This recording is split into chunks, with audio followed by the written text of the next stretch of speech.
Exodial is farming on the Cassidy. How does Sparky just kill two in the back? That is how you make a statement.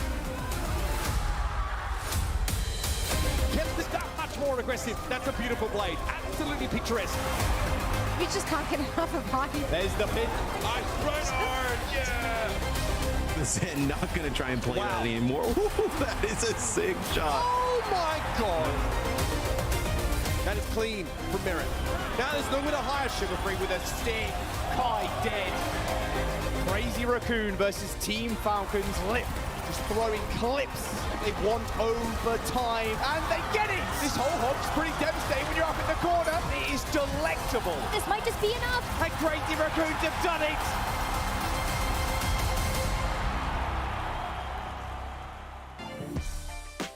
Hello and welcome everybody to day 3 of OWCS Stage 3 Group Stage. My name is Danny. I'm filling in for Zoe for today, but it's not just me. I got 2 of my buddies here to cast all the action. Of course, we got for the EMEA matches, we have Mitch Danny! and Kevin. What's up, bro? What's up? What's up? How are you guys doing? How are you guys doing? My guy Danny Lim Lim. Let's go. Oh, dude, I'm good. I'm drinking my very sad oat and protein shake. I'm getting very hyped up for these matches, bro. Hopefully, it's gonna be more tasty than what I'm forcing into my system right now. That's a good call. I haven't had breakfast yet, but I'm just drinking coffee, just running on caffeine. It's good. Let's go. It's gonna be Same. good. Kevin, how are you doing? How's everything? Same. Yeah, a little bit of 2 a.m. caffeine. You know, all right, I don't plan to go to bed anytime soon. It's all good. Yeah, it's gonna be a long, I guess, morning for you if it's 2 a.m. But hey, we got some great matches, so let's get started. But before we go into matches, everybody, I know you guys all love drops, right? Yes, we have drops. Here are the drops, guys. All you guys have to do is link up your Battle.net accounts to Twitch, and you get all these goodies, right? I'm seeing some banners, some gun buddies, player icons. What are the top 2? What are the sprays, right? Yeah, spray and player icon. Yeah, obviously, and then you have a player icon that matches the banner you get if you really want to, you know, keep it clean. And the weapon charm's kind of lit. I love weapon charms. Gun buddies are pretty cool. So guys, again, make sure to connect your battle account to Twitch before the matches. And all you have to do is just watch the matches and you get all those goodies. And also make sure to follow all of our wonderful co-streamers that will be following along with the action all weekend long. As you see right here, we got people like Tiny Shiny, Joystick, and Rich Rad, and everyone else. Thank you for co-streaming these matches. You guys are wonderful. You guys are better than our casters. Well, actually, Rich Rad definitely is better than me, but I don't know. Yeah, come on, let's not get too ahead of ourselves. I go stream and cars. What do I do now? I'm just better than myself. Yeah, I'm kidding. Kevin, you've actually taken a step down, brother. Yeah, this is just falling. Co-streamers are definitely better than I am. So hey, that's one thing for sure. All right, let's do a quick recap of where we're at in 2024's schedule. We're more than halfway through the year already, but you know, we've still got a lot of action lined up. Of course, stage 1 and 2 were already done, and major that happened in Dallas. That was what, end of May, early June, right?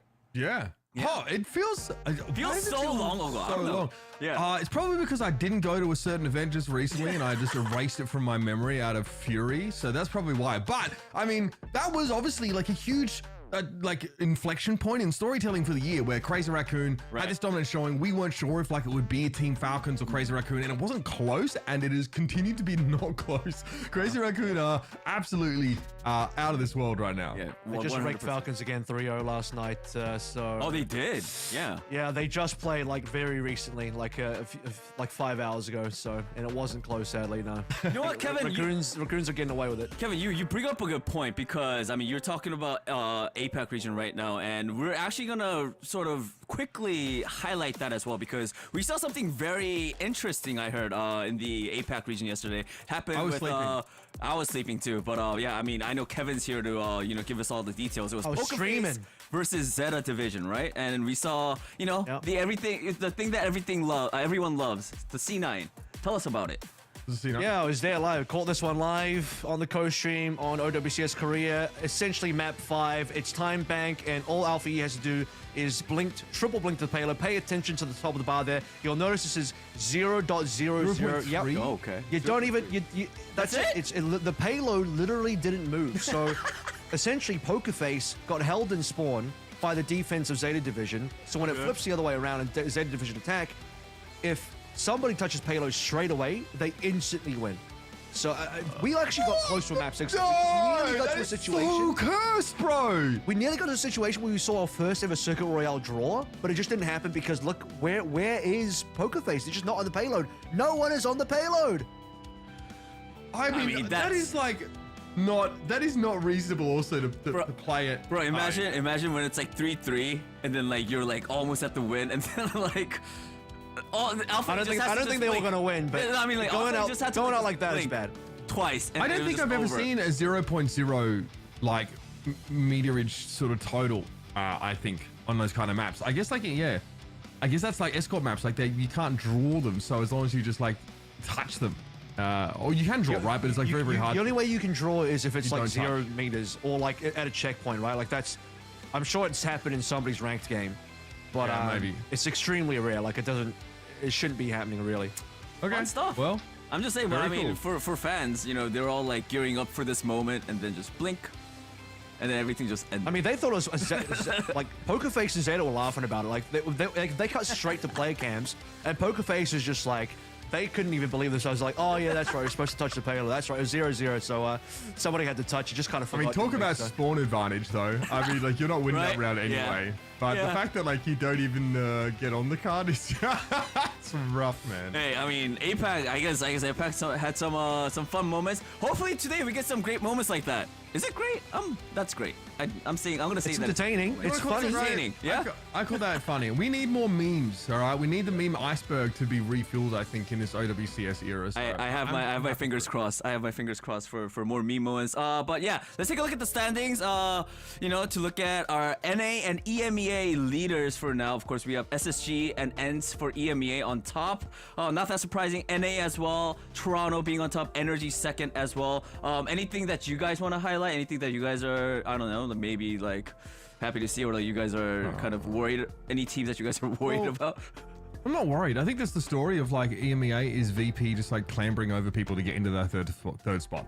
I think that's probably the main story there. I think that like Gaming Gladiators are probably just not of the quality that would keep them in this top 3 right now, especially after they got absolutely hammered by Twisted Minds yesterday. True. And EXO have a sort of a new roster here, so oddly enough, looks like they've retained many of those circuit points, but it's quite a new look team, and they are like they're the kind of team that might, I mean, probably won't get out of their group. The group D has SRP Check and Virtus Pros, so yeah, forget about Exoblivione here in stage 3, I think. I'll tell you what, I am worried. I'm looking at TSM in 3rd there for NA, and there's some stiff competition with new NA teams like Nightmare climbing up the ranks. So TSM might have to look out. Same as what you said for GG, Mitch. It's gonna be fun. After 2 days of Group 3 stages, I mean stage 3 group matches. God, this is where let's take a look at our EMEA teams for their standing more in detail, guys. Of course, we played the Group A, Group B, and Group C winners matches yesterday. We got SSG, ENS, and Twisted Minds on top. And yeah, I mean, we're going to be starting with Group D, SPC going against Virtus Pro. I think that's going to be very exciting as well. Any thoughts? Anything before we jump into the matches? Anything you guys want to say? I really want SRP Check to not suck. I know they're going to play the Rhine comp, and that's fine. The problem is that like in that series against Exoblivione, they had some really suspect maps, but on virtue of the fact that they weren't switching off that comp, like they straight up lost Dorado. You know, to that team. I really don't think that should be happening with a team the quality of SRP Check. They are very, very good. Elsewhere, like I really think like a one-man army should be a little bit better, in my opinion, over there in Group C, but you know, didn't really put a scratch on Twisted Minds. And Group D is very shallow. We didn't see anything exciting from yesterday. They've got a couple one-trickers still, and You know, they might get out of that group, but we're talking like a first round knockout, I think, when we get to the main event right now, as that team is right now. All right. Now, before we get into the first match of the day, I want to remind you all that Season 11, everybody, of Overwatch 2 is only a few days away from ending. So everybody, make sure to jump into the game, finish up your Battle Pass, and cash in those Mythic Prisms for the sweet Calamity Empress Ashe skin. Because I'm saying this because I like to push everything to the very last minute and just get everything out of the way. I feel like that's the best way to do certain things. So if you're like me, no, today's with the the day. battle pass. Today's Also, if you get like the prisms, also like the Rhine skin as well is like purchasable with those mythic prisms as well. So you don't have to get like obviously you don't have to get other mythic skins. Like also the Ana mythic skin is coming out, so you might want to save those prisms for that. That's what I'm doing. I'm about that one. Yeah. Bottom line, get those games in. And get all the skins or whatever you guys need to finish up your battle pass and everything. All right. With that being said, our first match of the day is going to be our last winners match of EMEA. Yes, everybody. It's going to be SRP Czech versus Virtus Pro in Group D. I mean, I feel like it's gonna be an exciting match. Virtus Pro. I feel like I saw them in EWC. They were definitely, turning heads. And SRP Czech as well, an exciting team nonetheless. So for you guys, Mitch and Kevin, you guys both highlighted these teams when we're talking about EMEA teams to watch out for. Who do you guys think is going to win? SRP Czech are a gatekeeper team. And this is going to be a skill check for Virtus Pro in a big way. They know what they're going to be playing against. Cloudy is just a Ryan player. Like he's an incredibly aggressive Ryan player. Someone that even Hardy says like I'm forced to mirror Ryan against him because I can't really play against it. This also means that Cloudy is specifically experienced in playing Ryan against hostile tank matchups. That means he plays against the dive, either Winston or Diva. Doomfist a lot in this particular series as Icenon was constantly switching the Doom to try and frustrate and displace the Ryan. Also Fire, obviously there's a main sim comp here that works really well for this team. It is very EU, but it is extremely durable and good at falling back into safe positions that are covered by these sim turrets. You'll notice that Danid likes to set those up in the fallback spots so that diving teams get punished pretty quickly. I do think that it's a style that's very solid. Some maps it's absolutely trash. It's awful on Dorado and they will still play it. So there are definitely maps. If Virtus Pro do drop maps, they just pick dive maps and watch SRP Czech flounder.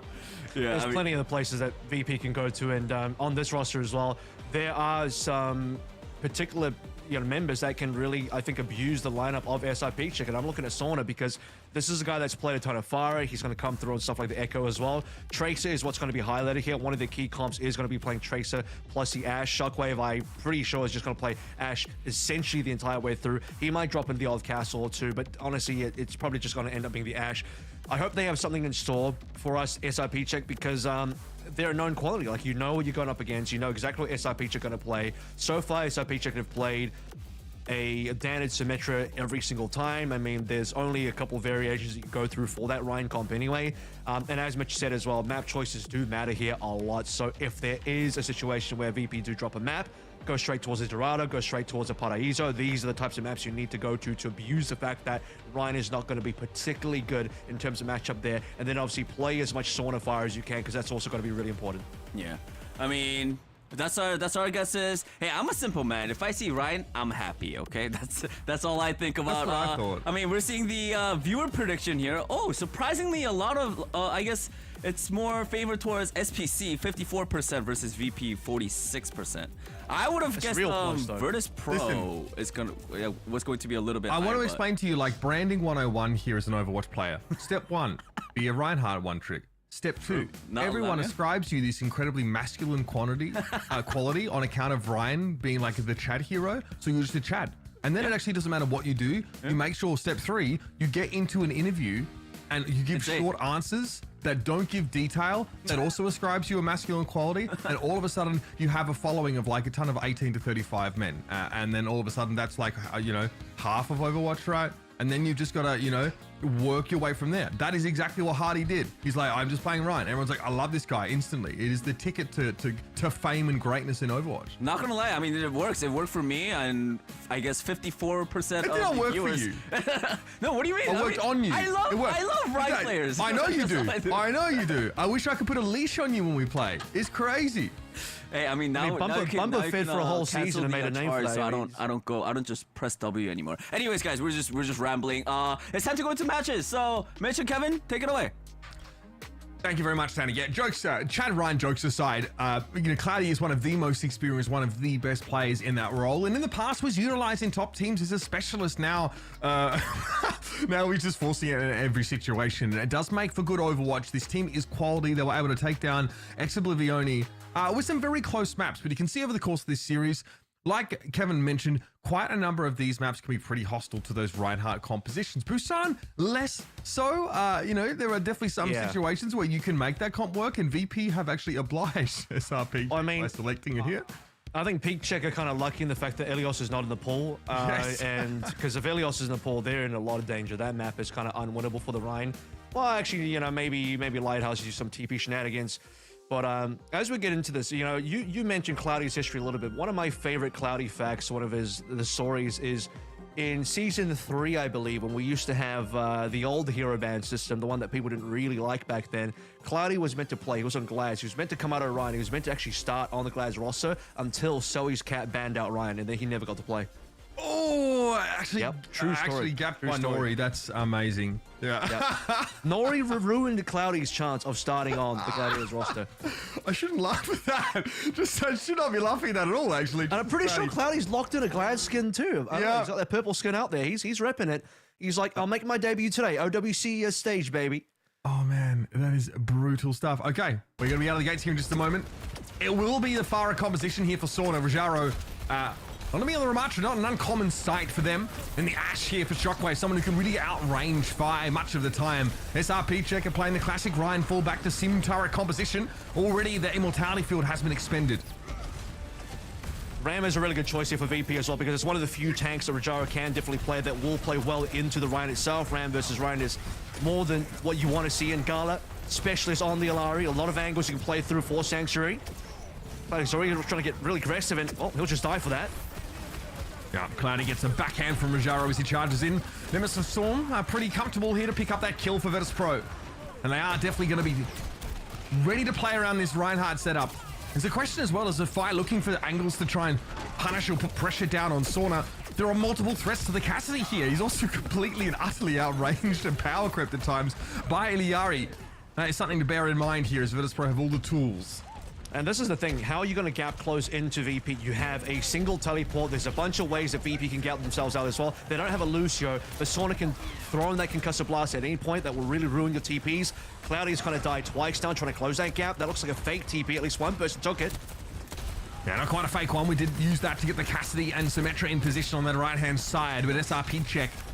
I know closer to the point than they were a little bit earlier on.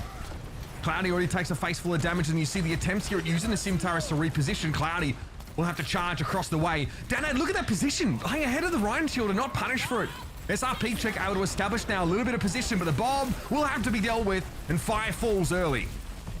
They're just losing everyone. VP are so far ahead of this stage. They barely died. I mean, Bob's even just cleaning up kills. Cloudy had to pin the Bob backwards, and I don't know, that even kind of just helped the Bob in a way because Bob just gets a little bit deeper into the SRP check backline. Fire now trying to get out of spawn by playing just a little bit of Widowmaker. Now over towards the Ash. As SRP check, they are starting to come up with some ultimates, but they still have to close the gap. Oh, the dynamite inside the house is absolutely brutal. SRP check know they have to TP out of line of sight. This is going to go to waste. Gala has no captive sun targets really at all, as entirely of SRP check are team wiped. And we are looking at a quality team on a terrible comp getting absolutely dumpstered.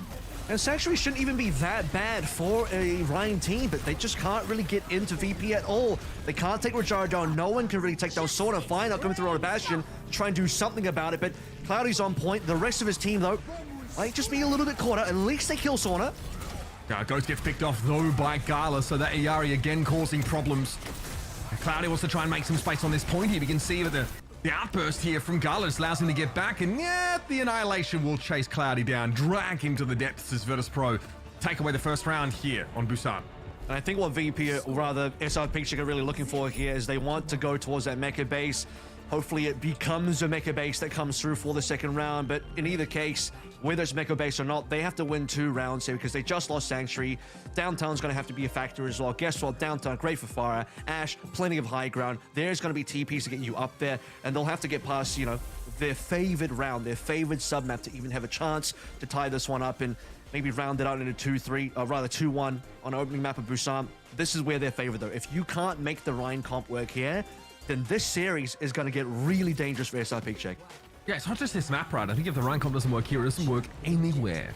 Obviously, Rajaro doesn't want to get run down by LH Cloudy, especially when he's out of that Nemesis form, but there are windows in which Virtus.pro can flip a few of those levers, go aggressive. So all here, in a potential flanking spot, but Fire will be keeping him in check for the time being.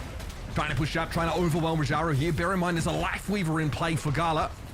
Crucial as this rushdown composition from SRP Check will look to isolate individuals.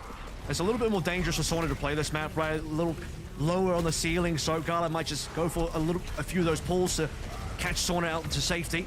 Cloudy's still really just trying to find anybody, but every single time he goes for these pins, he's just getting chunked down and dead.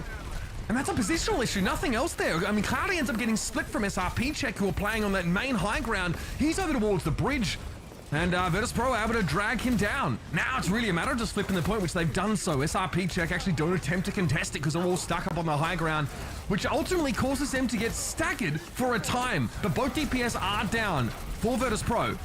And SRP Check do have a crack at this, but they need to flip first. Yeah, Cloudy just comes back out and dies again instantly. A couple of late deaths coming through for the rest of SRP Check now.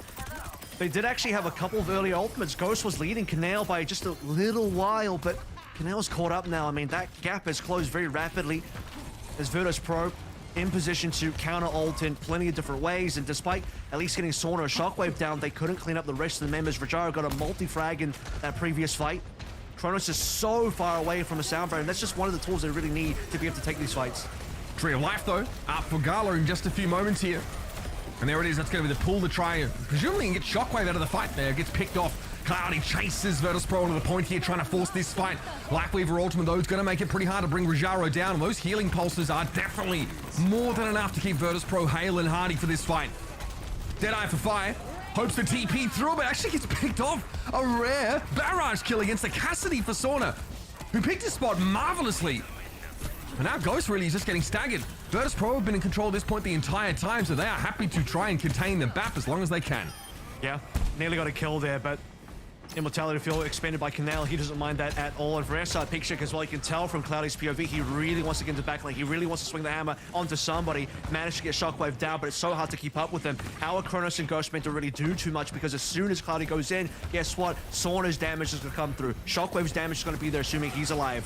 And now more ultimates about to come on through. Shatter is available. Should be a couple of free targets here.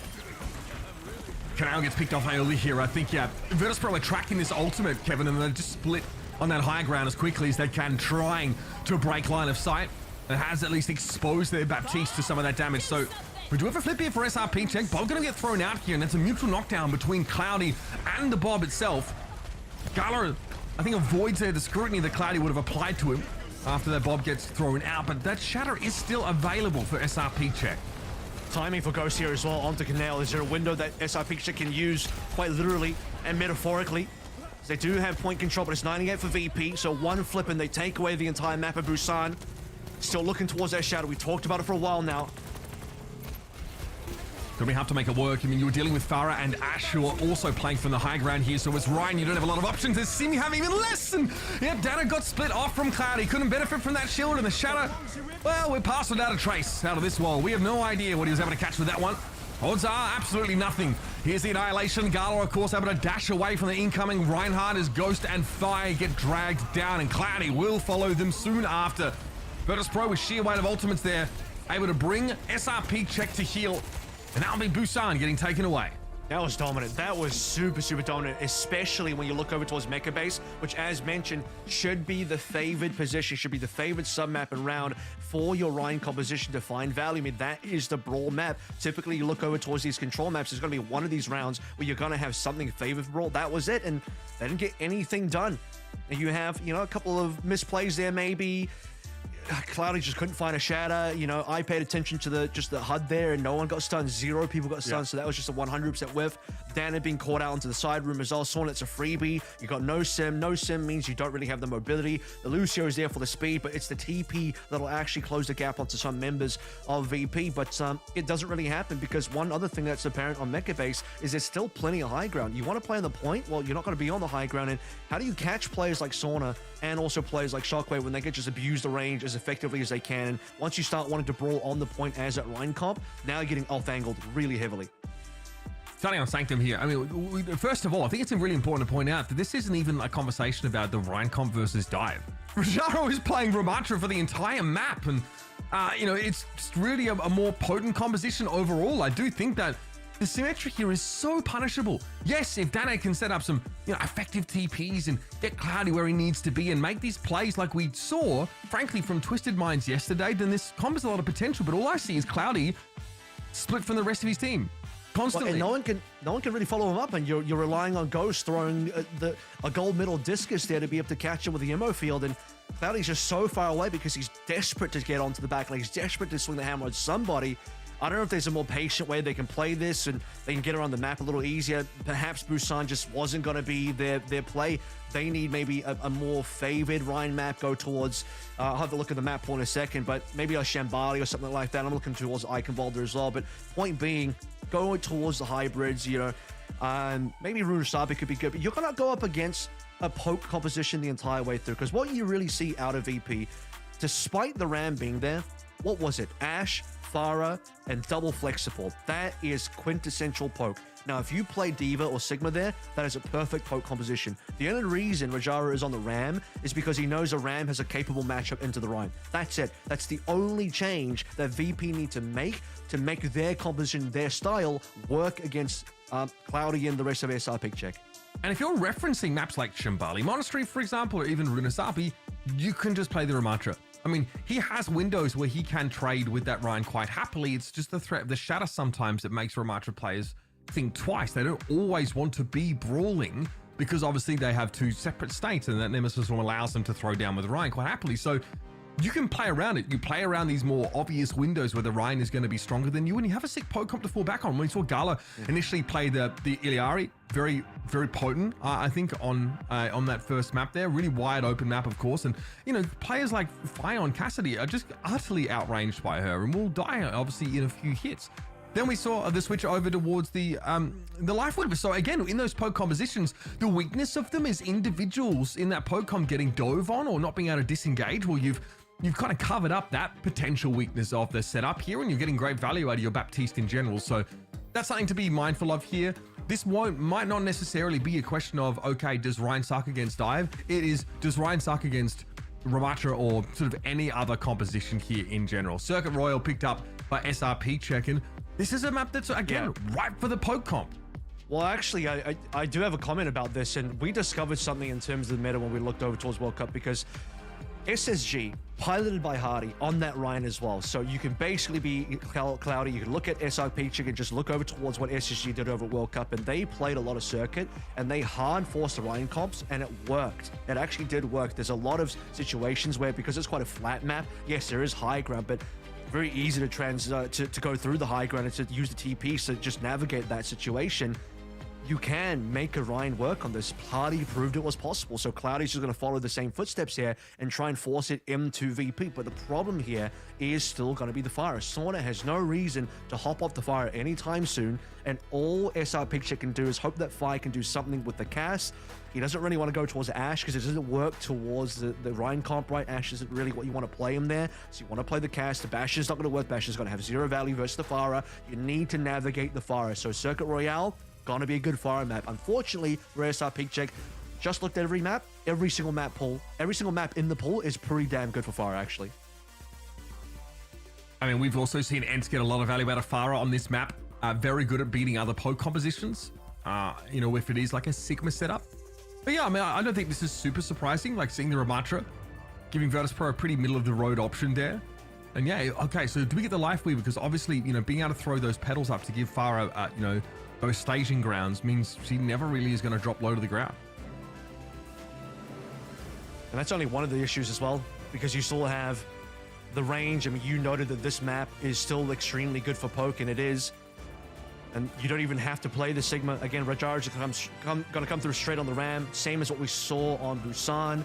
Brilliant matchup into the Rhine, super survivable, not going to get run over by the Rhine. We're going to see May plus Sim. This is actually a comp that SR Peachek, looking over their game so far, haven't played. They didn't play this versus EXO. They played mostly Fire on a hit scan. I think they played on Surat Vasa against EXO for a time with the Rhine set up here. So there were some good catches with May walls and such. But it definitely wasn't, you know, they quite often had to bring another hit scan. But how does this interact with the Farah then? It was like it gives you very little option. Zero interaction with the Farah, that's the problem. All right, well, look at this, though. This is that TP being used here by SR Peachek to try and round the corner and put that pressure down on Shockwave, and they have managed to use that mobility to overwhelm the defenders here. VP got themselves caught up in the brawl as well. They don't want to be in the melee. They want to have ample room to back up.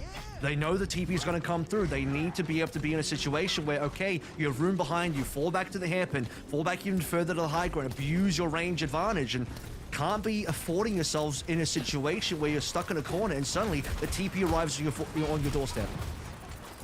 Shockwave here wants to get out ahead this time and start to put some of that heel pressure down with these dynamites. We'll still look to play the corner because, of course, a shot through the stall could be huge, and Rajaro gets caught out.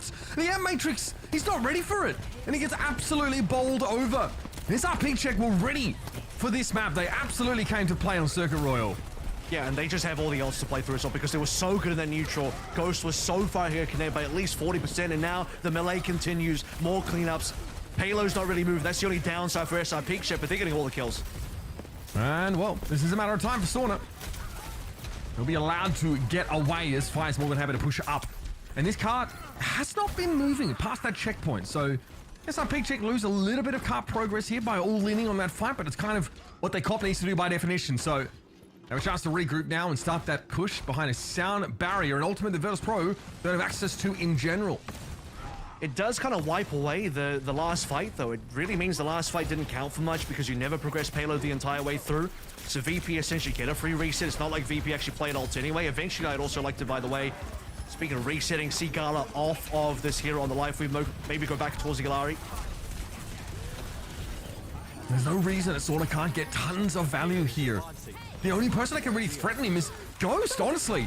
Maybe fine with some of those right clicks. Shockwave gets taken down, so perhaps Fire's able to do that for us, and Sauna, well, that's a good way to make yourself subject to literally everybody on the other team. Of course, is trying to go for that barrage.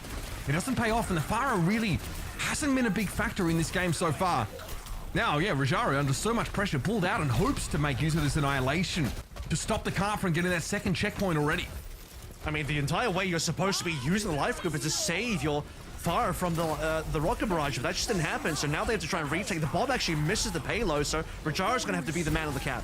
Yeah, much of these shots from the Bob are being broken up by the barrier here. Cloud is healthy enough to actually swing into an annihilating Ramatra. That's just how good things are for SR Peachek. It's mojitos on the beach and a cabana vibe for this team. They have taken almost that second checkpoint now. Canal will be that last line of defense. We are looking at 4 minutes and 40 on the clock. SR Peachek's run cob are absolutely messing Virtus.pro up. It just seems like VP are so flustered here. I mean, they played so disciplined, looking over towards Busan. You move over towards Circuit, where SR Peachek, they learn from the best of the Rhine comps and kind of just study SSG style, replicate it here to great success on both A and B. And VP find themselves in a rough situation where they start making mistakes. You start seeing Sauna get a little bit too aggressive, going for an optimistic barrage. There's no life grip from Gala because he misused that a little bit early on, blew it too early. And now he is finally back on the LR, so at least I think the swap is good. Off the Life Weaver, that's positive. Okay, Blizzard here threatens to catch out Rajaro with the May wall is going to confirm it. Okay. Meanwhile, everyone else on SR Peachek gets shattered by Cloudy as he steps past the frozen body of Rajaro to disrupt any follow-up for that Ramatra. Every single fight SR Peachek have had a plan for, and every single fight they've been able to execute on it almost flawlessly. 3 minutes 40, and that card is about to round the final stretch. But there's more kills to be had here. I mean, if Shockwave's not out of the way, he'll be finding himself in the spawn room very quickly. Gala's on the wrong side of the map. And I think if you want to be able to clean up this map, yeah, take Gala down, TP straight into his face. That's going to be the support gone in short order. 5v4. What is he looking for there? Unclear. Either way, SRP check. Now that player advantage here. No Iliari left for the defenders. There is going to be an air matrix there for Canale, and Sauna's at least able to find some Barras purchase. Doesn't get punished during that. And that's without Iliari on the field, by the way. That is the first time Virtus.pro had actually been able to slow SRP check down this entire map. Just caught them on the end of the TP, and that's what you got to do is I'll punish the TP plays where they cheese the TP down. You assume they're going to come on through. You confirm one member's actually gone through the TP, and then you use something like the barrage or the conch blast, and that's Sauna's job. That's what he needs to be able to do. And notably, you did say as well without Gala, so they didn't even get to use the Captive Sun, and that is a big Captive Sun. Shambali, they might inoculate against much of this, but Ghost is going to fall eventually. Trying to throw out that immortality field, and Sauna looking to try and back up here defensively. Does get caught by Cronus. This is going to be another VP fight window as they get a nice little vortex on SRP check as they TP to that stairwell on the top right. You have to punish these rotations, right? Because SRP check, they want to try and move through the stairway, get a little bit of high ground, close the distance a little bit. Payload's in a great spot for SRP check. They just need to be able to find that one critical fight on that final point. Once again, play the stairway first. Denying some of the positioning away from Sauna. You don't want any off angles. It's going to be hard, though, to do. They are going to have to TP across this gap likely and play by the pool side. They do. Throw up a sim wall basically instantly. Sauna needs to get out of trouble very quickly. He can't escape. There's no way. Gala desperately trying to right-click him, and he might have gotten out. There is a TP for someone, an SRP check to double back for the Farah, but I don't think they have the numbers. Cloudy not able to make the charge kill off the map, but with the shatter here, he's able to bring Rajaro down. He took a ton of damage in order to do so, but his teammates have done very well elsewhere. Returning to the card actually turns out it's a pretty safe place for this Ryan to be. So he'll be topped up. 90 seconds left in the round. That is a pretty brilliant finish here by SRP check. Working this Ryan comp very well. I mean, the patience being shown by SRP check is really well played there because you just want to wait for your TPs, go across the map. You know your rotations are dangerous. That's where you're going to take a bunch of damage. That's where the ultimate charge is going to be found by Shockwave and Sauna. So what are you going to do? TP across from your spawn all the way to the stairway. Look over towards the pool side. Again, you don't want to deal with these off angles coming through from Sauna and the likes of Shockwave. So TP directly to the pool. Get really aggressive, and then what do VP do? They swap the sides of the map. That ends up being the fatal call for VP that prevents them from actually being able to contest. It's Rajaro solo contesting the point. He eats a pin nearly off the map, straight to the shatter, dies anyway. VP still on the wrong side of the map and not in a position to actually re-aggress onto the payload. Some members locked out by the ice wall as well. So SRP check, they rotate directly to the point, and VP just leave it vacant. Be pretty happy though, either way. With such a healthy time bank following the finish of Circuit Royal for your SRP check squad. Now, Virtus.pro. They have to know at some point that SRP check are going to look to play aggressively on this defense, right? Otherwise, they get picked apart by the Dynamites, by this Farah, by the constant poke damage of Iliari. You feel like they have to go for some pretty harebrained stuff here. They're not going for a full spawn camp where they're just on top of the spawn doors or anything like that. They are going to play this close, so if you are Ryan Comp on this first A point, the corners are your friend. These long sight lines are not. So first corner, very important. Hairpin, very important. If you don't win the fights there, you're going to be in a lot of trouble. It's going to take SRP check a while to recover and be able to reset here if they lose so close to spawn. Solo. Sauna putting pressure down, and Cloudy has no choice but to charge out of the room. And that is a very sad looking immortality field. Comes a little too late. Now SRP check, their plans are revealed. They TP behind the attackers onto the high ground. Suffice to say, this has not worked at all. It's looking a little like Busan there for Cloudy, just charging directly into his death. Danny knows what you're talking about on that one. As it's going to be Virtus.pro now. Looking very comfortable moving across the straight. Hairpins the next location. SRP check to find some sort of defense. They have to abuse these corners. They have to abuse the little rooms inside with the clothing stores as well, but they're not going to know about the Shockwave on the lurk. Or maybe they do now. Yeah, Shockwave said to give himself away here. A little risky, but SRP check need to be grouped up, looking front and center. What a charge from Cloudy. An absolute classic out of his play. And Shockwave. And then just ruins Shockwave with a fire strike as soon as he picks himself up from that charge. Again, this is what SRP Check have to do. They have to be proactive constantly with this Ryan. Set up pins, punish Rajaro, close the gap. And that's a nice little down the range shot from Fire to clean up Sauna. Yeah, nice accuracy. You need that on your May play for sure. You're not playing in the hit scans here, so channel a little bit of the backbone, May. So what he would be doing, he'd be finding these picks. Now they're going to get a little bit more aggressive. Payload's going to start moving back now. They're going to get Shockwave again. And Rajaro has a wall behind him. Body block from getting back into spawn. Still will slip through. And now, SRP Check reset. They take one of these more defensive positions. Triple turret on the corner just to troll Rajaro as much as possible. And they'll have a new TP play, I'm sure, to work on. That'll be 7 turrets versus healing turret coming through to see what can do more. As we move around the corner, look at this. 5 ults online for VP, nearly 5 online for SRP Check, but they all got all the important ones, the defensive ones, what you're looking for. They spotted that TP very quickly, though. Virtus Pro. Here comes the push-up. SRP Check can play from behind this sim wall here, but they can't really advance past it. So they're going to have to accept that this is just a time buy and nothing more. Sauna waits for it to dissipate, and then straight away it's into high gear once more. Cloudy going to play that low ground, play the corner. Sauna would love to boop him forward here. But Cloudy probably wants to try and be fighting with Rajaro. They've lost Ghost, though. Crucially, Gala finds a big pick here, and they are taking risks playing by the coastline. You see the Lucio speed of Cronus there, at least allowing them to snap up the Ash kill, but eventually they get brought down as SRP Check. There's no TP play to be made. You can't TP into Sauna because he's playing Skybox or in the skies at least for the entire way through, finding some really good damage and even threatening the barrage. You can tell he was really trying to hunt Cloudy down. That's the prime target, or somebody on the back line. But Cloudy primarily, if you get the tank down, the entire push is dead. The entire melee is gone. And Blizzard never got to be played in that particular fight as well. And that's after they actually denied Gala's Captive Sun. Dana drops the wall, and Gala throws Captive Sun directly into that photon barrier. So not what you want. Sauna tries to be disruptive. As soon as SRP Check come through a TP, they try and knock them aside. That is a beautiful shadow. You saw Rajaro attempting to shield that out, but Cloudy will not be denied. Oh, buddy, SRP Check. They're back in the driver's seat now. And you'll know they might try and look to play from above the attacker spawn on that high ground. Any way that they can get an advantage, playing these wacky angles they're going to look for. Cloudy would love to just sort of play from here, but he's going to be dove on now. He's try and get away. He's very low. Immortality field has to be used. Okay.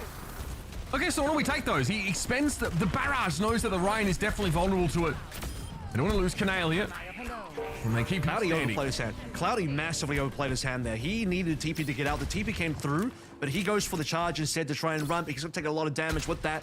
A little bit of miscommunication there, but there's no reason Cloudy should be chasing Sauna as much as he did. I mean, that's a full HP Farah. You don't have the damage, you don't have the range to actually take him down, so Cloudy finds himself super out of position, and now that allows VP to be able to walk forward, but Sauna punished. And it's a hit scanless composition that again is able to punish the Farah. Sauna might just need a little bit more attention here, but it can be tough to keep him topped up with this setup.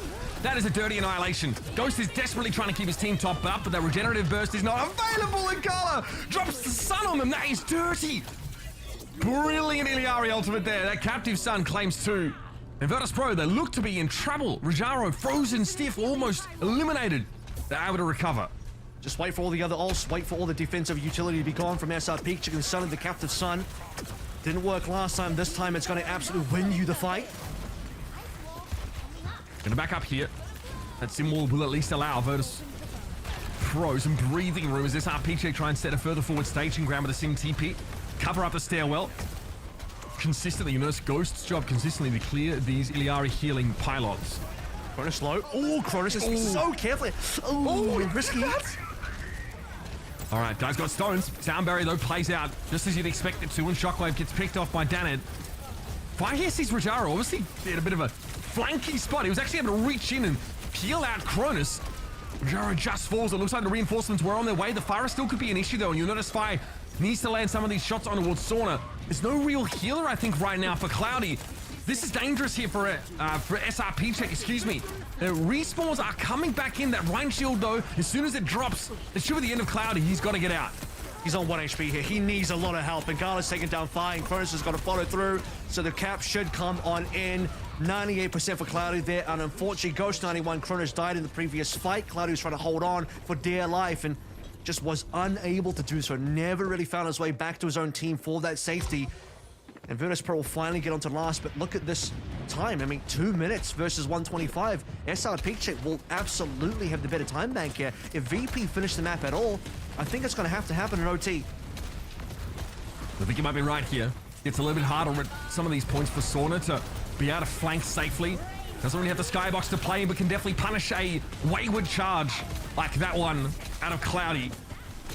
Rajaro in the mix there as well. That Nemesis form going to work, and Virtus.pro win a very important fight where SRP were looking to probably accrue some ultimates and buy as much time as they could. Looks like Virtus.pro can finish with like 30, 40 seconds with a quick fight here, but it's likely Kevin not gonna be quick. Be an overtime fight. Yeah, because look at the ultimates. SRP have just about everything they need now, minus the sound barrier. They have pull as well. Positioning is important. You want to deny that away from Shockwave and Sauna, who expended ultimates. You can't lose Fi, though. That's the May down. There's so much value. The Blizzard was also available for Fi. Not an option, but somehow Cloudy extracts a kill from absolutely nowhere. It's Shockwave falling to a Fire Strike. Can probably... Oh, dear. Oh, that's not good. Cronus there. Credited with the kill on Gala. And that is going to be a full reset for Virtus.pro. It's a shame as well, because they got Fi down so early, but a great trade. On the way back through, a 1-for-1. We'll see if Gala actually is going to play through on this Kiriko or not. I suppose the Suzu itself will be pretty damn useful. Still, big ultimates. May, Blizzard, really important for the final fight. By looking for a wall setup here, maybe to catch someone that extends too far forward. Likely Rajaro would be his intended target. Sees the Ramatra there, but Rajaro backs up briefly.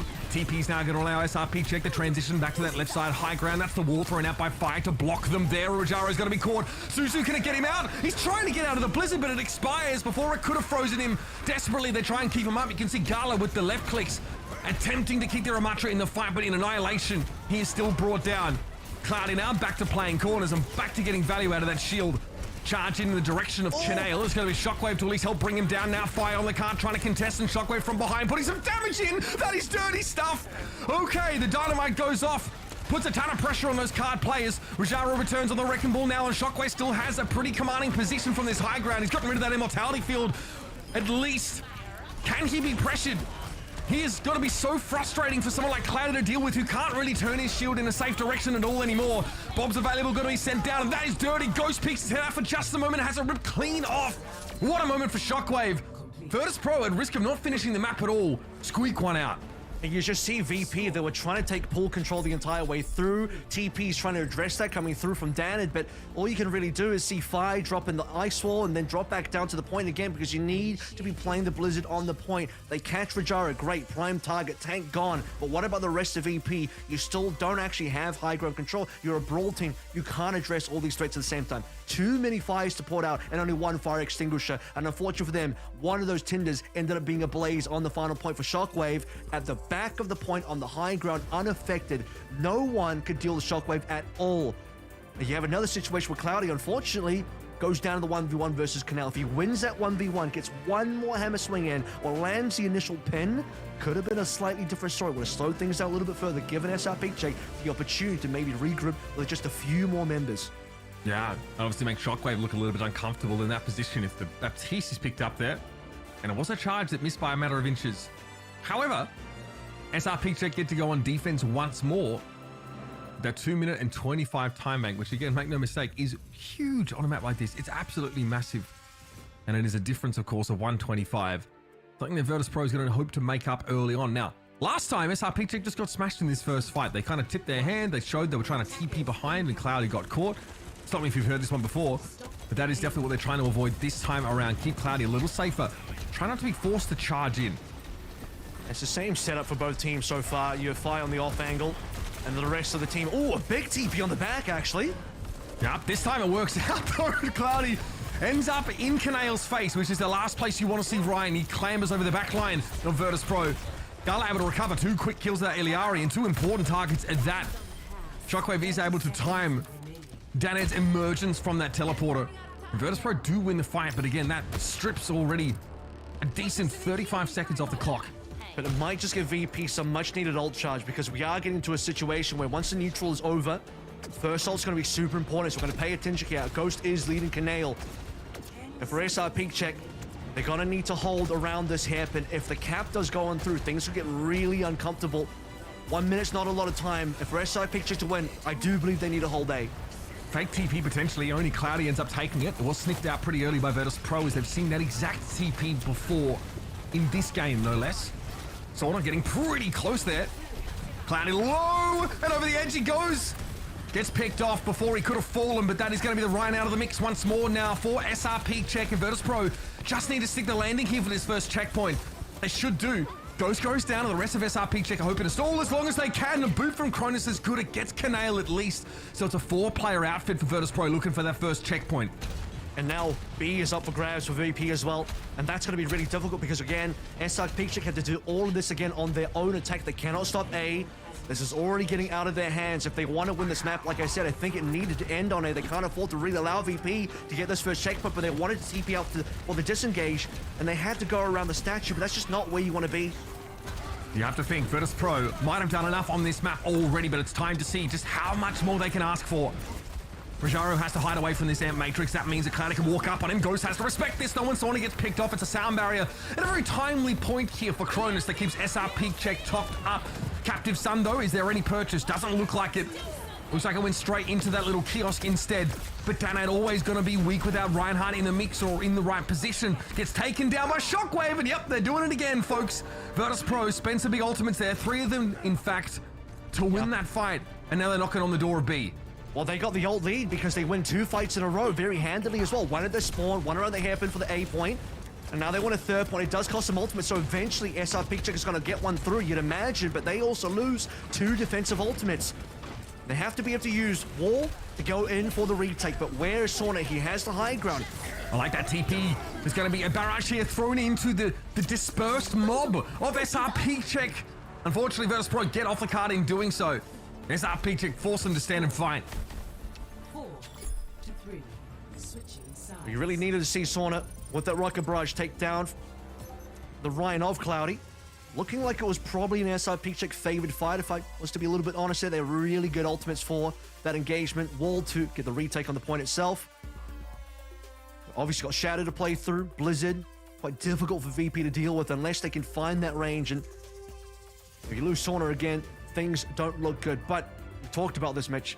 The damage has likely have been done. I mean, even if they don't cap B, the fact that they capped A and made it most of the way through B, 225 is really not a lot to work through for SRP Check. If it was just A, you believe you say this is enough.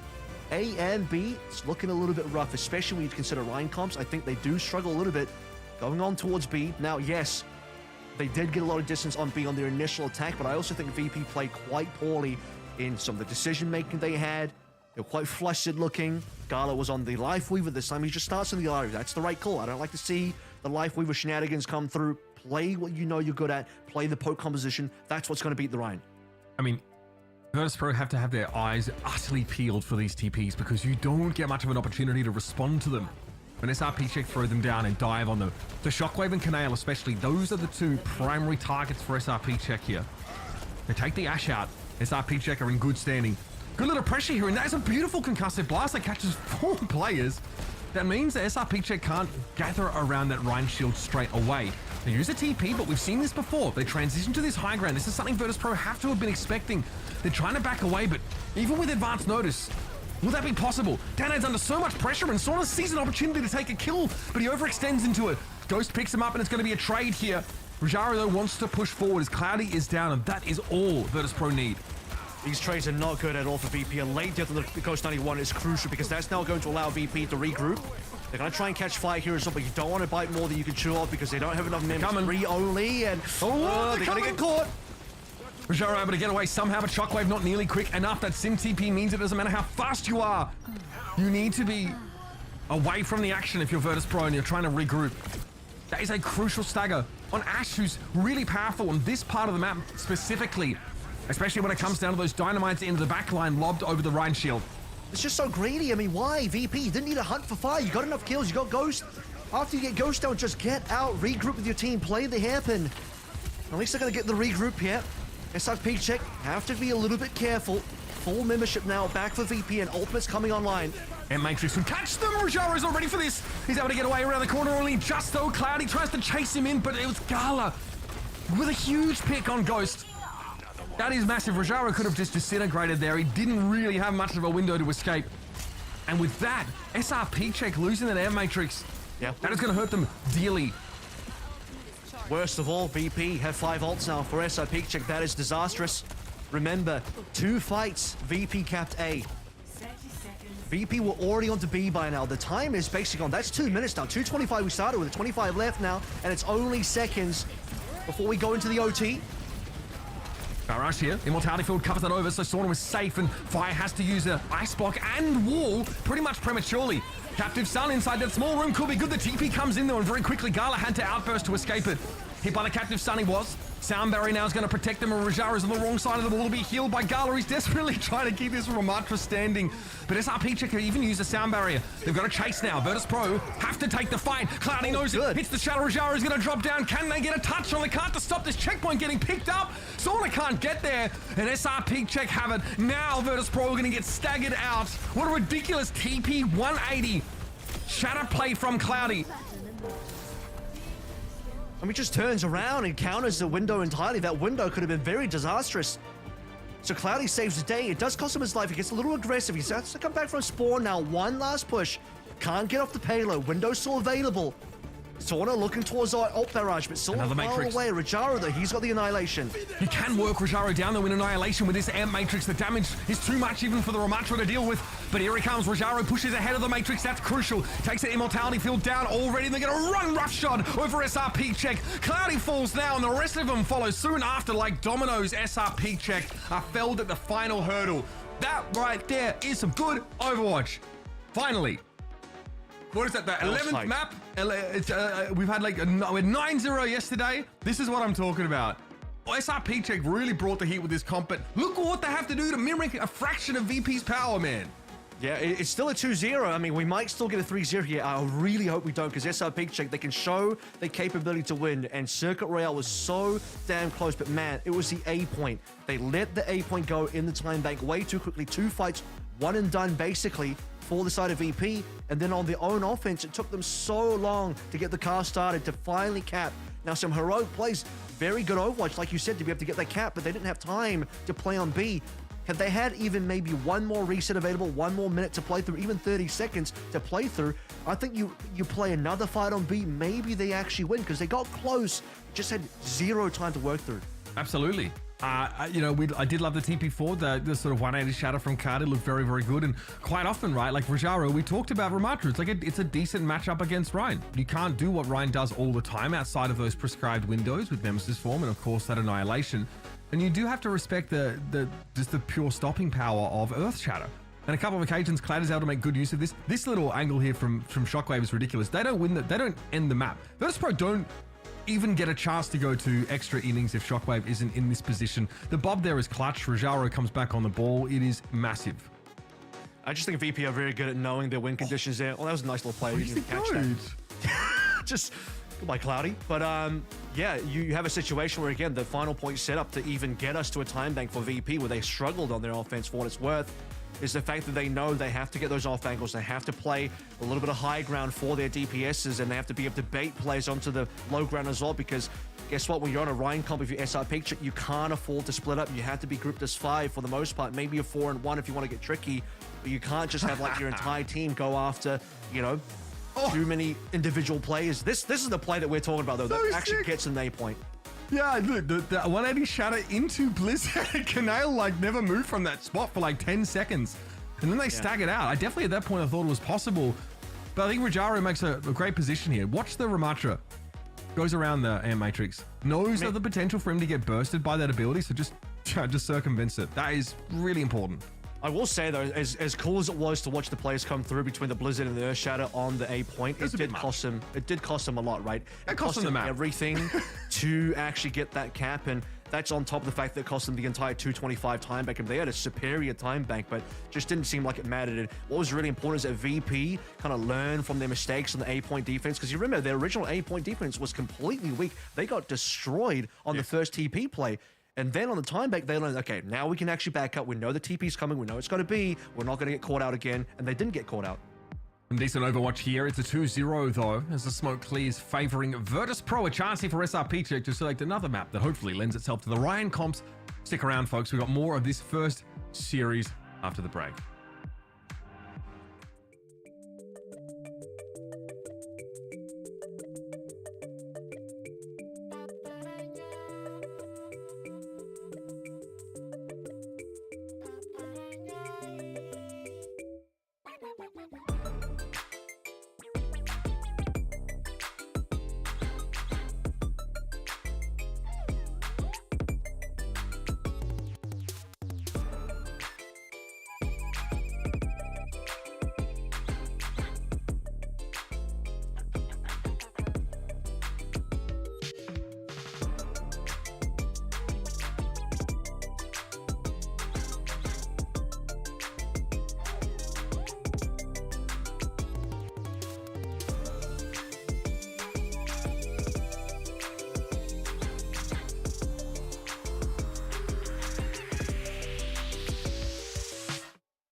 All right, there is your map pool. And if you're SRP check, folks, you are crunching the numbers to find the best arena to bring this Reinhardt comp into to try and steal a map away. If not, start off what could be a reverse sweep. Remember, a lot on the line in this matchup between Virtus.pro and SRP check. The winner will exit this group in first place and also won't have to play any more of those matches to sneak through. They can sit back, keep an eye on their opposition, and probably start to prepare for some of the top teams from the other groups. Those would include Space Station Gaming, ENCE, and Twisted Minds. So a lot to keep an eye on, Kevin, if you're looking to make a deep run into the main event. If you want to see the Cloudy versus Hardy matchup square up on the Rhine between SRP Check and SSG, you need to see SRP Check escape these groups in the top 2.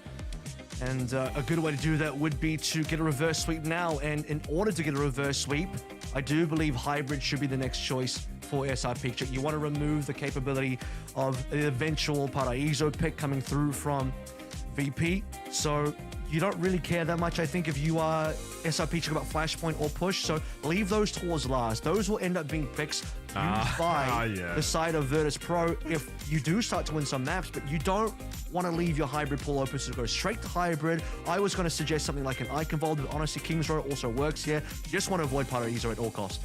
Eichenwald does leave you subject to the Farah, with some parts of that map especially. Getting King's Row as well, though. Yeah, to some degree. Yeah, that's a decent point. But looking at the pool here, it's probably the best Shrine map that you can play. It's still not amazing, honestly. And many of these hybrid maps, I mean, Paraíso is definitely an absolute no-go for a comp like this. I don't think I have to double check, but do we see Midtown in the pool? No, see, that's the problem, right? Because it's give and take here. You don't have Ilios in the pool, which is good for you, but then you don't have Midtown, which is bad for you, because that's a good Rhine map. So, yeah, you win some, you lose some. All right. We will, of course, see Virtus.pro sticking to this Ramatra comp.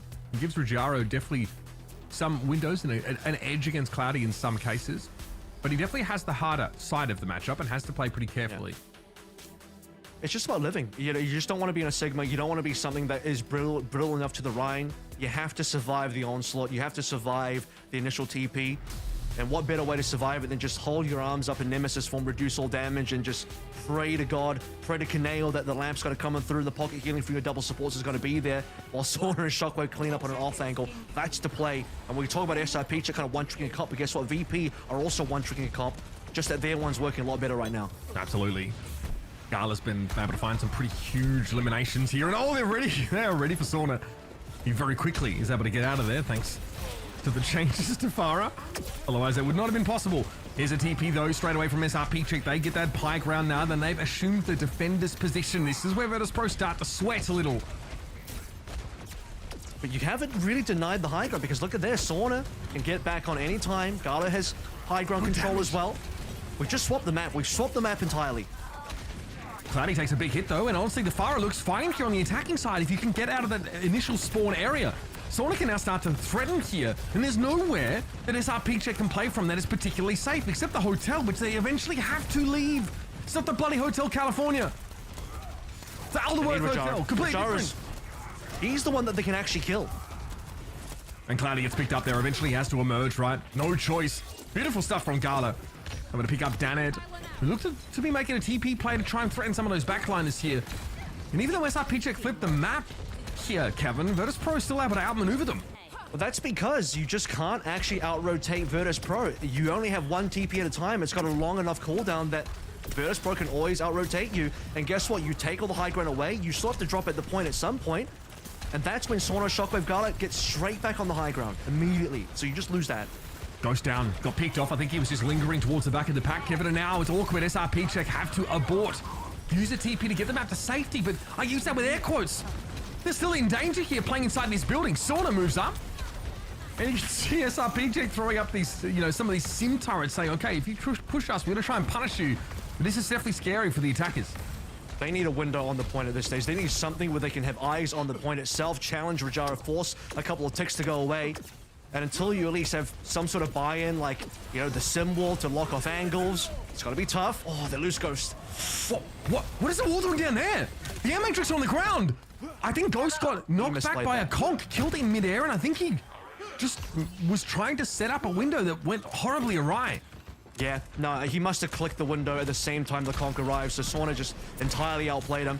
You're just being ripped apart here in terms of your rotations. You're losing on rotation. That's the problem playing up against a poke that has such good high ground control as well, and they have superior ultimates here, and you don't have a shadow yet. You need to find something like a shadow to get a kill. Again, it had to be a self-lamp here for Ghost. At least this time, the difference is he stays alive. But fine, not nearly as lucky. The Captive Sun just ripped through him. Gala more than happy to take an individual kill. SRP check are in dire straits on Kings Row. And that's an understatement, potentially. They are getting absolutely flattened. They're going to get full held, rather. Virtus Pro, they're losing a couple members now at least. It's trades. Trades are important. Can SRP check get the spawn advantage? So Cloudy's going to be the last to respawn here. If you can speed up, maybe, but Shockwave's back. He's going to start running in. Bob is always going to be there for the retake, and retakes are still pretty good for VP. The good news for SRP check is at least they're coming up on the shadow. At least they have Blizzard and the wall as well. This is usable to actually fight the point. Yeah, they have the May wall as well to lock Virtus Pro into a choke if they do give up too much ground. But Danad is already picked off. He was able to get the wall up, that's fine. But now SRP check are back in trouble. They're forced to play inside this small enclosed space. Out of the open. And that does mean that there's a lot of value to be gained here by Sauna. And SRP checker, a player down, a player who could be interrupted on his way over. Danad to switch to the Soldier 76. He's already been 1v1 by Canale. He's being locked out right now. He can't rotate to his allies at all. So no more TPs here. Yeah, he's gone. Straight up died to a bat. That's power creep for you, folks. Now that's Cloudy at least able to return to the point. Now with the shatter of Rajaro. Oh man, he just gives him the soul read. Sees the shatter coming in. The shield is there instantly. And Virtus Pro are going to absolutely dominate SRP check on this first half. Oh man. I'll tell you what, Mitch. Eichenwald A is not going to have these problems, but B I'll admit is a little problematic. But A, I think Eichenwald would have been a better choice here. Kings Row, you just can't out-rotate VP. Look at the round of... look at all the high ground. You have an entire circle, basically, a semicircle at least, of high ground on this 8-point defense. You can never actually catch anybody in terms of stopping them from using the high, because both of the flex supports, guess what? They have the capability of jumping up the high ground. Both of the DPS capability of jumping up the high ground. The only immobile character the VP play is Rajaro on the ramp. His entire job is to sit pretty on the point and make sure he's blocking it, staying alive, holding his arms up for the damage block so the rest of his team can get off angles. In SR Peak Check, you're going to get one TP at a time, and you can never out-TP Virtus Pro. You can flip the entire map, but eventually, VP, they get the high ground again, and you saw that every single time. Once they reset, every rotation, somebody dies. Ghost dead again. Ghost dead one more time. Ghost getting hit by a conk, losing his window. Cronus, 4-man beat. Cloudy, shatter into Rajaro's shield. Well read by Rajaro. No ultimates from SR Peak Check, ended up finding value, sadly. And that conk was coming out every time, and you can't do much about it. If you're SR Peak Check, you are going to get hit by the concussive blast if it's timed correctly by the Farah. And then disperse, and when you're trying to, TP up to high ground, it can knock some of your players down. Yes, Bap has the Exo boots to let him get up, but it's that window, the 1 to 2 second window where you'll split for the rest of your team. That is the difference between life and death. Well, we have a Farah Echo composition here. Mercy Echo, excuse me. It's because I've not uttered that phrase in so long. So Virtus Pro here, showing us something a little different. I don't remember the last time I've seen a Mercy. It's been too long. I've basically not seen a Mercy in Overwatch 2 competitive pro play at all. So a little bit of uncharted territory here. And it's not even with a Fire, it's with the Echo of all characters, which is a little interesting. I can't tell if it's like a Spanish thing and Gala's trying to pay homage to Neptuno. Either way, they're just going to walk on the point. Okay, SRP chat. You know what? I'm okay with that. Not paid by the word anyway. It will be a confident win here on Kings Row, and SRP Check barely able to contest in those final moments. And a 3-0 series for Virtus Pro. It's a match that we highlighted. It's probably the most interesting of our opening games of this weekend. And I think it delivered in that sense. We had some close maps, but Kings Row was anything but. And now it's kind of opened the door, I think, for some other teams as well. If, the future games for SR Peak Check, because they still have to play through the rest of this group. You have essentially a blueprint handed to you where, okay, this is how you beat SR Peak Check. This is how you beat the Rhine comps. And we didn't even go to, by the way, the big counter match. There was no Dorado. There was no Paraíso. There's not even a situation. They never played dive against this. Where, you didn't even see them really go to a bad map, per se. They all had pretty good Rhine maps. If you're losing to a Ramatra comp, there is no reason to play Rhine. There is just no reason. I just gotta say, you have to play something else. after Circuit Royale, I was like, man, I'm like excited. You know, it's finally getting really close. And then we go to King's Row. It was just, yeah, it was rough for SRP Czech, but I mean, hey, it is what it is. I mean, Mitch and Kevin as well, you guys mentioned is Virtus Pro taking the win 3-0. You know, let's take a look at some highlights and, you know, let's talk about this match, because I think starting off the match, you know, was from the get-go was Virtus Pro, and like you guys mentioned, it was what they didn't have to use a dive. They came out with a ram composition. They were, I feel like they were very ready for SRP Czech.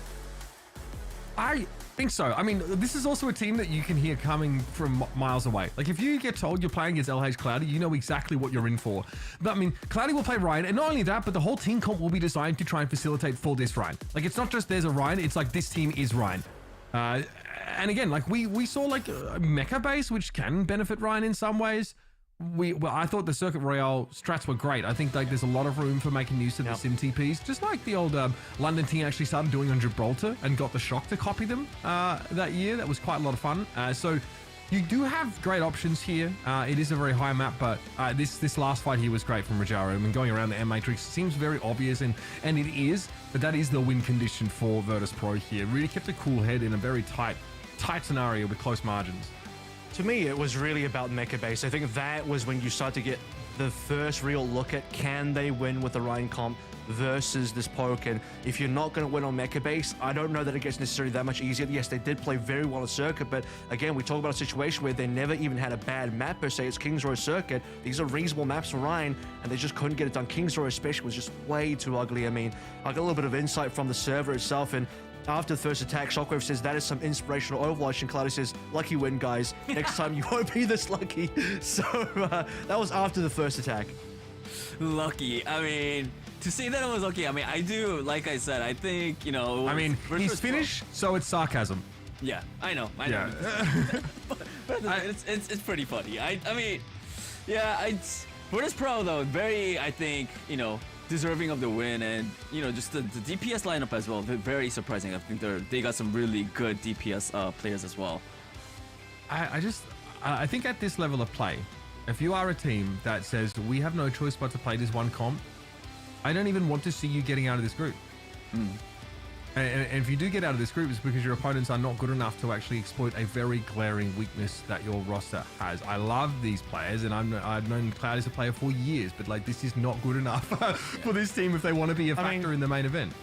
I think, though, in this particular group, SRP Czech have already beaten Exo Oblivion. Super Shy might fall prey to them as well, because not everyone can do what VP can do. You have Gala play the match here, and one of the specialties for Gala is the Ilaria. I don't think everybody in this group, or even in this region, can necessarily bring that to bear. And it's not even just the one hero of the Ilaria, it's the combination of the double flex support, which is seemingly a little bit of a rarity across quite a few different teams. And even if you can play QX, you can be as good as Gala was in this particular matchup, right?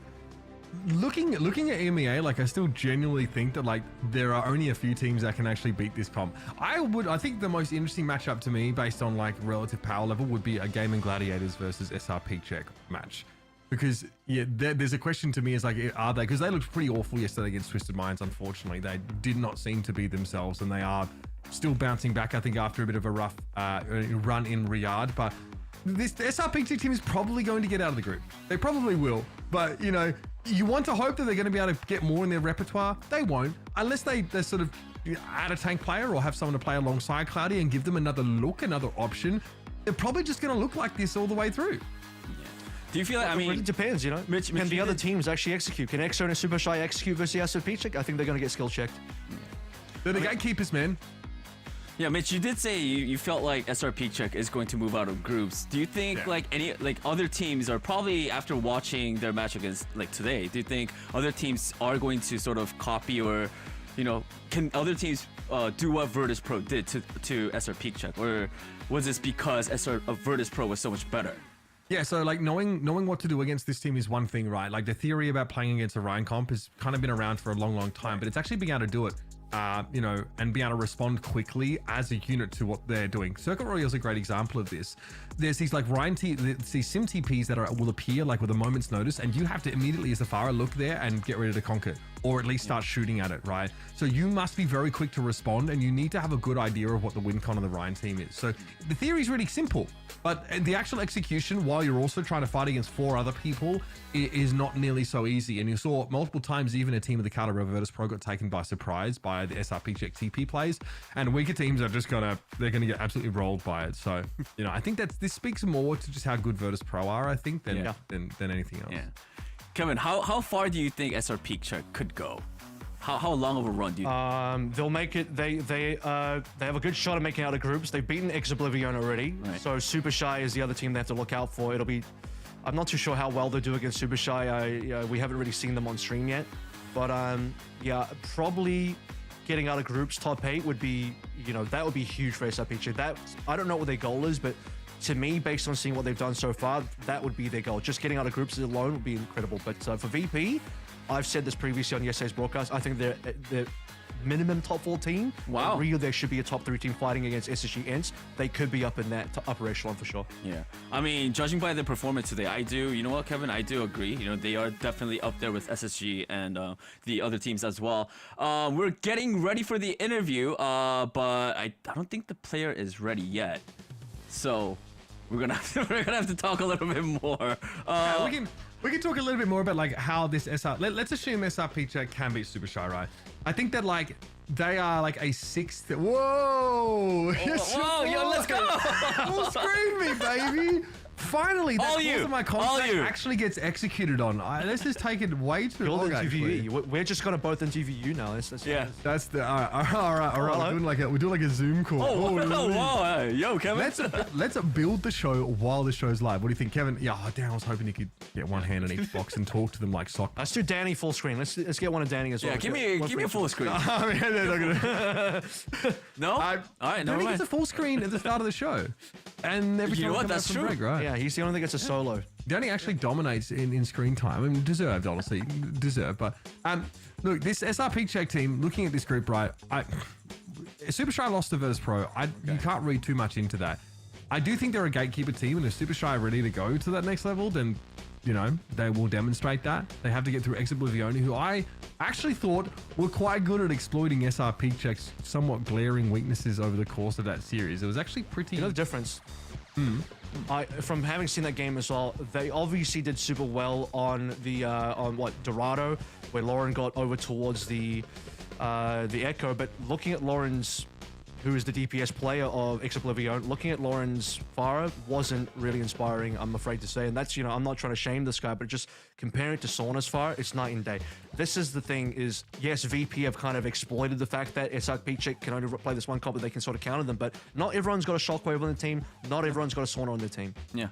I mean, SRP Check, it's not over for them. They got one more match to play, so we'll find about that, you know, probably next week. But for now, we're going to head into a quick break. When we come back, it's going to be match number 2, Group A elimination match against Ohana versus Vendetta.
Welcome back, ladies and gentlemen. Danny Lim here, joined by Kevin and Mitch. We are moving into match number 2. This one's exciting. It's an elimination match. We love sending teams home.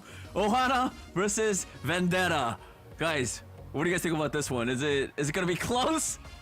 Honestly, both these teams are actually kind of sick. There are some good players across both of these rosters, and I actually think that this group in general was pretty fearsome. I was a little surprised, I think, seeing Hypnos have such a, I guess, a dominant win. I mean, it's a 3-1, right? So you can read into that how you like. I think it was a result that gave me, definitely some faith in Hypnos, and then they got crushed by Space Station, but there's levels to this stuff, so don't worry about it. So this matchup here, I think like Ohana has some really great young players, like Rojo, I think, has made a name for himself. Yeah. He also gapped the crap out of Sparker in the Space Station game on DPS, especially on Junkertown. He absolutely gapped him. So very, very good individual. Vendetta has like China. Great player, obviously. Hybrid, if you go back away, Hybrid played spent a lot of time on British Hurricane, but also a little stint on London Spitfire. Right. Crispy, of course, and Crook, who recently came across from GG Gladiators. So, Vendetta, a really solid roster. I didn't see much of them. They kind of got diffed by MCD for a lot of this series, though. Just 8 bios for breakfast, lunch, and dinner. It was a really interesting series because essentially we saw Hypnos then versus SSG, where they got diffed by, the Hardy Winston dive versus dive. SSG was just better, but a similar story here. Maybe not as, gigantic of a gap between the teams. I thought it was a lot more competitive. But unfortunately for Vendetta, their just dive wasn't quite matching up. And looking over towards the Ohana lineup, I think you mentioned it, Mitch, but the player to talk about is Rojo.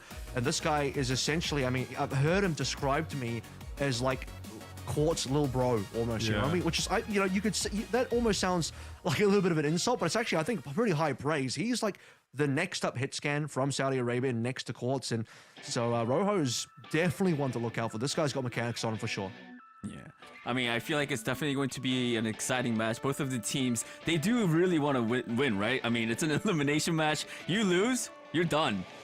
So hopefully, I'm really excited to see what both of these teams have in store for their matchup today. A very important one. You do not want to go home. Like all the teams, I think, playing in the groups, their main goal is to move out of groups, right? That's the most important things that they have to do. So hopefully we'll find out the results very soon after the match is being played. But for now, let's take a look at the community poll results. I'm actually no poll results. Never mind. I lied. I baited you guys. No poll results. We're not gonna do that.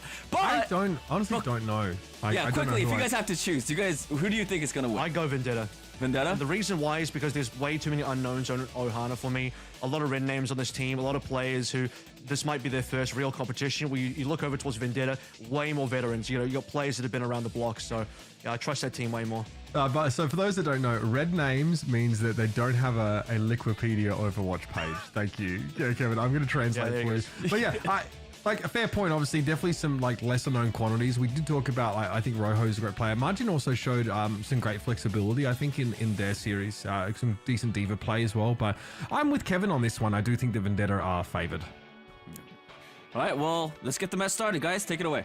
Oh, I didn't have to pass back to you at all. I could have just kept yapping. No worries. Samoa up first here between Vendetta and Ohana. And like Danny pointed out, one of these teams has to head home. Hybrid, of course, previously was a DPS player, now on tank here for this Vendetta squad, and will definitely be put to the test. I also think Cookie, really solid hit scan DPS player. Keep an eye out for them. I think Rojo is definitely going to be hard for anyone to beat, as we saw. Shuk, I think it was, Sparky he struggled, let's just say, because Ohana do have a nice little double sniper comp with Escanor's Hanzo if they want to bust that out at some point. But we'll cross that bridge when we get to it. Right now, we're talking about Samoa. I got no real questions in terms of Rojo's capability. We talked about that already. It's about everyone else in the team. I trust Rojo, but can I trust the other 4 members of Ohana, Vendetta? Okay, they're still got some things to iron out. They didn't look amazing versus Hypnos. A couple good moments there. Hybrid, role swap. We talk about it. Move from DPS over towards the tank. They're going to be one trick diving on the Winston. That's basically all they play versus Hypnos. And based on a little bit of the footage we saw from Ohana, they basically just played through the Diva as well. So these are going to be the comps locked in, and might just be the comps locked in for the whole series. China, a real Tracer aficionado. We expect to see mostly that pick from them. Polish player, by the way, so don't get confused.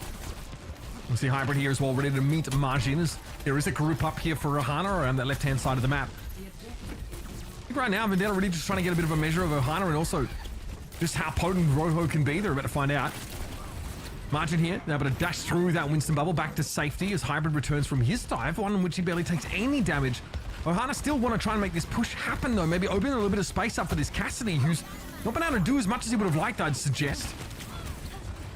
There's the DMAC. So, first blood being found. Margin trying to fly away from danger. Unfortunately, not going to be able to survive that one. Not enough healing coming on through, and the fight should go the way clearly of Vendetta without the Diva.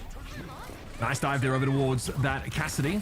Like you mentioned with that Margin in play, there's nobody to intercept that Winston dive, and Vendetta should have a pretty comfortable way through this first fight. There's a lot of things working against Rojo, and you see they've switched off the Cassidy because they are dealing with Cookie's Ash in general, so having a little bit more, obviously, mobility with the coach gun to avoid the Winston dives, because not only do you roll back or get back, but you also knock your opponent back. A little bit more effective in that sense than Cassidy roll. I mean, Quartz made the cast work here, but ultimately I do still think the Ash is better in this meta. Most players hit scan side would prefer the Ash, and Rojo wants to be able to challenge Cookie on that longer sight line. Support ultimate starting to become available. Crook maybe under a little bit of pressure. Has to nano Crispy. Oh, Kaneki Margin in mech here. Yep, Java's going to drop down straight away with that Susu, but they're still healing after the fact needed for the Diva. Chef aren't going to be much help in that regard here. Ohana, look at their backline, so low, and yet they've been given a chance to escape. Margin somehow still in mech, hello. Chef eventually does get chased down. But Rojo is struggling. He needs more time than this to have impact on the round, and Vendetta are making that hard. Eventually, that Dynamite claims Cookie. Margin is down.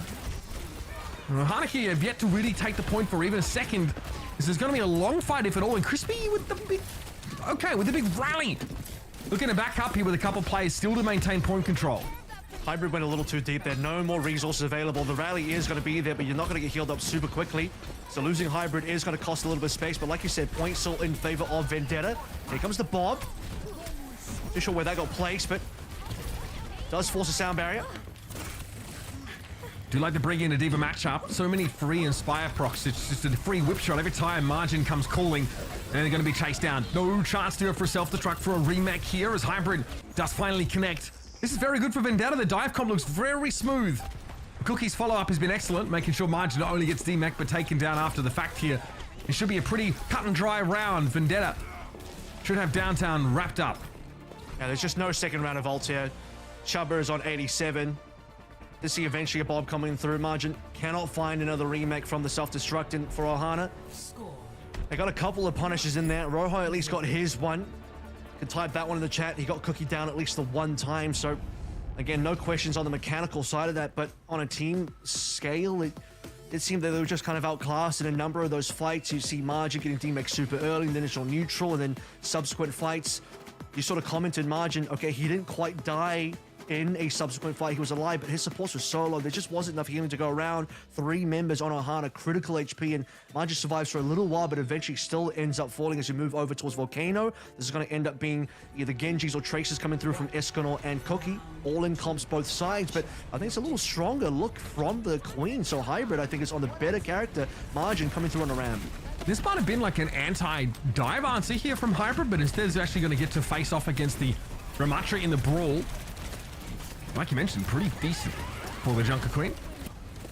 We do, of course, have advantages for both sides. Cookie actually picking up Tracer duties from China this time around. And there we go, getting picked off. All right, so the Tracer duel won out by Escanor here. Ohana, after a pretty rough first round, have priority. It's a little bit of a weird mirror because you're typically thinking, okay, you want to be playing this into more of a slow comp on the opposite end, but both teams are essentially in the same sort of situation. They engage some more clever Hybrid because you just Queen Shout and you start rolling on in. Here we go. This is the entry for China. Okay, Rojo got knocked up briefly by China as they emerged here. See a lot of Suzus being thrown in, but I want to point out that none of these comps have very good throughput, like raw healing numbers in general. So if your poke is good enough, and if you start the fight with enough of a health advantage, it's easy to snowball that, as opposed to dealing with like a Baptiste's regenerative burst or the Arnon defensive nade or something of that nature. So those first few seconds of these fights are crucial. And the reason why I prefer the Queen in this matchup is because, again, you just have the more clear engage option. For Margin on the Ram, it's like, what are you really meant to do here? Throw the Vortex down and just kind of run at them? It's not really the same. It doesn't have the same hit. Ultimates are coming online. Both teams roughly the same, but Crispy is outpacing Chef by so much. That's going to be important. Now I'm having a Soundberry here in this fight. Vendetta obviously have point control here, so that would just to be stop the attackers, but they have no chance, they have no time. Crispy gets run over instantly by the Tectonic Shock now, and Rojo should be able to bounce back to the point and clean this fight up comfortably. Yes, Vendetta get to maintain a lot of these ultimates, and they did use a Kitsune Rush in a losing fight, an ultimate that came a little bit too late in the day.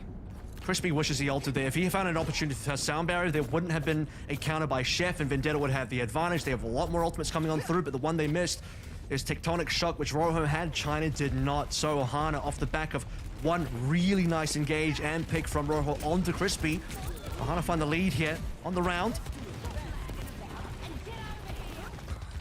Soundberry here now for both Crispy and Chef, though, so that lead that Crispy had gets eliminated by the fact that he gets run over in that previous fight. Recall there has to be used by Cookie. I think struggling still in this matchup against Escanor. Yeah, definitely struggling. Escanor wins it out yet again, but Chef goes down. Right, that's the beat note available here for Ohana, and Vendetta say, don't mind if we do. Only 4 players to benefit from it there, but that anti-heal on margin inside Annihilation is enough for Hybrid to swing through on a second pass and pick up the elimination. It seems like too many ults though, Mitch. I mean, 3 ults, Sound Barrier, Tectonic Shock should have been enough. Just those 2 alone is good. Why play the extra Rampage? Just seemed a little bit extra from Hybrid, and now they lack that. Gives Chef the capability just to play through into, you know, a tempo beat, which is essentially what Crispy did. You see Chef down, Crispy's like, okay, well, they can't beat in response. I'm just going to throw this ultimate into it. Ohana can absolutely still turn this front, but they do need to be able to at least get some engages, because you're seeing China find these engages. That's why Chef died. China gets in there. Vendetta's going to find themselves in last fight territory here if they're unsuccessful at dealing with this unanswerable beat. Pulse Bomb here is nice, and if they can pick off Chef again early, but those things really only come once in a blue moon, and Tracer Venture not the best at getting those insta-kills, those picks. So they're going to have to disengage away from this Sound Barrier. Great response from Vendetta, though. They do see the threat of that beat, and they can actually come back in after it's dissipated. Good protocols here defensively for Vendetta. Now it's time to go on the offense. Set up the Kitsune Rush here. China needs healing, and he's actually out of line of sight. I think Crook was trying to keep them topped up there. Oh, that's a disastrous turn of events for Vendetta. Yeah. And the flip came through earlier as well, so that means that the round's probably gone. Ohana, they got the flip before the fight really took place with the Kitsune Rushes exchanged. And I think Crook burned through the Suzu too early. He burned the Suzu on a Hybrid, but Hybrid wasn't really under threat. So couldn't save China, who dies to the pulse, and that is going to be it. Ohana find themselves 1-1 so far on Samoa. So that was a reasonably good situation. And I think they find the momentum off the fact that Rojo gets them the neutral. A little bit of a flub situation where Crispy didn't get to use his lead on the Sound Barrier, and I think that turn of events and how the eventual ults ended up panning out, then the overspend with the extra Rampage coming through Hybrid as well, definitely costs the team economically. I mean, in that last fight, there's actually been quite a few engagements, rather, where we're just seeing players get picked off at the start of these fights for you know, not a particularly good reason. That has introduced a level of volatility, I think, into this round now that Ohana have been able to swing back. You mentioned like the overspend, for example, or like dying with beat in hand, or like I think Crook builds his Sound Barrier way faster and then doesn't have a chance to use it. We see both Lucio's actually getting taken down with beat in consecutive fights here. So these are things that obviously you really want to tighten up on, but we are seeing like pretty aggressive comps. I mean, Queen, Venture, Tracer is, you know, a comp that really wants to, you know, put pressure on you and take you by surprise, but Cookie got rolled. I mean, picking up the Tracer there on this particular round from China, Escanor looks very, very solid on that hero as well. And, you know, I think there were multiple solo kills where Escanor felt confident just rolling over their opponent. It's such an interesting matchup as well, because you don't often see these like full all-in comps in a mirror. Typically, they're played as a counter to something else. You know, you want to punish a slower comp, you want to punish a team playing double flex support or a Sigma. But it's an interesting matchup in the sense of the tanks, as we talked about the fact that I prefer the Queen for the easier engages, but then you also have less engaged targets because the Ram is not the one you want to be focusing on. That's the target that's hard to kill. So who do you actually go into these engages, right? The backline's pretty tough. Lucio might be a target, but still a Lucio, right? You have the Kiriko, but with the amount of utility available for the carry, that's pretty tough as well. Venture and Tracer, they're going to be flanking, or they're pretty tough to catch. So this is a very slippery kind of engage for both teams. And despite being on the Ram and not having a clear engage, they defensively found themselves in a good spot. And Rojo being ahead of China earlier on, as mentioned, I think gave them the momentum they needed. So Ohana managed to scrape on through and, really nice round win, punishing Vendetta. And Vendetta also maybe a few careless mistakes. And as we head towards Beach, though, we go back to much more of a similar game style to Downtown. That means Winston versus D.Va here. And we were talking about this a little bit yesterday, actually.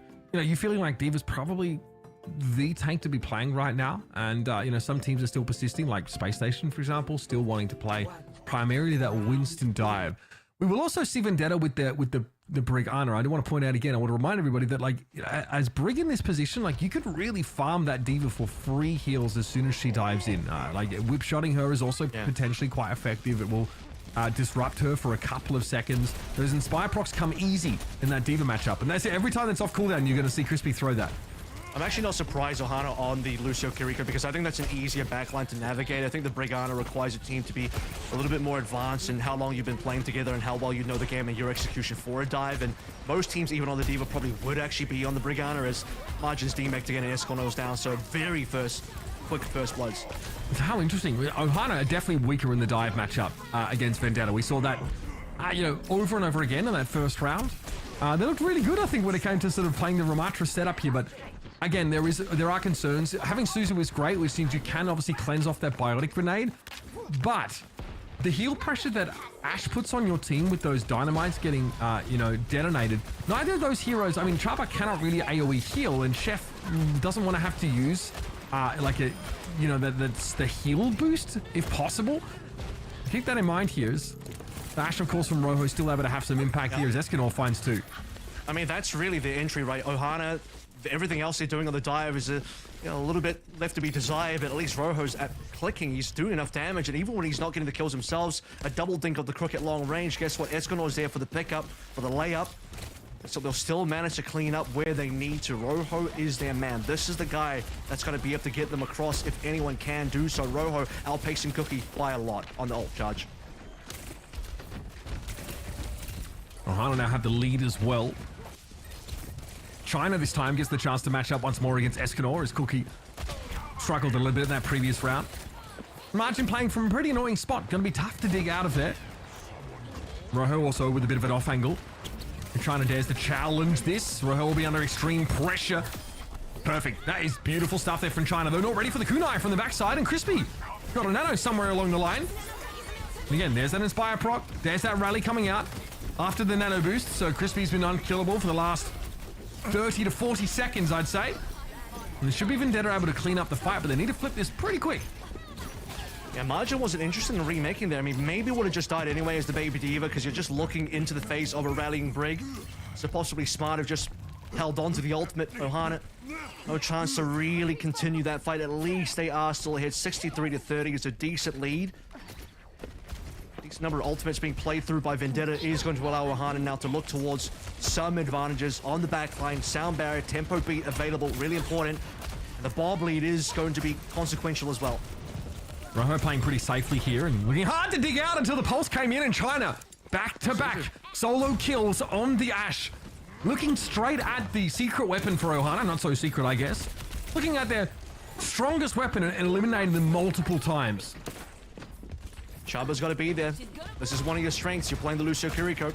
Deny the pulse bomb with the Suzu. And unfortunately that's going to allow Vendetta to catch up just a little bit more. Ohana, they've lost their lead on the map itself. They're about to lose their lead in a couple of ultimates here. Cookie's catching up. Chef still has the opportunity to play for a tempo. Here's the first bomb. On for an out. Crispy already taken down. Though sound barrier here from Chef for two players. Okay, Rojo's come back off spawn, looking a little bit low. Eventually going to get picked off by this Primal. Hybrid might be good for one more. That is pretty brilliant juggling. Chaba tries to escape. Tries he might. Eventually he gets run down. And now I don't think Ohana really have the numbers to flip this back. They do at least have the D.Va. If Hybrid can dance this bubble adequately, you can get rid of the Lucio now. It's going to be curtains for Margin, who might have to self-destruct here for a remech opportunity. 99 and counting. You'll have to drop to the point. It's baby D.Va. Why not self-destruct on the point itself? Okay. Either way, he gets picked off. That self-destruct basically ignored as Vendetta able to line of sight that ability. Lucio again back in the fray. Chef drops to the point and then gets cooked. That'll be that. Vendetta again with that better dive comp. Take it away on Samoa. That's just tragic for Margie. You could tell, you know, he probably didn't want to have to drop down, but no one was contesting. He's like, well, I'm Baby Diva. I got to do something. I got to go down and contest, but he just dies straight away. So no remake to be found there. I also just think Ohana, outside of Rojo, finding some damage and Escon, or maybe getting a pulse or cleaning up the damage from the Ashe player. Ohana just don't have the capability to initiate. I mean, they're not able to be proactive. You're not seeing them kind of take the game within their own hands. There's no tempo on this team, right? You're talking about dive matchups here. It's all Vendetta. They have all the tempo. They're the ones making all the plays. Hybrid's being, you know, very aggressive when he needs to be. And honestly, his mechanics don't look too bad. You have a lot of players, especially on the DPS side, going over towards tank, and you know, you can just tell they're not really that good on the Winston. They don't have the experience. You know, they're looking miles away from the goats on the Winston. But yeah, not bad on the juggling mechanics, at least versus Ohana. It's certainly more than enough, because Ohana, too many times, they just look like they're sitting on their hands. Yeah, look, and I think it's great that you have the Kiriko for the Suzu, but we talk about overall healing throughput being pretty low. And if that Suzu gets used to cleanse a Bionade, it won't be there to cleanse a Pulse Bomb. So there are a lot of things that can put that pressure on Kiriko, force that utility out of her. Sometimes there's just too much to do for that backline. Yes, it's highly mobile. Yes, it's quite slippery, but we saw Hybrid even able to chase Chaba down and, you know, find elimination in Primal Rage with the Juggles there. So if your opponents are good enough, they can definitely still exploit you if things go wrong for your team. I thought Escanor was a pretty solid tracer. You know, China wasn't really opting into many 1v1s. They were, against the tracer? They were looking to go and kill Rojo, and they did that time and time again. I didn't think they correctly identified that the Ashe can be a huge problem if Rojo is allowed to play these aggressive off angles and not get punished for them. So that's exactly what China was able to do. I wonder if Ohana can play the Brigada, because it is the ideal backline for a dive, even a Diva dive.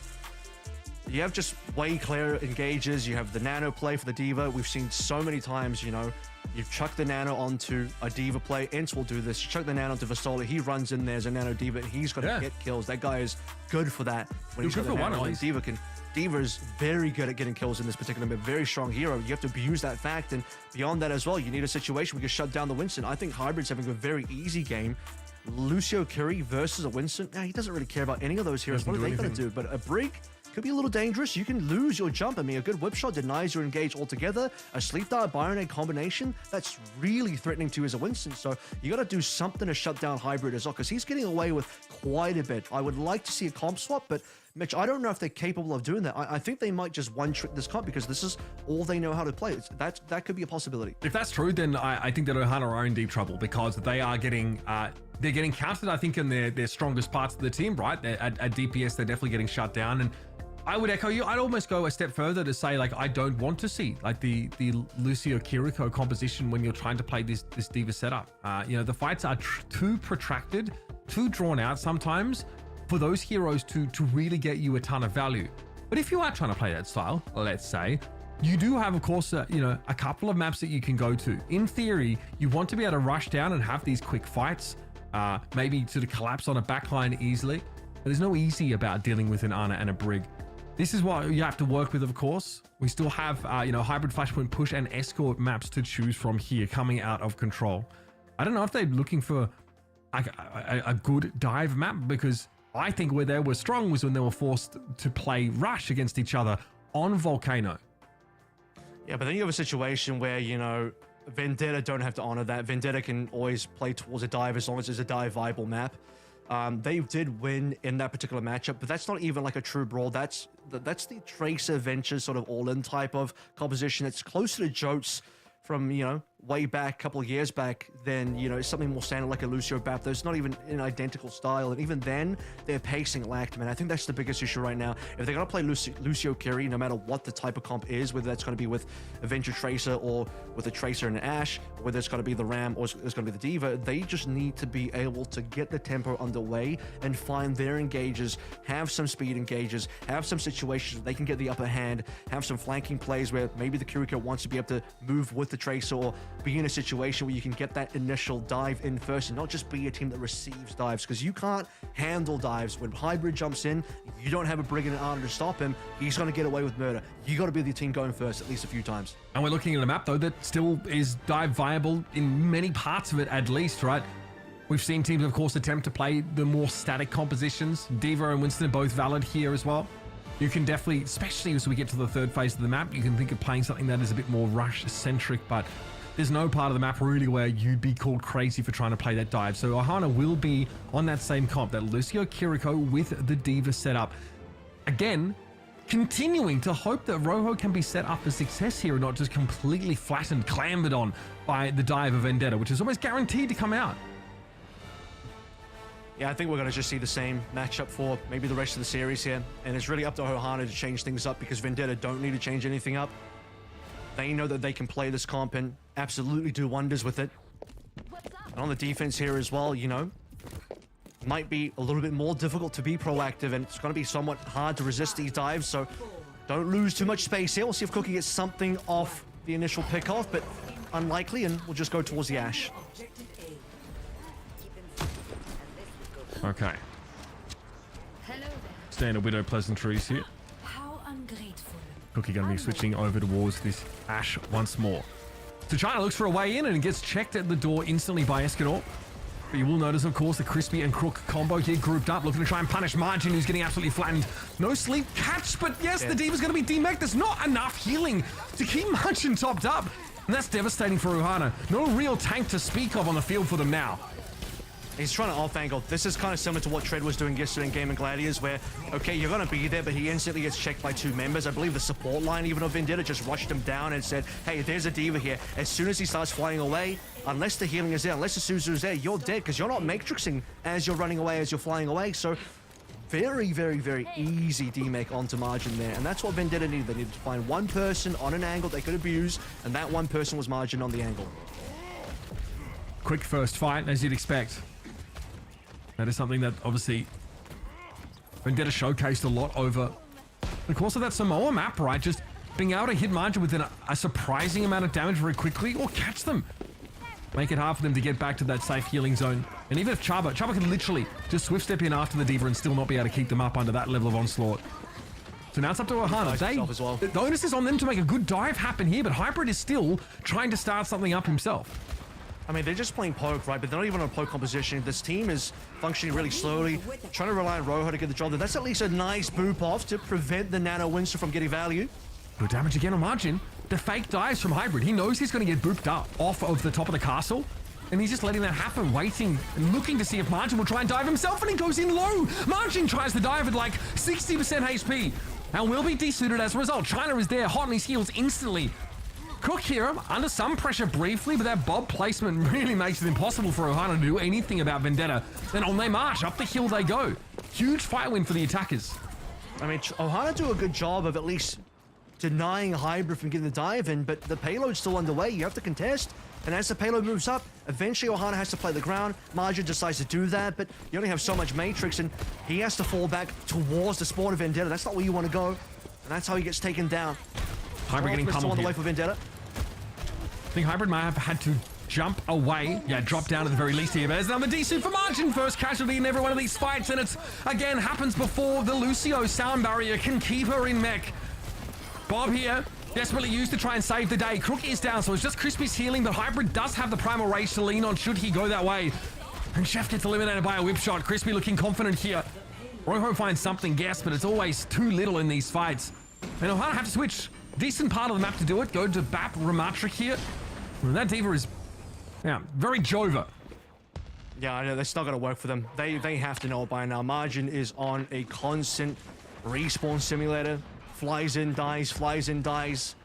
He didn't even find a single self-destruct, by the way. 2 points, 0 self-destructs. Just couldn't survive long enough to find damage. And speaking of damage, Chef goes down. Cookie finds in Vendetta, pushing through the last corner. They're about to cap. 436 and counting. This is a very, very fast pace for the attackers.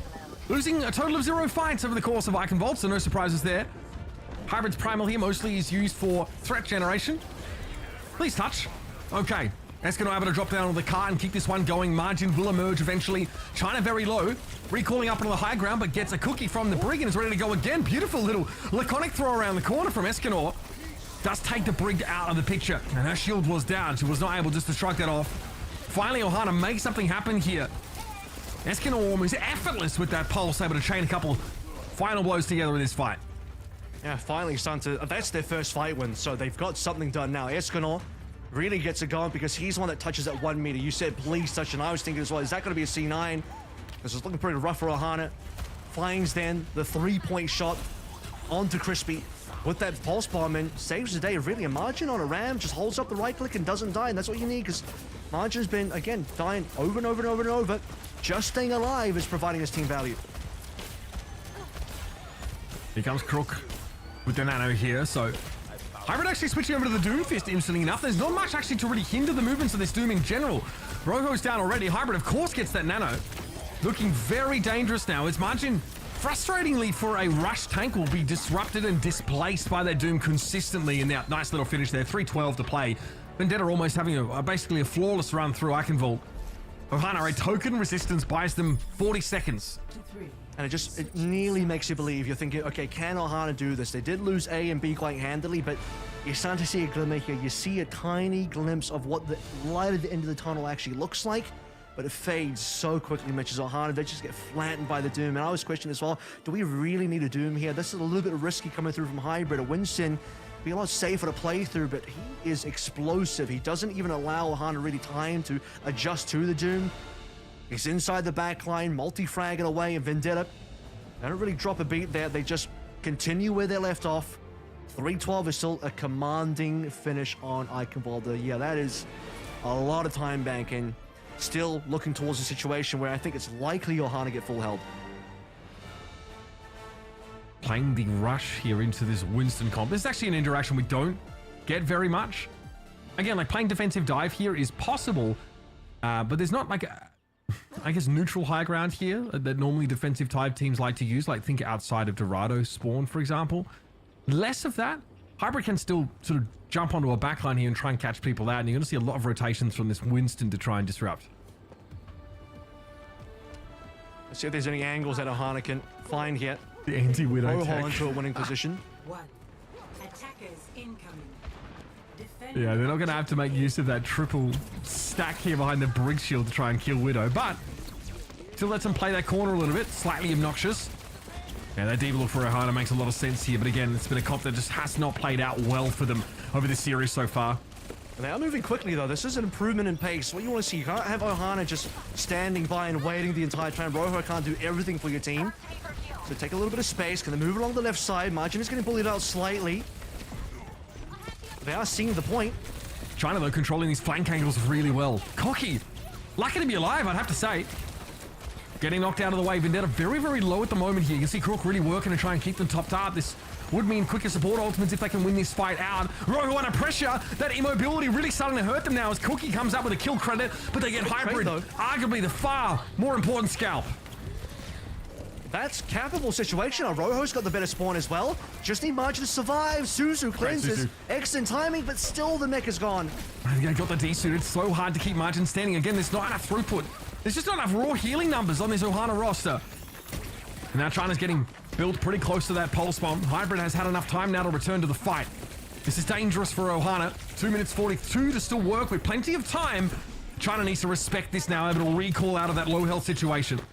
They just need picks, man. They need to get something down. Cookie was 1 HP, is 1 HP basically again, but he's safe. He's got healing. He's got a double frag here. China survives on 1. It's so many members from Vendetta surviving on barely an HP. The only kill they got was on Hybrid, and as you said, probably the most important kill. It's the one you got to actually use, the one you have to actually abuse, but traded for Margin. It's a 4v5 where Ohana have a tank and they still lose a mech, and now guess what? Vendetta, nearly 5 ults. Yeah, and then you can just cycle here a Nano on the Winston into a Primal Rage. So many options here for you. Eventually, China does 4 losers out, and they trace the battle, and Escador finds a second. Pulse Bomb connection on a Cookie is brilliant. Vendetta don't notice. They're holding on to Hybrid here. They're actually hoping to get probably Primal before Nano, but they are going to have that Nano on towards Hybrid.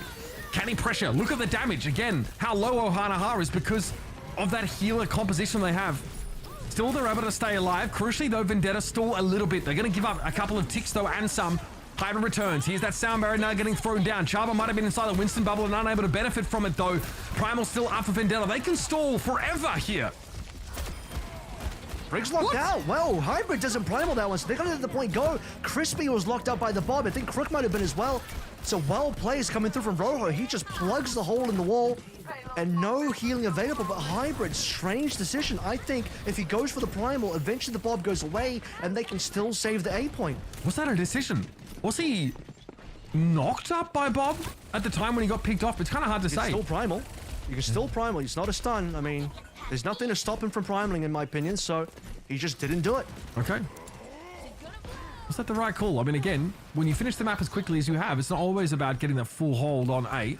I appreciate that, but Vendetta definitely had a few more stall mechanics at their disposal. Hybrid just solo dive Rojo. Presumably China was there, I guess, but he went over the top. Another beautiful pulse from Escanor, really starting to put himself on the map here. Unfortunately, it's probably not going to be enough in this fight after Rojo got picked off instantly. Coming off spawn won't be in a great spot to have impact here. China a little bit more quiet by comparison on the Tracer roster. You can see how Hybrid does not want to hang out in front of the Diva for too long. That is a ton of damage with those micro rockets at close range. And Cookie has just discovered it. Hybrid might get burned down here as well, has to run out. But finally, Vendetta are finding kills, and we talked about Rojo maybe being the player to look out for, but I think Esconor's been far more impactful over the course of Iconvolta so far. He's been the one finding these opening pegs, securing these kills, landing pulses and all the rest. Now finding some good payload move at Kitsuna Rush as well, looking towards the end of the bridge to finish off this point if they can. But Vendetta still plenty of members around, and Chef is so low. Yeah, and Margin's also being kept below half health for the entire time, which is actually important in terms of that armor not being a hindrance to Tracer. So again, like there's no throughput to get Margin back up to full health. They can't afford to dive in. This is one of those compositions here where that little poke damage you can do really matters. You need to see them have maybe play the Kitsuna Rush into the high ground or forcing Vendetta off their positioning. Because Cookie's just free firing. You can't have a situation where Cookie's free firing like that. Rojo needs those angles. You got to deny them from Cookie. Another Escanor pulse, perhaps? Yep. Nano is available though. Oh god, he's been so good. There it is. This one, though, Crispy gets nanoed, so he's able to avoid that mortal blow, but Escanor drops down and finds Cookie. In the meantime, though, it's always Escanor opening the fight and then Vendetta finding a couple of kills their own out of a short-handed situation. This time, the rally really sets them up. And that's Crispy giving back after Crook was able to keep them alive under that pulse bomb stick. And for now, they're chilling. Decent walk back for spawners here, but beautiful bio, and Crispy was hoping to capitalize on that, and they might just have to leave it. You don't want to go too far here. Can't spawn camp just yet. You have to kill the supports if you want to do that. It does get double support ultimates out. Escanor probably should have gone for the level 1 Crook instead, because as I mentioned, Nano was available, so Crook is the better target, but minimum you get the defensive ultimates out. That's something to work through. Final minute here. Payload is still not in the best place. You want it to be on the bridge by now. Again, it takes a long time to heal your tank up with Ohana's comp. Bob inside the Palace here is going to actually force Margin and Co. down to this low ground. Obviously, with that mobility of Diva, you always have another way around, but Margin probably going to get demacked here. Self-destruct here, though, for a refresh. Bio-nade here, big on Ohana. They are struggling! Dude, wow. What a stunning connection there from Crook. Margin, though, at least is able to pick himself back up and get back in the mech and get back to work. Cookie's second elimination in the fight was Escanor, but Margin's more than happy to take that fight, and Hybrid was in La La Land at the time. Yes, he can get rid of Rojo, but Margin, as a sole player standing, will able to push this card up a little bit more, soon to be joined by his backline.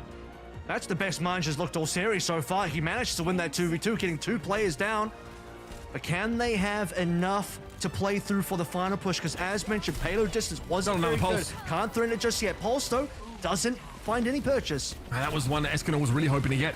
But he's had a pretty good strike rate so far this round. I'm not going to hold it against him. Trying to force down from the high ground. As yet unaware of where Escanor is. You got to find a way to break through this Vendetta setup, though. It's Cookie. He's definitely the weak link, but Rojo is the first to actually get picked off in the end. And here comes the Kitsune Rush now from Ohana. They've got to make this stick. Chef got to be chased away by Hybrid, though. Now as he turns his attention in the direction of Margin, who is, of course, basking in the Kitsune Rush for now. That extra healing from Chaba still isn't enough to keep him in the mech, and Hybrid is healthy. Cookie will be returning to the fray in a moment, and that Suzu was just used for a stay of execution as Ohana eventually capitulate outside the castle and give Vendetta their second map of the series. As 4v5 to start the final fight, though, that is the critical thing. So they just lack the extra member to play through, but still they kept it competitive. Kitsuna Rush comes on through. They even get a 2-man trade, and you start to believe once more. You just see that glimmer, Mitch. It's just so close. Maybe you get something out of this Ohana team. but it just takes them so long. At least we saw an increase in tempo. We saw them cap that A. I am still going to argue that I think Vendetta probably could have full held that one, and Hybrid chose not to. Primal is a little bit questionable for me. They probably could have played that a little bit of slight sloppiness, but they'll still win it out. They still have the experience on their side. Massive ult bank, massive economical advantage, and still too many wasted opportunities for the side of Ohana, where if Rojo or maybe Esconol actually on that particular map can't open you up, nothing's really happening for this team. Yeah, we spent so much time highlighting Rojo at the start of the series, but the Tracer play from Esconol was sublime. Pulse Bomb is 6 on the Briggs, which is quite often your target in these dive compositions. Very, very good here for forcing at least, you know, those nanos out of Cook, for example. But it's often Rojo getting dove on by China, who doesn't look to take Tracer 1v1s in the same way that Cookie was trying to. I think earlier on, less concerned about securing flanking routes and more about just trying to pick off those crucial targets here. Again, we talked about this composition. I think the Brig Ana setup is far more durable and especially potent against the D.Va in general. We saw obviously the switch up here towards that Ramatra comp towards the end of the round, but it did nothing really to slow things down. I think for Vendetta is Hybrid just switched to Doom, and yeah, Ramatra can't do a whole lot there. It's a very frustrating head-to-head that he has to play Ramatra v Doom. And again, they don't have the dive counters there. It's not like Doom's playing into a Brig or Arno who has so many, you know, tools in the belt to be able to stop a Doom, all the sleep darts, fire nades, etc. It's the exact same tools you would use to shut down a Winston that just isn't available for this Ohana team. They still got a reasonable amount done with what they had, but it's just not going to be enough. And you know, I had a feeling, you know, it's just one of those things you sort of gather in the ether. I just had a feeling that this team, they have this one style, and you often see it with more inexperienced teams. They prefer the Lucio Kiriko because it's just a little easier to pilot as a comp. Brig Ana is more difficult to play, but it is the correct thing that you should be playing. If you're a good team and you want to play dive, you should be on the Brig Ana. There's a good reason for it. Yeah, absolutely. And we harped on it a little bit, I think, at times, but giving your tank the nano is a huge difference maker.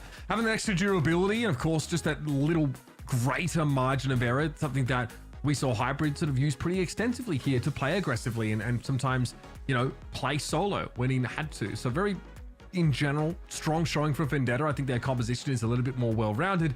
And despite the performance of some of these individuals on the side of Ohana, they're walking out of that second map not only 0-2 down, but actually completely battered and bruised. Like, that was not particularly close here.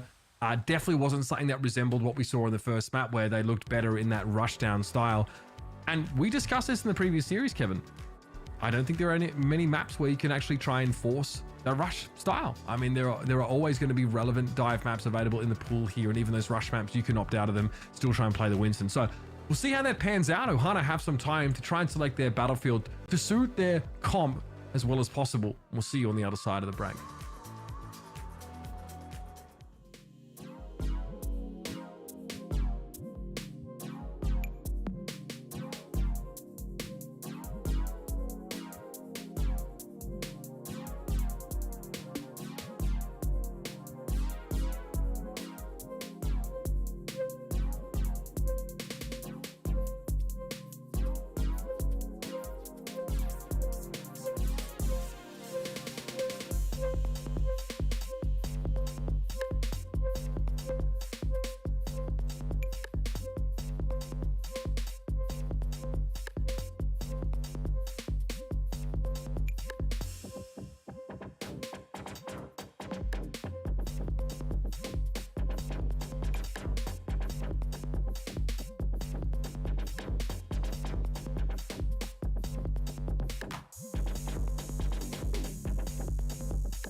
And here we are, folks. It is Ohana on the precipice of elimination from OWCS Stage 3. They've struggled so far over the course of this series against Vendetta, against their Winston dive composition, and they've decided to try and force a rush comp. That's right, looking at Circuit Royal here. We know it's the kind of map that's featured plenty of the Ramatra Sigma looks, and Ohana's hoping that's their silver bullet, their ticket to get out of the doldrums, Kevin. It's certainly going to test margins here at Paul here. I wonder if a Sigma is going to be available, because that's still a classic for this map. I mean, I think the default for Circuit is probably actually still these Sigma comps. We're looking towards Poke, we're looking towards Fires, right? If you want to dig into what the actual meta for Circuit is, what is most commonly seen, especially by the top teams of the world, we look over towards OWCS Korea. You're having Widowmaker or Ashe paired with the Fire, looking over towards a Sigma, oftentimes a double flex support as well that includes an Alari. So is Ohana going to bring any of that to bear, any of that to the table today? You also mentioned possibility for a brawl. Honestly, despite kind of sort of winning on the brawl, I wasn't really feeling it. The Ram look on Ike involved, it saved them for one fight, then they got flattened by, you know, the hybrid Doom coming through. Yeah, they did take a round on Volcano for Samoa, but that was a weird situation where I think also Vendetta played that super poorly, and it was like, you know, that's like a all-in mirror, which is not quite a brawl mirror either. So we're going to head over towards Circuit, where indeed it is going to come down to the Sigmas, and because there's no double flex look for Ohana, they're going to play the original sort of Sigma comp here in the mirror, which is going to be Brig and back together, which is decent into a Sigma mirror, but if you look at Vendetta, Mitch, that's the exact comp I just outlined in terms of what I think is the best. And it's fine, right? The Brig, unfortunately, now is a little superseded. She doesn't do a whole lot. You know, obviously outside of Rally being very powerful and when eventually these like poke comps start to fight. But outside of that, I mean, Chef's Shield just kind of gets chunked down by the Farah. That's definitely going to be something that is annoying to deal with. Escanor, of course, on the Echo wants to blow cooldowns and hopefully eliminate someone like China as quickly as possible. And this is where Rojo looked pretty good on the Widowmaker. Very solid Widow. Saw that on Junkertown against SSG. Can they find success against Cookie, who on the hit scan has been no slouch either this series? Emo's already used. Marjorie got taken down at 1 HP, so you're seeing utility being blown super early. In fact, Hairpins at this point being taken. Marjorie's being forced out. I mean, China also very, very low. Takes a glancing blow there. Crispy's lost the healing pylon, which was placed a little far forward in fairness, but as attackers, that does happen. We saw China and Escanor briefly exchanging blows. We definitely need to see Echo dispense those cooldowns very quickly to get a player advantage here. Chef, what are you doing in the front line? Oh dear, they could not do a thing about it. I think they got conked forward, but the Brig can be a liability against Farah in these poke comps. Thank God for Rojo, I guess. He walked past the shield, he walked past hybrid shield, so his own team couldn't even really help him. He overcommitted so much. At least the window's at Chaba with a quick window. That is going to buy them much needed time. Chef's going to come back on Alari now. Okay, are we going to actually see the capability out of Ohana to match this double flex support? I mean, Rojo just bailed Ohana out big time. He just turned up to the court and basically knocked the bailiff out. It was that extreme. Beautiful couple Widow picks here. Rojo set up obviously to deal with the... Oh, these are dirty spots. Dirty spots indeed, but Cookie takes the direct approach and just blows margin up. So that's that for Ohana here. They are going to be forced back and give up that checkpoint. Slow going for Rojo. This is the map that he needs to show up on. Talked about the hit scan prowess so far. Was okay on the previous two maps, but this is the one where you have to be the carry. You have to be the guy to get it done. Escanor as well needs to find a situation to shut down China, but the other thing is, as an Echo, you're not often in range on this map to actually shut down the Farah. Farah can play so much further away, and you don't want to get in the sightlines of Cookie either. As we look over towards Vendetta, Crispy, ultimate available. Yep, China wins out against Escanor. That's scary, and you're right. You're just going to get shot by Widow if you try and fight the other Farah at length. Margin is so dead. So very dead. Rojo at least able to find a pick on the backside, but the numbers favor Vendetta so heavily, and China probably... Well, don't know if they need to be there, Chava. That's fine. We're not able to fall back to disengage, and now Ohana are really on the back foot. Escanor has duped a Sigma. They're just going to bail out. I mean, the Sigma's going to walk up. That lets them retake, touches the payload. Flux from Margin, that is a bona fide one. Hybrid gets caught in it, takes some damage, but was healed up constantly. And Margin has spent most of this game below 50% HP, let alone this map. Crispy, great interrupter on that Captive Sun now, and Escanor was waiting for him with open arms and a focusing beam to finish the job. And Cookie's found a couple of picks though, and he's found both DPS. Somehow Kevin Cookie just takes the game over. Dirty Widow play. Yeah, he's got all the angles. I mean, Rojo's stuck in spawn there. He's got nothing to look at except the payload. Honestly, that was a really nice rock from Margin. Didn't expect that one. Crispy shut down. No Captain Sun, and he was patient as well. But Crispy was waiting for the kinetic grasp and maybe the shield to be gone before he rocks the Sun up, but instantly rocked out. Still not enough. We talk about Cookie, we talk about China. Vendetta now, very, very large time bank walking over towards C. It's looking like Eichenwalder all over again.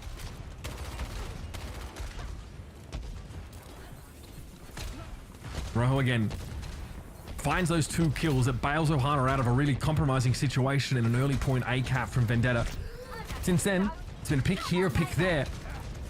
They've been eclipsed by Cookie's impact, and they continue to be, apparently. Chef gets taken down again. Too many first picks on Chef have made it hard for Ohana to play a full... What the heck was that, Cookie? What an adjustment, Rojo. That's a free haircut. And that is Ohana. Gross. They're just getting folded back into their spawn. Yeah, look, Paylo's about to finish the map very shortly now. Ohana's just chilling by the pool, lounging around. Again, they need to be a little bit more active than that. You got a point to play at this rate. Chef still has ult. In fact, Chef finally finds his Captain Sun, but he's half HP. Okay. We will see Escanor at least be able to stall things out on the card a little bit there. Having a duck down as Cookie was still looking for the shot. Crispy on a flank here. Chef in some danger, tries to use the outburst to help a teammate. Rojo finds the pick at least. Recall from Escanor to buy some time. No accretion available for Hybrid here. And they're not going to finish the map quite yet, are Vendetta. Cookie can still pressure this Sigma down.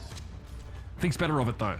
What they needed was a little bit more healing power, but support's gone. Hybrid solo on the point. Obviously not going to burn any ultimates. Cookie though, that's got to be the main talking point so far. He is ripping through Ohana. Rojo's done very little to slow him down. And for Vendetta, I mean, almost unfortunately they didn't finish there because it looked like Cookie was about to finish that one by himself and force it.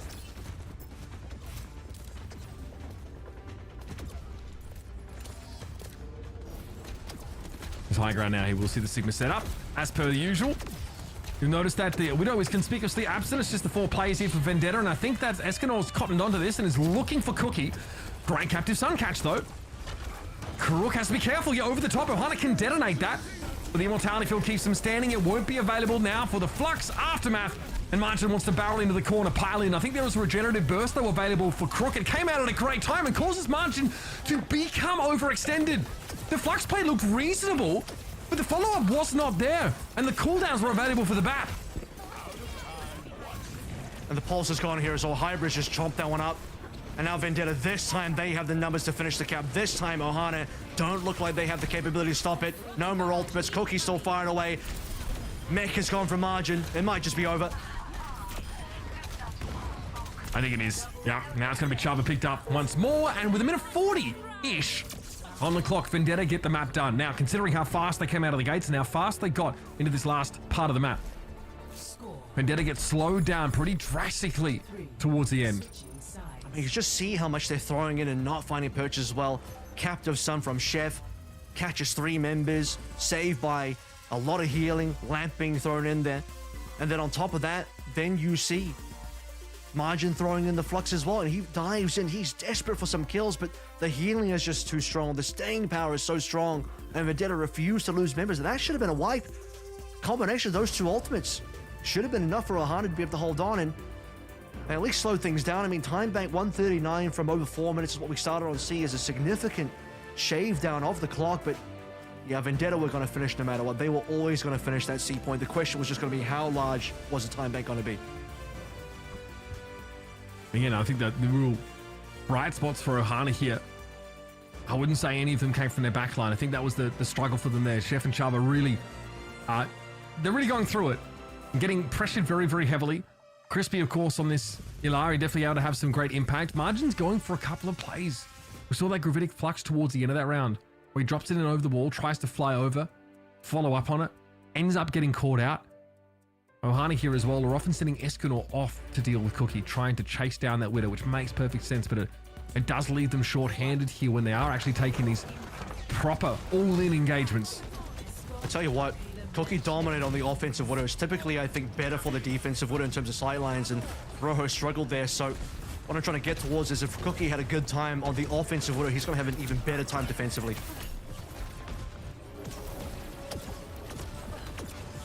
Escanor here not opting to take any sort of like ambush route over the top. Okay, Cookie! What a shot! Escanor is always going to be an endangered species once the Widow is out there. Cookie really finding a bit of a flow state over the last couple of halves of play. A nice bio here, probably won't have a lot of opportunity for follow-up. Martin tries, but realizes that the rest of his team are not there. I think you're just your Widow bait if you're Escanor on the Echo because you have less mobility than a Fire. At least a Fire has, you know, the extra new flying ability to shift away very quickly horizontal. Let's see what Rojo can find. He's got a lot of work to do. Crispy left on 1 HP there. You'd like to finish that player off, but not going to be found. Rojo has to play for some more obvious angles, right? There's only a limited number of spots where attacking Widows can post up here. Cookie can cycle through those and check them again. Escanor down. And he was playing safe. Look how close to the corner he was. Such a small window. All you need is a pixel. All you need is 1 pixel. And Cookie finds a Rojo, though. He gets the pixel he was looking for. He knew it. He had the angle lined up. Cookie was going to make the play. Rojo reads it correctly. And now opportunity, but Margin still under a lot of pressure. They have ultimates, so they can push with this. Nano's available. The healing was good. Martin goes a little bit low at some point, but definitely is able to manufacture some extra pressure behind that pick that Rojo generated. Cookie, though, is going to return in just a moment and be set up in a good little sniper spot. Escanor realizes that now the pressure is on, and that is great connection with the tri-shots to clean up the Widow. Now, Hybrid's starting to feel it. Crook doesn't have an amp matrix here, and of course, those defensive cooldowns being cycled by the Sigma allow Hybrid to stay alive for the time being, but that bio will end him. Nothing Crook can do about that. Ohana eventually push over with 4:30 to play now for this second climb. They're going to be feeling decent. Again, it's Rojo that opens things up for them. A little bit of an awkward POV coming through from the Echo of Escanor, but he still managed to find the shots. I mean, the nanoed up tri-shots will be enough to get Cookie down. Wastes both beams, sadly. Just doesn't find any good beam damage, so not the best Echo mechanics, but copy onto a Seg. Good rock on towards Hybrid. Eventually, that's the cap, so good amount of time in the bank. I saw 4 minutes, it's solid. Another one. Good pick on the Widow. Rojo counter-sniping very effectively right now. Margin happy to turn around now after throwing that flux that holds most of Vendetta in place, and Escanor again. The DPS of Ohana starting to shine, and that card is halfway up the hill. Look at how far forward Ohana have drawn the battle lines. It's been tough for Vendetta to fight out of the hotel. Yeah, this is important. This is what's going to help Rojo a lot. It's going to help Escanor a lot as well because you're denying sightlines now. You're denying China especially. A really difficult spot for China to play through. He needs to get out in the open. Hybrid can do it behind a flux, but definitely needs there to be follow-up and can't afford to be interrupted. So he sees the accretion used. Now he knows it's go time. All right, pressure there on Chaba, I think it was. Getting hit with a captive sun. Hybrid drops down after the flux, and that annoying Ilari turret keeps Margin topped up. Eventually, though, he has to be brought to heal. Vendetta find a break. Finally for Vendetta here. And a chance to filter out of the hotel and set up again to the high ground. So Crispy a second to get that kill on the captive son, but Chef doesn't really find much. Not too sure what happened to his son. Certainly out of the picture. Vendetta throw a lot at the wall though. That is maybe the most desperate we've seen Vendetta so far. Almost getting spawn camped there. And maybe the most competent we've seen Ohana so far as well. So, you know, talk about light at the end of the tunnel. We're starting to reach that ever so slightly further, and the light's kind of getting a bit brighter for Ohana. Can they get it done? Margin, low HP. They got to push up. Make use of this nano again, probably on Escanor.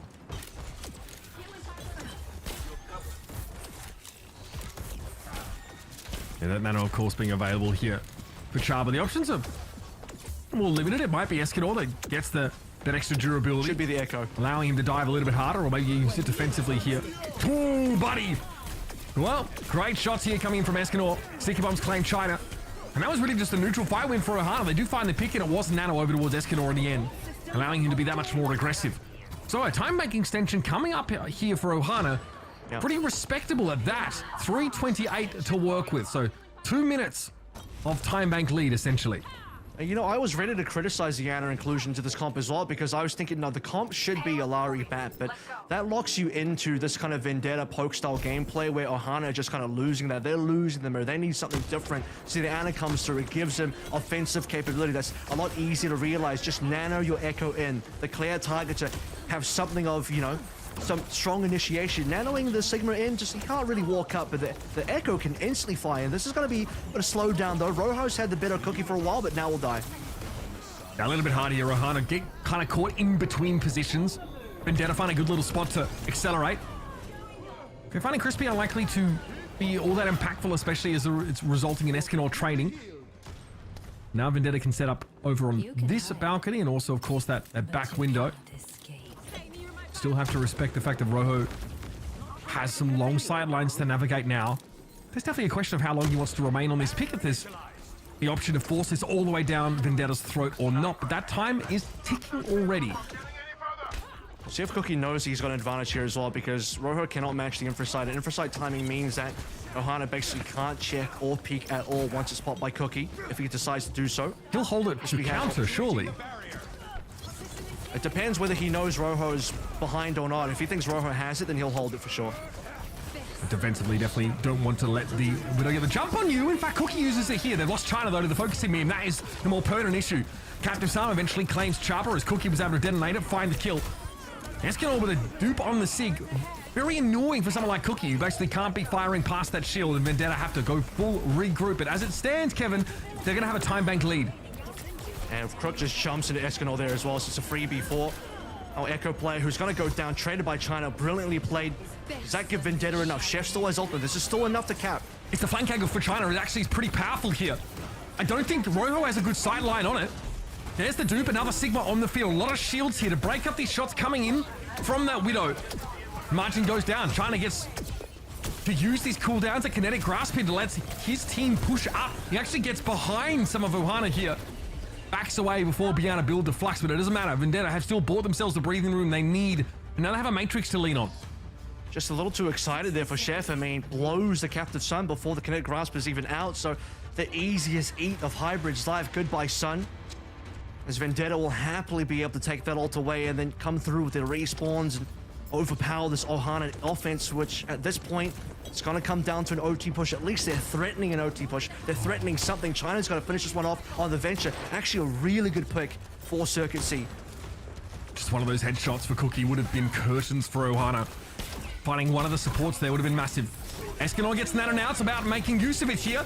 Trying to get past that air Matrix, but still getting brought low. 1 HP to Dream. Eventually, Crispy's able to finish the job, and now that air Matrix can be used to force the rest of Ohana back. 17 seconds, which means they don't have time to regroup and take another fight. It'd have to be here, but they've only got the dregs left to play with. China surges forward on that Venture, and Ohana are going to be brought to a stop here. This is going to be the series, unless they can make something truly brilliant happen. Who do they have to touch? They have the Tracer of Escanor. Can they get there? Force by Nails, overtime ticks down. Escanor does get that brief touch. Cookie, though, is going to be set up here to answer the threat of the Widow. Being pressured a little bit here by Chaba. We can't do much about the Hyperspheres, and Crook just shooting at him from the low ground. Round of options here. Margin desuited, and try as they might. Ohana with some decent Widow play. A decent poke comp on Circuit Royal. That was their last chance expended, and they flame out of OWCS Stage 3 as Vendetta advancing in this group. Unfortunately, this will not be the event that advance Ohana through further than OWCS, or maybe get them the blue names just yet. A red name team with red name players will unfortunately have to go through qualifications once more. It was a tough battle, outmatched by Vendetta on every single comp. At least on the SIG, I think they started to have a chance. You know, we saw the glimmers of hope there, but they ran out of time, ran out of maps to play through, and I think just sort of found the composition a little too late. The Diva was definitely not it. I mean, like you guys said, it was Vendetta taking the win 3-0 against Ohana. I do have to say, though, Escanor from Ohana might be my new favorite player. It was pretty impressive. It's only because you're a Seven Deadly Sins fan. I know, I get it. I don't know what but you're guess talking what? about. Guess what, Danny? The sun went down, bro. The sun went down. You don't know what happens to Escanor when that happens. He starts to look twiggy and dweeby, you know what I'm saying? Hey, talking about sun going down, walk us through this this match one more time, guys. Okay, I mean, look, yeah, let's throw it all the way back, right? We saw, you know, two different styles of comps on Samoa, right? Because Volcano forces a rush style, right? But in general, I think the Winston composition, but more importantly, the Brig Ana here composition for Vendetta looks much better, Kev.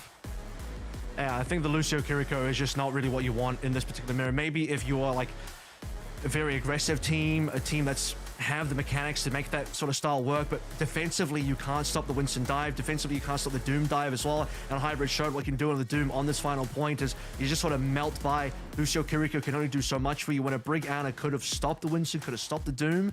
Lucio Kiriko doesn't do that, and too many times I think one of the biggest issues is also tempo. You got to be a fast team. You got to play Lucio Kiriko, be quick, have the pacing, have the initiation. Too many times we see Margin on the Diva just getting completely destroyed in the server. He was on a respawn timer. He just loses mech time and time and time again. I remember one of the phases, either attacking or defending, where he didn't get a single self-destruct ultimate. Just wasn't alive long enough. Just didn't do enough damage. Unfortunate. And we go to Circuit Route, we get to see the Sigma comps play out here, and I do think it's a comp that lets Ohana play to their strengths, which is, undoubtedly at their DPS. I think Rojo and Escador are really solid players. I mean, if you're looking at a team, if you're out in Saudi Arabia and you're all starting to build a roster, like I really think you should be looking very closely at both of these individuals. I think Rojo's like 19, right? So young players with a lot of potential here. But again, like this Vendetta team's got a ton of experience. I am surprised they lost to Hypnos. They're going to get a chance to rematch them to try and make it out of the group, and I think that's a match well worth looking at. Yeah. I mean, they really did need that win. I mean, and by getting this win, they are still alive. So Vendetta will be moving up. But I think it's time to highlight some of the players from Vendetta, from the winning team. I think both of the DPS were really good, but the player of the match for this specific series, goes to the tank player Hybrid. Whether it was, I think, the Sigma or you guys mentioned as Winston as well. He was a great tank for this series.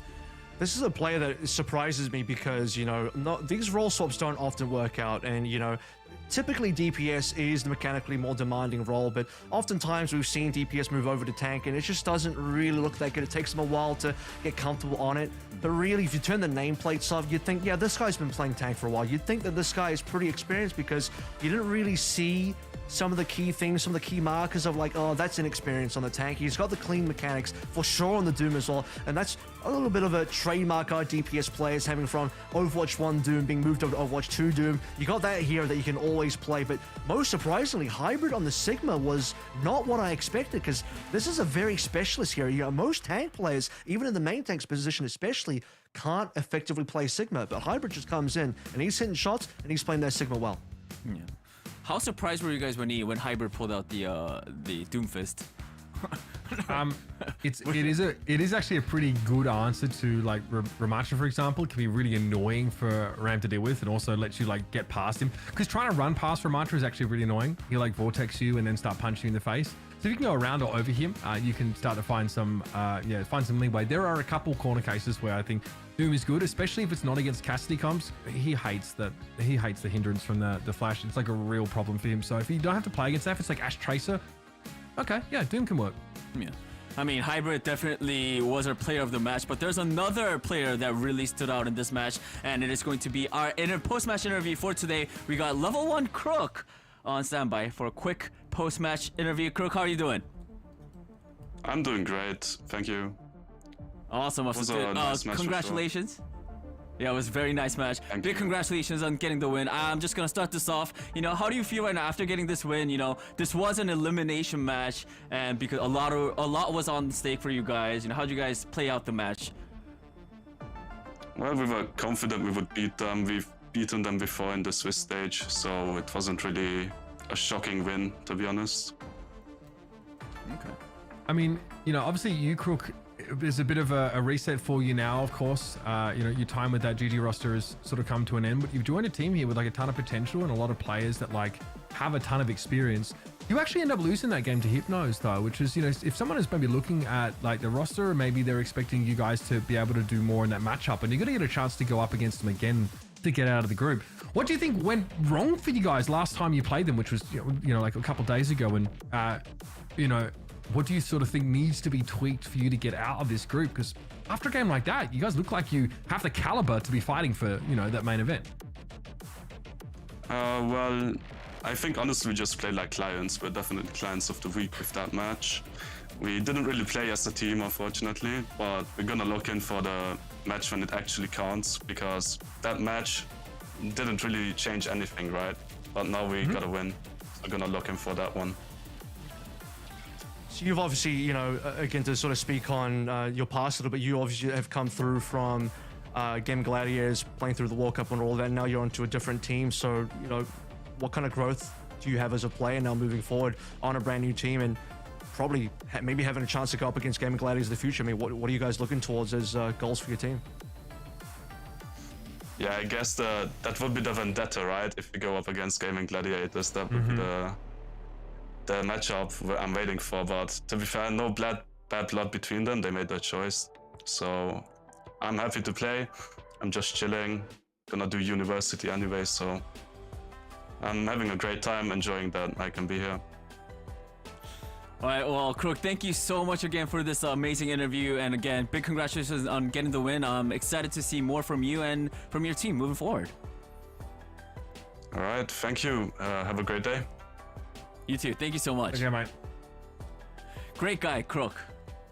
Yeah, I mean, like it's funny. Like I wanted to ask, like, wait, is that why your team is called that? I mean, probably that's probably a little bit of a stretch, I think, but still, I mean it. Like, I am surprised that they lost that game against Hypnos. Like, I do think, like, yes, like Hypnos have like MCD. I think Skytor, right, the tank player on Hypnos is really good, and SXJ is like great. It's like the in the Echo role, but like this, I do think is a team that can be reaching a little bit further and should hopefully, and I'm glad to see that they have high aspirations than that. Like getting out of this group, find Space Station Gaming, very reasonable, and I do think they have the quality. Hybrid is showing us a deep hero pool at tank for someone who obviously traditionally was a DPS player, so I think that is a really good sign.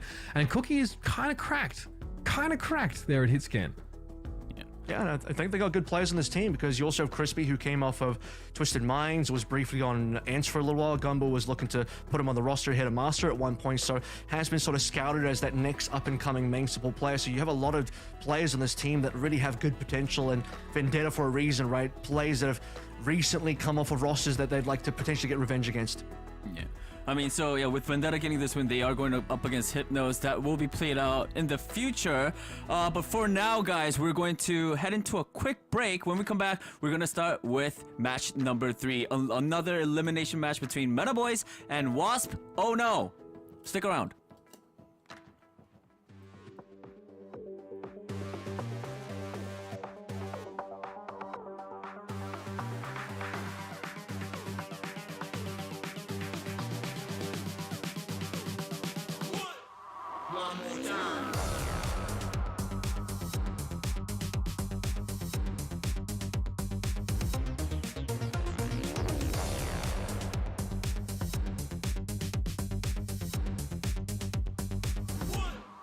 One more time.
Welcome back, friends. We're heading into our final match for EMEA region. Match number 3. It is going to be between Meta Boys versus Wasp.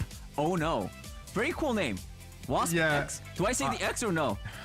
Well, I think it's a combination of two names. So you can call them Ono or Wasp, I think. I'm going to pick Wasp. I'm just going to call them that.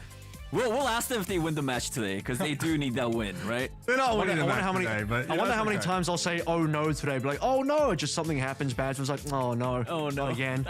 Because they got clapped, again, they got Wasp, oh, no. clapped by Oh Yeah. You know what I mean? That You first got game. oh yeah versus oh no. and Isn't that a good yeah. matchup? Yeah. I'm glad we didn't have to cast that, genuinely. That would have been... But I mean, we're seeing the Group B brackets, of course. I mean, our casters mentioned it. Oh yeah, did beat Oh No, and now they're facing up against Meta Boys. Guys, talk about Meta Boys for first.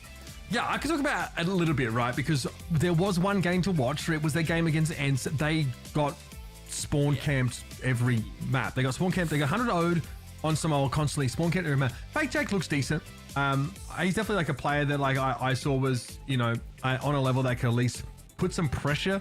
But that is really it. This team has tried to work a bit of venture in. I mean, look, Ents played Mimone on Brig in that series.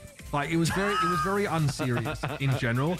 This Meta Boys comp though, they do want to play a lot of Ramatra and Sig. They want to play those less mobile compositions. Haha, take this one away, Kevin, because I have not sure what to expect from this roster. Yeah, so you know me, fellas. I'm all about the red name teams out here. So yeah, if they win though, you get the green light to become a blue name team. But for now, he will write your Wikipedia page. Kevin will do it for you guys. I'll send a message. I'll talk to my guy. I don't actually have a guy. I was gonna say, let me see your Wikipedia page. QRXU's played OWCS before. Let's be very clear. QRXU was on Schmungus in stage 2. The streamer team with ML7. Wasn't there also a stint for them on SRP check, right? I don't know if they got to play much though. I don't recall them. They made it. They made it to the actual group stage. So they had the GSL group to play through. So QRXU, at least on a personal level, has got that going for him. The rest of the roster, bit of an unknown. I'm not gonna lie to you. You got Hev and Ippy or Ace who have got Wikipedias, and not a lot to go on there. Not a lot to go on there. It does sound like there's not a lot of info on both of the teams. But so to pull back the curtain a little bit, like sometimes with these teams, when we get replay codes, we obviously watch the games when we can, and we check the players' profiles on Wikipedia, because that obviously like is a decent repository of information. It talks about some of their past teams there, but a lot of times like there are teams that like just don't have any data on there. You know what I mean? Like so it's a little bit hard in this one. This is definitely a game in which both 81 to 19. That's our community poll. Going for Wasp. Okay, I think that's fine. I mean, both of these teams played against teams that were above their levels. Where Meta Boys got swept by SSG, Wasp got swept by Ents, excuse me. Got swept by Oh No, who were a team that we then obviously saw try to have a crack at Ents and also got 3-0'd. So I do think it is very, very hard to get a read on both of these teams. I want to see what their comps start looking like, especially on maps where there is the option to play Rush over Dive. We'll see. Wasp, look at the scores. Wasp got a couple of rounds. I mean, they had a 1-2 Lejang that lost, a 4-5 Blizzard World, and a 1-3 Junkertown. So, I mean, they didn't get rolled. They was competitive. Blizzard World at minimum competitive. Lejang competitive. So, we obviously saw all year get kind of wrecked by Ents, but everyone's going to get wrecked by Ents in this group. So maybe that's not even a fair comparison. But that's not bad for Wasp at all. I think that's something they can maybe work with. Yeah, an overtime map on Blizzard World against OWCS, who again like are a little bit one tricky in their nature, and they often are trying to force like Junkrat compositions, but still having a pretty competitive series. I do think it might tell us that they weren't able to exploit Junkrat's weaknesses there, but it is a whole team game, so looks like they had a competitive series there. We do get into the habit of using the transitive property a little bit here sometimes, and it's very hard to do that when there's a team like Ents that are going to 3-0 everybody in their group. So I think there's a great unknown factor here. I'm really interested to see what Wasp can sort of roll out with, because again, if they can put pressure on a team like who might actually get out of this group, I think that's a good sign. True. Yeah. You know what? I got one wish. I'm gonna Teru pray for the chat. Let's go to at least 4 maps, maybe just not a 3-0. I mean, it does seem like it's gonna happen. I don't think it's gonna be a 3-0, right? And I know Mitch, Kevin, you guys both wanted a very close match that's not 3-0. I don't know about Mitch. Right? You don't have to speak for Mitch, but your wishes are coming true. Yeah, I would like to see a 3-1.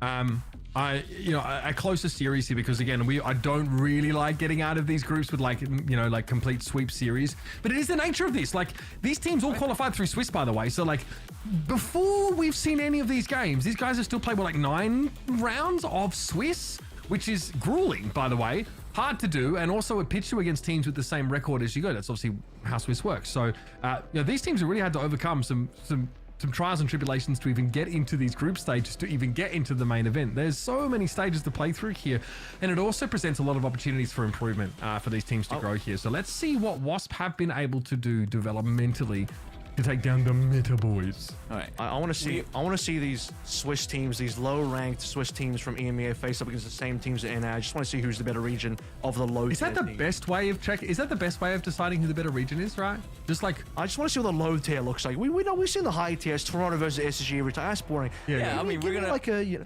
Kevin, we're gonna see them very soon. But for now, I think we're gonna go to a quick break, and when we come back, we will start the match right away. Don't go anywhere.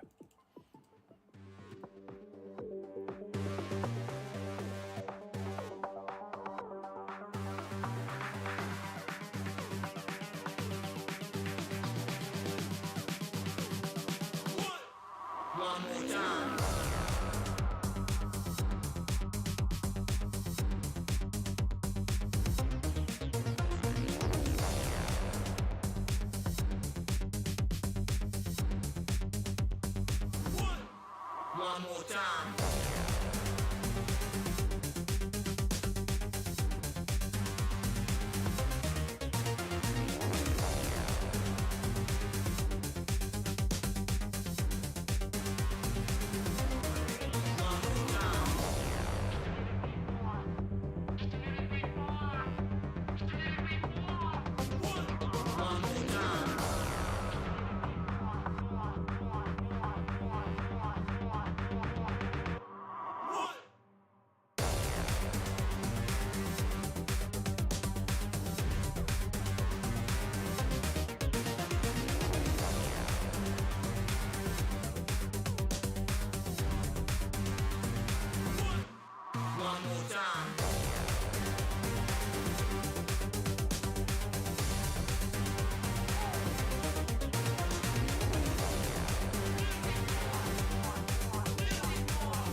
Thanks for sticking around with us, folks, here for the last game of our EMEA matches for the day. And it matters. There are stakes. Either Meta Boys or Wasp will be eliminated from Stage 3 contention. That's right. The winner will go on to play against for the chance to get out of this group. Now, we talked a little bit about these two teams. I've seen more Meta Boys personally. You at home all had Wasp actually, or most of you had Wasp taking this away, like a 65% of you. If they play Wrecking Ball, I will stand them immediately and and I'll just be a massive fan of them. I'm quite happy to see that here, but out of the gates be Meta Boys on the Junker Queen comp, something they did play against expected dive heroes from their opponents. It's going to be Wasp on the ball, baby. I'll tell you what, Chasm didn't come through the ball for me. on all, yeah, so I'm glad Wasp is. So yeah, I'll agree with you on that one. I'll be a fan of a ball team any day of the week, but it's a weird ball comp, isn't it? Because you got like your May in this as well, so a little bit strange. I don't hate the May to punish here. Junker Queen overextending or any of those positioning. Fake Jake though brings the doorbell. Oh, okay, wait, the rush. Was that a knockdown? No, not quite. KDM eventually going to get picked up though. Hev eats the massacre. And Meta Boys have a very, very strong start here. Seems as if the Wrecking Ball is not at home. I guess he's not home at the time that Meta Balls come calling. Either way, can't get much impact. Two ways you play ball comps. You play the full dive, or you play a version that's more of a poke style where the ball knocks a couple of players up and you get those kills. It does require an Ashe, so Kira actually changed the cast here. It's not ideal. It does typically require you to play double flex DPS as well, but maybe not ideal for this map. So they don't have a dive, they don't have a poke, but they do have a kill on Fake Jake. Ostrix not bothered there. Gets good pressure being put down on the backline here. I think Texel had to jump away. Fake Jake did not have the healing available. Just tying up the Kiriko for a little while. And you saw there, KDM looking on, trying to keep the Junker Queen healed up. It's not going to work out very quickly. Wasp are back in control. I don't know if that's a read from Hev or that's just something he wanted to play anyway in terms of the May, but it's super annoying for Poro players to deal with. You see the Queen trying to walk up there, slowed down, frozen up, not quite frozen, but just slowed the entire way through, and that's not where you want to be as Queen. So a little bit of rough situation, and honestly, Queen doesn't play extremely well on the ball either. It's just fine, but you can't punish the ball the same way you could if you were going up against Winston. It's not quite a counter. That being said, though, still good all-in capability. Still have the Venture here. Kitsune Rush. A good pressure. That's going to force Wasp immediately off the point here. There was the Kitsune Rush here from Wasp, but, I mean, they're not standing on it. They fully disengaged, so maybe holding on to that when it was time to return to the point and actually fight for it might have been preferable. And it will be a cleanup here for Wasp. Just a Wrecking Ball to stall things out. Of course, they are still in control for now. Ostrix being an absolute nuisance, but might turn this into a stagger here. What is bro doing? He's just like hanging out in the corner. Nobody puts Ostrix in the corner except himself, I guess. And he'll go down for that. And then he stays there. Yeah, he just didn't move. He's just like, all right, I'm going to go down. KDM looked like he wanted to use a Kitsune to just counter what Texel was doing, but oh no, Wasp, they just weren't in a position to actually engage, and they just chilled. They just stayed where they were. Ooh, Ilpi, they're getting caught by the Tectonic Shock. Maywall eventually comes up here for Wasp, but the damage is well and truly already done. Metaboy's able to run Rush Shot over them here with that highly mobile composition. And both teams, I mean, in fact, Metaboy's going to hold on to the sound barrier, which is massive here. Coming to this next fight, Rampage is up for Poro plays. Yep. There is a Suzu and a sound barrier on the other side, so Rampage might not be the absolute best. Can also run into the ice walls while Hev times that one properly. Not seeing a lot of big plays out from Ostrix so far, and you kind of need to see that from the ball. Good Maywall. That's not bad. That's been lost for Poro plays. Brilliant Maywall, and then the knockdown of ICAV. Nicely done by Ostrix, and it all starts by forcing Metaboys to play on the point. Wrecking Ball cannot really deal with this composition when they're out in the open, so drag them back with a contest, and then punish the Queen with a Maywall. This is a nightmare for Poro plays. Yeah, well, asking, he shall deliver, apparently. You know, I want to see Ostrix make some plays, and he gets in there. Poro plays, goes for the Rampage, and doesn't get it through at all. It's entirely cancelled out. The double boop off the map. I mean, okay, Texel is going to climb back up, but iCarve can't do that, so... Oh no, in a situation where they have a couple of really useful tools. So support ultimates on both sides.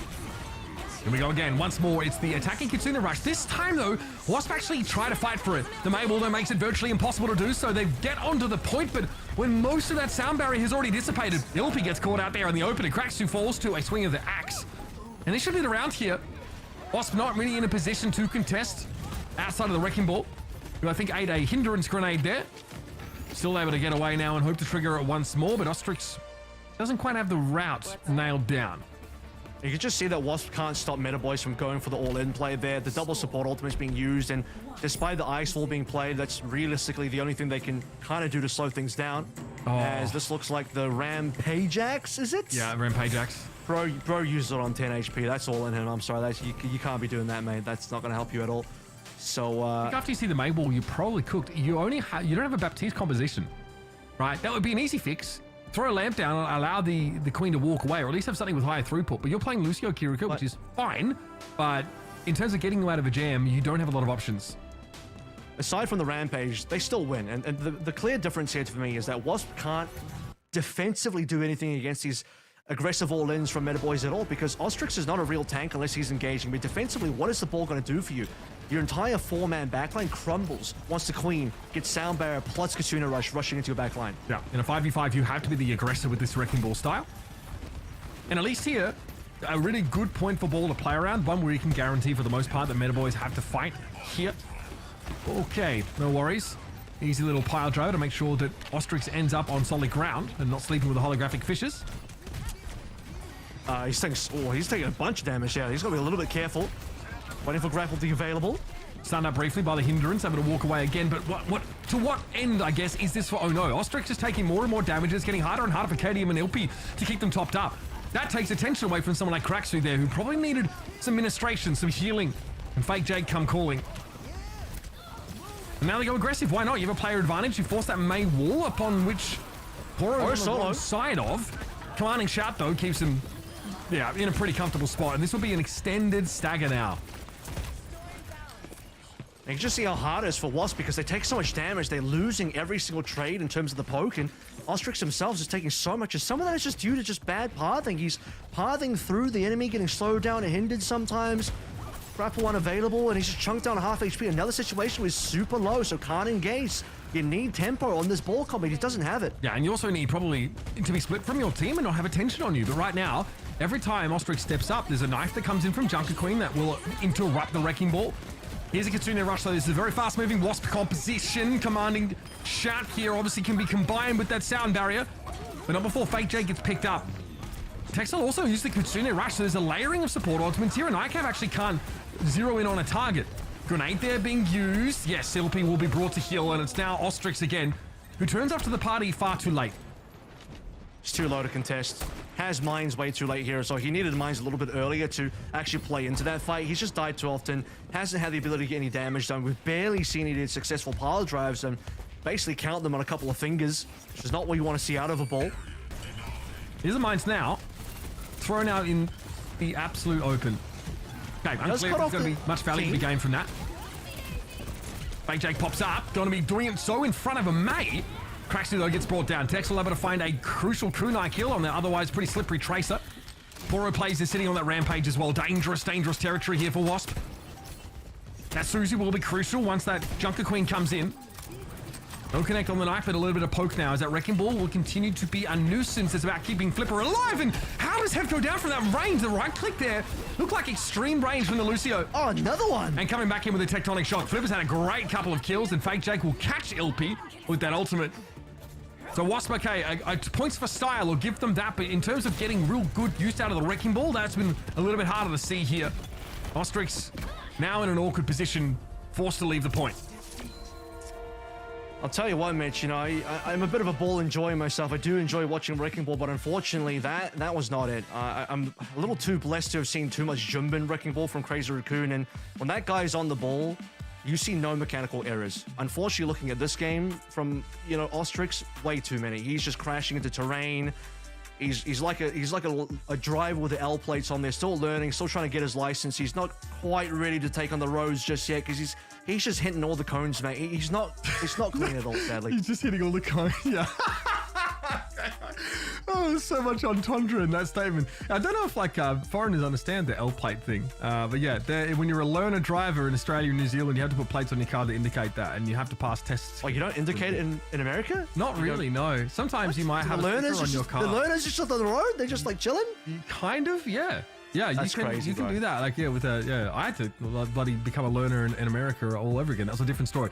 Anyway, we digress. It's not just the individual, the mechanics of the Wrecking Ball would also have the team plays around them, right? And, you know, you do want to see the Wrecking Ball cause a disruption that can be capitalized upon by your DPS. I thought the main peak here was good, but less in terms of how it fits into the ball comp and more about how it really answers Junker Queen's relative lack of mobility. We saw a couple of big catches that were huge, able to punish, the Queen a couple of times. I thought that pick was really powerful in the context of this matchup here.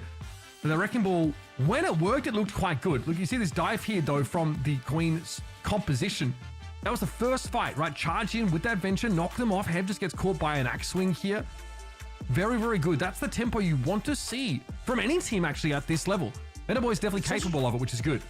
just so easy for meta boys to engage as well. I mean, the win conditions are so clear. Every time you have shout available, everyone runs in at the same time, and they're not even playing the most optimal version of the comp because there's no Trace here, there's no Genji here. ICAV is on the cast, which is typically not what you would see with this combination. I think the cast is probably fine in the matchup that they do have because you're up against the ball, and it's way more annoying for OWCS to play into the grenade, the flashbang, than it would be if, you know, maybe there was a Genji or Tracer. So that's fine, but it's just so easy to execute this Queen all-in when the ball on the other side, you need OWCS, you need to be able to get these dives in properly, but that's not even the only thing. I've also said previously, at the beginning of this match, it's like, there's two, in my mind, there's two real good ball styles. You either have the poke style where the ball goes in, knocks everyone up, and you have your Ashe and you have the long range, whatever DPS, your double flexibles. They're all just shooting knocked up plays. You get easy frags that way. You also need the sight lines and good map for it.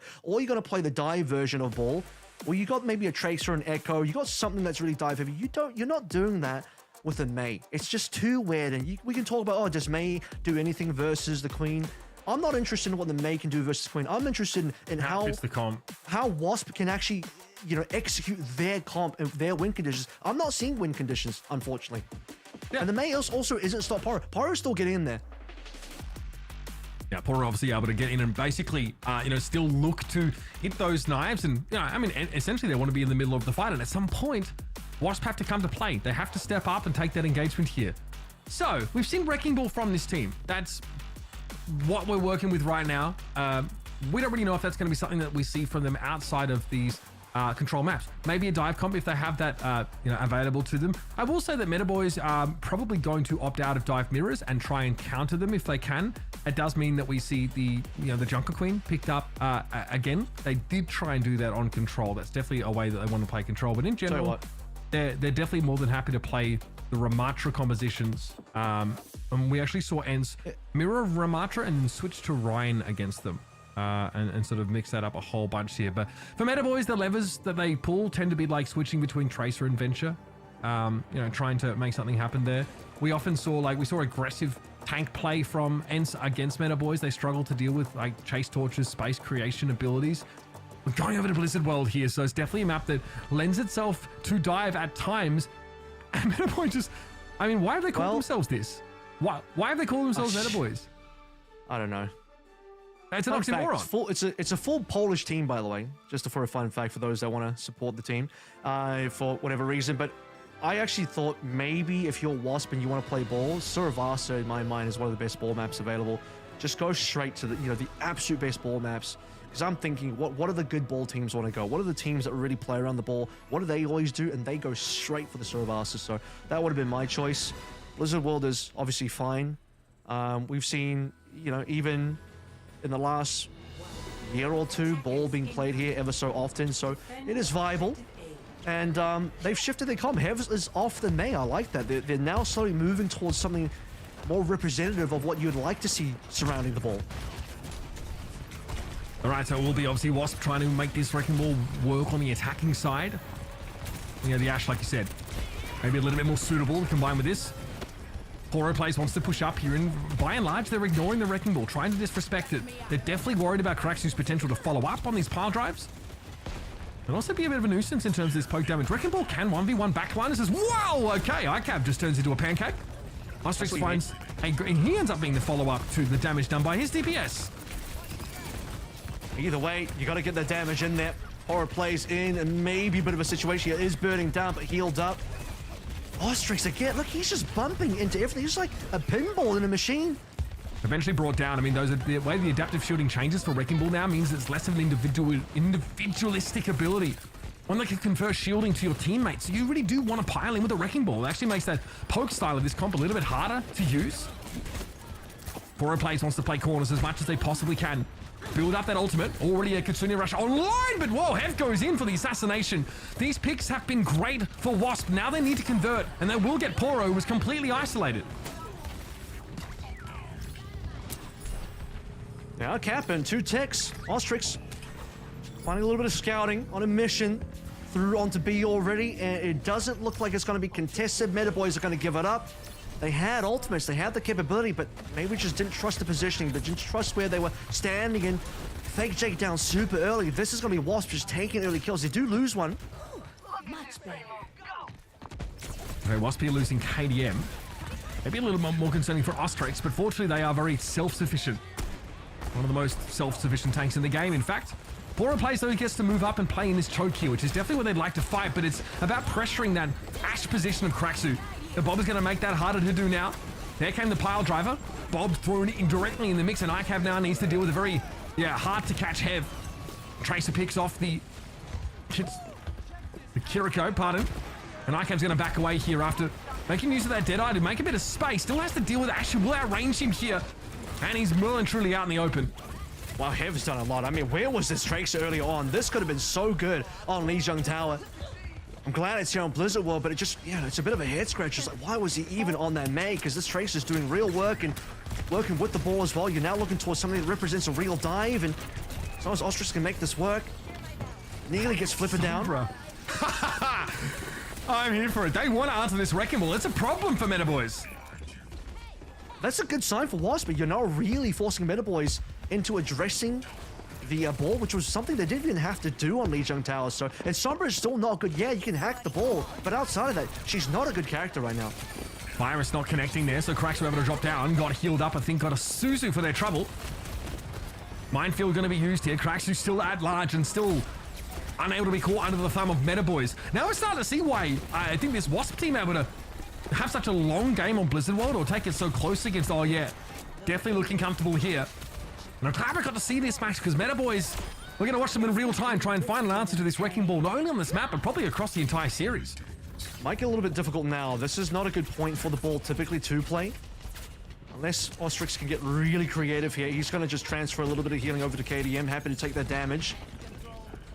Okay, the hack is pretty cute, but he'll be able to get away again with the tank passive online. You don't even hack for that long, so I don't really rate it. I don't think the Sombra is really going to be that useful.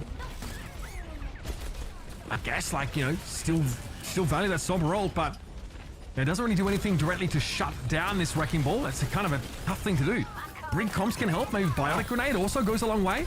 But you see it here. There's the hack. Hev just steps up, of course, really favored in the matchup against Sombra in general. Hev is just absolutely slapping this Meta Boys team.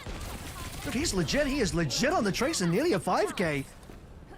I mean, this one swap, I think, is really done wonders for the composition of Wasp. And again, it just makes you wonder what they were doing on Lejang instead.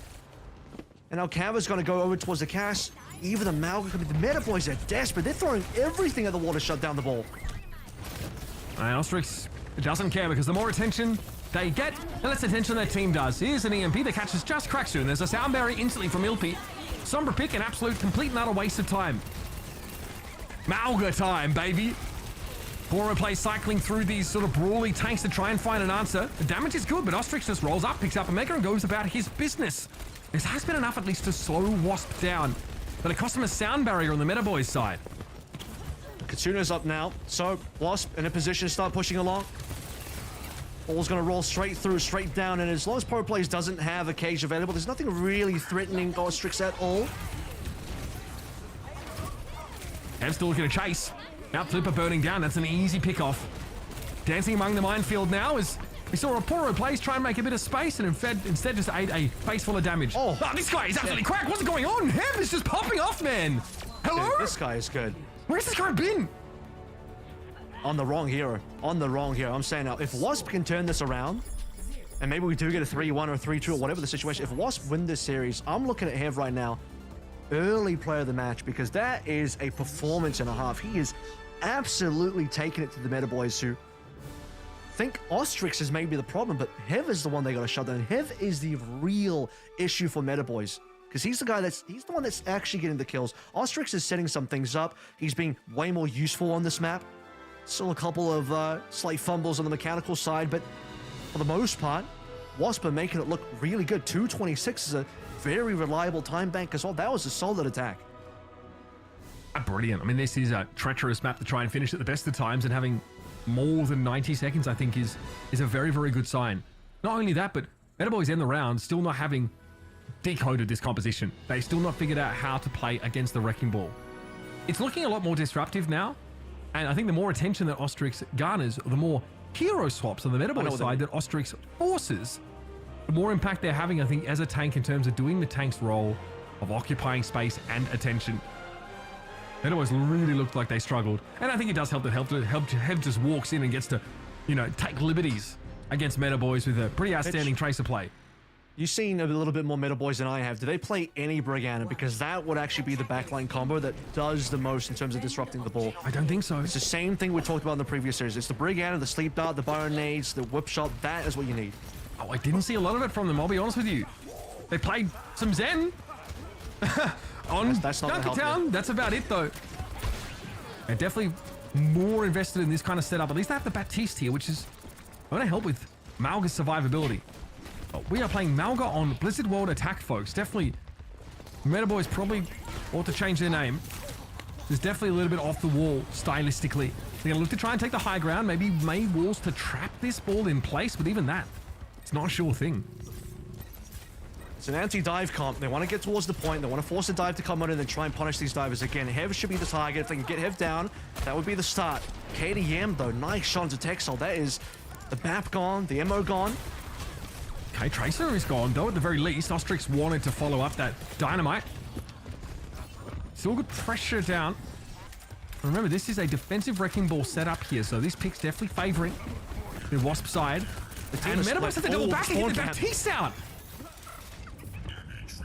Yeah, this is bad for Meta Boys. They need to regroup with their members. They have to go back. They actually had a good angle.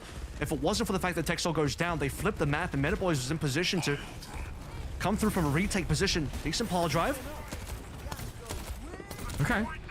A lot of threat being generated there. Of course, Cardiac Overdrive already used, though, so not going to be available for the actual fight on the point itself. And for some reason, KDM's just looking for kills here with that kunai. He's able to bring, I think it was Icav or Texel, quite low. Flipper trying to garner their attention for as long as possible. He might have to beat. He can't. It would have been an Ajax if he'd gone for it. Another great dynamite from Kraxu. Again, we talked about this. The heal pressure he can put down on a Lucio team can be devastating. They needed to think about a tempo beat, though. It's not about responding to the dynamite, in my opinion. It's like Flipper understanding that he might have a timing on LP on the other side, which he absolutely did. Possibly didn't realize that, though, because if they planned that ahead, it's definitely a tempo situation. But now it's a reset instead, and they've lost so much time. They've got good ultimates coming online, but so do Wasp, and Meta Boys have done very little to burn the bank of Wasp's economy. And with Dynamite, over to the high ground here. Power Driver behind the minefield. This is pretty treacherous now. Icav gets taken down. Kraxu has been dominating the Ash matchup here. Pretty quick fight. Not much to really say. They lose the Wrecking Ball. The defender, sure, but he'll be back in no time. It's a punish on the ball, but it is a late ult from Texel. Maybe they can work with that. The ball's going to come back quick, though, so you need to be able to start pressuring the point straight away. You got other ultimates to play through. Blizzard's going to be really good to stop the retake. They're not really capping, though. They haven't managed to get the other players. Ostrix has been down for a while. He's got to be back now. I mean, how long is Meta Boys going to sit on this sound barrier? They've got to make a tempo beat happen here. If any time, it's going to be now, but they can't really guarantee that Wasp are going to engage and give them the favorable matchup. Here's Bob, here's Ball, here's the kitchen sink getting thrown down by Wasp. And at least the Bob has been removed, but a late sound barrier means that Wasp now can really start to fight. Poro is out in the open on the point, but they are capping it right now, and eventually this needs to be responded to. Who'd he catch? Cage? Okay, step into the cage as we do. Poro now pretty much on an island here. We'll need some help. Can Texel heal them up? Eventually, backup does arrive, and Meta Boys are going to get to play the map, going to get to play the game, finally. That's the first cage, by the way. I'm pretty sure because Poro plays would have used a cage by now, so it took about 3.5 minutes, nearly 4 minutes to get a single cage. And cage is a huge win condition because that's a guaranteed way to get a kill on the ball. It's a guaranteed way outside of LP just rushing in there with a beat solo to save Ostrix. Cage is the most important ultimate, and it just took them way too long. Poro could not find that at all, and now possibly going to go down here. Cardiac arrest not even going to be strong enough.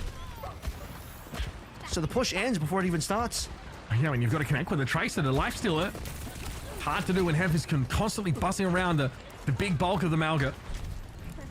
Meta Boys now will have about 2 minutes to work with here, and it's a pretty fortified position for Kraxu to play from here.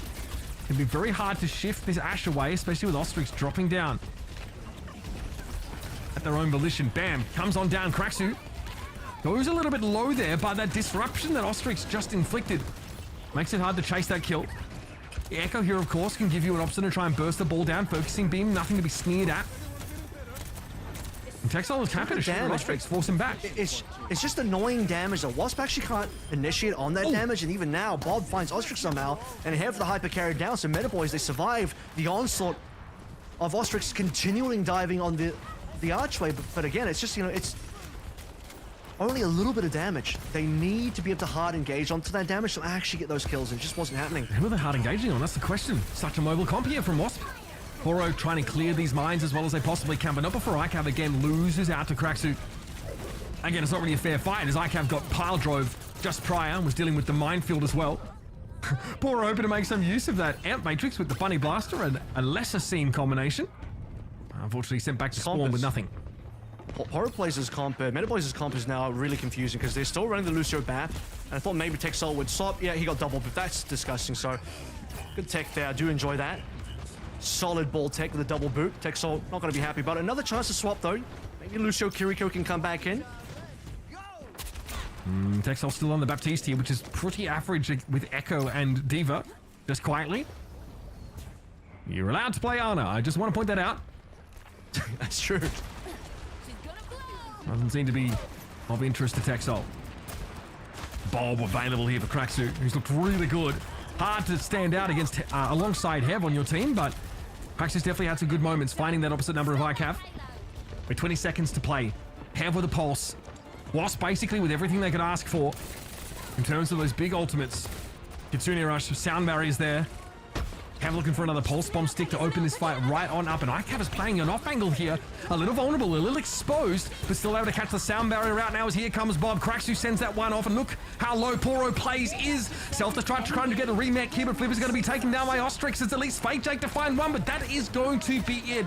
That's a dominant showing here for Wasp, and finally, we get ourselves a series. We're going to even up here at 1 apiece as Blizzard World goes the way of Wasp. Yeah, I'd be disappointed if Wasp didn't get that because it was such a good attack for them. The time bank was honestly really, really well played. The fact that they finished the map with the amount of time that they did, and on the defensive side, nearly a full hold. Horror plays on the Malga, couldn't find the cage until basically the overtime, and that's what won them the point itself, but it took so long. Time was the biggest factor here. They had no time to play with on B, only a couple of good fights, and once we got past the archway situation, it kind of looked a little bit awkward for Ostrix diving in and out, but no real damage to connect on and no real players to come in for kills. Once we got past that situation, we got to the real meat, the meat and bones of what B was. Then the dive was back. Then the actual engagements were there. I think the first engagement back was a really good dive towards the arcade that cleaned up everybody. Yeah, I think we'll see that sort of play out in a couple of moments here. On the side of Metaboys, it's a lot of Junker Queen to start us off. That, they feel, is their answer to the Wrecking Ball. They're still playing Lucio Kiriko, though, so it's a very mobile composition, but one that has absolutely no crowd control originating from the backline. They do eventually switch over towards a Baptiste Lucio play, and again, if survivability is their aim, that's fine, but they're combining that eventually with a Diva, which is pretty hard to keep, Poro plays in the fight. They tried the Malga. That didn't really work out either. Hev just runs roughshod over them here in the last few moments of this round. Like you mentioned, almost finding that 5k. Ostrix showing so much discord in the ranks that Tracer just steps up and it's like taking candy from a baby.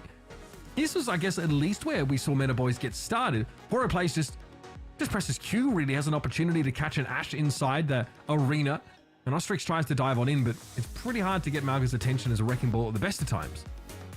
I would actually say the Queen is probably not a response to the ball. That's just like the composition that they feel comfortable playing on. Yep. Certainly works out for them on Lejang. That's again nice ball take there again. I really want to highlight the double boot there is really nice. But on Blizzard World, obviously Queen has problems with navigating the height and all of that kind of stuff. And Queen doesn't particularly play well into the ball. It's just like an okay matchup where you don't necessarily interact with the ball even. You're just trying to get onto the back line, but as soon as we have the swap from Hev's May onto the Tracer, the tempo of the team, the win condition of the team, how much the comp actually makes sense, it completely flipped 180 in terms of where their gameplay was, and you can just see how different it was. So now Wasp have, to me at least, unlocked a winning composition for the rest of the series, and it's up to Metaboys to really find the answer. And like I said, if they want to dig deeper into their pockets, Brig Ana with a dive. Brig Ana with an echo, right? with an echo, with a dive, the tracer result. This is what you actually punish the ball with. People think, oh, let's use Sombra, let's use the hacks and the CC. You can't punish the ball with CC. You punish the ball by having the capability to follow up on really hard, effective CC like the sleep up. But it's the tracer, it's the echo, it's this ability to burn down the ball at HP quickly. Yeah, exactly. I mean, the Biter Grenade is a pretty big part of that here. And of course, Wrecking Ball, still very durable, of course, with that obviously a projected barrier, but he's changed now. He's actually, more supportively geared, can offer that shield to the rest of his team. I think we're still going to see it. And I don't really think that Meta Boys feel like the Brigana is the way to go. And maybe if we get a Flashpoint map, we might not be able to play it. Yeah, and we might not really get there at all. We've seen Blizzard World just now, so that is Hybrid and Control eliminated. So there's obviously Flashpoint, Push, and Escort maps all to choose from. There's definitely room to play Wrecking Ball here on some of those Escort maps. And, okay, I like Meta this. Boys are trying to hard check this Wrecking Ball. They're trying to find the least clement map for that particular pick. And this Meta Boys team does want to go to this map. They actually chose this map in the second map of that ENS series and just locked in a Sig Venture Widow composition. So keep an eye out for that. This might be one of the most anti-ball maps. I think this is, if I look across the entire map pool, I believe this is the most anti-ball map that is available in the map pool. So if you want to shut down the ball without necessarily swapping your comp, how about you just pick a map that the ball is completely garbage on? And Ostrix, he's still interested. Ooh, he's gonna bite. He's taking the bait. No way, he's going for this. That is sick. All right, big fan. Here we have the double flex support as well, but is Anna Baptiste? Okay, makes sense with the Wrecking Ball. Yeah, maybe Larry would have been really good here. Sig? There's so much hard CC. The Sig is going to be a lot rougher for Ostrix to play into. That's for sure. Do we get... if we get Anna Brig, Sig, then we're cooking. Okay, we'll be the Baptiste Brig here. So Metaboy is still... Yeah, Brig Bap is more standard for Sig. But I also think that's because Metaboys believe that Wasp are going to match them because Brig Bap is good with the Sig, I think, into the mirror with the Sig, but once they see there's no Sig on the other side, I wonder if they do think about swapping. We'll see what happens there. I'm happy to see it against the Wrecking Ball, though. Finally, the Brig pick here. Pretty good at just making half of the Wrecking Ball to be disruptive. The whip shot is pretty easy to hit. Oh, okay, that is stunning. Great combination here. Fake Jake emerges, bursts through the earth, and pops him right up into ICAV's sideline. Ostrix. He just walks into the back line of Metaboys and just dies. Okay, you have any business being there with like 10% HP, but okay. No. I have whiplash from the series. Looking at like how the teams have performed on their respective maps, it's quite jarring. All right, so they're actually going to be playing the poke version of the ball comp now. This is workable. They can do something with this. The problem is, how do you rotate in, considering the sight lines, where you do have to contend against a Sigma that's going to shield, that's going to give ICAV huge advantage in the Widowmaker duel. He's bumping into too much terrain again, mate. I can't handle it. Look, I think the problem is that Sigma's you're going to get a lot of free car push here because ball can't always be contesting. That is a problem against this poke comp. Ostrix is going to be permanently quite low. Oh, okay, Hev gets felled. And they make it 2. ICAV waiting for KDM and knew the prescribed spot for that Ana to play from. 3 would have been absolutely stunning, but I think this is more than enough here for Metaboys now. Working his Circuit Royale to perfection. And that first checkpoint up pretty early in the round. I don't even think Venture's typically played very often on A and B. It's a hero you swap to once you go over to C. Versus Wasp, the Ana is in particular quite punishable. That's your target. You're not really diving though, but what you are doing is kind of similar to the ball combination. Fake Jack's going to dig underground, launch the Ana into the air, or maybe the Alari even, and ICAV needs to find that shot, maybe with Tech Salt. So it's a similar thing to what Ostrix needs to be doing, but it's Metaboys that are actually getting the combo off. And Craxu Widow. Been pretty quiet. ICAV obviously with the infra side here, so Craxu will remain quiet until that has expired. Here comes the ball. Ostrix gets a nano, so extra durable, and ICAV just disintegrates. And there's the moments like that. The Wrecking Ball can absolutely take those solo fights. Now empowered by that Ana ability. Step back in, pick up some health. With a minefield available now to follow up this pile driver. No one really standing inside of it though. Tech's not able to fold out towards that left side and keep Poro play standing. They are sitting on a gravitic flux here, so if Wasp start to group at this trigger, it would be their downfall. Metaboys still have so many ults here. This is still a very good attack. No one's gone down. ICAV has range. QXU has nothing to play through, 0 sightlines. And now a Flux to finish things off if required. Captive Sun from Ilpi. Yeah, no real chance to capitalize on that at all. Fake Jake a little bit low, outranged by the Iliava there. And then Immortality Field from Texel eventually is brought down. There's an air matrix up though. Texel had that one set up in advance. This has allowed the car to push a long way forward. Please don't, Charlie Niner. They have to touch. Sleep Dart connects on the Poro plays here, but that Sigma is really scary to push into. It's going to be a recall force from the Tracer, and ICAV returns to the fight with a kill on Ilpi. Here's the Wrecking Ball now, doing his thing. Unfortunately, this is really just cosmetic. It doesn't actually have great effect. Poro plays happy to body block here to deny the touch, and there it is. 2 checkpoints, 4:30 to play. Speaking of cosmetic, here actually pops the infrasight there as well, so just gets to watch the entire Meta Boys team walk through. Red silhouettes capping the point.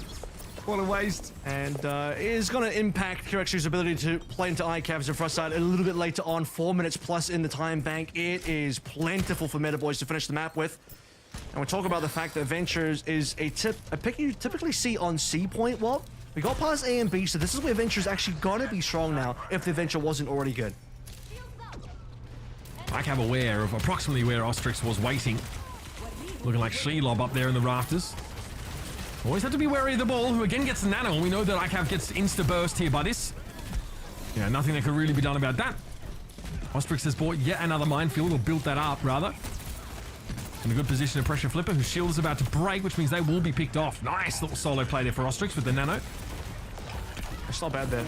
Usually Nano Ball doesn't really give you anything, and that's another problem with running Ana into this composition. First of all, doesn't really do anything to counter anything on the Meta Boy side. But more importantly, you don't have good nano targets at all.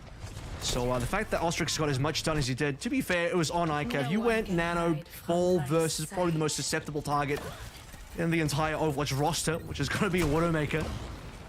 Now ICAV has the sights open. QXU swapped off the Widow anyway, but yeah, no one better pick this. No, you're not going to get anything from Ilpi here, surely. Yeah, just a brief look out. ICAV hoping to punish it, but that infrasight is now expired. Pulse they're missing as Hobbs keep and jump over that by Flipper, who pops the rally instantly, and Hev says, I don't want a bar of this. We're now down to 2 minutes and 50 seconds here for Meta Boys, but they are careening at rapid speed towards the end of the map, and KDM has picked up the Zen here. Oh, it used to be a common component of this Wrecking Ball composition. And Flipper gets blown up on the minefield. Meta Boys still 4 alive, but without the healing of Flipper. Might just want to reset. Fake Jake decides to commit and is instantly punished. Ostrix wastes no time. Still a few members caught out. Meta Boys stuck in the side room. They're going to get cleaned up. This is going to be late deaths.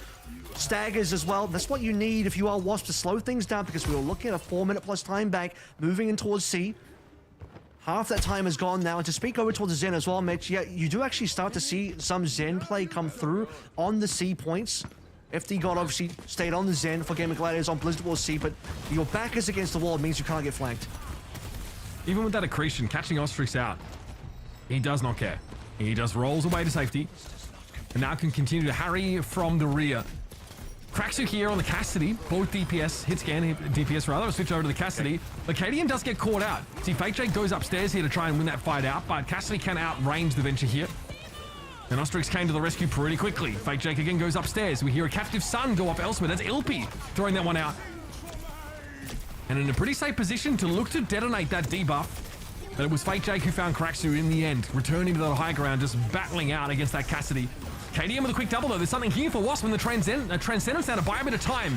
Ostrix happy to bask in those rays. This Fake Jake again looks to find the Zen. It's an easy pick off, but a trade in the end as Ostrix turns his attention towards Adventure, and Poro plays burnt to a Cinder. Super important transfer. If it wasn't for that, Ostrix dies and the point's probably gone, but allows Oh No to be able to find themselves the opportunity to get the respawns in, and now a minute left. Meta Boys, who look like they're going to get an incredible time bank on Circuit Royale, now might not even finish the map. They basically threw everything at the wall in that last push.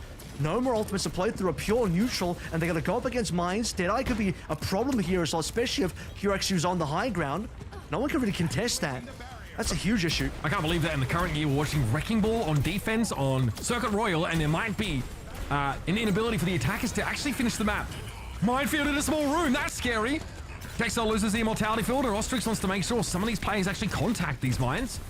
Poro's forced to back away, but the mines were cleared behind him, so Meta Boy's able to use his bunker safely. Wow, they got out of that. Flipper has rally as well. Perfect rally. Big buyer though on Poro and Flipper. That rally not doing anything for the Brig right now, but no follow-up here for Wasp. Hev stunned up briefly, and Ilpi's under a lot of pressure. This Deadeye from Colosseo gets interrupted by ICAV. Nice cleanup. Metaboys now in the dying moments of the round should be able to finish off. Hev just walks into that one, apparently. Should be able to stall for overtime at the very least here. Ostrix, yeah, gets the touch, finds overtime. Was looking healthy until now. Colosseo switching over to the Genji to try and stall this out a little bit longer, but Metaboys finished the map at the least. You see in the side room, that was all it took. Metaboy surviving against the minefield being deployed. I mean, that could have been the end of the push. But a defining win straight into a rally, a 5-man rally. Your entire team is grouped up. Perfect situation. And on top of that, then the rally bash onto Ostrix to confirm the kill. I mean, you couldn't have asked for a better line of play. And as far as the Byronade is concerned, it did slow things down, but a rally is, again, a very good tool for that. You can't heal through the Byronade, but you can add green HP, which is what Metaboys was able to do. They just had barely enough strength left in them to finish off that map, but it got scary there, Mitch. We got into the OT, and Metaboys were not confirmed or guaranteed to be able to actually finish things off at all, but Wasp, I don't know, were they not able to kind of aggress onto the minefield, not aggress into the side room, just weren't able to walk in? Too much shielding, too much threat from Metaboys despite the mines. I think the Brig clears them, right? They clear all those mines behind the Sigma, and it's only Ostrix that is actually able to push that Sigma back. Just use the flail, I guess. I'm a little scared to see a Sigma comp here from Wasp. Yeah, I mean, how much they've... I know, funny that, right, isn't it? Usually that would actually herald a positive change. Yeah. But here I'm not so sure. Maybe no confidence. Because strangely, the ball is like sort of working. Right, I mean, there are enough high buildings here to A like... and B is a different story, but C was kind of... You have flank routes, and you have the like high buildings together. Thank you, Ostrix. Okay. All is right with the world. They're back on the wrecking ball here, but it will be corner play for the Sigma. And the wall there by Hev to try and make it hard for Metaboys to fight out of this bunker they have erected. Like Hev. Very dangerous there. And Ostrix now can obviously swing through, and with enough speed can just roll into this Cass. There is a health pack here. Ostrix wants to try and occupy that, so the Cassidy cannot. ICAV goes down. KDM was there with the follow-up. And Colosseo here for Wasp. And they managed to pick off the Cassidy. The ball advantage is big, but Fake Jake looking for a solo kill. Buys enough time for KDM, though, and might be able to set up a trade here. Yep, Ostrix, big brother, comes to the rescue here, makes it a 1-for-1. Then slowly, Wasp can trade up in the map. They're trading up and pushing at the same time and building ultimates. Now you're going to start to see the potential for some leads to come on through. Texol, at least is going to be able to match on the window on the opposite end. A couple of late respawns here. Ostrix will check the timing. Probably doesn't want to go for a 1v1. It's not going to be a 1v1 for long, that's for sure. There will be a retake because payload is just around the hairpin now. Yeah, close to that checkpoint. Metaboy's forced to drop down on top of it, but no one can really pay any attention to Ostrix here, who I'm not really sure what they're doing. Some acrobatics there. They want to try and contest. I think ICAV might know that there's an Ash here, but the Mei is pretty threatening. The wall there didn't catch the Cassidy, though. That was very close for ICAV. Soundberry now, and it's going to be a tempo beat play for Wasp as they try and charge forward here. And with a Bionade, that is going to make a very vulnerable composition for Metaboys to run into. Rally is active here, and Ilpi was brought down, but yeah, that was nice. With Poro Place finally eliminated. Another big biotic grenade from KDM and a nano boost available. This checkpoint is here for the taking, and they get it. Metaboys really wanted to fight that. Flipper even drops in the rally. 4v5, I believe, but Poro Players just ate every single piece of utility on the front lines. It was minefield into a pile driver with the Blizzard in play as well. No getting out of that with Poro Players down. Metaboys can't contest. They still have other ultimates to play through. Ostrix, they try and give a freebie. Isn't spotted out. Gotta check those, man. You're up against the ball. You gotta know these balls are gonna do some weird grapple things. You just gotta be living on the high ground. Okay, I've spots it. Okay, Ostrix drops down with plenty of warning as well, and there's still not much that Metaboys can do about it. He has created a lot of space. That nano boost there is definitely a force to be reckoned with, and it puts the fear of ball in Metaboys. Another pile drive, another connection, Poro down to half. He'll be looking to try and get some value out of a Gravitic Flux here. It's not actually a very mobile team in sort of Ana, Ash, and the Mei. There should be a decent opportunity here. That shield has to be used there to stop the Bob damage. Up comes Fake Jake, but doesn't get the knock up on Hev. Doesn't really set anything up for ICAV there. Oh, but Ostrix does get caught out. Yeah, finally they get a kill, and Ostrix was really far out as well. Metaboys, they were looking at Fake Jake pushing into the Wasp backline. It was 4v one at that point, and ICAV is not going to walk through for additional cleanup with Ostrix down. Nothing to stop Meta Boys from walking up. Lots of ultimates that they won't have to use in this fight unless something goes really wrong. They shouldn't. Yeah, they're safe. That was ugly. That was a very ugly fight. Because Ostrix starts off by getting a nano, gets thrown in there. KDM, to their credit, has already almost built up another one. Probably on virtue of just pumping this wrecking ball with heals. I'll finish the sentence for you. Now, of course, whilst we're close to a blizzard as well, to play off of that. Gravitic Flux still hasn't come out until now for Poro plays. Where's it headed? Ice Block can be used for main. KDM never touched the ground. A 3-player Biotic Grenade, though, was the parting gift, but no opportunity for Wasp to make use of it. Flip will be on 1 HP, but still surviving. KDM uses the Flux to get a good angle on the Biotic Grenade, but as mentioned, there's just no dive pressure coming through at all. I really kind of just want to see Hev maybe back on towards a Tracer. You're seeing a huge difference here where Ostrix is making a lot of solo plays in, but there's just no follow-up. There's nothing else on this Wasp team that can really push forward and collect the damage of the CC of Ostrix is doing. And ICAV outranging, outpoking. Wasp can't even rotate up. Another buyer there on Poro plays, but the Immortality field from Texel is just what the doctor ordered. This is getting a little awkward now for the Wrecking Ball comp. They are struggling. It's tough for Ostrix to get in and out safely. We've noticed that they've been getting picked in a few of these fights. They struggled on B as well. I mean, the ball wasn't a good look on these parts of the map, so it was only on C that the ball started to find value. And they're not going to make it to C if they don't get some move on, because 145 left to go. Not a lot to use. Just another ball nano. Again, no really a lot of good nano targets, and he can't get anything done with this. Yeah, Ostrix just kind of frozen up there for a time. Heavy's about to find Fake Jake, so that's a start here. That's just a straight ice kill. And there's a Blizzard available. If Wasp can close the gap enough on Meta Boys here, they have a chance to hold him in place. No big ultimates for Meta Boys. They're definitely in a power trough here, and that wall is great. It catches them out. The follow-up of the nade is there, and finally Wasp get the fight they were looking for. This will get them into the last phase of the map. They'll have just barely enough time as well. What, they're going to get 240 or so after a couple more cleanup kills. Late deaths. Just under 240. Just got to finish the map. I mean, Blizzard can have a lot of value. You got to get to the end, though. You got to find that Blizzard timing once the payload's towards the end of the map. Blizzard, otherwise, how are you going to get aggressive here? Hev has to walk up against all of the poke damage. Meta Boys, they're going to have high ground here. They're going to have a lot of defendable positions. Ostrix, he's trying to set something up for the teammate. You can see that KDM's already followed up on towards the pool. Fake Jake gets out of there with a drill rush. With soft sides, though. Okay, they're not pushing. This is the problem. Oh, Wasp need to go back to the payload. Yeah, I mean, they need to... I guess they're looking for an advantage here in this fight, but I don't see them finding one. They're playing out on the open. Are they scared, I guess, of the Cassidy? Meta Boys happen to stay on the card. They're playing a Stigma comp. It doesn't matter that they have pool control. Wasp need to get payload control right now. No chance to make use of the bio. They're so split. Fake Jake gets a bit of damage on the emergence on the KDM. But the minefield claiming the Baptiste might be something here. Wasp can just... This is messy. Oh yeah, this is Clown Fiesta Overwatch right now. Ostrix finds another one. ICAV gets picked off.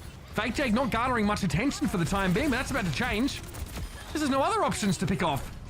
Wow. Wasp eventually come back to the card. They actually clutched that one out. Okay, they got it done. I mean, we had multiple fights kind of happening in multiple places on the map. A little bit of tiny Overwatch happening, and the winner of that tiny Overwatch is going to end up being Wasp, at least for now, but still time is a bit of a factor. They got to finish this map. It's going to end up being OT. We're going to see double OTs here. 0 on the clock for both teams. That's assuming Wasp can actually finish. They do have some good ultimates. Again, Nano not going to be amazing, but the Sound Barrier and the Blizzard, the closer we get to the finish line, the better the Blizzard is. No minefield opportunity here to punish Meta Boys for playing inside this small room. KDM, though, looking for an up-close and personal Bionade. They've been a big part of starting these fights off. And yeah, Blizzard for Hev catches too. The backline, frozen stiff. And this should be, then, a with-time completion. Oh, wow. It is. Yeah, it's just a venture here left to stall things out a little bit more. Frankly, it's quite good stall. Oh, with 3 people on the card here. There might be a Sig Flux, but it will be too late. So, 33 seconds separate these two teams.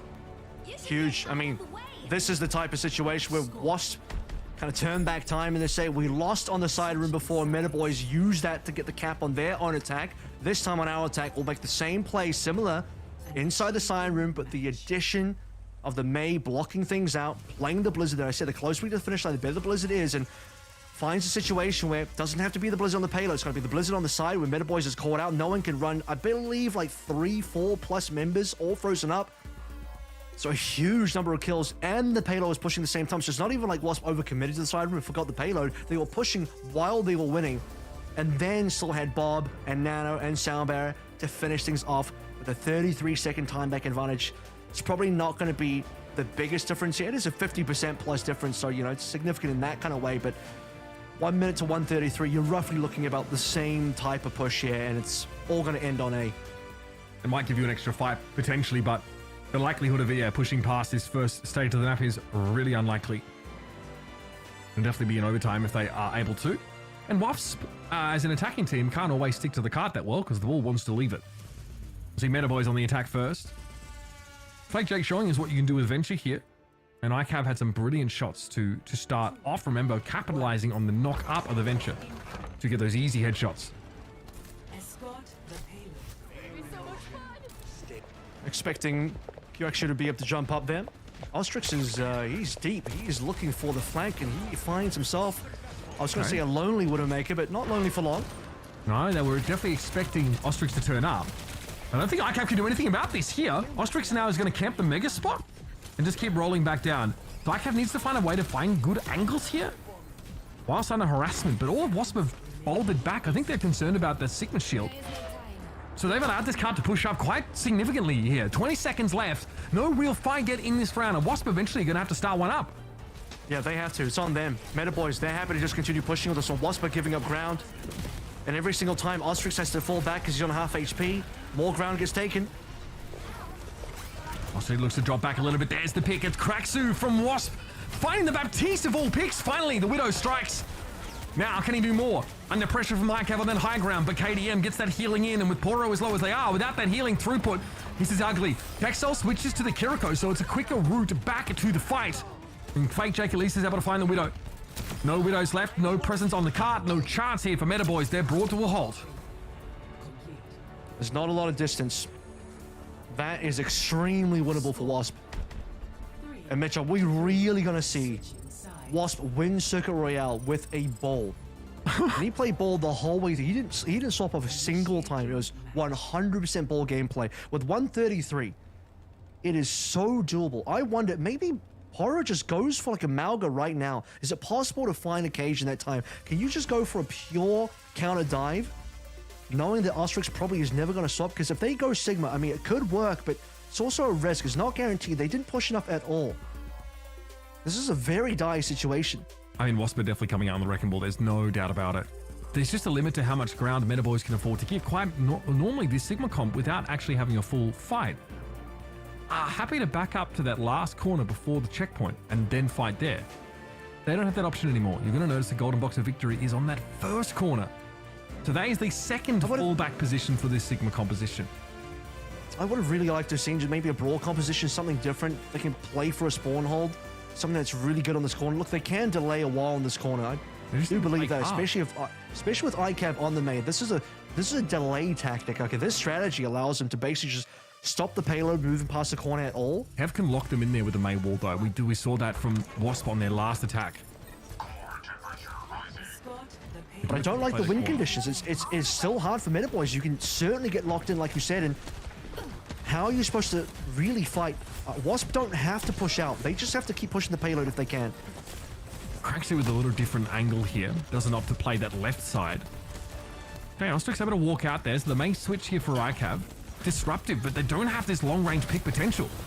Wasp can deny them a proper fight, and that is a massive biotic grenade. 4 players hit by that, and instantly it has to be an immortality field used by Texel. Yes, it keeps him alive. Ostrix a little bit low, needs to respect that and may damage it. In fact, doesn't, but the wall gets thrown up, so the cart's going to make some progress. Now Metamoys move out into the sideline of Craxu. Wall gets thrown up, but there's just too many targets, and the Sigma shield's a problem. I think Wasp have to reset. They do, yep, and they're losing members, so this is not going to be a fast reset. They might lose a little bit more. Fake Jake dying here is a problem, but Venture does come back pretty quickly. They have to buy time. If they can get one more kill, they will buy that time indeed, but it doesn't look like the Metaboys will find anything else yet. Payload is still kind of just stuck outside this room at the moment, so Metaboys continue to stall the payload. Poro got isolated! Another bio-nade. The wall came up. Great wall from Hev, by the way. Splits off the Sigma and allows for a massive 3-player biotic grenade for KDM, but they give up their life to do so. The honor is down, but a blizzard is used here. Wasp need to get this push, and that golden box of victory is so close. Fake Jake trying to stall things out a little bit longer. The wall going to be deployed there. ICAV falls to the minefield in the end, and eventually Fake Jake goes down. Poro Play switches to the Wrecking Ball now, looking for the answer, looking for some stall potential here, and the shielding is pretty darn good. Flipper comes in, but it's going to be the object of attention here, and just ends up inting to buy Poro Plays a little bit of time, but there isn't any opportunity for the rest of the Metaboys to come in, and they switch to the Wrecking Ball comp is a little too late. Wasp take away the map. And that was a very fun overtime to see play out. The big May wall from Hev, whether it's Tracer or May, taking the game over. Yeah, I think the May there from both sides is really interesting, but at the end of the day, we already knew that Wasp have played so much of this May, what they can actually do. You can defeat this kind of like close range comp with the May if you can outplay them with the walls and also have that of Blizzard, which is what Hev did. ICAV was super far away from that Blizzard, and that ends up being the win condition. And as I said earlier, I just think it's super hard for Metaboys to find a win condition. You can't just stall and turtle inside the house forever. You eventually do have to find ultimates. You have to find some sort of damage. You actually have to win a fight at some point. And I would have liked to have seen Metaboys try a brawl composition, but they trusted the Sigma. They trusted their ability to maybe just hold up in the side room. They certainly can't play a normal Sigma defense because their own attack was just too shallow. They couldn't get around the hairpin. They couldn't actually stop the payload. They switched to a May, so they can't really deal with the Widow that effectively. You could eventually find picks past your shielding. Yeah, well, they swapped to it because they wanted to play like that side room, but yeah, it locks them out from doing anything else, and they're all in on that one sort of gimmick, and it is a gimmick. ICAV here from Metaboys, this Widow pick at the very start of the game. We actually saw that Zen Iliari composition from the defenders, so a lot of fun picks here through this series, but it's Wasp that are really trying to mix it up. And they stuck to the Wrecking Ball. They legitimately won Circuit Royale with a Wrecking Ball that they didn't switch off. I mean, I don't think I've ever seen that. And I've casted this game for too long now. Far too long. That is pretty incredible stuff. I love the May switch up here. I think for Hev was pretty effective as much as we enjoyed the Tracer here. Just, knowing that the enemy comp is going to play together, it sets up fat bios. Look at this one. That's just one example of the many fighter grenades that KDM gets to throw down because of the wall that Hev gets to deploy. Really nice little combo. Not one you always think of, I think, as like a particularly synergistic move, but yeah, I'm glad we get the Ana highlights here because I was really happy from KDM over the course of this series. They basically ended up playing like a weird dive where Ostrix goes in and LP just speeds KDM in there as well, and we actually got that clip at the end in the side room towards C where the Bionade was played through, but also the Bionade is what set them up for success on this time bank as well, because you'll notice the Bionade got used straight away onto 4 members, forcing the Mortality Field. That was step 1 on the checklist for this Wasp team to win the time bank, and there it is. That's one of the many Bionades, but there was certainly one massive 4-man Bionade at the beginning of the time bank. And this series has really started to deliver now, with the small exception, of course, of Samoa. We have seen this Wasp team look incredible, and that map pick of Circuit Royale was absolutely Metaboys trying to shut down the possibility of a Wrecking Ball comp working. They have now been proven wrong. Wasp have now played Wrecking Ball on Circuit Royale and have won this series. So your options are what? Push. You have Push to play with, and you have Flashpoint now. Yeah, and Flashpoint, all pretty good for Ball. Servas is still on the table. That is the coup de grace right there. If it ends up being, even if you go towards a push and you win that, and then Wasp get to just pick Servas to end things out, that's a problem. But then do you really want to just deny the Servas early by going to New Junk City? Then you enable whatever push to be on board for the side of Wasp, and New Queen Street, typically a pretty good ball map. Risapi's probably fine as well. I think all the pushes are reasonably okay for the ball, so there's nothing left in the map pool to go towards to force a bad situation on the map. And if you couldn't beat the ball in Circuit Royale, I don't know where you can go anymore. Metaboys are going to have to figure it out, folks, one way or another. They need to stay alive in this series and force a map 5. It's their map pick once more. Is there anything left they can go to shut down the threat of this ball? Only one way to find out, and that's to stay tuned. See you after the break.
Well, our last matchup of our EMEA region, this elimination match between Meta Boys and Wasp, has at least given us something to chew on.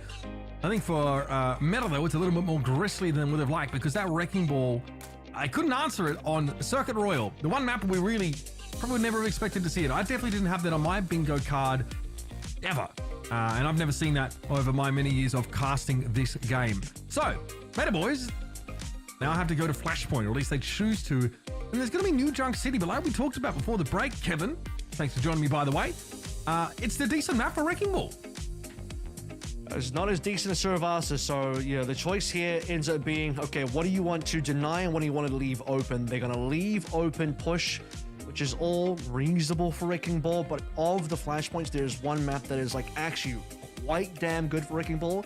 So by picking New Junk City, they deny Survasa. So that is still pretty smart by Meta Boys. They're still playing towards a win condition.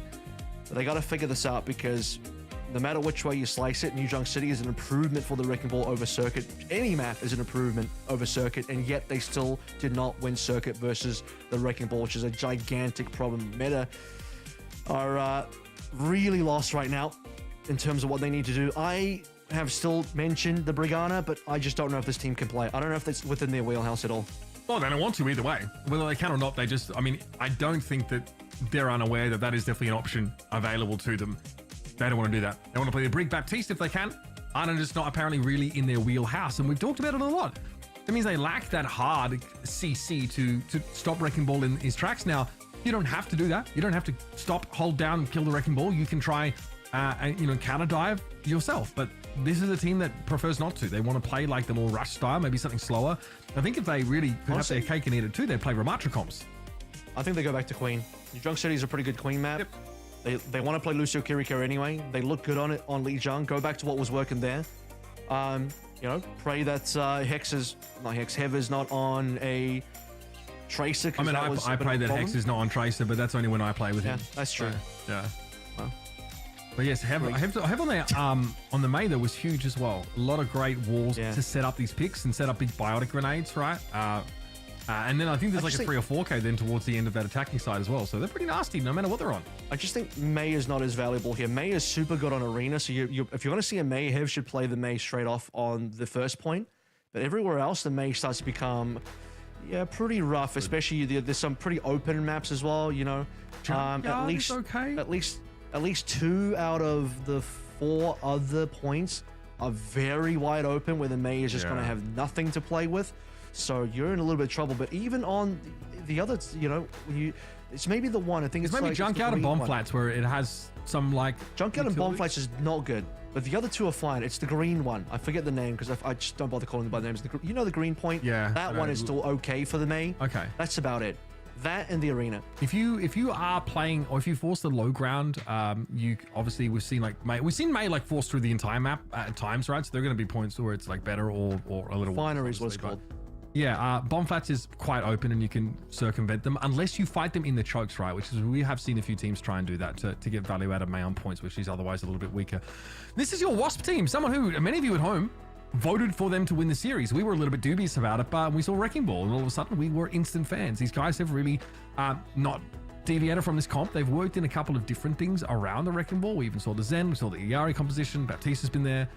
Whatever they've been able to do really, and I think that they ended up on the Ana on the end of that last map, and these Bionades were a big deal. Meta Boys, we've seen Fake Jake play a lot of Venture. ICAV on the hit scan has been very solid. Some great little Widow moments here. I just think overall they've struggled to answer the Wrecking Ball, and they are trading down in a lot of these engagements on Circuit Royal, which is why they end up losing that game. It is closer.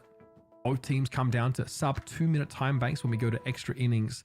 And unfortunately, the composure of Meta not able to be held up through those last few rounds, and that's why we're going to New Junk City with Wasp threatening to knock them out of stage 3 of OWCS EMEA.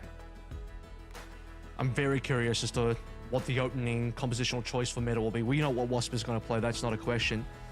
But how does Meta look at this? I am, again, in my mind, suggesting the Junker Queen. I think that's been their best look.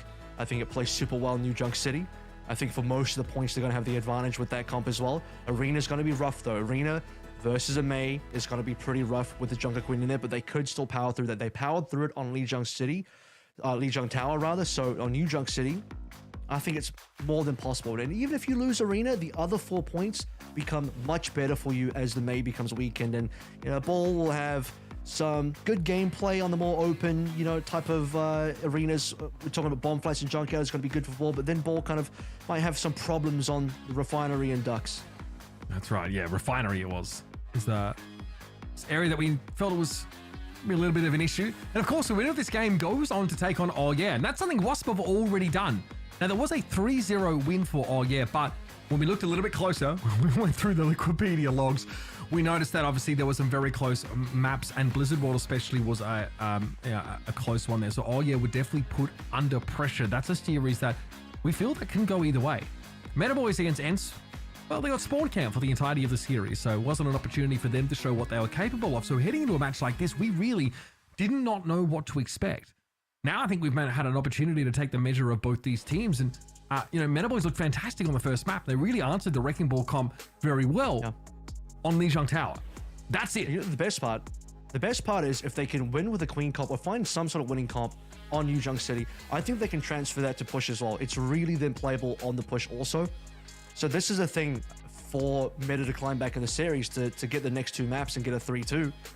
Is to find that winning comp, and I do believe it probably ends up being the Queen or something like that, because it's not like I don't think they're willing to play any sort of Brigana now, so forget about that. What can you do on Lucio Kiriko? What can you do on Lucio Bap? I think the Lucio Bap comps might be a little dangerous. Their Sigma was okay. You're probably not going to end up playing Sigma here. I don't expect it. So a lot of work for Meta. Wasp are locked in. They know exactly what they're going to do. I think they're in the lead. They got the momentum.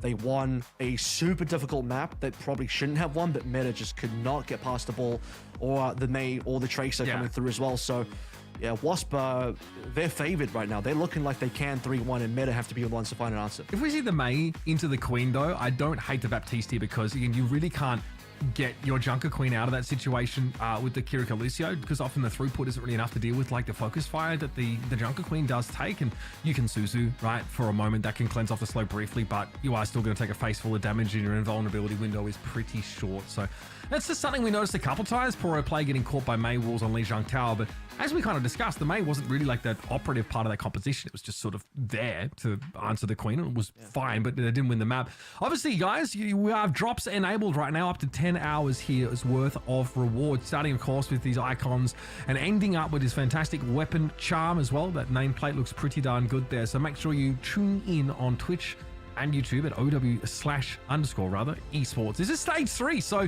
you have plenty of time to earn these, but why not knock them out now and not worry about it and join us for the fun and games, because again, as we head on, we'll be joined by our co-streamers. Of course, today it's going to be Tiny Shiny. You can head over to twitch.tv/TinyShiny19. And then next weekend, we'll be back with Joystick on the 24th. And then my boy, Rich Rad, on the 25th. Big shout out to him. Great commentator, and fantastic to have him a part of our co-streaming experience. So big shout out in general to all of our featured co-streamers. And I've really enjoyed sort of hanging out with you guys and watching these games. EMEA, look, I'll be honest, bit one-sided up until this point. But if you're looking for some damn good Overwatch, or at least some close Overwatch, maybe a little bit chaotic, this is a game to be checking out, as Meta Boys are trying to force that map number 5, Kev.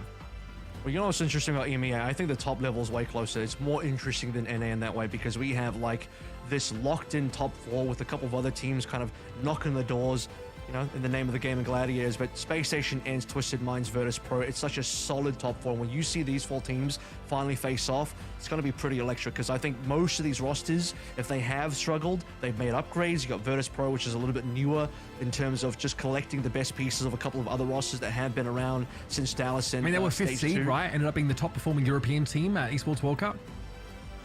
Something like that. I have to double check if that was actually the case. But yeah, they certainly finished first in their groups, and were the team that probably surprised the most in terms of the performances. But yeah, you have Ents as well, who have made some changes, have bolstered the roster. They've lost a couple, they gained a couple.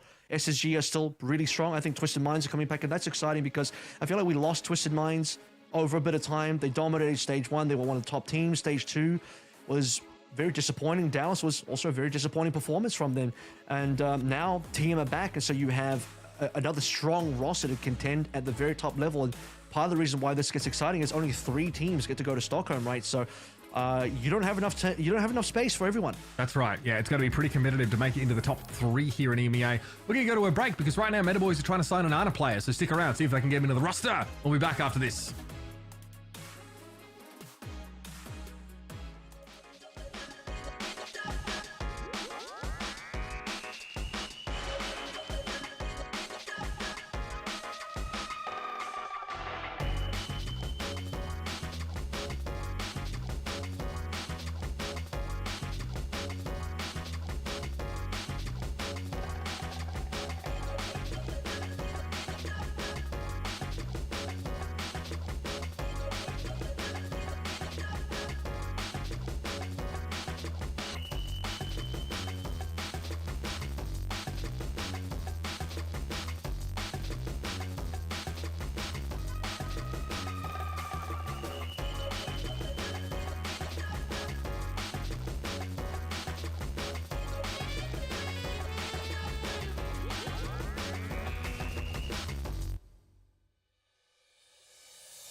All right, we love a bit of suspense, right? And I think we've achieved that here by dragging this pre-game out pretty extensively because Meta are teetering on the edge of elimination from OWCS Stage 3 EMEA. That's right.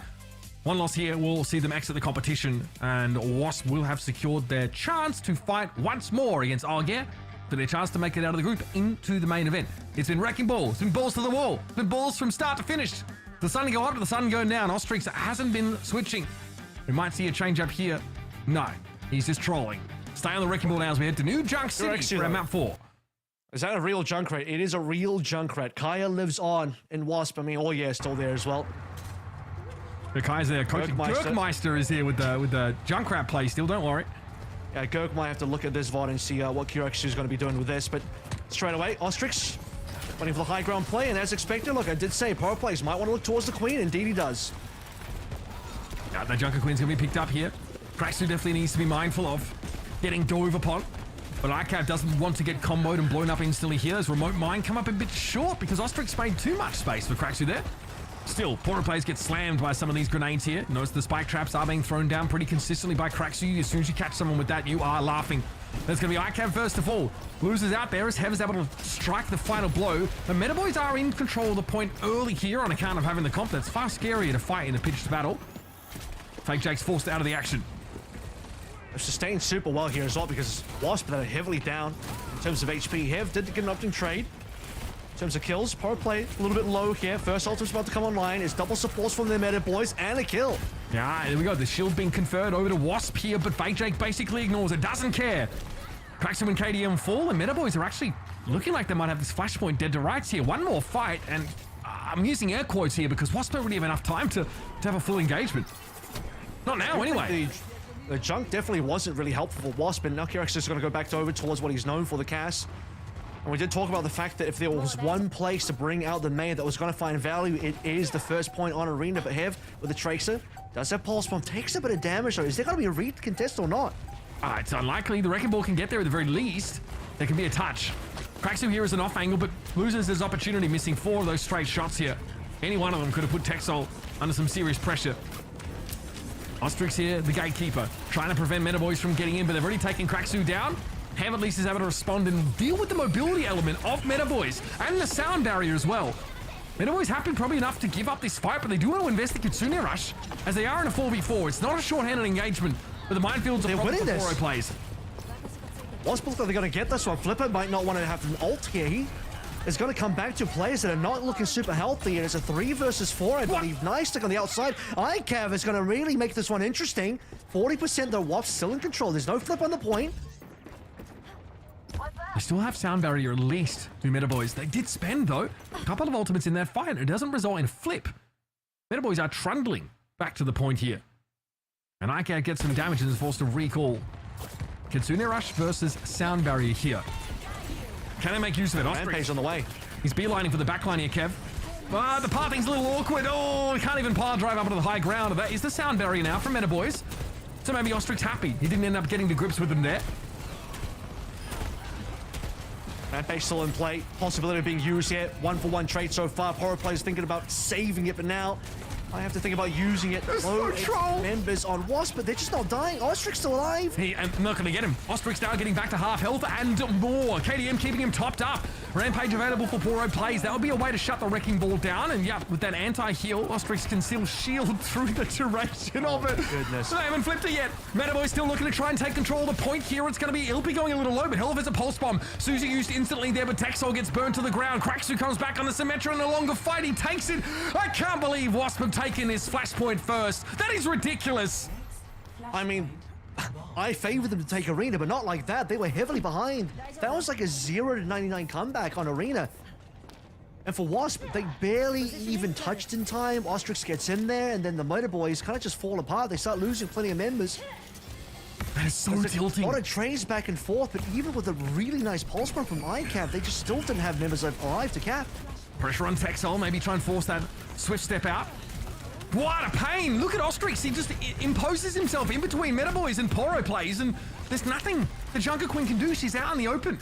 Eventually gets burned down by the Tracer damage. And now Metaboys, I mean, this is a great stage for Wrecking Ball to play on, by the way. Bomb flats, you have a lot of options here.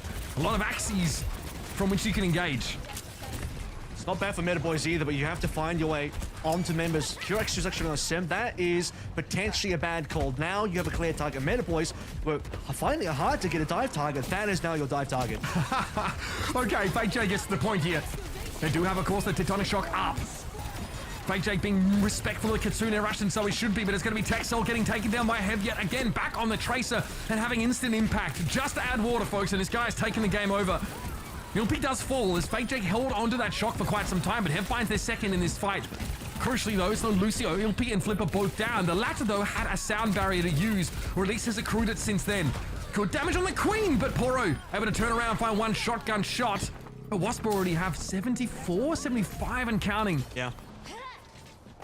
And this is the situation for Meta Boys where if they're slightly winning and getting Wasp down low HP, they can't clean up, and Wasp just survived. I mean, how many times does Ostrix get out alive on one? But when they do start winning, then they can't clean up fast enough. Wasp are just stalling on the point. Ostrix still staying alive forever, and 76. It should have ended like 30% ago. They just can't get that flip quickly enough. We're going again. No support ults here for Meta Boys, so the odds of holding on to this for a time, looking better. Oh, they lay them. Okay, can Wasp actually disengage from this? Hev doesn't want to. The stick, it's good. But Fake Jake's able to get away, maybe submerge himself. Oh, that's solid. Nice bio. Or rather, the anti-heal, excuse me. That one, of course, was the Rampage from Poro. Yeah, Cracks who end up just bleeding out from that one. A little bit confusing for Poro, though, and caught up in the corner by the spinning the Wrecking Ball. It's Hev again, capitalizing on the utter chaos being wrought by the Wrecking Ball. Another successful fight for Wasp, and that starts with double support ults from Meta Boys, and Poro plays hitting a big Rampage. You can't be losing those. No, I mean, that's a situation where ICAV and Fake Jack need to get in deep and find the kills. If Poro plays can't finish off the kills himself, I mean, there's no way that Curex just bleeds out. That should have just been kills. Ostrix, Hev, all caught by that as well. It's about to be 2 points going over. ICAV is down. Meta Boys are on 4 members. It's so tilting for Meta Boys here. They can't figure it out. The math doesn't math at all. Poro down a half and some. Gonna be KDM eventually finishing the job and holding on to the Kitsune Rush as they do with a sound barrier to start the fight on the third flashpoint. Yeah. This could be a sweep here on New Junk City. I mean, I'm not a fan of the double layering of the ultimates for Meta Boys anyway. It was a Curex wall coming out, then Texel and Flipper both support ult. That wasn't amazing, but the Rampage should have been the nail in the coffin to at least get a fight when that was incredibly one-sided for Wasp. And guess what? Went on to another good ball submap in terms of the rounds for Flashpoint. You're looking at, what is this junkyard? You're not in any of the indoor maps that would have been good for Meta Boys.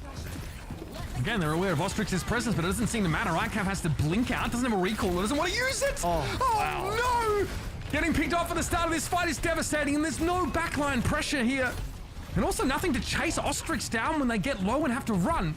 So this is going to, by default, give Junkyard over to Wasp to start. It's going for bad for worse. Meta Boys aren't even getting first caps anymore. They're not getting these first bloods. Ostrix is continually down very low all the time, but never actually dying. Fake Jake going to try and get it done on the fire. Honestly, I think the venture was good. I don't know if it's worth the swap. We'll see. Oh my god, and he drops the knee as well. I saw that, Hev. I saw that. Had enough APM left over apparently to drop the bag. 32%. Sound barrier is still sitting in the hands of Ilpi. The fire, not that easy to interact with for Ono's roster, and traditionally it's very good against the Symmetra. But here comes that sound barrier now. And ICAV is so far away from the fight. I wonder why you were even beating here at all. Yeah, that was a little strange. I think Wasp wanted to go for something like a tempo play, but that is so easy for Meta Boys to disengage from. It does buy you time. Ooh, it buys you a kill as well. Cracksu down, of course, the probably inadvisable to stay on the Symmetra here. Something that can at least answer the Farah. He's going to stay on that pick for the time being. Still a hearty 82% and some for Wasp here on what would be the last flashpoint if Meta Boys can't turn this around real quick. I mean, you don't even need to push this now. That was a little aggressive. Hev ideally doesn't die for that. But 92, even 82 would have been last fight territory. They're going to try and chase him down. Can they get a trace? They do. And Hev is punished for his greediness to try and push that to 92 unrequired. Yeah, I mean, one more fight wins it here anyway with how quickly those points tick up. It just doesn't matter. Lots of ults for Meta Boys. In a good spot. I mean, they're in a good spot to actually get this round. They should be able to take this 1 and 2 and take us to one of those indoor points, finally. Yeah, if they can actually connect, because they've struggled to lock down some of these kills. We have had all these outdoor points here for the second and third flashpoints. Bomb flats into Junkyard. A little bit of a rough roll. Here's the Deadeye. Ostrix shields up instantly. Tries to disrupt. ICAV holding on to it and long enough to take down the Wrecking Ball. That's big. Wasp might have to back up on this one here. And they do. No further involvement here from blue side. It's going to be tough. I mean, Hev could go for the touch, and Ostrix is quick enough in the ball to engage. It's just going to be tough. It is going to be a very difficult re-engage. The pulse would have been required, and Hev down. Yeah, that cannot be a contest now, surely. The VAR is a problem. Oh, they're going to do it. There's no way to touch this. You're going to throw up the Sim wall here, but the Sim has been pretty useless against this comp. Good damage. Okay, ICAV in trouble. There might be multi-kill here for the Sim, and Kraxu gets 2. There is something here. Rampage shoots there, and he'll be the only one caught out by it. He's able to shrug off the anti-heal, but it's too dangerous for Kraxu to find a bloody Junker Queen. Still, they bring Fake Jake down. Now the terror from the skies has been neutralized, and Poro plays there's nowhere to go, and Meta Boys crumble at the last moment. The comp ostensibly looks to be stronger, but they have no real way of touching here. They're going to bow out of the OWCS, not with a roar, but with a whimper, as Wasp sweep them on New Junk City. Glorious fashion as well. Wasp losing map 1, and it didn't look good. You're thinking, oh, this is going to be another 3-0. Wasp cannot compete here. But then you have one single change. Hev moving from the Mei onto the Tracer, and suddenly Wasp look much more competitive. And as we move through the series, Wasp go from strength to strength. Circuit Royale probably shouldn't have been their map win, but they persisted. The perseverance to make the ball work against all odds, and then a final shot in the dark. Can you get the queen back out for one last hurrah, New Junk City? And multiple situations, even that last fight, Mitch, we're like, oh, this is the one. They're going to get a point. It's not going to happen. The Sim wall is massive in that fight. And we see the perspective of the Wrecking Ball. I think it's looking like a support and the Cassidy, like back towards the front of the Sim wall. And Kraxu's like just lasering them down there. So we got 2. Really great little play. Yeah, 2 kills for the Sim. And even though like Kraxu goes down to the Junker Queen, they have enough people left over. The comps didn't matter so much. Like you should be able to counter out this comp in theory, but this is a team in Meta Boys, Danny, that did not know how to shut them down. So no Ana. Where's my freaking Ana play? I mean, you guys mentioned it, right? When they first started in Lejang, I mean, Meta Boys seemed like they had an answer to the Wrecking Ball, but then, you know, that was it. After that, it was just all Wasp and, you know, that Wrecking Ball just, you know, coming out in a big way for the win. Yeah, I mean, we saw the Venture play here at the start of the series. I quite like that from Fake Jake. I actually think the Venture is really interesting. The Wrecking Ball doesn't do a whole lot here. And Meta Boys have like a decent feel for it. We see Hev on the Mei, and we're asking ourselves, like, what is the Mei designed to do here outside of maybe punish the Queen? That might be it, honestly, and that's fine. But when we start to get onto some of these Wasp map picks, we realize, wow, they are really solid at this comp. And Kraxu is very good at capitalizing on the knockups from the Wrecking Ball pile driver and the general disarray. Look at that double boob tech. Yeah, it's very cute. I know Kevin's a big fan of that stuff. But, yeah, and look, day 1 on one of the most hostile ball maps here. And it wasn't in spite of the ball. The ball actually contributed to their win condition quite frequently. I think that's really impressive. This Mei wall here is very punishing. We saw this a bunch of times when the SIG comp tries to bunker up. It sets up these fat bio nades. This is the map. I think this was the map that really swung things around. You start to believe on Blizzard World, but Circuit Royale is like, okay, Wasp have got this. Wasp's in the driver's seat right now, and it really just doesn't really matter what happens afterwards, because all the push maps are going to be okay for ball. Both the Flashpoint maps are going to be okay. One of them is going to be extremely good for ball. If you can't beat the ball in Circuit Royale, really there's no way where you're going to be able to beat it. And I'm happy to see they did go towards the Queen one more time to make a run of it. It does kind of bring into question what happened to Lejang, because if you could replicate the same success of Lejang on New Junk City, and I think there are similar enough points and situations where you maybe could have done that, then yeah, you could find yourself in a map 5. But I think there's just a lot of learning here for Wasp as well to get past that first map and build that confidence and suddenly realize, you know what, you can just sort of outplay Meta Boys using whatever you want. They didn't even need the Mei for this map. Hev going back over towards the Tracer and doing wonders once again. A really sick player. Swiss player, I think. So one worth keeping an eye out for. Hev really, really dominant. And also, it's really fun to see these, I guess, non-conventional, I guess, compositions once in a while, right?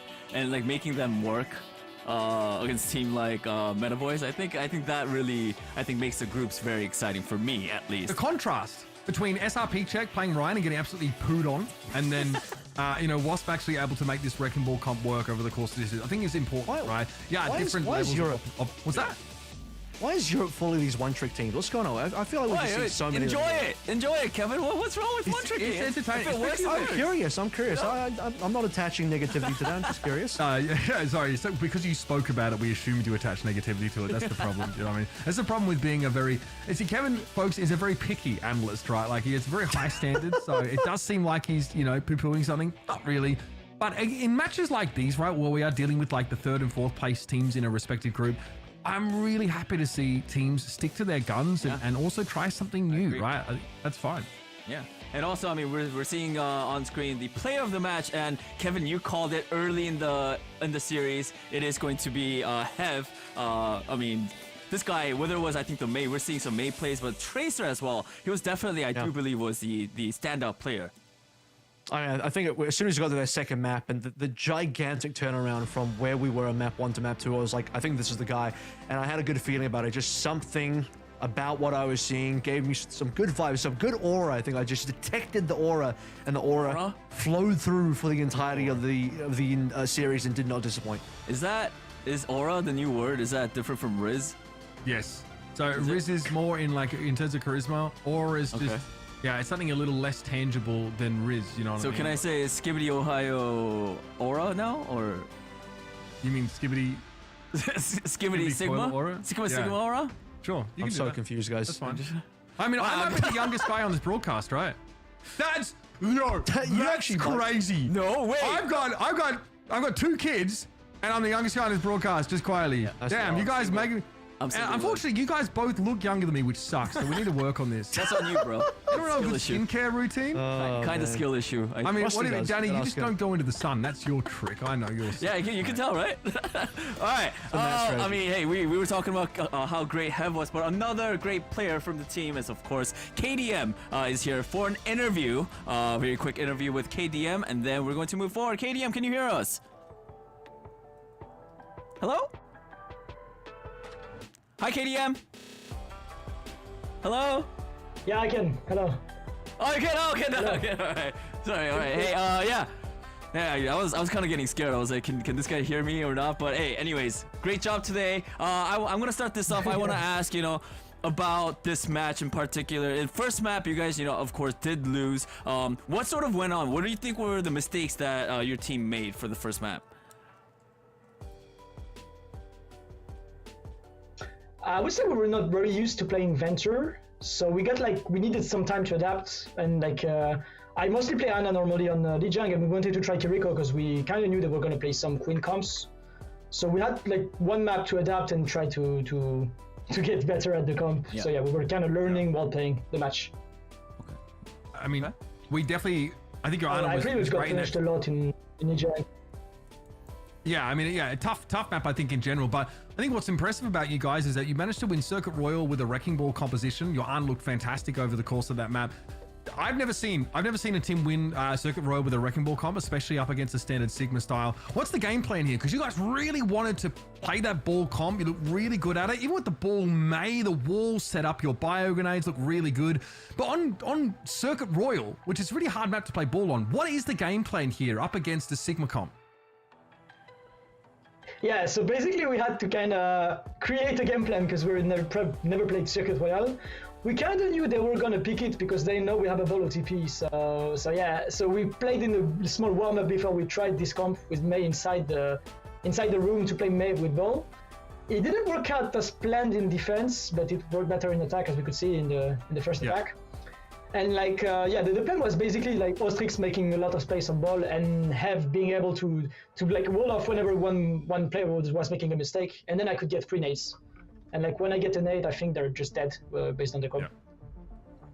So talk to me a little bit about this match against Oya. You've already played them. You ended up losing. Unfortunately, you didn't take any maps, but it looked like it was a very close series.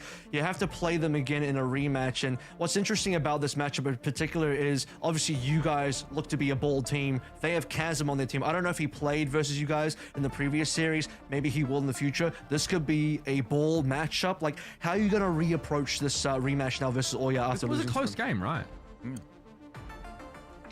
Yeah, it was a close game. So basically, they played Chasm and Kaya. The Gokmeister was not there, so they had to play Isaac on DPS, and they play Isaac Ken, and they were just playing a ball comp they played it better. It was a bit close, but they just played it better, and they're more used to play it because they've been playing for years together. And we took too much time to adapt. We've thought of some stuff to play against them in the rematch.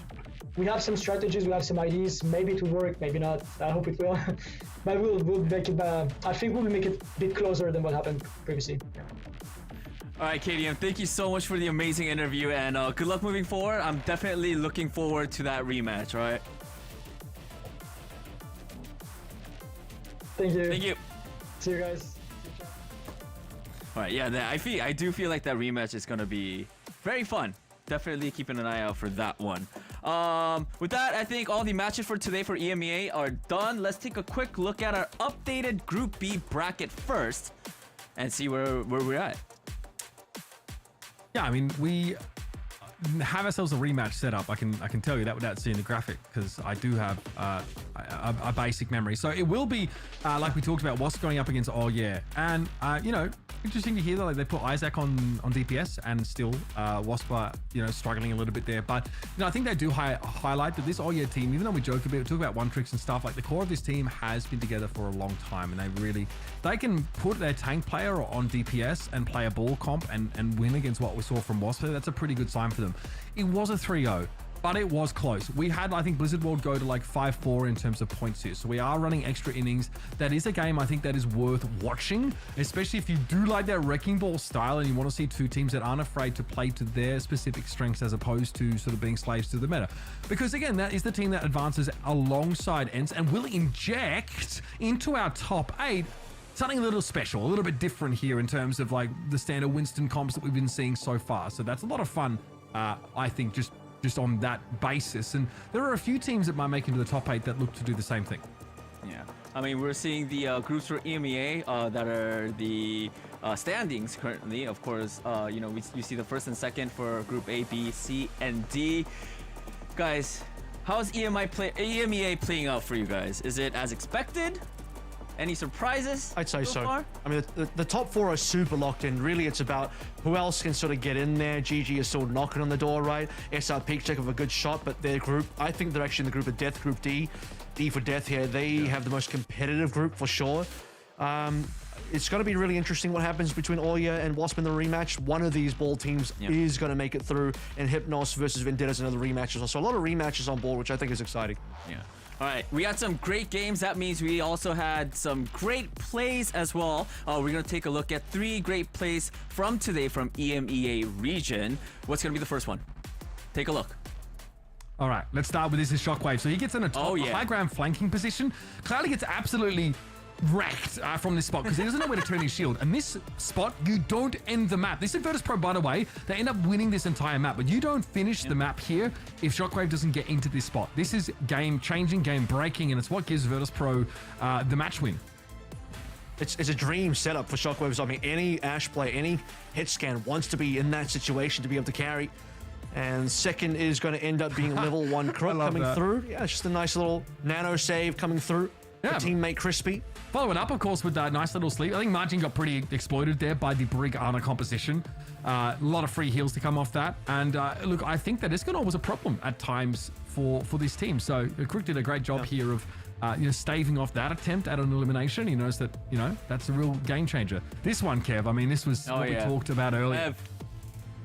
Have on that May. Impact of the May. Impact of, we heard it in the interview here as well, in terms of playing into the small room, using the advantage of the May and Blizzard to lock things up. And they played the, not just the overtime, time back rather, but they played the entire map really well. I think May had a lot of work to do on this map of Circle Rail to allow this ball to be able to be a winning composition versus an actual Sigma comp. Yeah, definitely. I think, Hev was definitely a player that, I didn't really know about, and then after watching his match, I was like, this guy's really good. Very, very excited for Hev and his team as well. What do we have next? We got EMEA Day 4 schedule, guys. Let's see what are the matches that are going to be played next week. Did you not just read the run of show out loud? Hey, I'm learning as well. Teams are learning. It's a script. He's just going along with the script. You've been doing this for so long, you troll. Yeah, these are the matches. Any matches that you guys are that's particularly NA. most excited about?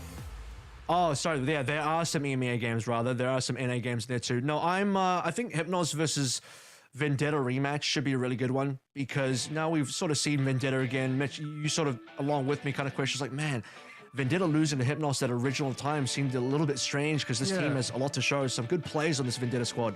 I think that's going to be a good game. I think, the Vendetta are really quality. I also think, frankly, a one-man army have some really strong players on their roster that our Colosseo game should be favoring them pretty well. Also, Super Shy definitely have a couple of diamonds in the rough there. So we have 2 elimination games and then a decider in Group A on August the 24th here. So that's where we're going to see, exactly who gets out of these groups. And those rematches are well worth looking at now. We have data. We have, teams have had a chance to improve and also to take their lessons. So curious to see how EMEA falls out. I think the top 4, though, pretty bloody cut and dry. All right, definitely exciting matches coming your way very, very soon. But for now, we're done with EMEA. Before we go, Mitch and Kevin, any last words, anything you guys want to say? Thanks for having me on, guys. It's been a pleasure. Europe's fun. Danny, good to have you back. Kevin, thanks also for cast. Kevin's obviously cast alongside me here. I think we've cast together for quite a while, so great to have him step in. If you want to know what Matt's up to, just curious, I did retweet a photo of him.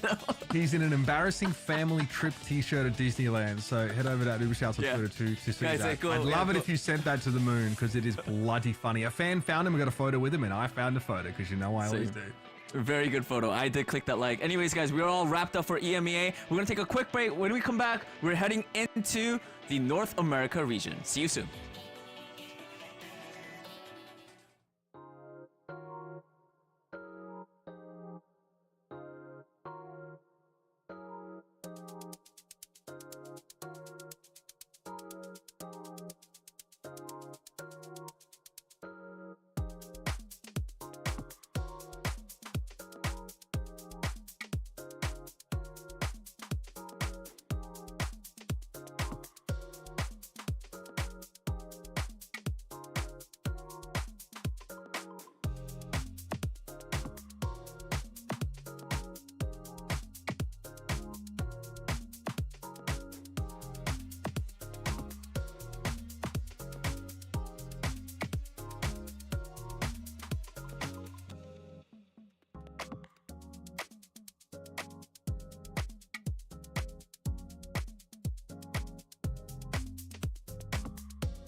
Sodial is farming on the Cassidy. How does Sparky just kill 2 in the back? That is how you make a statement.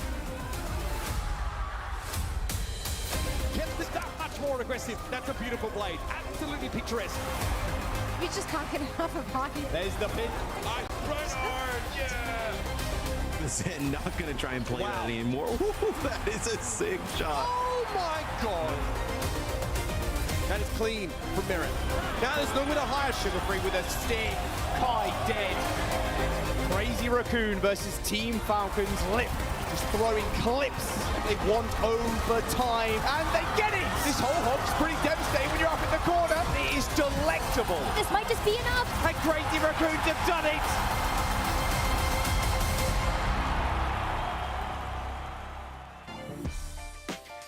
Welcome back, everybody. Danny Lim here, joined by Jack and Scott. It's time for North America. Yay! Group stages. Let's go. This is it's been a while that all 3 of us were on camera. I know. I missed you, Danny. Yeah. Quite a while. I miss you, Scott. Not Jack, but you. I did. Oh yeah, me too. Yeah, I'm only here because you're here, not Jack. Yeah. Okay, yeah, cool. Yeah. What was that yesterday, huh? Jack, what do you seem so tall? Are you tall? Oh, I got the standing desk. You want to see? Yeah. Peep the desk. Well, I don't know how we're gonna see it. Wow. It's going down. Wait, let's not get too far. Let's bring it back up a little bit. Yeah, I got the standing desk now. It feels pretty good. Thanks for Rose, actually. Nice improvement. Okay, standing desk. It feels good. Stand up and like be animated.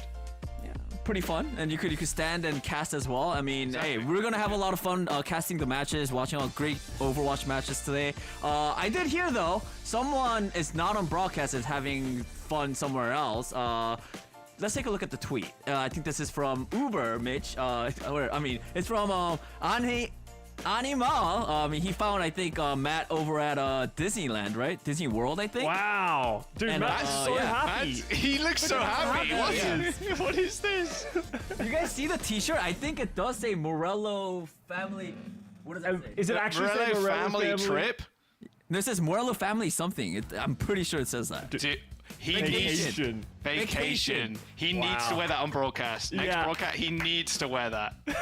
I mean, he's coming back next week, right? Dude, you guys should definitely. Matt should 100% wear this. It's either that or like a white hoodie, anyways, right? I think this was better for broadcast. It's better than a white hoodie. That has a pattern on it. Yeah.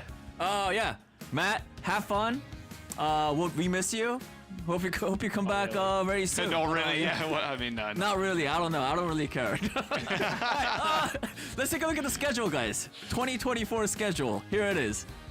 Yeah, I mean, hey, we're at the halfway mark. Stage 1 and 2 done. Major DreamHack was in end of May, early July. Crazy Raccoons, best team so far, right? And now we're at stage 3. Time flies by.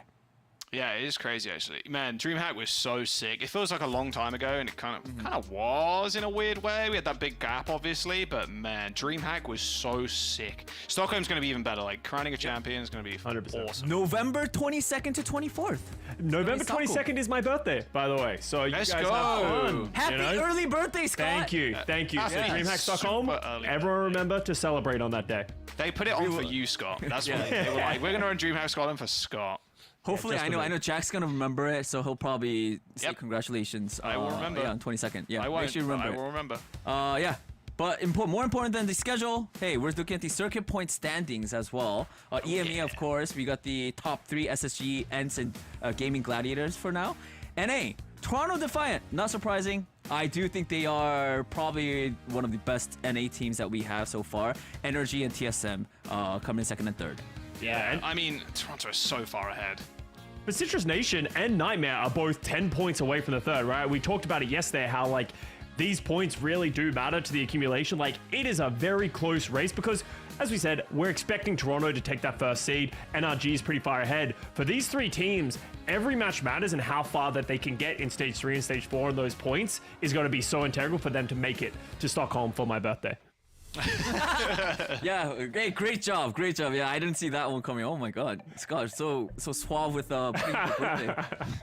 He wants to make sure everybody remembers. He's like, Yeah, once I'm everybody just puts gonna it in keep their bringing it up. calendars, once everybody's got Alright. me a gift, then I'll forget. Everyone, we're gonna say one more time. Scott's birthday is November 22nd. Okay, Write it mark down. your calendars. All right, and then after that, let's move into our group standings as well. Take a look at that.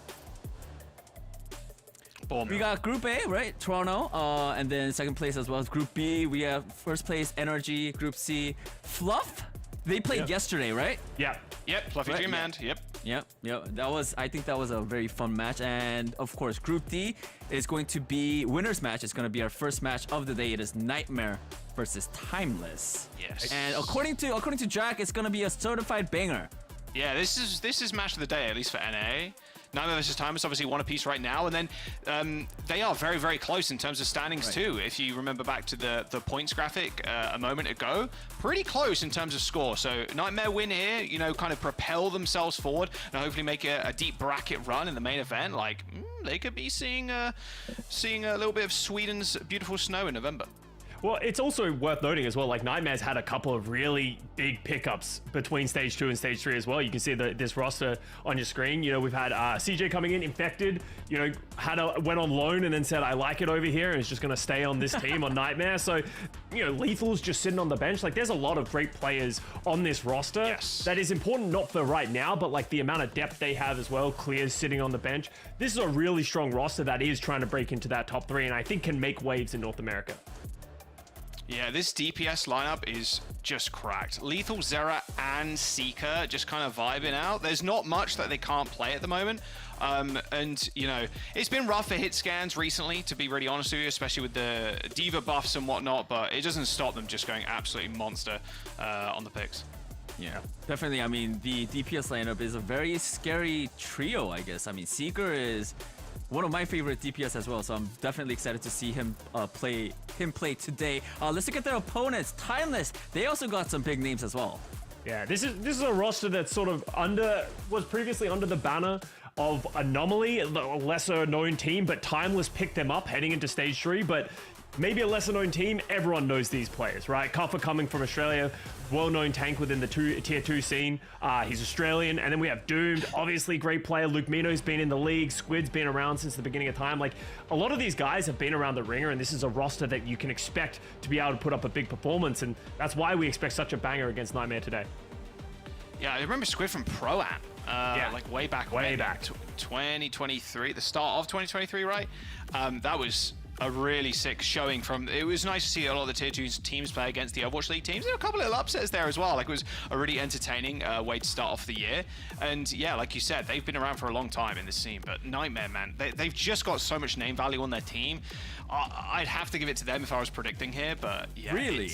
Yeah, I think so. How about you, Scott? Are you on the same boat? Yeah, I think I'm on the side of Nightmare. Like, this is a roster that's like has a lot of depth. I feel like they have a big roster. Yes, this Timeless squad is strong, and I expect them to make it out of this group, but individually, I think they might just fall a little bit short in just the experience that Nightmare have. All right, I mean, both of our casters thinks that it's going to be Nightmare taking the win. Let's take a look at the community poll results.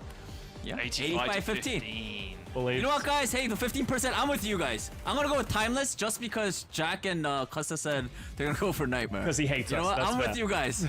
You guys are not alone. Yeah, but I mean, it does seem like Nightmare is highly favored, and for a good reason. Like, you guys also talked about not only the DPS, but they have a really stacked roster. But I do think it is going to be an exciting match.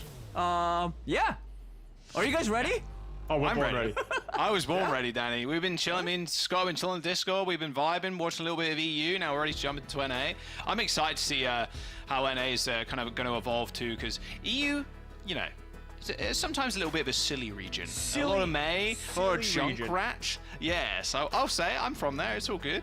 I mean, NA, especially Nightmare, like, these guys, they're going to be playing almost hard meta. There's not going to be any silly picks. There might be a couple here and there, but even yesterday, to be fair, Scott, we saw Chime on Circuit Royale playing May, but in this match, in this series specifically, I'm not so sure we're going to see any of that wackiness.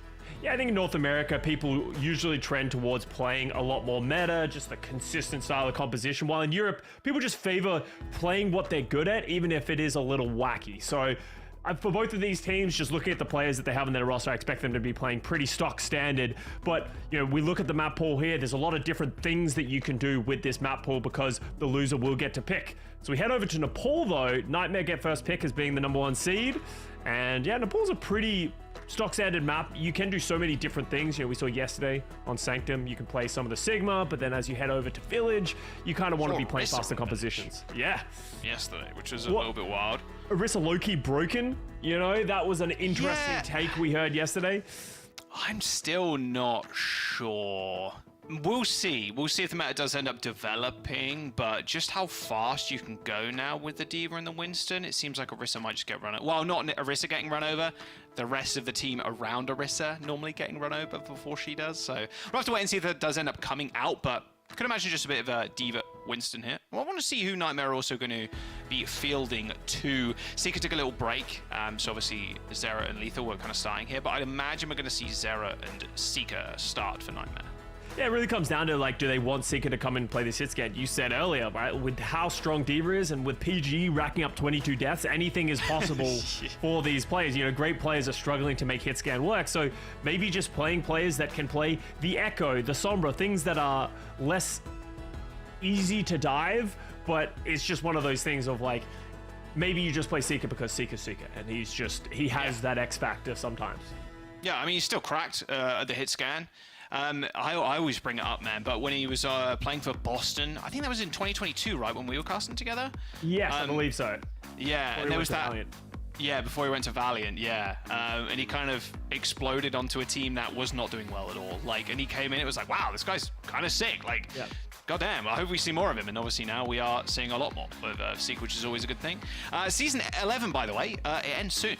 Real soon. In fact, 2 days. So 2 more days, new patch, new battle pass, and it's kind of a sick one. And Juno obviously coming out as well for ranked on day 1, I believe, Scott, right?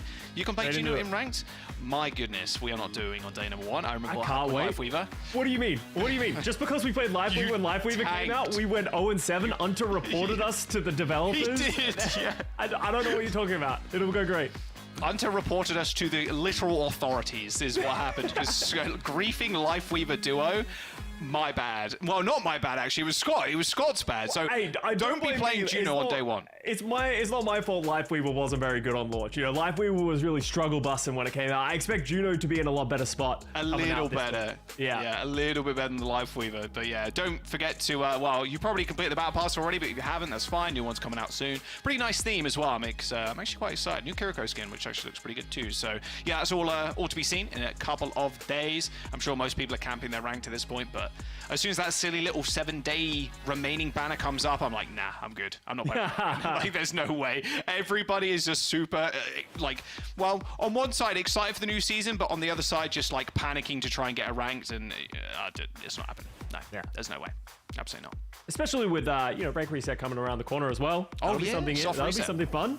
So everyone starting to rebuild, find out where your true rank is. So it's going to be good. We're just taking a minute before we get on to this match right around the corner, but I'm excited. It's going to be a fun day of NA, and if you keep watching, stick around. This is why we want incentives. This is why we want delays, so we can get these. So true. Wow.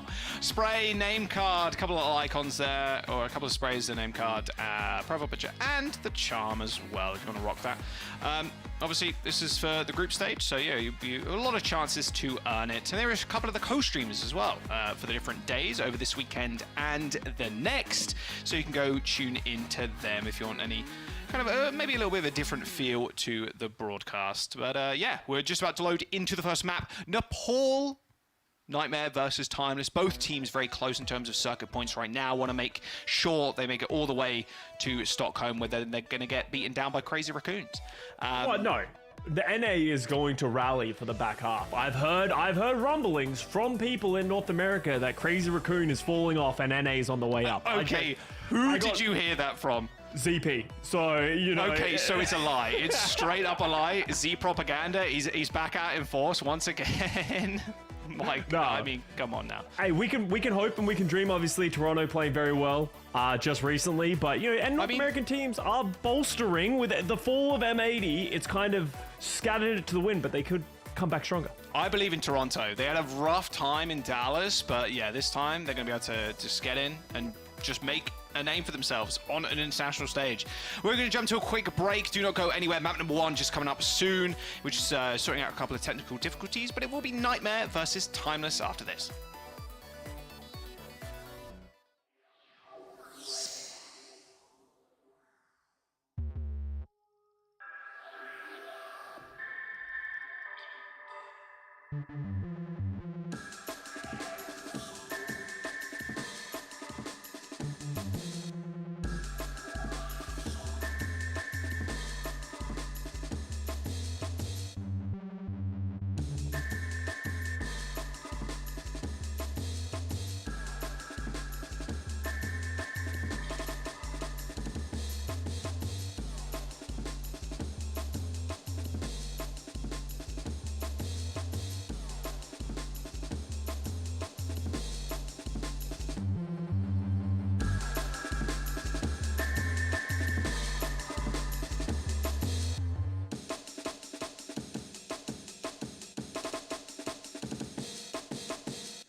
Welcome back. Yes, we're going to start the game now. Don't worry. The lobby had a bit of a couple of little issues there. A little bug that needed to be squished, and it wasn't Matt Morello.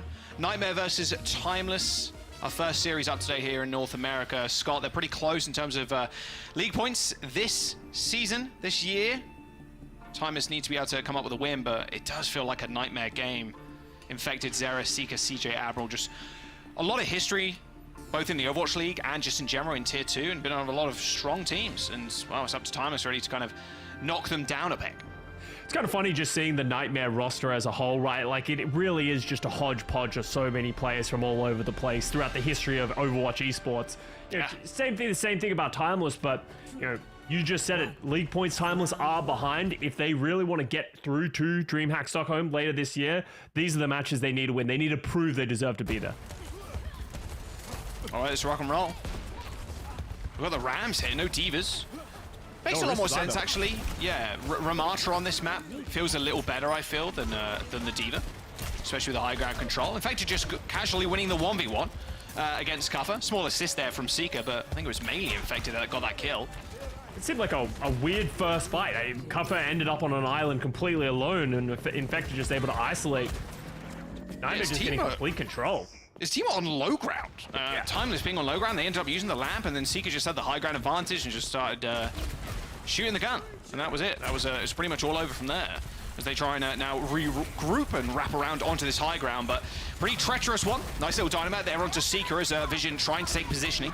Can Seeker from a mile away, but does manage to land a headshot. Issue is now they still have to kind of walk onto this very exposed height. Pushing Infected off, though, down to low ground is going to be a good start. Dynamite ends up hitting the shield there as Time is almost going to cap. Yeah, and that's going to force Nightmare to drop to just put some level of contest. Now they're going to drop the window to just get a little bit more time and control, but should be an easy disengage and re-engage coming from Timeless, and they have a window of their own. Yeah, Squid just got that online not just a second ago. There's the insta-kill onto Admiral. Window drop by Squid. Admiral just getting a one-shot there.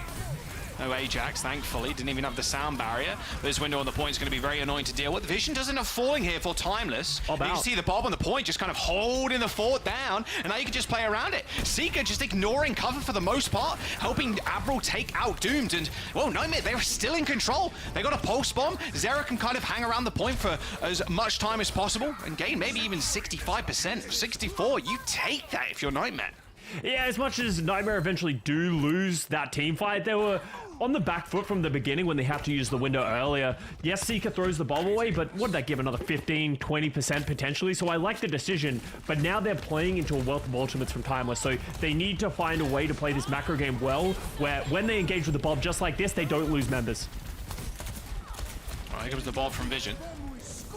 So he's taking a fair amount of damage there, even going to throw in the sound barrier on both sides. In fact, a late beat after Infected died. Admiral wasn't even like mid, like using like cast animation, right? Like Infected died and he decided we're just going to go in. But once again, it was Nightmare this time around. They were kind of split. You saw CJ and Seeker just held in that small room in the choke point against the Bob, and Infected was in kitchen on the other side of the map on the Mega. All right, there's both sound barriers utilized as Time is still control the point. The silver lining, Cuffer did have to use the ultimate for the Ramatra just to stay alive from the pulse bomb of Zera. So now Nightmare do have the advantage of their own. They can just walk forward with his Nemesis form, and the Nanites can just sort of run over them. Cuffer's going to be very careful about getting this low. But with Squid coming up to a window, you can see Nightmare don't want to walk into this open space because there's a chance they might just get blown up. Oh, Squid so low. Forced to use the lamp already, Scott. Not a good start, and now they haven't really got a good position to use this window. You can see Infective. Luckily for Timeless, they managed to boot him off the high ground, but that doesn't mean he's on the point now and just pressuring as much as he can. They're going to get the flip too. The Annihilation straight through the window. Now they can't make use of it at all. Lamp to save Infected from almost going down as he just looks at 5 members of Timeless, folds his arms, and just lets his team do the rest. Just understands all Infected needs to do is stay alive there. Just stay alive, get in their face. He's doing just so much passive damage during the Annihilation. Now Timeless all of a sudden backs against the wall.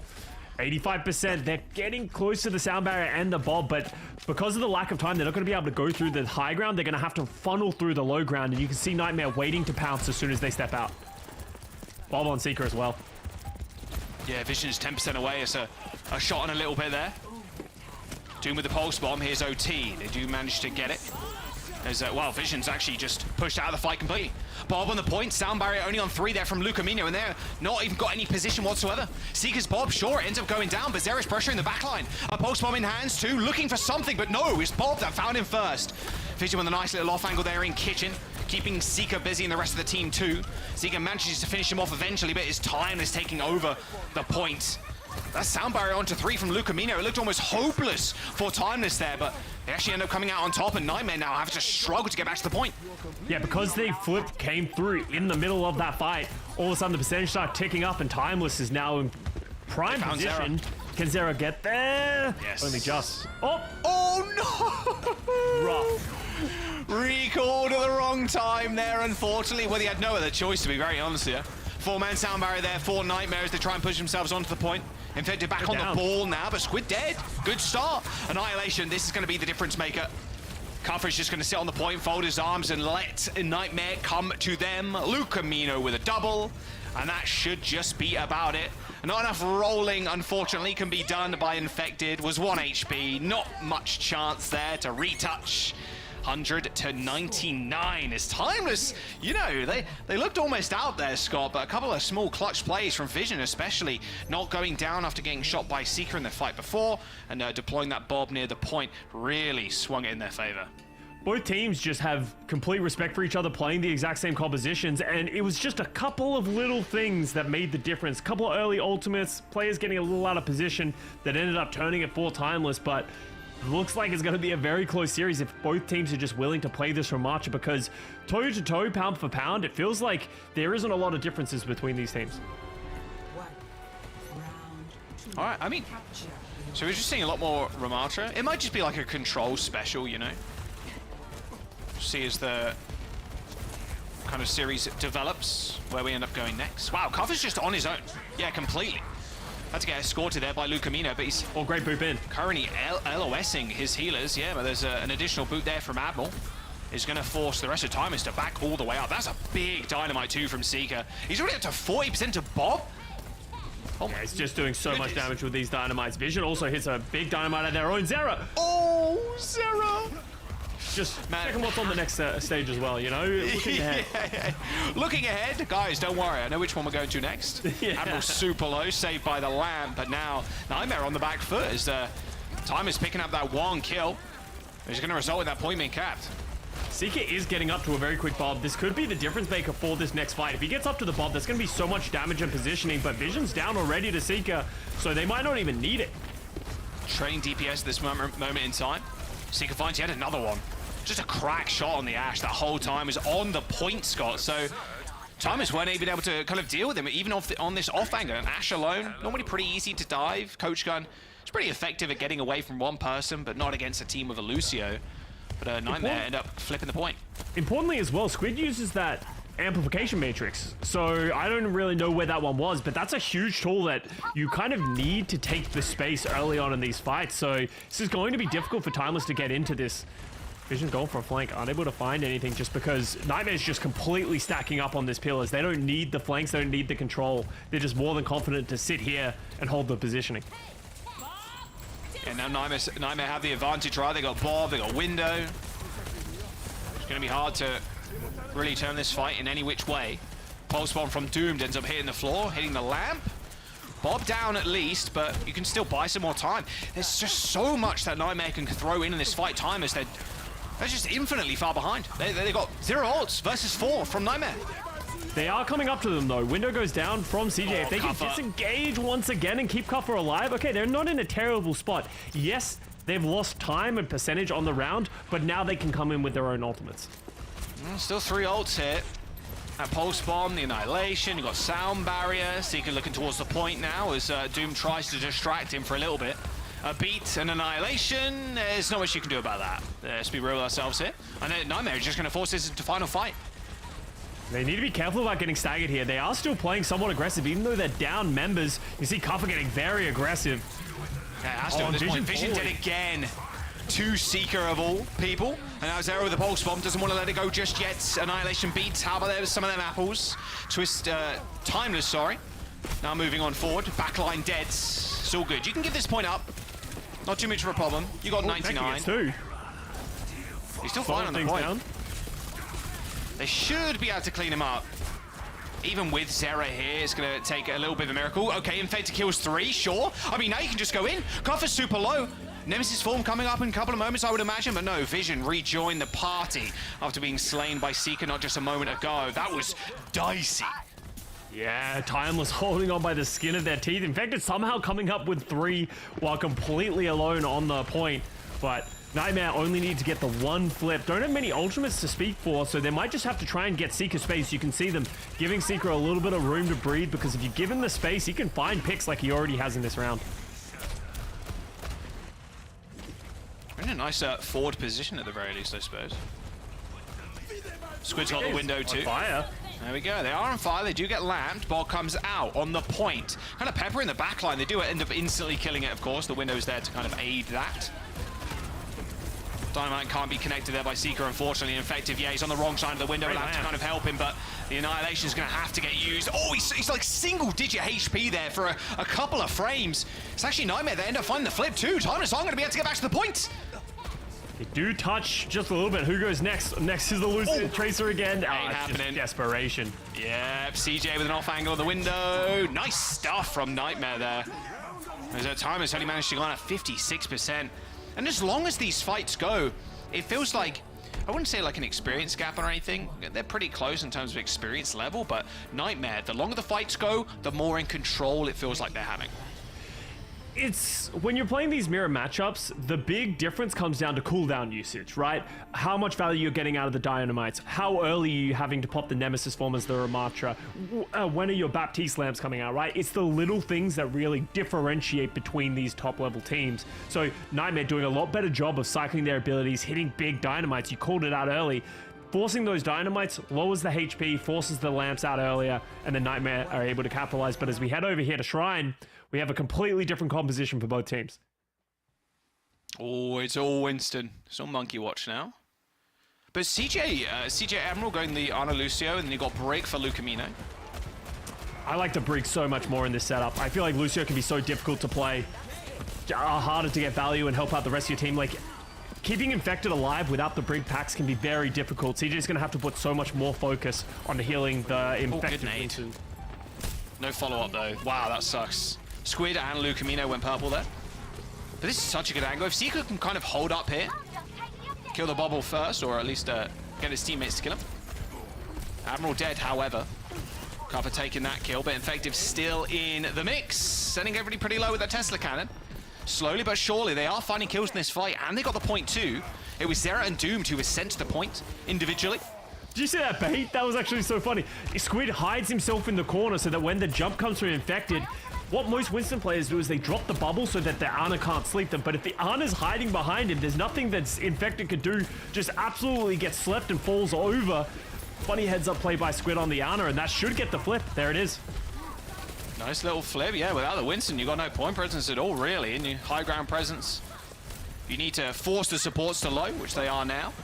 Nano boost for CJ, though. This is go time. There it is, straight to the back. Straight on the Ash. Ain't no way Vision's escaping that one. Yeah, and Seeker's clearing up. All right, there we go. Pretty quick and clean team fight. Just using the Nano. Both teams using the Nano as well. Squid decided to commit theirs on Cuffer, but by the time that Infected had been Nanoed landed already, the rest of the Timeless squad had to scatter, and they weren't able to follow up in the same way that Infected was. So just going early, being proactive, really comes up dividends for Nightmare, and that only cost them 1 ultimate as they're back up to 34% because of the early flip. Sound Barrier versus Rally too. I think you would always prefer to have the Rally over the Sound Barrier, but there are unique situations where the Sound Barrier can be hyper valuable. Yeah, if you're really going deep on the back line, they're hitting that beat and getting some quick kills, but yeah. After a while, the Rally the value is just so much. Nice stick from Zera too. Vision didn't have a clue where he was and just dumps a clip into Squid's head too. Squid too, just unable to see past the invisibility cloak there from Zera. Bob is on the point, takes down the Tracer, but I mean, this point right now, unable to be taken, you'd imagine, especially with Infected popping the Primal. Look at how close it was to flipping for Timeless. That would have been such a big boom for their percent bank. They do end up using the Sound Barrier too in this fight.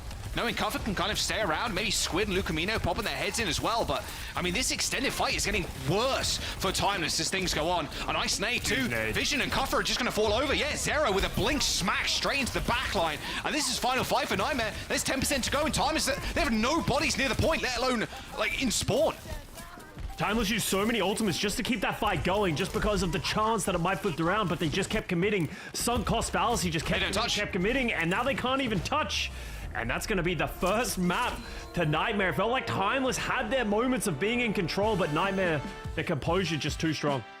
Yeah, wow, that long fight. Like, okay, they read the Primal, we rip ours, and I was thinking maybe Admiral's sound barrier not really needed there, but because of how long you're able to stay in with the Primal Rage, you know Squid and the gang are coming back. And wow, what a fantastically played fight by Nightmare. Still pretty close though. That first round, of course, going 99 to 100. The audience thought, you know, this is going to be a Nightmare sweep by the looks of it, but you know. Danny believed, and that's what's important, you know, for Timeless. And honestly, these teams are very closely matched. As I said earlier, it's just the little things. There's things that Timeless could do that they could change quickly that would be able to give them the edge over Nightmare. So I'm excited to see what happens as this series progresses, but not only that, what maps we go to, because Nightmare did look a lot more comfortable playing the Winston, but if you can force them onto the Ramatra maps, that's really where we saw Timeless have a little bit more success. Yeah, I do really like this losers pick format. You're just picking any mode. Because yeah, a lot of yesterday we were talking about how a lot of the teams wanted to go to slower maps. But I think for Nightmare, I think it's going to be the complete opposite. And to be fair, same for Timeless. I think we're going to want to go to fast maps. Oh, don't do this to Zera. Come on, observers. Oh, this is going to happen. Oh, come on, observers. What are we doing here? I want to state, just for the Zera propaganda that's going out right now, he played phenomenally in the third. When there was nowhere to fall off, Zera was phenomenal. Yeah, that's so true. So true from you. When you play Village and there's no way to throw, oh wait, there is. Oh, yeah, no, yeah, wait, you and you like. Man, we had to be fair, we had a lot of people falling off Eikevaldi yesterday. Nothing can top that. Yeah, so maybe that's the strategy from Timeless on the map pick here. It's like Eikevaldi, Zera's gonna fall off again, man. Don't worry about it. Don't worry about it. We play for second, then he's just gonna fall off the map a few more times. Hey, honestly, bold strategy. I like it. But honestly, very close map so far. We could see, you know, anything happen at this point. We talked about it coming into this series. You know, Timeless, they are a roster that have been playing together for a while. These players have been around the ringer. They should be no strangers to being behind a little bit and the adaptations that need to come with it. Yeah, I'll have to wait and see. Like I said, Timeless' map choice. I want to see King's Row, man. We haven't seen a King's Row in so long, it feels like. I feel like King's Row with this meta is a little difficult. People would prefer to play like the Winston, and that's more conducive to playing like Eikevaldi and that kind of stuff. But we even saw Paraiso before we saw King's Row. That's when you know things are strange. You know the meta's a little bit wonky when we see Paraiso rather than King's Row. Like, come on. Maybe no one's like you said yesterday though. Maybe no one's actually playing that map in scrims and stuff, because even since the map came out, it's just. I don't know. I'm still not sold on it. It's definitely not my favorite hybrid map of all time. Like, playing second, it feels so rough unless you get like a clean fight after you win first. Like, assailing that high ground is so hard. It's just it's a difficult map. I kind of relate it to like Numbani, like trying to attack that first point. The differences that help you win that map are very small things. Can you find that individual pick? Can you do it otherwise? Otherwise, you can just get stuck on that second point on Paraiso, just like you can get stuck on first point in Numbani. So here's the map pool that we have. Obviously, they can't play control again, but we've seen a lot of teams moving towards hybrid and escort before they've gone in the direction of flashpoint and push as well. Maybe just personal preference of maps that they've played for a longer time. Blizzard World 2. Doable. Yeah, I like Blizzard World. Blizzard World Eikevaldi for hybrid. Obviously, only 2 flashpoint maps. If you're Timeless, you could go to Shambali Monastery as well. A very common Ramatra map. But, you know, obviously home field territory, but Ramatra is just very flat. You can get a lot of value, a lot of corners that you can play Ramatra around. So if that's the direction they want to go, they want to end up in this Ramatra mirror, Shambali Monastery could be a great pick. I wonder if we're going to see Circuit then, because that'll be a nice matchup too. Vision versus Seeker on the Widows, or even just on the Ashes again would be kind of sick. Yeah, no, I could see that. I think we're not going to see a lot of differences in the compositions that both of these teams are going to play. If you just use Nepal as a base, like it felt like both teams had a very similar understanding of what they wanted to play. They're actually going to Flashpoint, New Junk City. That has to make you feel like that's a Ramatra decision as well. Maybe it is. Yeah, because you can, on this map specifically, like, oh, well, to be fair, both Flashpoint maps, Ramatra's pretty good. Yeah. Like the rush style is pretty good. Like the dive definitely works, but rush just feels so much more conducive to the way the game mode plays.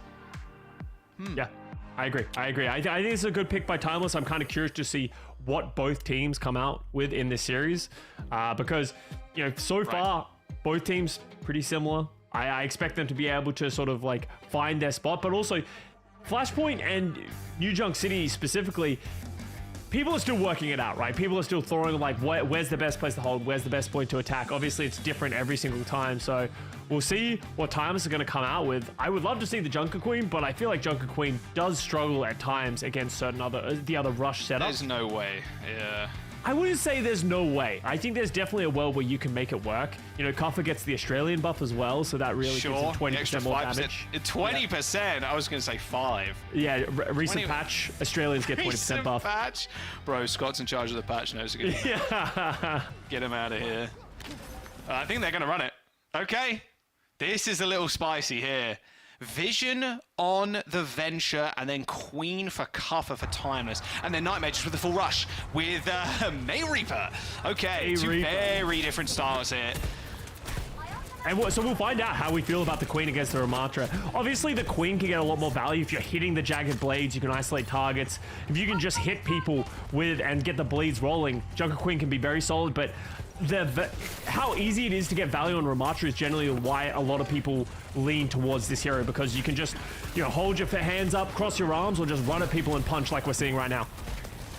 Yeah, and this Queen's going to get a lot of value with these axe swings, of course. Especially as everybody's grouped up, but it's going to be the big problem for the Queen. Getting up close and personal is where you want to with JQ, but the problem is Seeker and Zera also perform exceptionally at that range. Not only the walls, but just the left click slow too. Left clicking slow the Queen, and then the Ramatra, the Ramatra too, but also the Reaper just stands there and shoots the Queen. She just falls over. Yeah, Junker Queen is always playing on a knife's edge, pun intended, of are you able to stay alive long enough while also getting value? And Cuffer's going to realize, hey, against the May, against the Reaper, it's not going to work. They go over to a Ramatra of their own. Yeah, and then Vision swapping over from the Venture, going to Cass. A little stun, stopping the Reaper getting away with absolute murder. They are pressuring the point here. Doomed has been sent to the point solo, so it's a 4-man push on the high ground. Vision rolling away from that vortex. You can see Infected smells blood in the water, looking straight at Vision. The flip does end up coming through, but they need to win this preceding fight. Infected taking a whole heap of damage, but this kiting is sick. CJ now trying to chase them with this Coalescence. They're going to have to find a pick here at some point. Oh, his time's just going to perma run away from them. Pulse momentum coming through. Zera goes down. Infected receives that sound barrier, pops the Annihilation, and this should be the team kill. But they've lost so much progress on the point. What, 40% they lost in that fight after time is just ring around the rosy around that high ground. And Timeless played that almost perfectly considering the ult disadvantage they were at. They were able to kite away from that Coalescence from Nightmare. It wasn't until Infected pops the Annihilation that they were just unable to sustain through it. Fortunately, Squid's able to switch over to the Baptiste, a more consistent and higher healing pick than the Kiriko. But I almost think that the composition mismatch that we saw at the beginning is going to cost Timeless this first round. Uh-oh. Well, welcome to pain. Uh-oh, Seeker needs to deal with the sound barrier, but they're all good. Just speeding on forwards. They got OT too, 99%. Time has had to get to point. Vision being the sacrificial lamb in that regard now, but they still need to win this fight. Now they're just hiding behind the shield, waiting for the Annihilation to wear off, but nope, they're going to decide which can throw Blizzard in and then run you down. This is really just it here. No more ults really need to be used. Even with Vision coming back, there's just no hope. And that was the sound barrier and the Annihilation committed by Timeless, so it's not like they're going to use that disadvantage that they had and come back with a different advantage of the ultimates, because with Luke Mino and Squid falling late into this fight, we could actually see a Nightmare already progressing, getting the first cap, so now Timeless walking at a disadvantage going into the second round.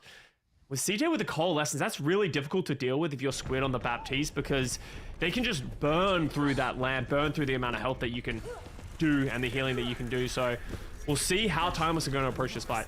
Yeah, it feels like more, not really like a huge counter to BAP or anything, but when you do have a whole heap of people running it here with the Coalescence behind him, like, yeah, that lamp does absolutely nothing. Pulse bomb for Doom has just earned it.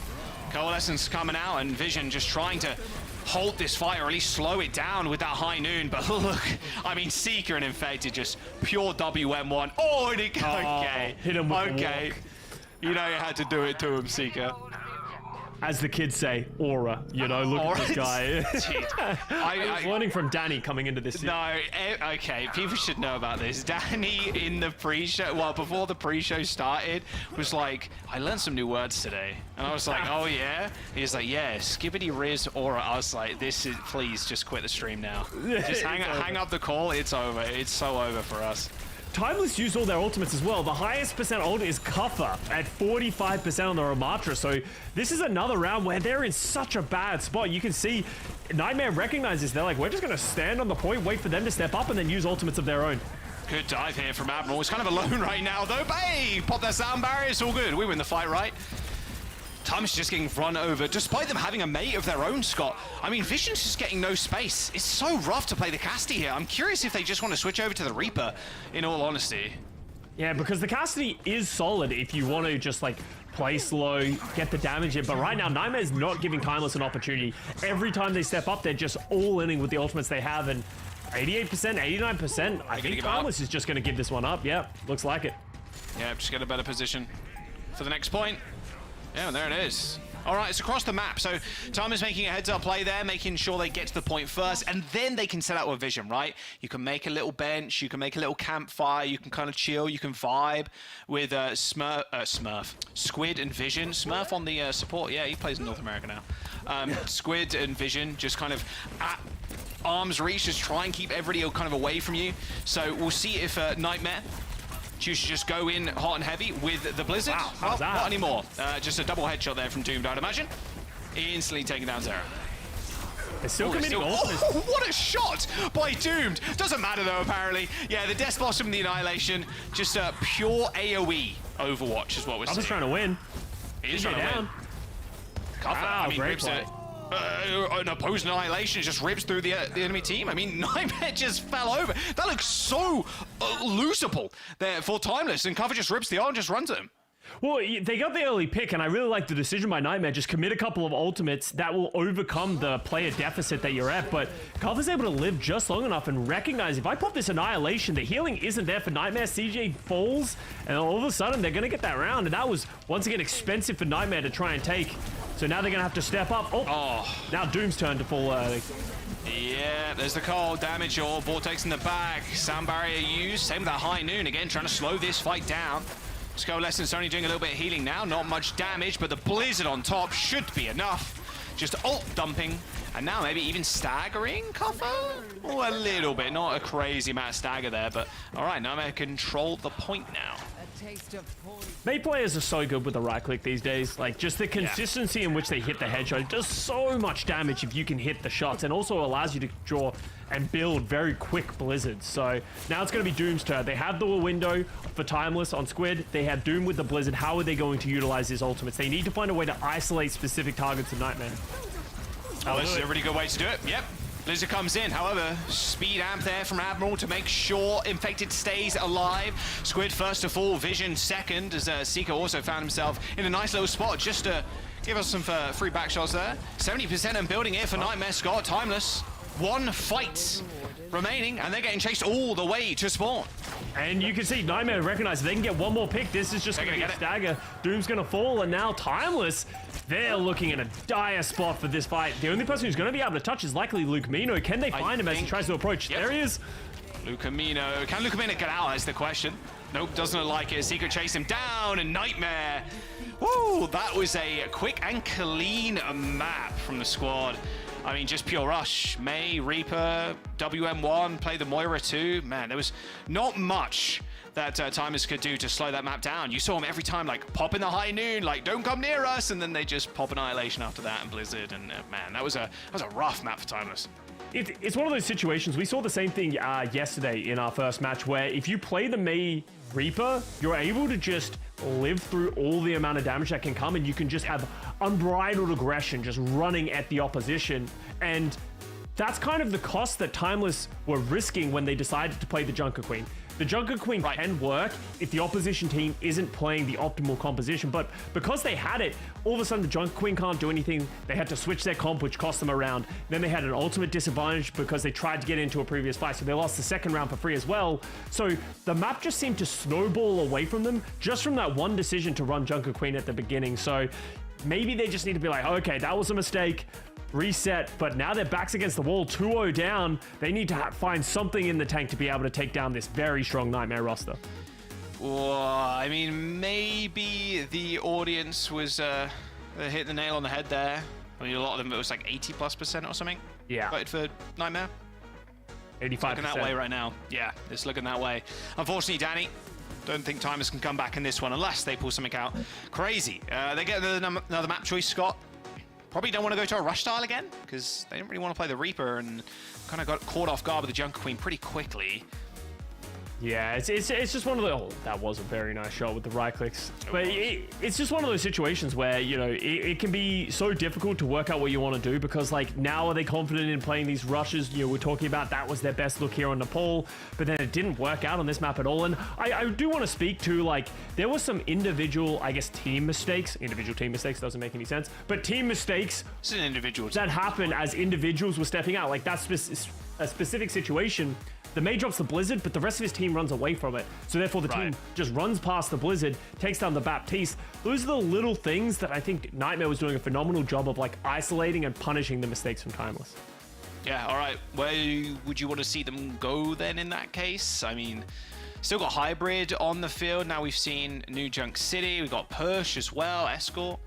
You could even go something crazy like throw them over to like Circa Royale. You know, that map's very different to how any of the maps are played. It's unlikely we're going to see Ramacha or Winston on that setup. So if you want to try, you know, something different once again, maybe see if you can get an advantage on a different style of map. Circa Royale would make the most sense to me, but that really comes down to how comfortable your team is playing that composition or at least that style, because Circa Royale is like no other map. Yeah, all right. Let's jump into a quick break, though. Give the players a couple of minutes. Give you a couple of minutes and give us a couple of minutes as well. On the other side of this, can Nightmare finish out 3-0? Or will we see a reverse sweep from Timeless? Only one way to find out. Just in a moment.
Okay, thank God we're at a break. My What do you God. mean? I had a lot of fun during break. I do not want to hear Danny ever again in break talking about how much aura and see, I can't do it anymore.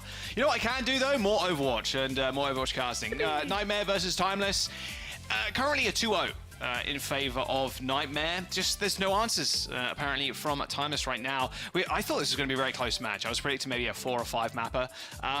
Right now, not looking like it. It looks like it's going to be kind of a 3-map, 3-0 as Nightmare just advanced all the way through. Of course, Timeless still have an opportunity to make it through. They'll be playing in the Decider match against one of the elimination match teams a little bit later. Not today, that'll be next week. So they still have a chance to make it to the main event. So we'll have to wait and see how that ends up going down. But for now, looking like Nightmare are going to be getting out this group 6-0. Yeah, Nightmare just look like a very solid team right now. We talked about the additions that they had to their roster coming into this stage 3. I think there's just a lot of players that are really excited to play together. I think I expect to see big things from this roster. So I thought maybe Timeless could do the same thing. It just haven't really shown the same level of prowess so far in the series. Yeah, I think the May Reaper rush is just very annoying to deal with, like as soon as you get behind on Flashpoint as well, and I think Timeless had a couple of good calls where like we know it's going to be like a weird staggered fight where we can get back to the point, we can kind of touch, and then maybe we find something, maybe we burn a couple of ultimates, but there were a couple of nice calls there where they're like, we're going to give this up, we're going to run away, we're going to just get set up for next point.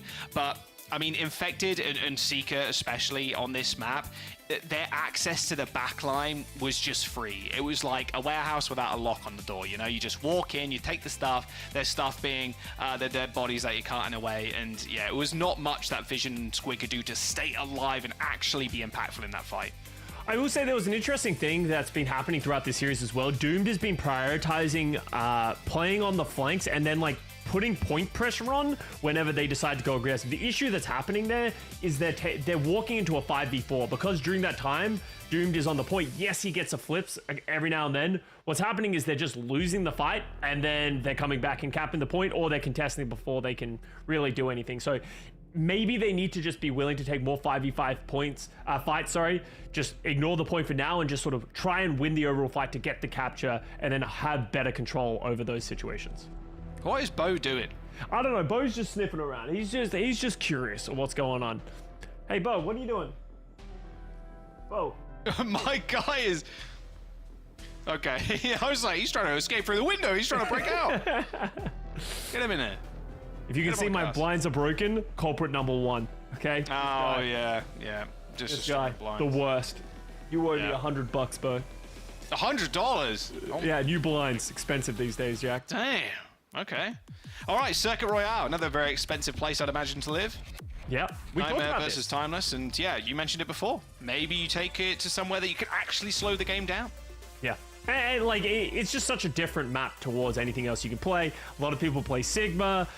Maybe Timeless will go for something different. You know, it looks like the Reinhardt. I don't know if this is actually going to be the play, but we have seen teams do this in the past as well, where you just bypass the idea of playing like the Sigma and the poke style that we see in Circuit Royale because of the long sidelines, and you just run at people. You can play the Symmetra to TP around. You can do so many different things, but something unconventional that we've seen over the last couple of days is the prominence of Mei on Circuit Royale, just because of like the flanks and how you can play on this map. Yeah, something weird to see. It does feel strange seeing Mei on Circuit against all the Widowmakers, the Ashes, etc. Is Nightmare gonna Gonna roll out on the Seeker Bastion. Oh, he's got the skin you don't have, Scott. Oh, wow, why would you rub that in, okay? It's one of the coolest skins, and I just don't have it, okay? And I'm very upset about it. It wasn't my fault you didn't play in, what was it, 2019, September 15th to the 30th? At the time, you know, I was busy. Look at it go. Look at the little flames coming out of the gun. It's so sick, man. And unfortunately, Timeless on the receiving end, the Lego Bastion with a gold gun too. Nice stuff. All right, Nightmare with, again, another unconventional comp on the map. You love to see it. Seeker on Bastion, Zera May, as we see CJ and Effective on the Ram and this, the Baptiste. It's going to be tough for Vision to get immediate kills too. The Widowmaker nerf a long time ago, Scott, taking care of people like Zera and Seeker have like buffed health pools compared to like 200 HP targets. Like that's a tall order for Vision. Also, the damage fall off on the Widowmaker shots are pretty long, so you can't stand too far away, but now Luke Mino's the player who's going to get caught first, and right now Timeless are kind of getting caught with their pants down from this rush. They're just not able to stay alive long enough to get value from the high damage characters they're playing. They're just falling over to the rush. I want to see, you ever play the Lego games? Yeah, classics. Yeah, the classics, yeah. So I want to see Torbjorn be able to rebuild Bastion, but I want him to do that animation of the Lego builder. Just you know when they yeah, that was sick. Oh, let Torbjorn repair Bastion with his hammer. Where's that? You know what would have been funny for the Lego Bastion skin? If, as he was losing health, he would lose blocks, and then he would get blocked back as they were healing up. Okay, that would be kind of sick. They come from nowhere and just start attaching to him. Lego, hire me. That's all I'm saying. Lego company, please. Lego, if you're watching. I've got so many ideas for Lego Bastion. All right, Infected and Nightmare pushing Timeless all the way back to this second point. A duplication onto the Baptiste of all things from Doomed. Seeker decides to get out of there, but not for a brief moment as he activates his ultimates. And Vortex coming down, and that's a lot of damage. No way Squid's getting out of that. Last shot coming into the back line as Lucamino and Vision fall pretty low. I mean, this is just a slaughter right now. Timeless just unable to do really all of anything against this Bastion. Yeah, it's not looking good. Kuffer goes over to the Doomfist, Doom going over to the Pharah. It's starting to feel like my ranked games when things start going wrong. It's like, I'm just going to go Doomfist and hope. Oh, you haven't seen it, Scott. We haven't got the chat right now, but it just said Kuffer has left the voice. Yeah, right, yeah, that's true. Kuffer's left the comms. Yeah, and then Doom joins voice and says, you know, guys, what are you doing? I'm switching Pharah. Someone go Mercy. You suck. yeah. Please go Mercy. I need it. Well, he does manage to kill Zero without a Mercy damage boost, thankfully. And Vision doing a lot of damage on this Hanzo too. Infective's going to be the key target, and with the Discord Orb, they should be able to bring him down, but a lamp comes in just in time to save his life, but not before Doomed lands a nice direct. And this should force some form of reaction out of Nightmare. I think with all the swaps coming out from Timeless, there are some simple changes that Nightmare can make to make their composition just a little bit better. Because there's going to be a lot of high damage, but it's a lot harder to rush down the players with, you know, some of the high grounds and some of the setups. I feel like Nightmare potentially might run into issues. If they switch back to a Sigma of their own, I feel like that could give them a huge advantage in this situation. We'll see. I mean, they've got a beat. They've got the window 2 now. That'd be Nightmare. Damage. Yeah, Kuffer was in there for like, what, 2 frames, it looked like? Oh, Doom's out of the fight. Good space creation here by Nightmare, just chunking the DPS down on the side of Timeless. The gun sounds so silly. It's so sick. Sound barrier coming in. Admiral hits 4. Very early. Kuffer has got powered punch now. They've got this high ground, which is always quite nice. However, stopping this Bastion doing anything is going to be quite scary, and Vision's just going to hide in the pool. Uh-oh. He's let one way, but one to the other. Yo, he gets out of there just in time.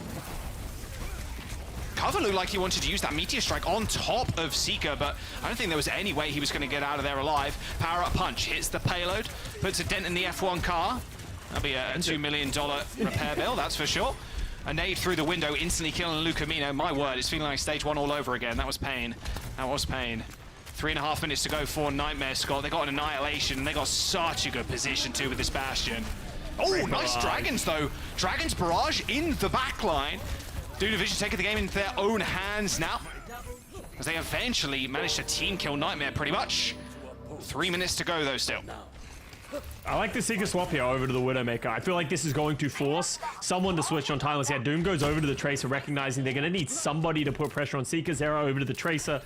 They just need to find a way to avoid this just like long-range support damage, because right now they're unable to punish Kuffer, and Kuffer is just making himself a threat that gives everyone else a ton of space. So Kuffer's doing a phenomenal job. I love this swap, even if he did have to lead Voice to do it.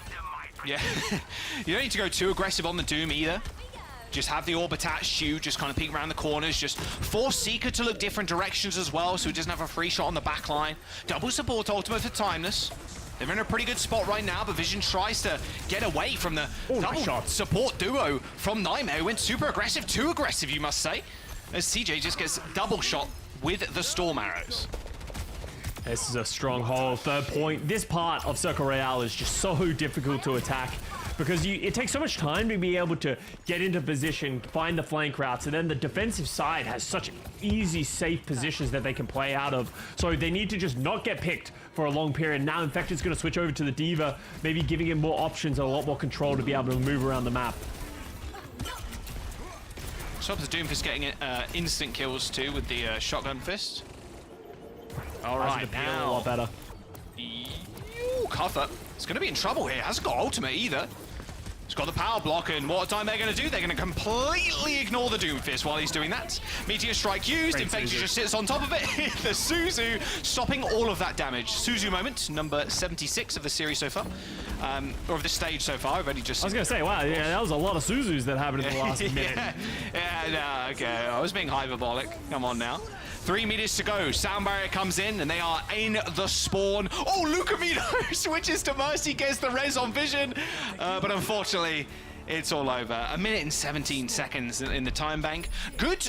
Honestly, Timeless holding off quite a lot. Wow. There was like roughly 4 minutes-ish. 3 maybe in a bit for Nightmare as they came into that third point. So whittling it that far down, not too bad at all. I really like the swaps at the very end by Nightmare. They go over to the D.Va, they play the fast dive with the Tracer and the Echo, and you can see Timeless just aren't able to do anything with the heroes that they had, with how quick Nightmare can play. And then on the other hand, for Kuffer as well, someone who's creating such a huge distraction, everyone else can follow him and chase him now, so he has to play in a different way. So Nightmare recognizing the weakness of the Timeless composition, that was kind of a curveball to slow things down. Yes, they lose a couple of minutes, but 1 minute 17 and just finishing Circle Royale is pretty good. So let's see if Nightmare can hold on and close out this 3-0, or if Timeless have something else, another trick up their sleeve. All right, yeah, what are Nightmare going to play on the defense? Seeker on the Pharah, Zera on the Mei. Okay. I like this a lot, but it looks like Timeless is going to opt to more of a kind of conventional pick than the Sigma. Do you like the Sigma into this kind of comp, though, against Zera and Seeker on the double projectile?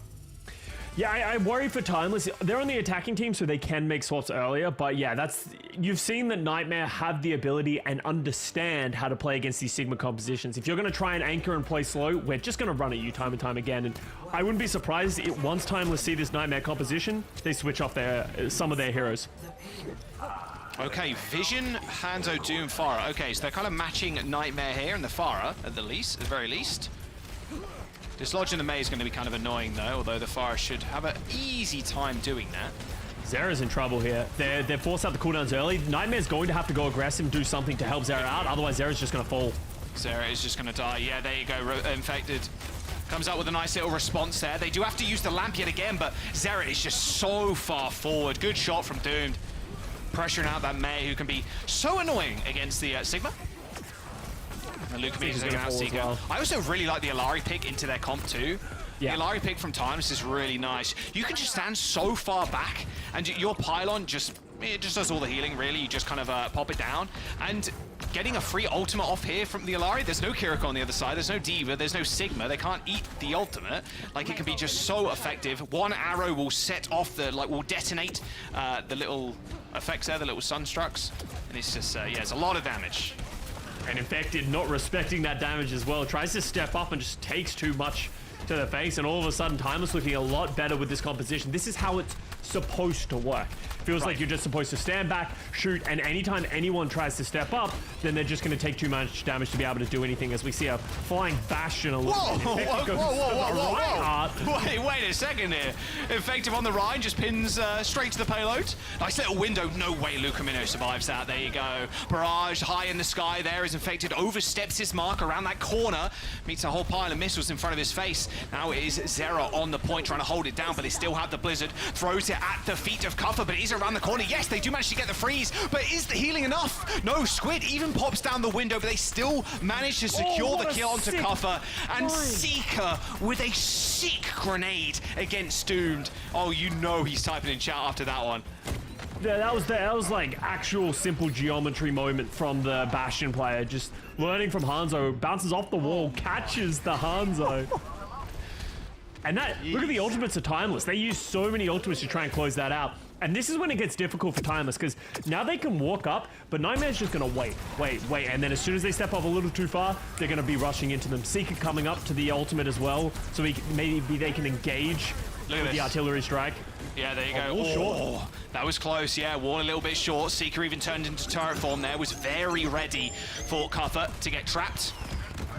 Artillery barrage coming in. Needs to plant one more shot down, looking for Squid potentially. Do they know? Yes, they do. They are able to counter 3, luckily. Same can't be said for the rest of us. Doomed ends up going down to Zera as that Flux was just met by Lamp. Pretty easy response there for Nightmare, and now Timeless, they've only got a minute to go. I mean, Nightmare have every solution to the quiz that Timeless are putting out right now, Scott. Yeah, it really feels like Nightmare's just very confident in themselves. They're just willing to play reactive. They know how they want to play the game, and right now it just feels like Timeless is consistently on the back foot, having to make changes. Cuffer goes over to the Doom Fist. It worked on defense. Maybe it can work on attack. Have to wait and see. Oh, he's already in the back line. He has to get out of there pretty quick. Uh-oh. Well, Infective's got Shatter, and Lucamino's dead. That is not good. With 30 seconds to go, Timeless are going to have to go for a quick regroup. I mean, a barrage, I mean, with the Alario, like, very winnable here, but the problem is Nightmare can just play all the way back. As long as Admiral doesn't Ajax, then they're pretty safe. And what do you do against this Shatter? As soon as Cuffer goes in, you just know they're going to get shattered. They have to instantly disengage. There it is. Oh, the barrage, though, straight on top of the Shatter. They're unable to actually kill Cuffer, but they still need to touch. Alariel does end up coming out straight through the window, does manage to find some tags here, and that is going to be Cuffer going in, helping Lucamino with the kill onto CJ. Really nice Alari play from Lucamino, and they've still got ults to work with. Seeker 1 HP, unlocks a Bastion ultimate and kills Lucamino. They have to pop the window now. A Squid and the rest of the team are going to have to peek something, but Infected's there, swinging his almighty hammer as they hold them on first. Not even ODM gear could save you from that situation. That window wasn't quite enough. Nightmare end up taking the series. They are 6-0 map score in groups right now as they advance. Deserving the title of one of the better NA teams that everyone's expecting to be in the top 3, make their way to DreamHack Stockholm. They just played every situation perfectly, even in that final moment. Pretty big player disadvantage, but they hold on just for long enough. Seeker drops the ultimate, and then everyone reinforces. They hold it on, and Timeless unfortunately can't match up. Yeah. Seeker definitely does have that Riz or the aura. And the Skibbity. Like we're saying, and the Skibbity. Sigma. Say it. All right, I promise, no more. I think we said enough Riz and aura, but anyways, I mean, yeah. Unfortunate, I expected this match to be a lot closer, but it was a 3-0 victory. I mean, it was very well deserved from the side of Nightmare. They seem pretty unstoppable this match. Let's talk about this match with the highlights as well. Like, did you guys, I don't know, like, going into this match, you guys also said that you guys were expecting a closer match. Yeah, so what were some of the problems that you guys saw from, I guess, Timeless side? Well, I think if you look back to Flashpoint specifically, that Queen pick, while it hurt them initially, them unable to kind of slow the game down because they were playing very slow characters and just unable to match the, well, not match the tempo, but slow it down for the Cassidy, for the Bab. They just got run over in the Moira. Some quicker adaptations may be needed, but it also felt like they had enough time to also do that. Maybe just not enough tricks in the bag. Well, I think the problem that they ran into is it felt like they needed to go into the bag of tricks, right? And that's kind of a problem. When you feel like you're outmatched in some of these compositions, you have to start doing different things, throwing different curveballs, which can work, right? Like we've seen what theoretically could be weaker teams taking other teams that are stronger to the edge because you're doing something different. You're throwing them off balance. But it felt like every time they tried to do something different, like with the Queen or like with the Doomfist setup or just like the way that they wanted to play the Sigma or Circle Royale, there was just a response from Nightmare every time. So if anything, I don't think it's what Timeless is doing poorly. I think it's props to Nightmare for being willing to adapt and having the right understanding of how they wanted to adapt to the problems as well. I think it's like, you know, Nightmare with having so many great players, but also their like team synergy is there too. I think that's what makes this team, I guess, the better team for this matchup. Definitely I think it was really good seeing Nightmare just like popping off. I think. Yeah. Seeker, that shot right there. That was actually sick. screaming. I was like, there's no way you're hitting that. He actually did. That was so sick, bro. He got A in maths, that's for sure, bro.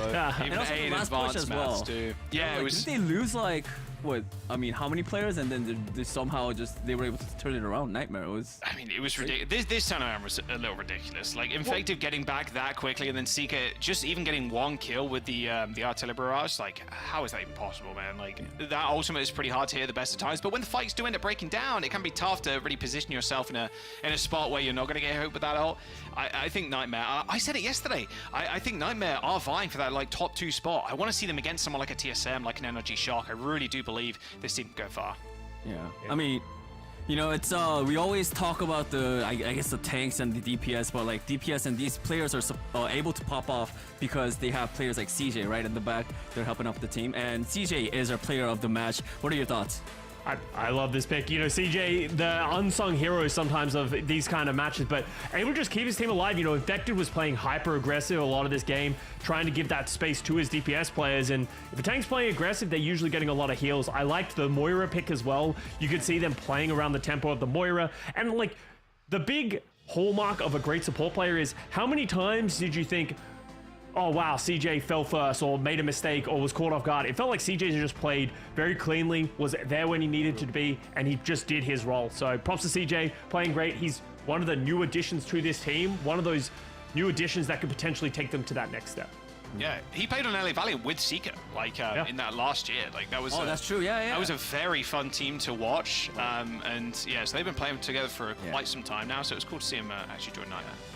I mean, talking about CJ, he is going to be our post-match interview person from Nightmare as well. Let's hear it from himself. Oh my God, English very hard. CJ, hello.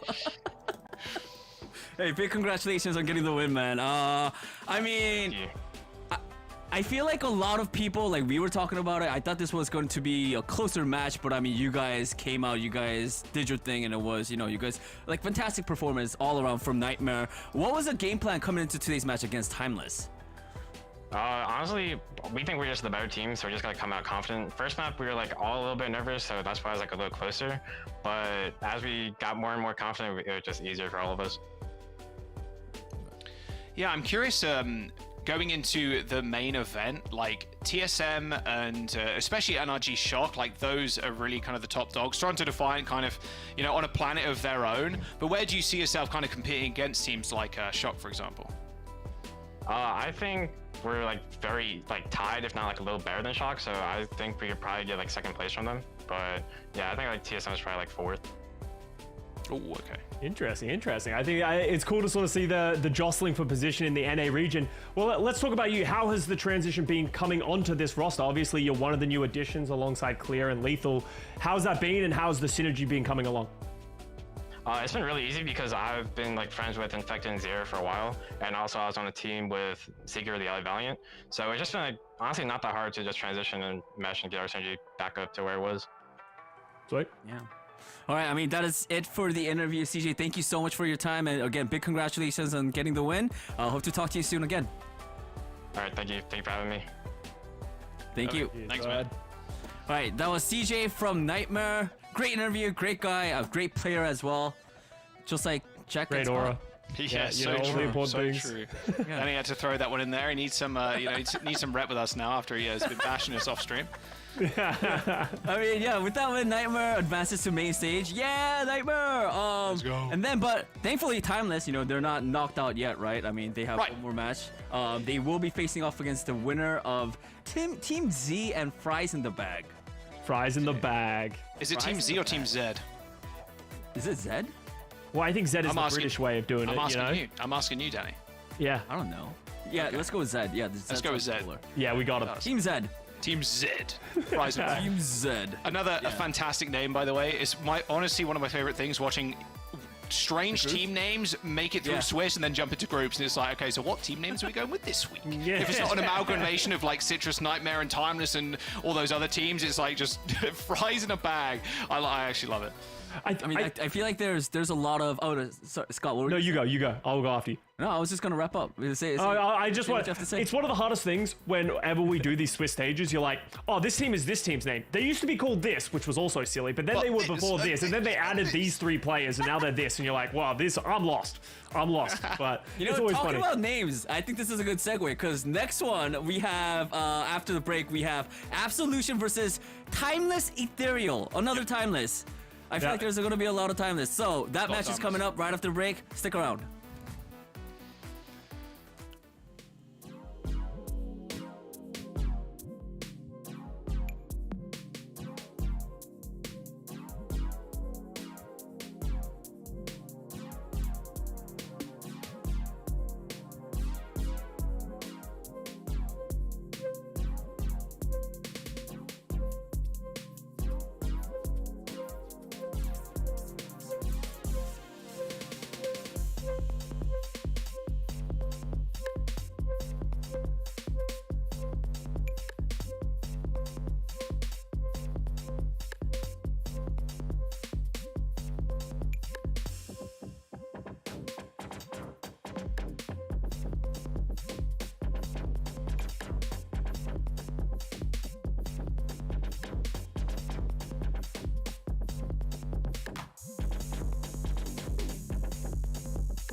Welcome back, everybody. It's time to move on to match number 2. This is where all the fun begins. Everyone, 07 in the chat, please, because we're sending some teams home. Starting right now, it's gonna be Absolution versus Timeless Ethereal. Oh my God, I cannot speak today. Hey, three Timelesses, 4 nightmares, they're all together. You know? Yeah, exactly. North America is just timeless and nightmares and citrus nations, and yeah, it's great. Honestly, I love it. Yeah, I mean, I'm looking at the Group A bracket. I mean, it does seem like they did both of them got 3-0'd by Toronto and Avidity. So this one's gonna be an important one, unless you want to go home. Yeah, that is. I don't think anyone wants to go home, Danny. I'm just gonna quit. They may be, but you never know. Danny's like, I could go home right now. I'm like, I don't know, maybe. I'm gonna be honest. I want to go home. I mean, I'm already at home, but anyways, yeah. Where are you? Starting with Absolution. What do you guys have to say for this roster? Well, I think a lot of players, like especially moving through Swiss stage, there's going to be a lot of players that people don't recognize. I actually recognize Monkey Happy. They're on my friends list on Battle.net. I can't remember when I added them, or they added me. Not sure. In a weird rank game at one point. Yeah, like I was like, what? I was like, wait, I recognize them. I was like pogging. I was like, no, Scott, no way. And so that, like, this is the benefit of having like this open circuit system. You're going to see players that you might have not seen before. So I think this is a big chance for Absolution to really kind of make their name here, because if you look at on the other side of things, Timeless Ethereal, a lot of these players have been around for a long time, especially in the Calling All Heroes section of the Overwatch Esports ecosystem. People like Bun, Halo, like Sniper, X10, like players that you've seen on your screens before, even in OWCS. So this is going to be a big like step up game here for Team Absolution. And it's important to remember, both of these teams, they're in a group with Toro Defiant. Obviously, there is going to be some difficult matchups in this one. So both of these teams just looking to get this redemption match, stay in the game, don't go home like Danny wants to, and then get your second chance in the final to get out of this group. So I'm excited to see what they're going to show, because as Jack said, names that we don't really see or talk about as much, really getting their opportunity on the main stage to be able to sort of make a name for themselves in a big way. Right, and there's a Brit in this game too, Kiwi for Absolution, so that's double. So cheers for any Swiss players, Jack cheers for any Brits, I cheer for any Australians. Exactly. Danny cheers for all of the Koreans that compete in the OWCS. There's a lot of Koreans, man. I think that's too many players. I'll stick with NA players. All right, nice, we'll take it. Danny's like, whoever wins, I will cheer for. That's true, and I'm not gonna lie, I sometimes really like 3-0s. You know, if a really good team is going up against a worse team, then I don't want them to play with their food. Just get it out of the way, you know?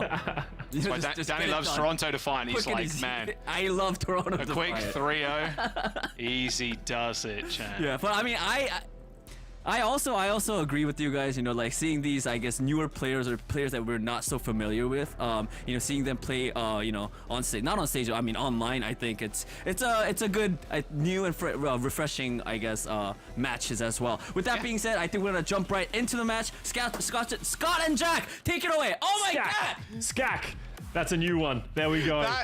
Danny, come on now, take a break. Take a break, go sit down for a little bit. Let's go, Danny, Lim. Go pick up the Thesaurus, go pick up the dictionary or something. It's all good. To be fair, I mean, Korean's kind of tough too, you know.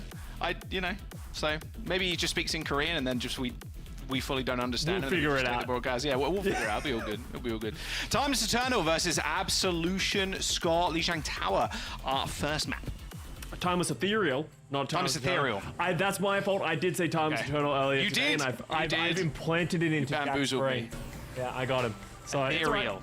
It's all right. Timeless Ethereal versus Absolution. As you said, anyway, everyone's guess is as good as mine. We could see so many different things come out. Right now, Absolution looking like the unethical composition might be played here. With the Malga, the Reaper, the Mei, and the Moira. We saw how effective this was yesterday. You're just able to run at your opposition, and it can be difficult to stand up, especially X10 on this Ashe, right? It's very difficult to get space to shoot when everyone's just jumping on you like now. Oh. Yeah, the unethical comp, the war crimes comp, it's in full effect right now. I think Bun has always been really impressive on the Tracer. It's going to be hard for Tracer to do much against this comp. Like, you're just kind of peppering at the Lucio, peppering at the Moira, trying to get one of them to use their CDs. Nice rotation, though, from X10. They're going to take high ground. It's going to be tough for Absolution to fight into this. Yeah, Absolution weren't able to find value on that first rotation, and now Timeless Ethereal are very ready for what's going on. Huge dynamite coming out from X10. X10's got 75% towards bot pretty much already. And even Bun, too, just farming the backline. I mean, the comp for Absolution, you put it perfectly, Scott. It needs to run at people, and it needs to find picks instantly. And they're unable to do so when X10 is as free as a bird right now. Yeah, just shooting, got the bobble ready. The Coalescence was committed by Kiwi as well, which you could say maybe you wanted to keep, but Monkey Happy just taking too much damage, not able to stay alive. And now this is where it gets difficult for the Absolution composition because they just they weren't able to do anything. And Timeless Ethereal are just going to be able to set up, be ready for the aggression, and then disengage whenever it comes. Because if you can disengage from that composition and then wait for their cooldowns to run out, there's not a lot left in the tank for the composition. I think it's just Timeless Ethereal too. They can stall this out for a long time. But looking for an opening with the pulse bomb. Look at the positioning from Scuffed though. I mean, this is just filthy positioning. What can you do against this map? Big move onto X10, but doesn't matter. I've got a window. I can do the damage now. Good wall in response though by Solsei. A quick shoot through the wall though. Scuffed is now free to lay waste to Absolution. A sound barrier from Halo will do a good amount of work there, keeping Halo alive, same with the rest of his team, and well, Timeless Ethereal, they are just going to be able to continue to hold. Absolution not finding the flip, Halo coming up large with that one. Being able to get a sound barrier onto Sort Hill and not using the Annihilation is big for this next fight. Scuff just out here playing Kovacs from the high ground, just, you know, just waiting, healing, keeping everyone alive. It was a good wall, but as you said, the sound barrier from Halo, you're able to keep everyone alive, and now we're going to see some switches from Absolution. Bun! Domination from Bun on the Tracer. Easy does it. Yeah, I love to see that. Oh, Bun's overheating over here. They wanted to get the ace, unfortunately unable to get it through, but that's 85% and counting, and that only cost them the pulse bomb. But Solsei, seeing it coming the second time, takes down Bun, and that should be a window here for Absolution. Cool. Monkey Happy almost got obliterated. Sohail still with the Annihilation. This Coalescence doing a good job from Absolution. They should be able to get the flip here. Time is eternal. Heads up play. Just back off. Don't need to fight this. Just wait for that Coalescence to dissipate. And Halo, she can speed the team forward, and then Sohail can rip the Annihilation. It should be good and easy as that. See them stepping up. They need to disengage from this Blizzard. Oh, good boop from Ross. Straight back into the Blizzard. Annihilation still going to be ripped, though, as X10 comes up with the kill onto Solsei. They are touching the point as well. X10 finds another one with Barrage. I think that just might be it. Halo, sound barrier, not even required in this fight at all, as it's only Monkey Happy left on the field for Absolution. Bun picks up the kill. Sound barrier comes in, does hit two, but here comes the Suzu from Scuffed. And Halo, she might end up getting the ultimate, but it won't matter. 99 to 16%. Timeless Ethereal with a strong first round. Huge first round. Honestly, very confident in the way that they wanted to play. Great adaptation to what Absolution were doing and just some big individual plays. So Timeless Ethereal firmly taking that first round. See what happens as we move on to the next round. Going over to Night Market. This is where I could see both teams sort of stabilizing with their compositions, maybe both defaulting to the Ramatra. Yeah, the RAM, especially on control, the RAM feels just so strong. We'll see if is Absolution going to run the May again? Doesn't really like it right now, just wants to kind of match the RAM. Them not getting the initial first pick with the RAM, the Reaper, the May, like that was detrimental to the game plan. It almost felt too slow, right? You need to all in, just turn off your brain, W at people, and then go. But there was a little bit of hesitation, and that gave Ethereal the opportunity to just sort of slow things down. So we're going to see both teams coming out on mirror compositions. The Ramatra rush that is so common in the meta right now. It's all about getting your Ashe in a position, getting that damage out, and you can see the Lucio Tracer trying to push X10 out. Big damage coming through from the Dynamites, like you were saying. Absolution. They do end up losing Monkey Happy, but X10 traded at the very least, but now you just got no RAM, which means no space creation. Solsei is going to be able to start capping the point, but a quick rotation from Timeless Ethereal should be able to stop that from happening. Yeah, you can see they just want to fight on the point. First flip does go over to Ethereal, and they take down Kiwi, so that's a lot of the healing out from Absolution. Yep, indeed. Yeah, I mean, there's no real hope anymore. Yeah, it's just a reset here. There's no chance you fight this. It did feel like Absolution were in a good spot, but they just couldn't get the flip on the point. There was a window when X10 was down that they had more damage, but you can see Ethereal just able to hold on. But now P giving another window to Absolution with Bun going down with a great headshot. Fantastic stuff already, and now they're just going to use window. Okay, time is ethereal. I mean, they're just piling on the pressure, just kind of doing what they did before, right? Just make these fights last so long, but a lot of healing coming in. Pulse bomb goes a little bit wide, but Sawhill's already dead. I don't think, no, X10, she ends up going down there. There's a nice little rush play, and a Kiwi just sniping her from across the map. I wonder if Bun goes for the quick touch. I don't think so, no. There's too many people from Absolution on the point. Yeah, great play. Great open up from NDP. Now we'll see if they're able to hold on a little bit stronger. The ultimate's coming up for both sides. Early window to try and get some punishment. That's going to be a lamp forced onto Kiwi. So now they're burning it so low. Bun gets the hit. Oh, man. Bun gets another big kill. I mean, Kiwi has gone down like over and over again. Punchy's got Pulse Bomb. A very easy way to stick it too, but I don't think they're even going to need it, to be honest. But throws it in anyway. Bun, yet again, coming up large on the Tracer. Unbelievable stuff from Bun this series so far.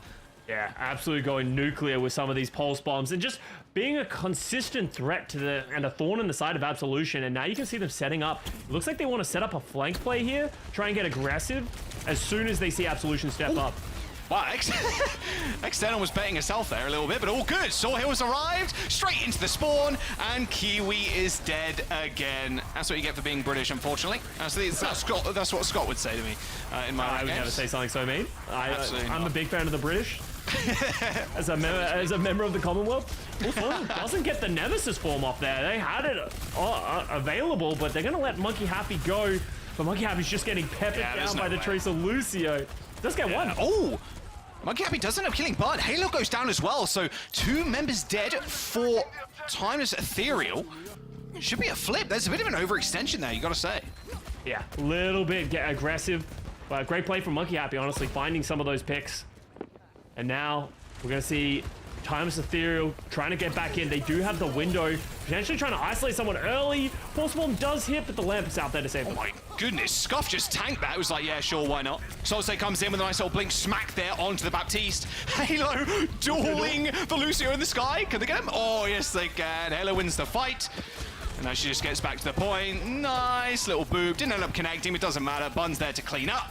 Should be Timeless Ethereal's point. Monkey Happy on the ball. Ain't gonna do it, Chief, unfortunately. There it is. Timeless Ethereal. 2-0 on control. Extremely strong start. Again, another very convincing, very one-sided too.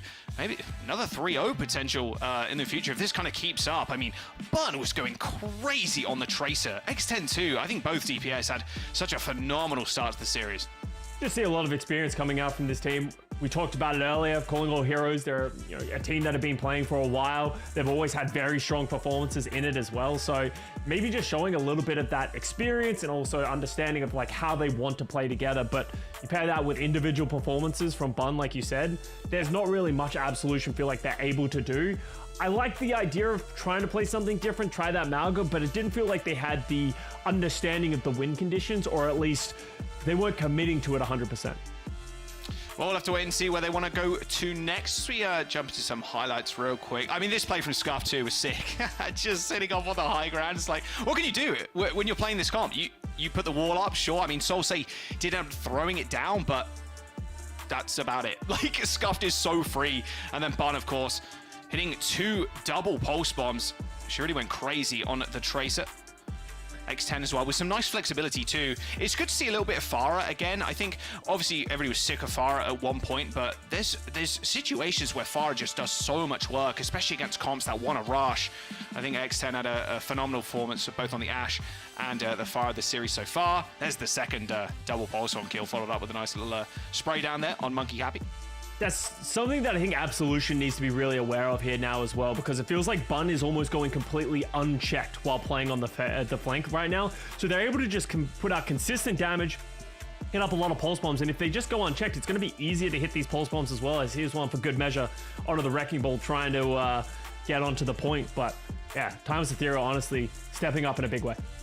Yeah, large W from there. And of course, in this series too, worth kind of keeping in mind is to keep yourselves in the competition to make it to that main event. You do need to find the W here. Only 2 spots from the group end up going through, and Toronto Defiant obviously being in the group guaranteed a spot in the main event, right? I mean, not too much of a surprise there, but so everybody's kind of fighting for that one spot. Avidity, of course, sitting at 1-1 right now. We're 3-3 for map scores, so one of these teams will have to face up against Avidity. It might be a rematch too. That'll be exciting. And here's the prediction scores as well from the viewers. Getting it pretty accurate so far. 93% for Timeless Ethereal, only 7% for Absolution. And a lot of people, a lot of the viewers are fans. If you've watched Calling Our Heroes, it's hard not to cheer for this roster. So just showing a little bit of dominance in the server and the dominance in the fan voting. So we'll see if Absolution can turn things around, maybe gain a few fans in the chat. Oh, 100%. Let's have a look where we're going to next then, because this is Absolution's kind of map choice. I haven't seen a crazy amount of dive just yet. It's been the Ram, it's been the Malga, so where do you think we're going to go? It's kind of a coin toss in a way. I think Absolution maybe need to kind of throw Timeless Ethereal off their game right now, because what feels like maybe X10 just perma wanting to run the Ashe, but then we saw them also flex over to the Pharah. I don't know. The power level of this team, I think, maybe a little bit too much for Absolution, but, you know, the tides could turn. In these situations, you just got to pick what you had success with in scrims, and that's going to be Shambali Monastery or Absolution. I would expect to see something similar to the rushes that we saw a little bit on the Control Center map. It can be, you know, Ramatra, those type of things. Maybe they can try again for that Malga, that really fast tempo compositions, just run down Timeless Ethereal. But, you know, as I said, the most important thing in these situations is just play what you're comfortable on, play what you know how to play. If you start overthinking what the opposition is playing, then you're just playing into their hands. Yeah, Timeless Ethereal, they did end up going down 3-0 to Avidity. That was in the opening matches of Group A. So if the rematch does come through, you best believe they're going to pull some punches. They did end up losing a Shambali Monastery to Avidity as well in a 2-1 fashion.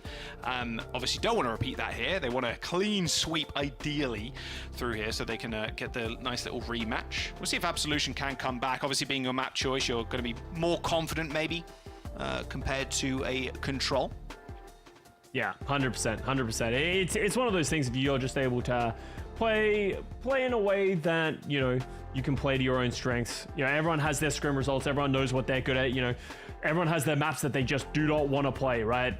Maybe Lejang Tower was one of those for Absolution. You know, there's always, you know, certain maps that teams don't want to play. You know, I said when we were on Overwatch, we refused to play Oasis. You know, Oasis was just not our map. To play Oasis. A refusal because we seen it, we tried it once, never again. You know, sometimes you just got to throw in the towel. So we'll see what Absolution have been cooking on this one. Is that all it takes? Just one time? Like, nah, I'm good. Well, we only scrimmed once, so, you know, we don't have a lot to pull from, unfortunately. The data not quite refined. It's more of a, we lost on it, so every other map is probably better than this one. Yeah, I 100%. mean, that's okay. That's great for you, Scott. I'm really glad. You guys popping off, I'm sure. Well, you know, when I sub in, you'll be popping off, that's all I'm saying. Yeah, the Ilari trick really coming and turn things around. You know. I'll go crazy on that one. Control here. So going on to a Control match, Shambali Monastery, not a crazy amount of the Shambali Monastery, at least in NA, over the last couple of days. Where we saw, of course, a lot of you probably would have seen it if you were tuning into individual streams on the opening day. That was on Friday. Oh, and here's the groups. If you've forgotten where we are, we're in Group A right now, of course. Both Absolution and Timeless Ethereal. 0-1. Fighting to stay alive. You know, Toronto made it out of this group. It's always going to be a hard group whenever you have Toronto in it. But from now on, all the matches they're going to be playing to survive. You know, as Danny said, 07. You know, we're having to say goodbye to some of these teams. And let's be real. Obviously, it's great for, you know, people want to stay in these groups. They want to get out of these groups. But some of these teams, getting through the Swiss is a difficult thing. You know, you're having to overcome, you know, hundreds of teams to really put yourself in this situation. So great performances so far, but, you know, always trying to get even higher, get out of the groups, get a better result than you did in the last stage. Absolutely. Yeah, Toronto, that's such a... Toronto's like a guaranteed, sure, but the most exciting thing about group stages, and especially like with Team Absolution, is a good kind of point to put this up. Like, we've not seen a lot of these players before, and I'm hoping you kind of make a name for yourself here. Hopefully not go, you know, 0-6. That does kind of suck, but you are against the very best that North America kind of has to offer. But, you know, kind of making it here is a big step up for yourselves, and then you just kind of continue that path and slowly, progressively get better as a squad. Yeah, 100%. You know, as you said, it does suck going 0-6, but you just need to remember the level of competition that you're surrounded by. You know, sometimes it's just difficult to match up against some of these teams, but, you know, as I said, I don't want to count Absolution out yet. Yes, obviously very dominant performance by Ethereal in that first map, but anything can happen. You know, how many times in the past have we seen one team get blown out? Actually, Jaws, quoting you, Control can be fraudulent game mode. Fraudulent game mode. Yes, I always say that because this always happens where a team wins Control and then the other team just ends up going the next 3 maps and then they win the series. Like that's just what happens. I don't know why that is. I'd love to see a stat for where that actually happens in like competitive Overwatch because it's got to be pretty high. I feel like, especially in the Overwatch League, it felt that way. But it's just, I think it's because Control, like the first fight is so important for all of the rounds, right? If you win the first fight, I think the chances that you're going to win the round is very high. It's like 60+% or something. Yeah, and it's just one of those things where it's like for the first pick can happen so easily, anything can happen in those fights, and then if you can snowball those ultimate advantages, like we saw Ethereal do so well. But now we go over to Shambali, Monastery, Absolution, really trying to keep their OWCS Stage 3 dreams alive. Yeah, time is Ethereal though, just want to quick map, boom, 3-0. Get a rematch versus Avidity in that decider next week. Time's Ethereal. They are on defense first. X10, just back on the Ash, Burn back on the Tracer. Wouldn't mind some of that. And with Soil, like the amount of work Bun when X10 were doing, like keep these picks absolutely. I mean, Bun just went crazy on the Tracer. Just keep up those performances. And I mean, this is going to be a pretty easy series. Although seeing the Tracer here, maybe Absolution want to mix things up just a little bit. Are they going to match Tracer? Because if Solsei stays on the Pharah, like that would be that'd be quite annoying for Bun to kind of deal with. I wonder if we see Bun end up swapping over to something else. Because on Shambali Monastery, we don't normally see a bunch of Tracer historic Sonic arrow. Interesting. Little angle. It's a cute little angle. I haven't seen. I don't think I've ever seen that. Yeah. Yeah. Okay. Learn something new every day. Note to self, don't stand there on defense. yeah, actually. Damage boost Hanzo arrows across the top. Okay.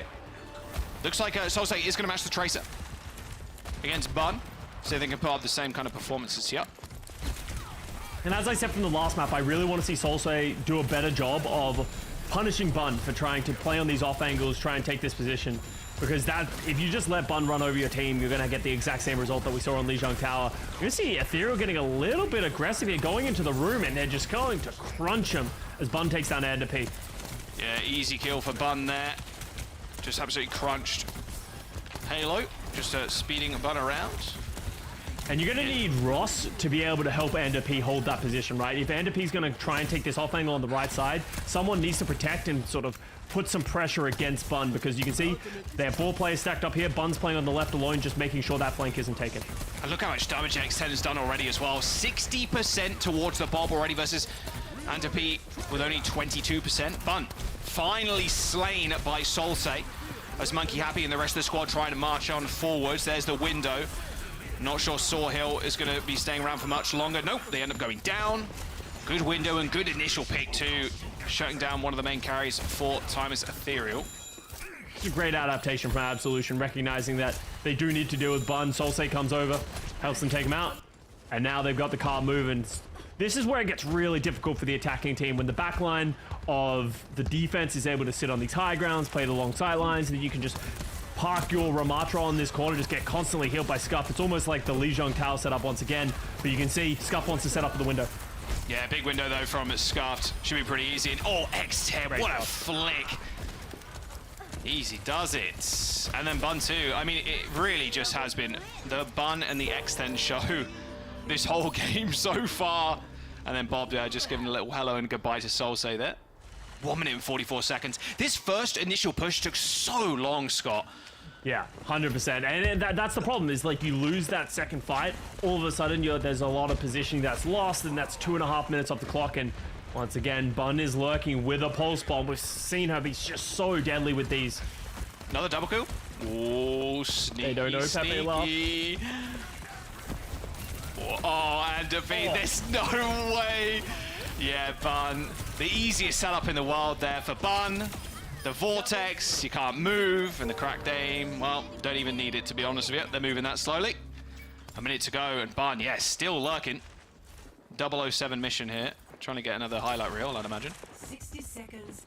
Yeah, and now let's see if they make the change. Recognize, no, they, come on. Oh, please, someone look up. Bun hits the stick, hits the recall, force the lamp, gets out of there, but big cooldown force might trigger an all-out assault here from Timeless Ethereal. They got the Annihilation, but no, don't want to step in the room, don't want to press the advantage all too much, don't want to get punished for overextending.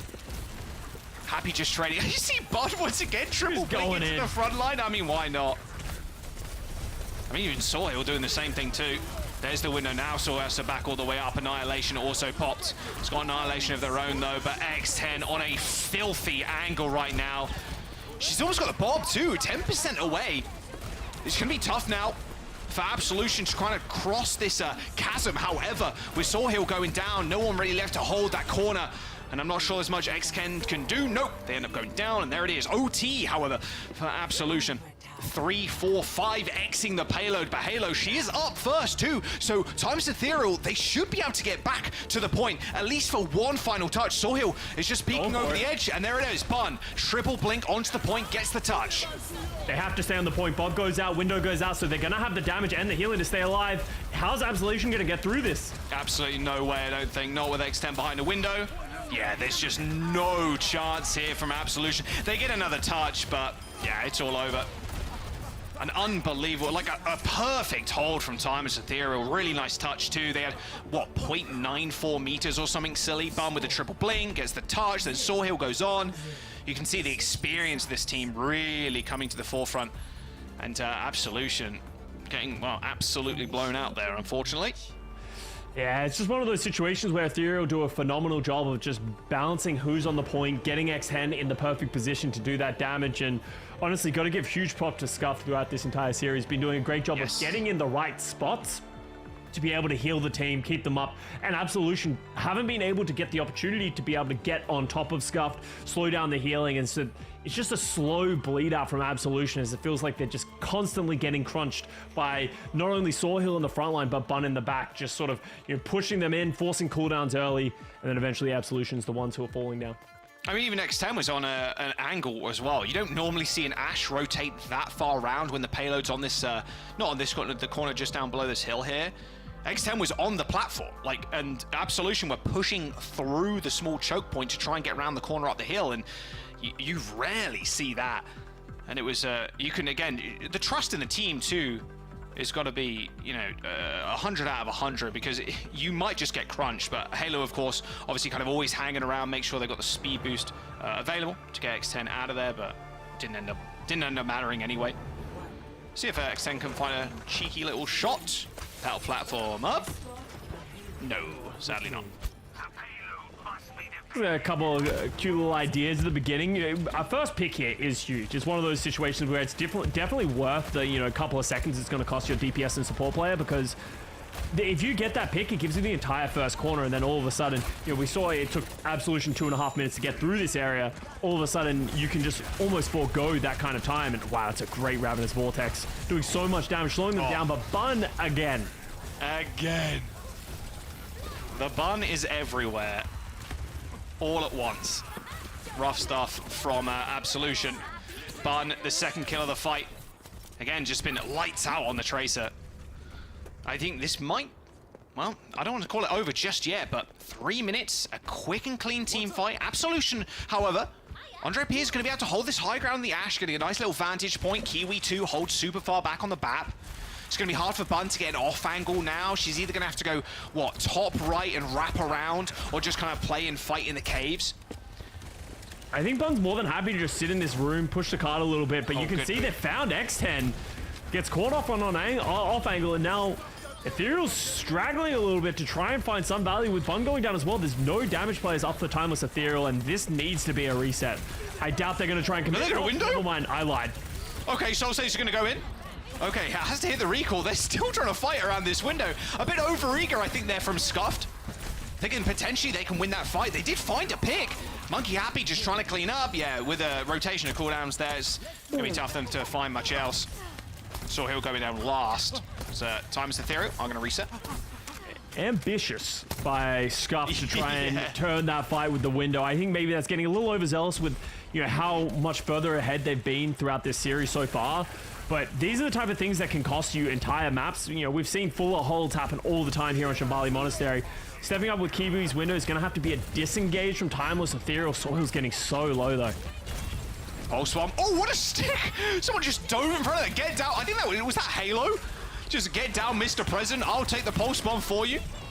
Pulse Bomb on the ground for Bun. Still manages to find a kill, though. Regardless if she sticks him on him or just puts it on the ground, still comes up big with a kill.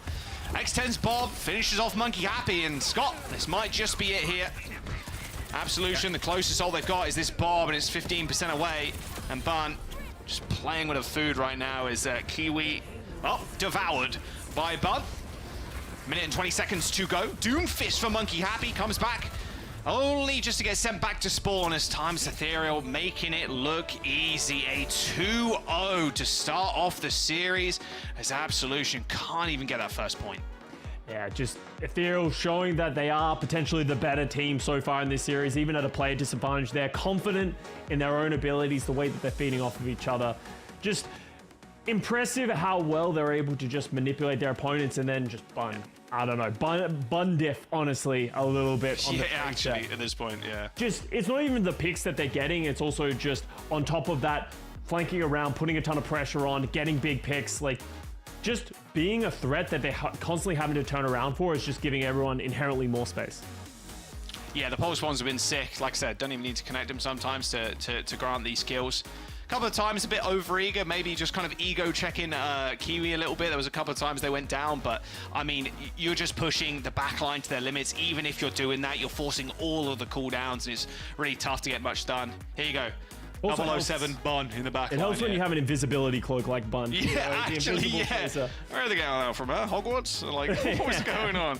I was just hiding up in the rafters most of the time. Like, look at this. I mean, to be fair, you don't ever check there, right? Like, no, it's not like, let me just check every corner of this small room for a sneaky tracer. Like, it's just not something you do. Good reactive lamp, though, by Kiwi. That would have been, what, like a quadra kill or something silly. It's so much damage from the Pulse in those small rooms. Well, we're going to move on to the next map, Scott, is where we just finished up on these highlights here. Absolution, again, with another map choice. Can't go to Escort anymore. Obviously won't go to Control. Got Hybrid Flashpoint Push. One of those maps, but yeah, it does feel like a little bit of a differential coming through. Again, just being on teams for so long and, you know, playing in other tournaments around. I mean, Absolution, a team of players that have made it through Swiss for the kind of the first time here and just making it into the OWCS on the mainstream. It's definitely tough for some of these more experienced players. Yeah, you know, you're always going to run into teams that, you know, have put more time in, you know, have more scrim time, you know, maybe even a meta situation, but, you know, happy for them to be here. Obviously, anything is possible. We'll see what map they're going to go to for the third and final round, but one more map. And we'll have to say goodbye. So we'll see what Absolution, now that their back's against the wall, they can choose any map they please outside of Escort and Control where they want to go. Yeah, and then, well, Timeless Ethereal get the honor of facing Avidity again. I mean, they got 3-0'd last time by Avidity, so they definitely want revenge if they win here. We'll have to wait and see if that's going to be the case. So we're going to jump to a quick break, give all the players a little rest for the time being. You can grab some water, snack, whatever you want, and we'll be right back.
One more time.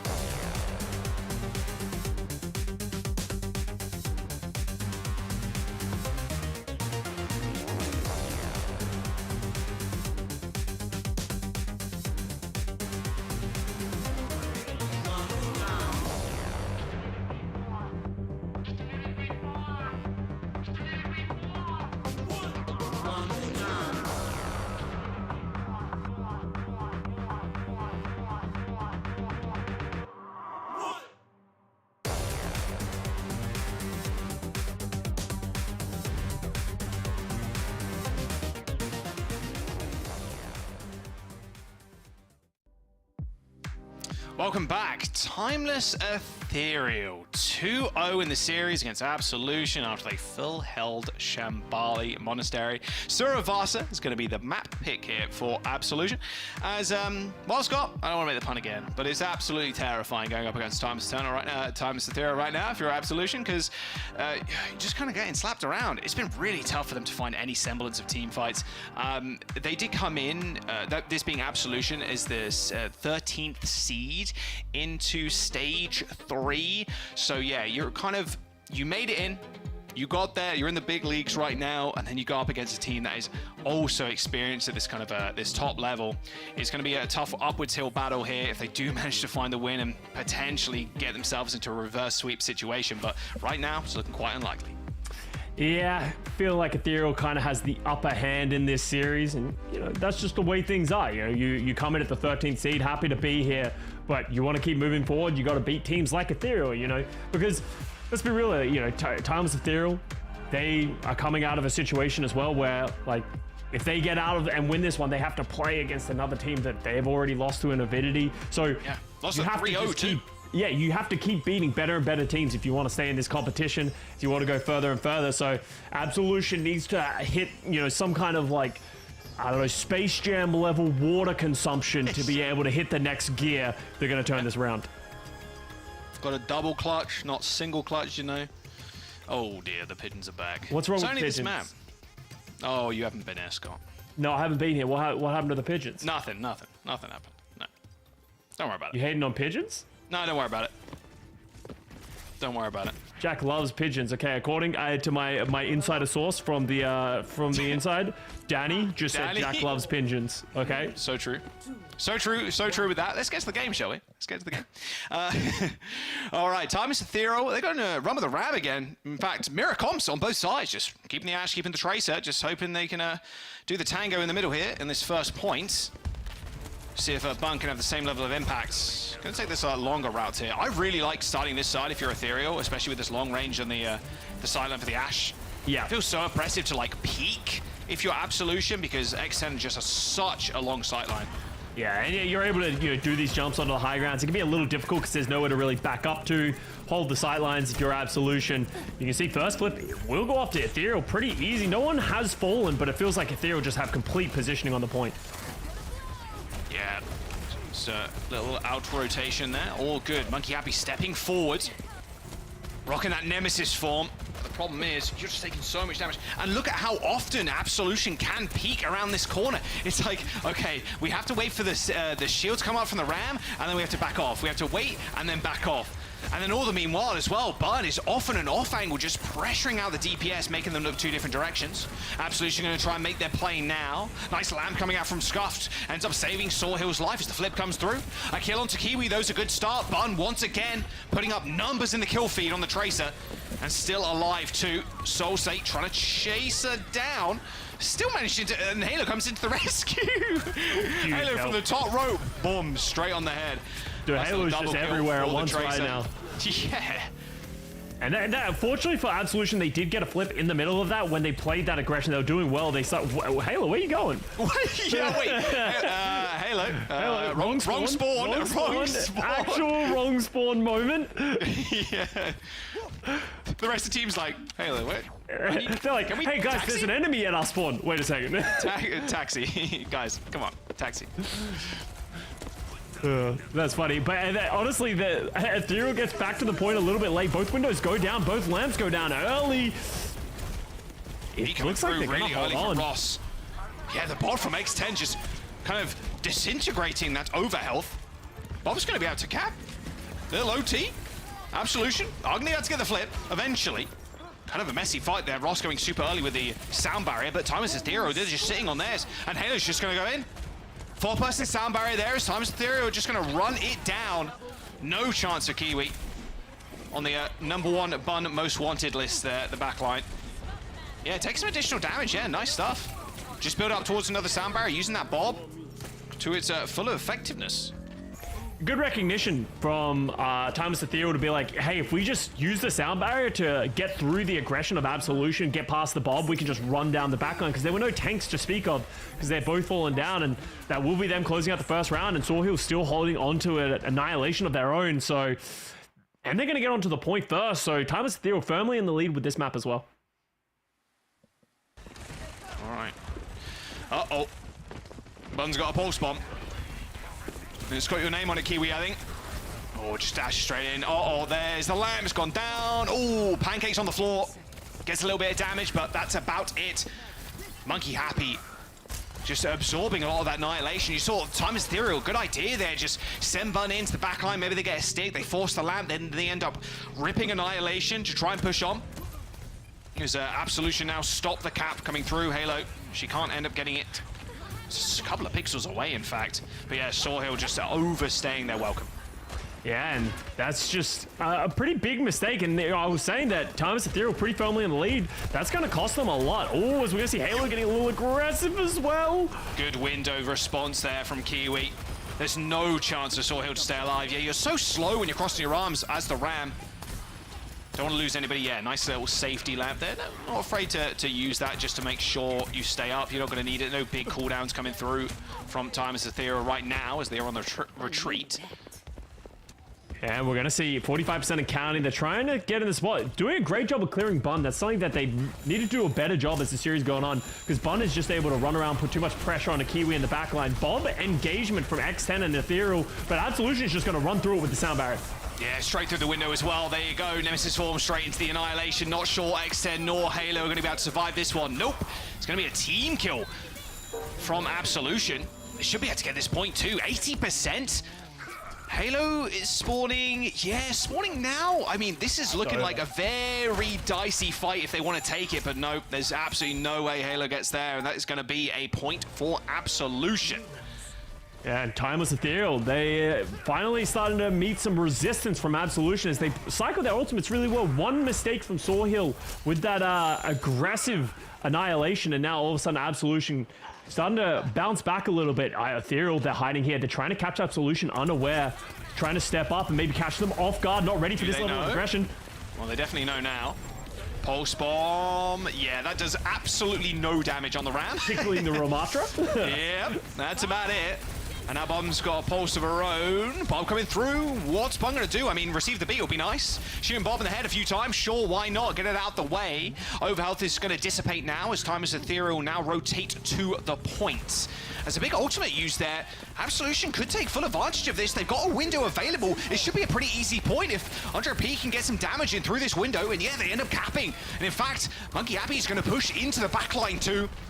Ends up don't want to bite off too much more than they can actually chew and end up retreating back to the rest of the team, but Bun still with the pulse bomb in her back pocket. Oh, Kiwi finally taking down Bun. Has been an arch enemy for this whole series so far, it's felt like. But I mean, at times Ethereal still want to fight this, it looks like. X10 throwing in the Bob, Scott. And they're throwing in other ultimates as well. The Annihilation, they have the window from Scuffed if they need it, but Sawhill is just, in the words of Jack, whoom, whoom, whoom, throwing down people on the thing. And that was an expensive fight from Ethereal, but they were able to just hold on using some great ultimates, and Sawhill, just with that Annihilation, there's nothing Absolution could do. 54% for Absolution. It was a pretty expensive fight, but now becomes the problem, right, for Absolution. Halo, sound barrier coming up in this next fight and a half or so. She gets some damage in. And with this window, they can hold off for that exact moment as Ross ends up using the sound barrier pretty late into that fight and losing it. I'd love for Solsei to hit a big pulse bomb here. We haven't really seen that much impact with it so far. Andup's in trouble. Oh, Bun cleans it up. Yeah, easy kill for Bun there. They were kind of hiding away from that window with no coach gun. To be said, even if you're coach gunning in that situation, you're probably going to get caught by X10. They can't stagger here. If they get staggered here, it's just going to be the end of the round, regardless of what happens. They are managing to get out, and they have the ultimates to win this fight. So it's going to be on Timeless Ethereal to try and force these ultimates out early, but Absolution might have to use some of them to just even close the distance. Bun's on a nice little off angle too, making sure Solse is paying attention to them the whole time. Sound barrier from Halo, deployed, Kiwi dead. I mean, that's it, okay. Point over, Timeless Ethereal claiming 2. One more flashpoint will do it. A 3-0. And then a chance to make it to the main event as well. That decided match against Avidity, a rematch at that too. We'll see if Absolution can come back. They got an Annihilation to maybe start the fight off with, but Timeless Ethereal, because they won that fight at the very end, they're going to get point position, and once again, being very sneaky beaky like. Yeah, they did a great job of engaging with the sound barrier to catch Kiwi off guard in that last fight, trying to catch him off guard once again. Monkey Happy's going forward, but the rest of the team's having to go backwards, so big split up here from Absolution, but the ultimate from Monkey Happy. Oh, Sorneil needed help there. Nice Annihilation from Monkey Happy, just staying alive, recognizing that the rest of their team ended up having to back all the way up. It's a little bit of a recoil there. I'm not sure Sorneil was kind of expecting that much damage thrown their way. Timeless Ethereal, they may be trying that trick too many times, just like hiding in the corner. It felt like Absolution was actually very ready for it. Backline was able to get far enough away, so Sorneil had to overextend to put the pressure on and was punished in kind. So let's see how Timeless Ethereal are going to step up with this one. They have a window of their own. Bun with a pulse bomb has been scary. Anything's possible when Bun has a pulse bomb. Ooh. Yeah, Solse didn't want any of that smoke.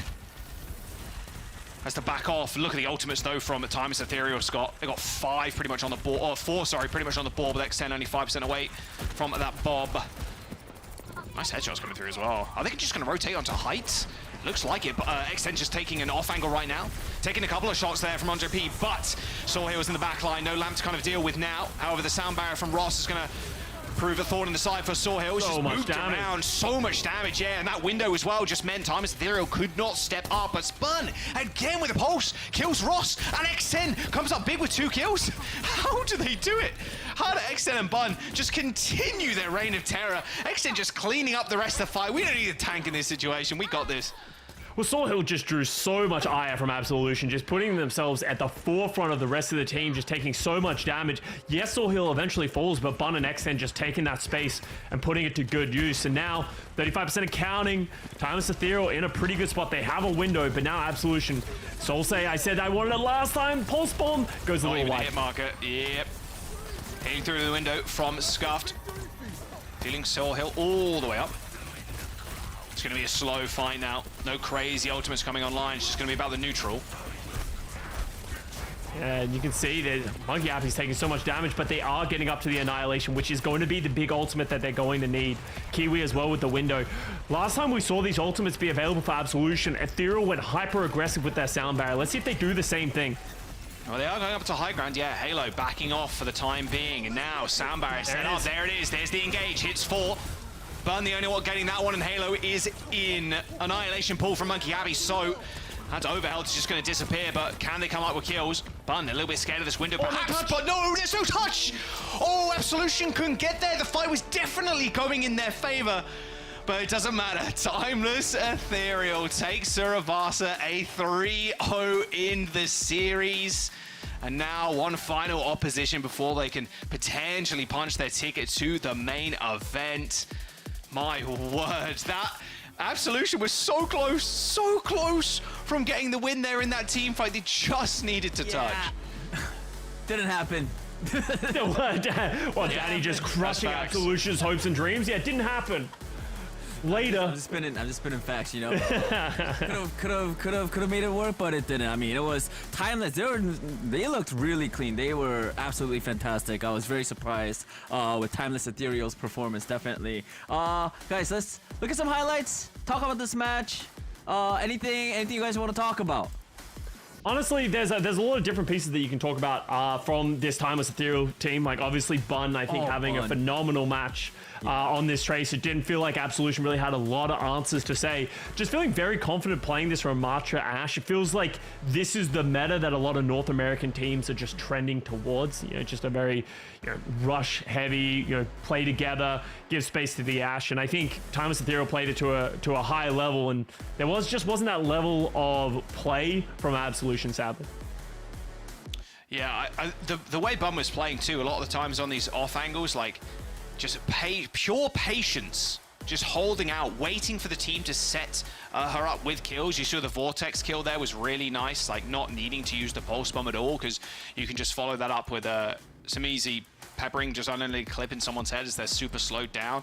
I think this team all around just kind of diffed Absolution, like straight up. A little bit unfortunate, Absolution going down here, 0-6 in the groups, but again, a lot of players that maybe have not kind of made it this far, and next time around you can get up there again. I mean, at the end of the day, there is more stages. There's more stages to come here this year. Got another stage, so maybe reform the team, maybe change out some pieces, or maybe just run again with the same 5 and maybe make it further next time around. I do want to add here as well, like it felt like Absolution were starting to find their footing here on Survivor. It felt like they were starting to understand how they wanted to play up against Ethereal. They were trying to change the tempo a little bit, understanding how aggressive Ethereal like to play. So definitely some good signs from Absolution, but just not enough against Ethereal here.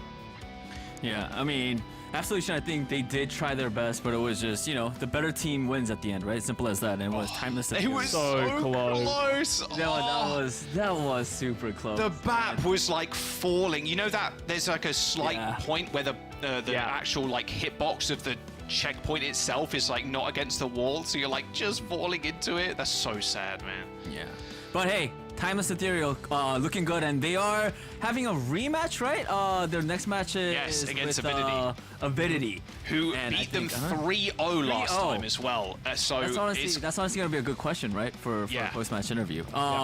Yeah. Anyways, before we go into the interview, though, let's highlight our player of the match, everybody, and that is none other than Bun, the GOAT Tracer of Ethereal. I feel like, okay, I'm gonna be honest. Whenever I watch these matches, I'm like, okay, they make like, especially for the Tracer players, like when I see them, I'm like, okay, they make it so easy. They look so easy. Go into my games. Danny is not able to recreate these moments. I can't. No way. I'm a boomer. I can't. It's just too fast. I don't think my hands can't follow.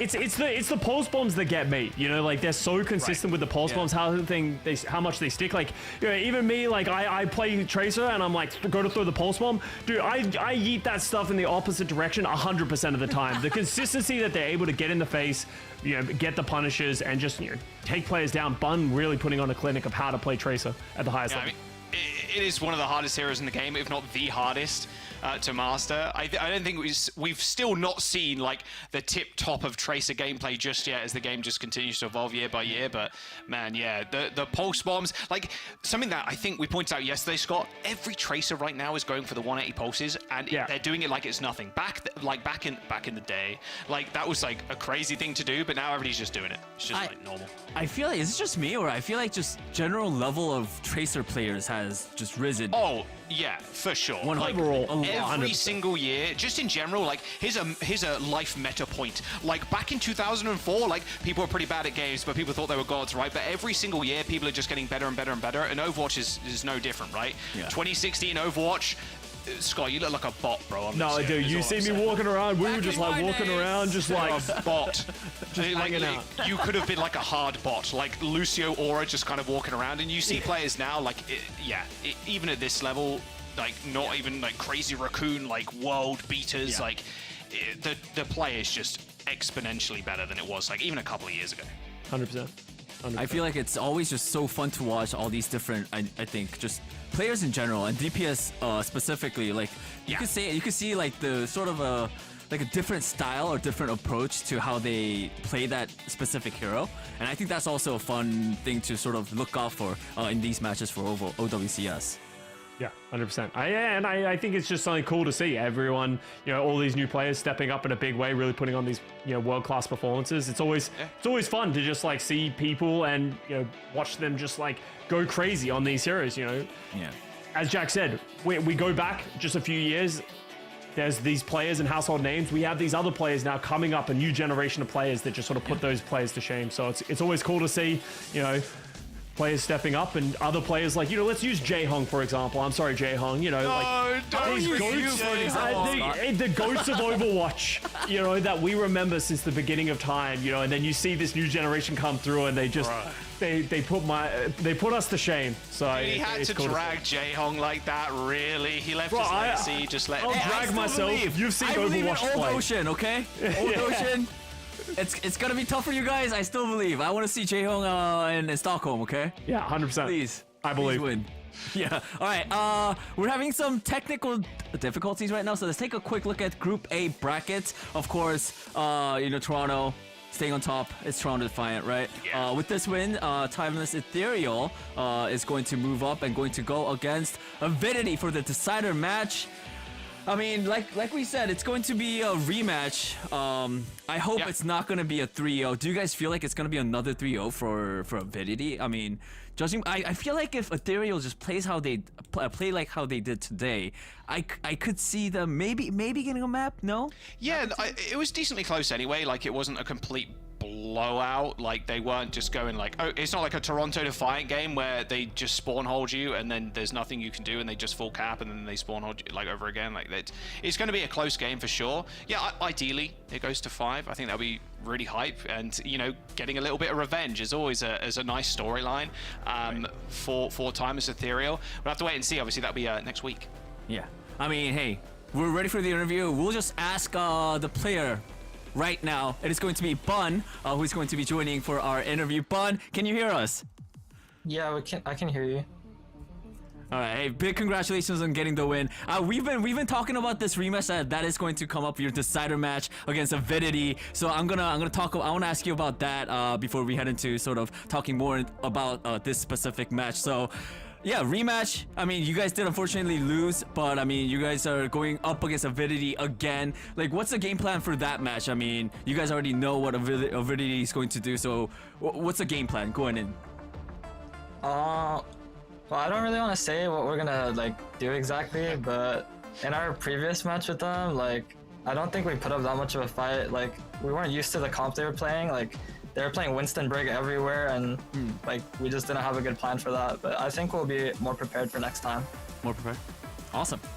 Speaking about that then, because we've seen a stark contrast, I think, between some teams like Toronto Defiant, who are running like this pure dive, like, we're gonna play Winston, Diva, like really, really fast like dive comps, and then your guys' team, obviously you're playing the Ram, it's a little bit more rush style. Do you think that is more suiting your wheelhouse, or do you think that's where the meta is trending? To be honest, we think dive is really strong, but we knew that this team we were going to play, Absolution, is just going to play Ram, so we thought the easiest way to beat them would just be to mirror it, rather than like overcomplicate it by like playing dive into it. Yeah, absolutely. And I kind of want to talk about you individually in this setup. It felt like you had an invisibility cloak at some points, just like running around the backlines. Did you feel the same way? It felt like you just had free farm, hitting big pulse bombs. Give me your thought process on the Tracer game you just had. Yeah, sometimes it did feel like they weren't really looking at me, but I think that's because my team was doing like a good job of making pressure in the front line. Yeah, absolutely. All right, Bun, that's it for the interview. Thank you so much, and again, good luck moving forward. Thank you. Thank you so much. Yeah. Thank you. All right, that was Bun from Timeless Ethereal. It's always great, I think, like hearing these newer, I guess, players. And I'm gonna be honest, it's great. I'm always sort of talking with Korean players. Yeah. And just me able to not talk to. And he's like, oh, thank God I don't have to translate. How about you translate for the Korean audience that are watching us? Yeah. Then would you? Too much work. Too much work. He doesn't get paid enough for that. Maybe next time. Yeah, maybe next time. But anyways, guys, we're heading into a quick break. When we come back, last match of NA. It's going to be elimination match against Tanuki Esports and ASU. Stick around. Go get our guys. Listen. Yeah. I swear that's the other spawn. Tree? Oh, it is. It is. Yeah, wait a second.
Welcome back, everybody. Our final match of NA and also second elimination match. It is between Tanuki Esports versus Arizona State University. Did you guys know that Tanuki is actually a raccoon? So we have Crazy Raccoons and then NA Tanuki Esports.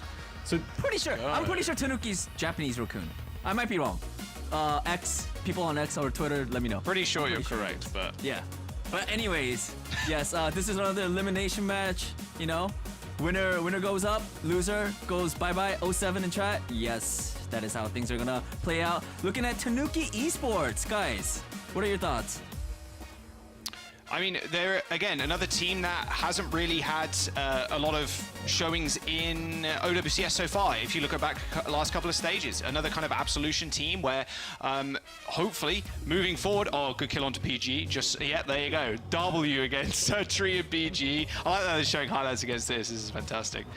But another team that can kind of start making a name for themselves in OWCS. So I'm looking forward to see what they can bring against Arizona State Devils, or Arizona Sun Devils here, or the State University team, who are a bit more of a known quantity. And obviously playing on a collegiate squad. Collegiate is just such a good program to get into if you are in university and have a program like that, always worth. Even if you're at any level, I would imagine there's things for you to do. So it might be an upwards hill battle here for the team, but we'll have to wait and see. Yeah, I've played a little bit against ASU. I remember in the Stage 1 and Stage 2, we played against them, and this was a really strong team. I was surprised to see them not be in OWCS in the past either, but they have a couple of like really solid players who play at like such a high level. So I'm excited to see them and how they're going to perform in this match, because they made it. Let's hope they can not be the first one out of this group. Yeah, Scott's like, yeah, they're pretty strong. They're pretty strong teams. Pretty strong players. They're going to be pretty good. not mentioning the fact that his team got stomped by them in Swiss at any one point. I gotta say though, I just realized that ASU has their tank name as Aurora. Yeah. Aurora. Does Aurora have Aurora? Well, that's we said we'd stop. All right, well, let's see if Aurora has Aurora or not. Guys, take it away. Oh my gosh. I said we stop. I said, like, he's got to look at him laughing, giggling, crying to himself. He comes in during the breaks. He's like, guys, I've learned a new word. I've learned a new word. He's like, I've learned what logging is. No, and I learned some other words, but I wasn't sure if I could use it on broadcast. Yeah, that's smart. Yeah. Smart. Anyways, guys, last match. Have fun. Let's go. We'll talk about that later, Danny.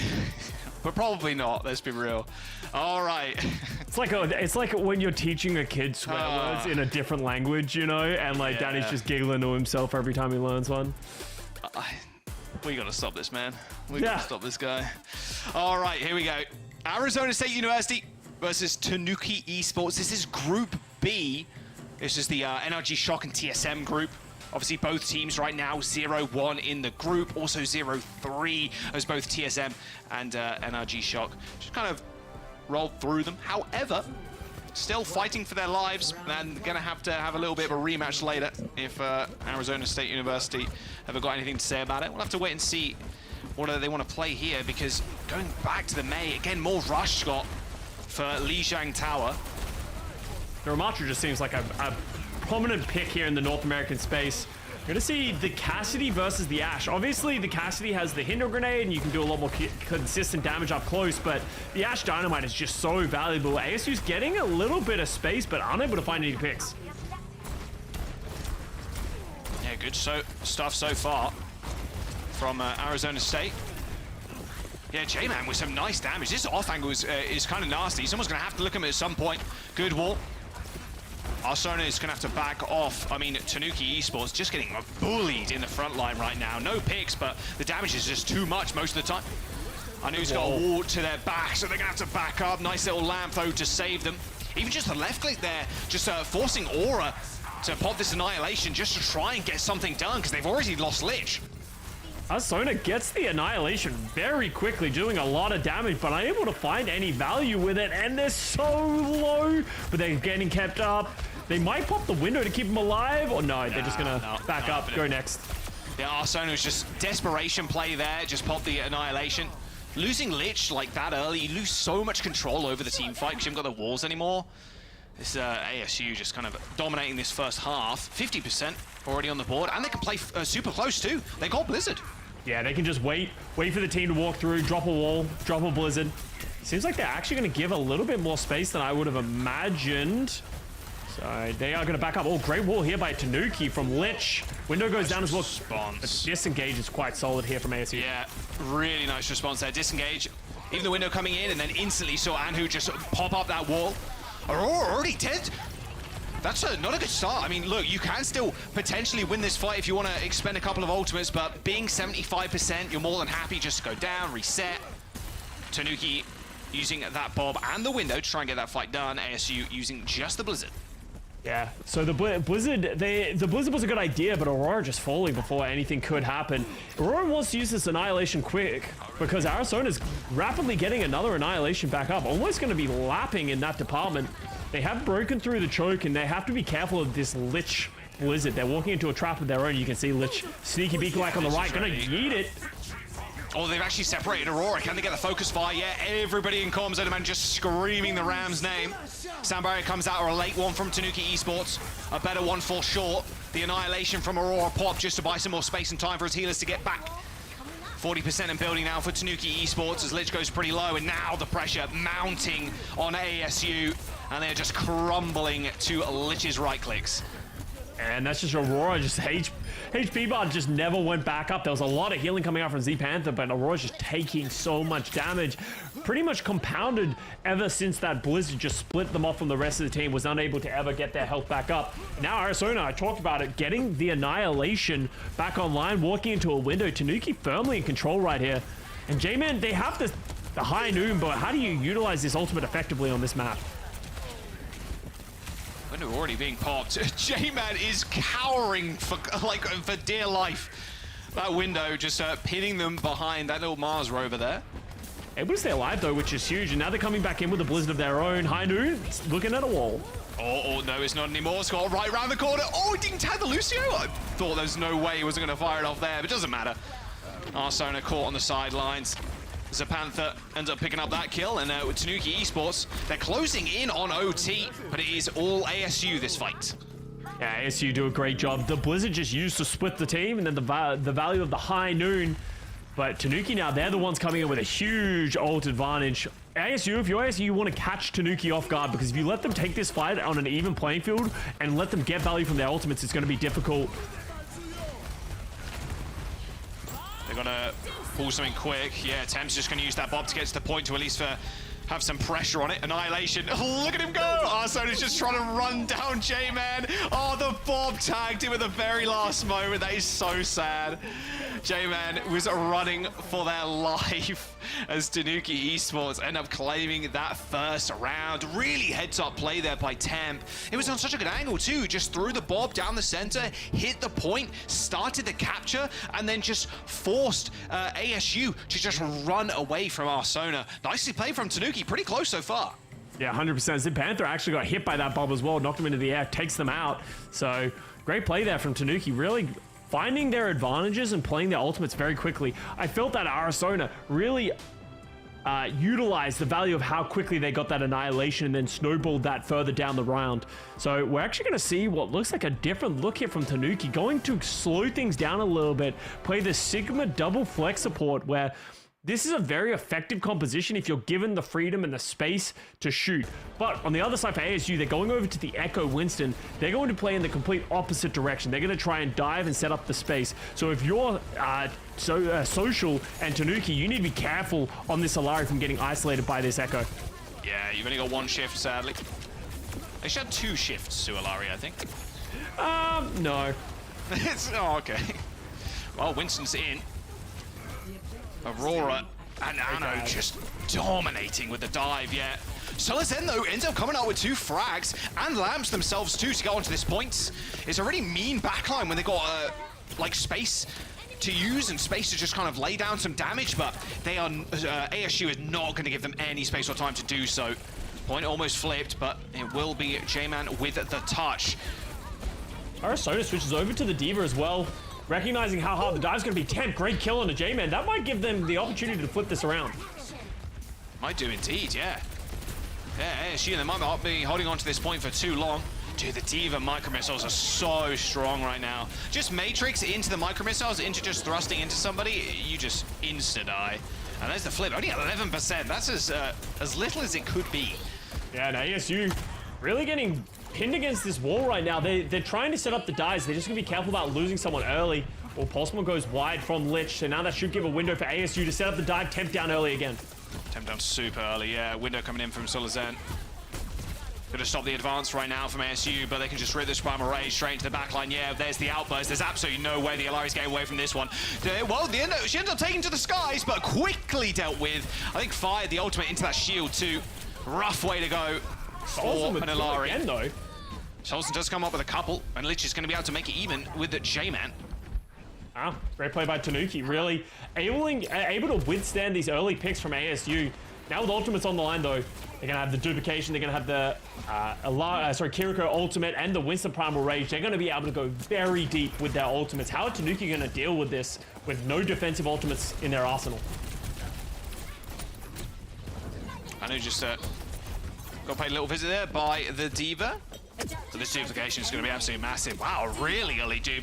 Classic dive there. Winston, D.Va, straight to the backline. Oh, see ya! Temp just off the map, and I think some of your teammates are going to feel the same wrath. Anu just gets 2 boop kills on the duped D.Va of all things. Anu just going absolutely monstrous on the copy.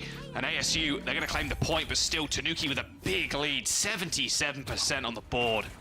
We need a swap here from Temp. Temp is just getting run down so far in this map, and they just haven't got the opportunity to shoot at all. They haven't even got to their first Bob yet. Just getting shut down. Also, that Dynamite did not hit as well. Worth mentioning. So they're not going to get up to this Bob anytime soon as well. You can see this is just a trap. Temp's just walking into a trap every time they start looking forward. You can see Aurora's trying to create some space, trying to get in their face. Early bubble usage could give them a window to get in. Oh, what a shot by Temp. Okay, stay on the Ash. Right, just no do problems. it.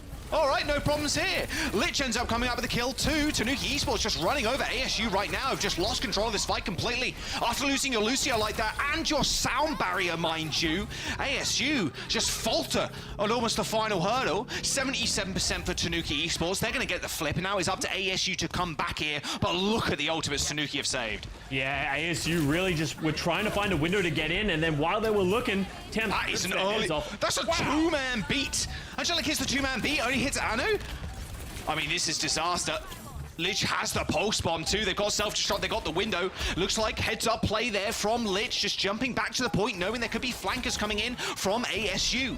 J-Man's going to be there, hits the pulse bomb only onto the floor though, sadly. Solazen's going to set up with a good old-fashioned window now. It's a good stick, but an even better Suzu there from Zepantha. Overtime in session now is Tanuki Esports. They're just cleaning up at this point. Absolutely no way ASU are coming back into this one. Yep, and the Alari ult to finish it all off. Tanuki Esports with an unbelievable showing here to start off with. ASU, just no answers to this. Temp, you said, hey, maybe switch off the Ash. You're getting run out, my man. But no, Temp, you know, showing up in a big way. Yo, caught.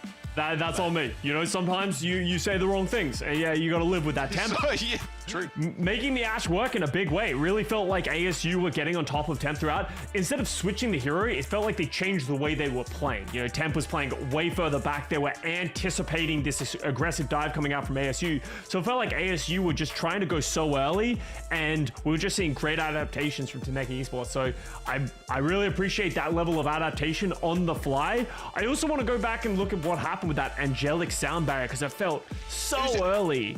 It only hit 2 people, yeah. Yeah. I'm curious if that was like, it got bubbled or something, AoE, sorry, LOS, or, yeah, not sure what happened there. And they initially got picked off too, which is kind of how they ended up crumbling at the very end, because Temp just hit a nice little double tap. One in the body, one in the head. Bada bing, bada boom, you lost your sound barrier. There's no chance you're making it through that fight alive. Yeah, and then you can see I really like just some of the adaptations that we've seen throughout this round. It felt like we're really seeing ASU just get pushed. You know, it feels like every time they're trying to do something, there's just a good counterplay. Like Temp doing a great job there against the Panther. That Bob was perfectly placed. I said that we needed to see some aggression coming out from Tanuki Esports, and there was there, but it just fell short eventually. And Temp really showing why they want to stay on the Ash and why they're playing around it. Yeah, despite the percentage here on this round felt very much more one-sided. Tanuki Esports coming up big with a map win so far. They're first in the group stages. Of course, both squads have had a rough time of it so far, although you are, TSM, NRG Shock, the same group. Rough group. Yeah. Yeah, it's tough, man. It's tough out here. Fighting for that final spot, of course. This was the shot that really turned things around here for Tanuki. Yeah. So nice. Yeah, Angelic, where did that sound barrier go? Well, not entirely sure. It must have got LOS'd by the team, or I'm not entirely sure. I'm sure we'll get a replay, or like we'll see what happened to that eventually there. It's a good start. Tanuki Esports have been together for quite some time, and Lich being one of the newer additions to the team too. For of course qualifying through Swiss, going 11-3. Not a bad scoreline whatsoever. And you can see the chat. A lot of ASU heads in the chat there. 63% to Tanuki's 37%. Yeah, I thought the same thing. I thought ASU, the roster that they had, I've seen them in the past. I thought that they would have the edge, but currently Tanuki Esports looking very solid in the way that they're trying to play this matchup. And it was very surprising to see ASU lean on like the Alari Baptiste composition on a map like Lejang Night Market. That feels like a very difficult time to be able to sort of play those kind of compositions. So yeah, it feels selfish. There's a very, well, not selfish, greedy is the word greedy. I'm looking for. Extremely greedy comp, because if you can hold the point, especially with the Alari, like you put one of the pylons on one of the back walls, or even up on the like the rim of the point, that's like kind of hard to get to. If you're kind of peeking in, you have to shoot the pylon, you have to look upwards. You can just free fire down range, but sometimes a little bit too greedy. Maybe you need something a little different. But if you're hitting Captive Suns as well, like the follow-up from the Tracers, like if you're on point with your Tracer or anybody else that can kind of dive, a Diva, a Winston, the enemy backline just gets decimated. But sometimes the greed pays off. Yeah, hey, if it works, it works, Yeah, and that's an interesting thing that you have to think about as you go further into this series, right? Because you're like, well, if this is a composition that they want to play, how do we play around that? How do we set ourselves into maps that are going to give us the advantage against these types of compositions? As you said, right. This is the map pool. You're able to pick whatever map you want to go to. So ASU, they have options here of where they want to go. Yeah, I'm curious if we kind of see that again, if Temp is just going to keep playing the Ashe. Because Control's the worst kind of game type for like an Ashe Alari kind of combo as well. Because the game mode is actually Flashpoint's probably pretty burst. Like Control and Flashpoint, to be fair, both pretty bad because of how fast you can play. So yeah, we'll see where ASU want to go. I wouldn't mind seeing a King's Row, but doubtful at this moment in time. Both teams kind of opting for this Diva, Winston kind of thing, at least on Night Market. But all right, seeing more Eichenwalder. Not too shocked here, to be honest. A lot more Diva, a lot more Winston in our near futures. Yeah, this is definitely where you start to see a lot of those mobile heroes really getting a lot of value. They're able to really step up and just like take the high grounds, work together with your team. And I think that's what ASU were really trying to do. So maybe trying to get Tanuki out of their comfort zone a little bit, not able to play as many of those greedy picks. I love it. Just play greedy picks. What's wrong with that? Just be greedy. Just be greedy with it. Yeah, absolutely. Spoken like a true Alari one trick. Okay, I gotta beat these allegations at some point. I don't play Alari right now. Okay, so how many hours of Alari have you played this season? On my alt account, it's only Alari. On my main account, I'm gonna beat these allegations. Only Alari. That's what my hour looks like. Yeah, on my main account, mostly Alari, but Arna there too. You know the vibes. Okay, you can't be one tricking if you got like 60, 70 to 30 to 40. You know what I'm saying? So no, I'm chilling. I'm not beating the allegations. No, not at all. You're doing a terrible job of defending yourself. But interestingly enough, we are going to see Tanuki. They're going to be playing the Sigma. Funnily enough, they're playing the Ramatra composition, like for beat for beat, except they're playing a Sigma. So it feels like they want to play the choke and sort of create a little bit of distance, but how are they going to withstand the aggression that's going to be coming out of Aurora for ASU playing the Ramatra? Yeah, we don't see a ton of Sigmas on this point. No, because it's difficult because there's a lot of corners that you can play around that it's difficult to create that spacing as a Sigma. So let's see how Arizona's going to make this work. Ooh. Yeah, Lich almost overstaying their welcome there. See how long it takes them, because the brawl, I mean, this is it right here. You just walk in to the Sigma. So many, like all cooldowns already used. J-Man taking a lot of damage from the sidelines here. Lich just paying him a quick visit. But slowly but surely, I mean, ASU right now, Scott, just encapsulating Tanuki Esports, who are just all backed up to the bar. And this is where Sigma is not at their strongest. They only have 30% ult charge. They just can't really do anything right now. They're just being pushed into a corner, and they don't have the ability to re-aggress in a meaningful way. They're stepping out a little bit, but Temp's getting some shots. They need to find some picks, and Zapantha taken out by Lich. That's a big one. Big pick. You got to follow this up with some more kills, though. Temp's got some good shots down, but there's no follow-up. 2 ticks. Lich being down, not good. 2 ticks, maybe a third. Window's going to be decent for 1, though. So there's an... Ooh! Heads-up play there from Temp. A little 180, a little body shot on Danu. I like what I'm seeing. Temp's movement there was really nice. Lich starting off the fight, though, taking out Zapantha. ASU knew they had to go quickly, but they just couldn't get it done.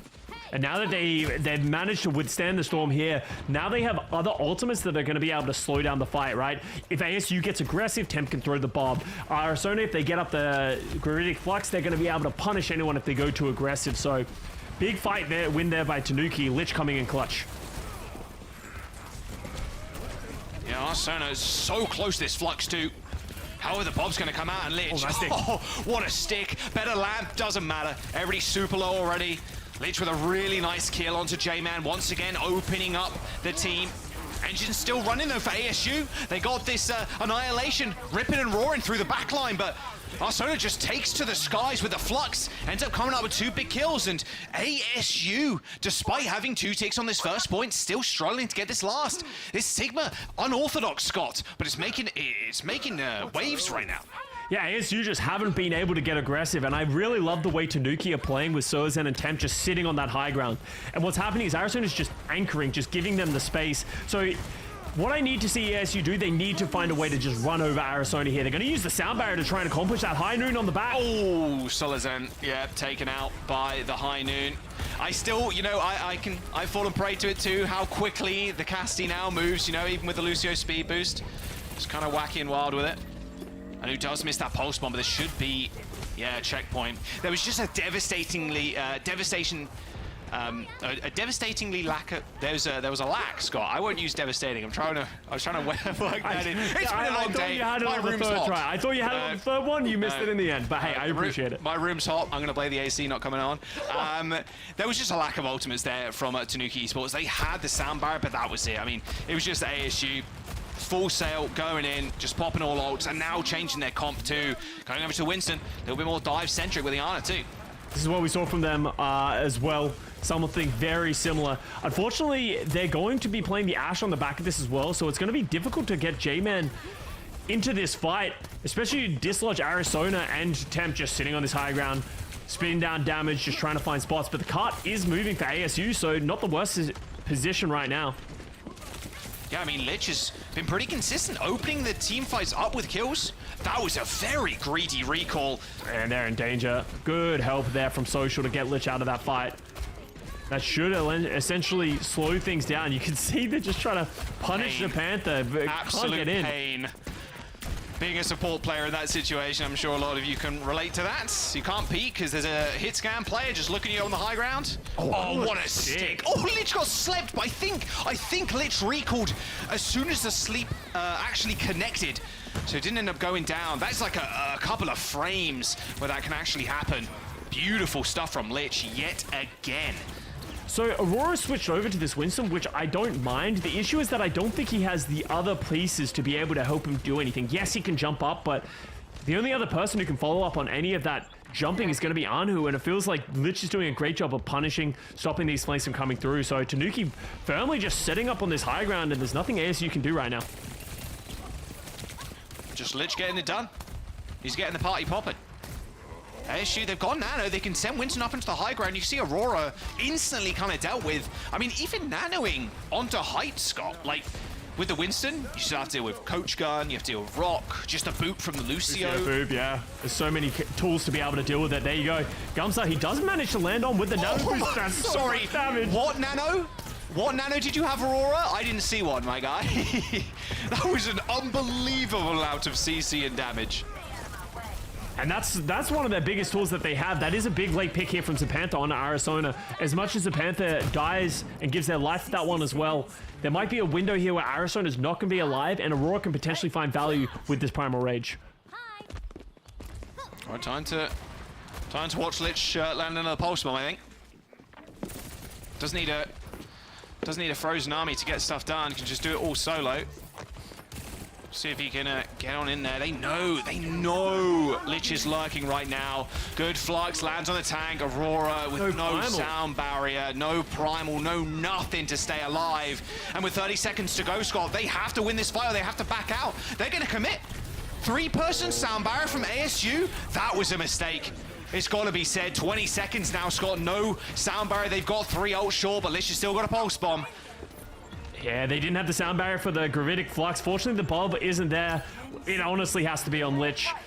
ASU got to be careful about using too many of their ultimates too early. Arizona's very low on the ground. Ooh. And who's really punishing? Good heads up play there, knowing Lich is probably lurking at some point. Lich is going to get healed up, but here comes the Primal Rage from Aurora. No. Unbelievable juggle on Solazen. Beautiful stuff so far. There's one pick. All right, slowly but surely now, ASU moving the bots. Still got a Bob to play with, but it looks like Lich is going to handily deal with that issue now. Tanuki Esports, they're going to be able to come back pretty quick too. You can see Arizona's already back in the field and in the fray. Lich going down's not great, but hey, holding on the bridge here with a Sigma, this is exactly where you want to be. And they have the Bob and the Kiriko ultimate as well. That's going to be so much damage. The rush is just going to give everyone so much extra speed. It's going to be difficult for Tanuki to be able to deal with. They don't have any ults of their own up. Yes, they need to hold on for just a little bit. Huge rock. Huge rock, and that's actually the Winston dead. And they're going to be able to just hold on too. Arizona earns a Flux. Flux the Bob, why not? I mean, you're on the point. The Flux ended up going a little bit wide there, using the grass again, a lot of shields. In fact, the Bob ends up taking down Arizona. Absolute dogfight once again on the very last point. It's just the Tracer versus the Ash. 10 with a nice headshot, double kill in fact, as J-Man tries to step up, but gets laid to rest. ASU halted at second. They were so close.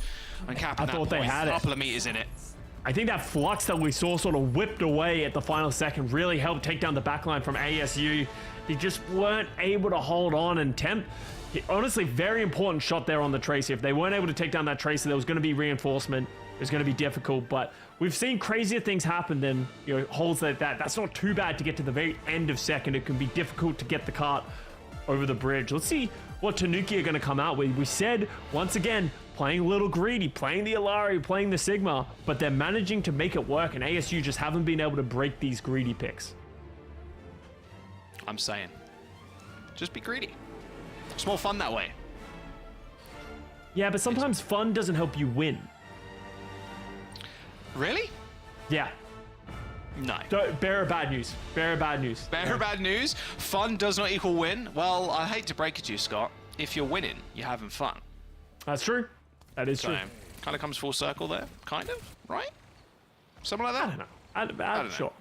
Honestly, play Ryan. Yeah. That's it. That's how you have fun. That's how Cloudy has fun, at least. Yeah, let's just have a Ryan mirror going, you know? That's what I want. Let's get it popping. I saw Cloudy in EU a bit earlier on today, hoping that they can have a little Ryan off later in the tournament. I'm hoping to watch that live. Everyone's hoping for that. So a long time since we've seen Ryan, man. You got the you got Johnny's favorite character, Ramatra. Means he can't play Ryan ever. Oh, it's still okay. Let's talk about this. Tanuki Esports. Sigma Rush again. Yeah, more than happy to run with a Sigma Rush into Aurora's Ramatra. Okay. If you're ASU, you need to go first. You need to get there, use the aggression. Well, unfortunately, Lip is an F1 car versus a street Prius, Scott. That's not great. Oh, Lich with a triple. My word. Call him the Lich King, Scott. That was an easy alley-up.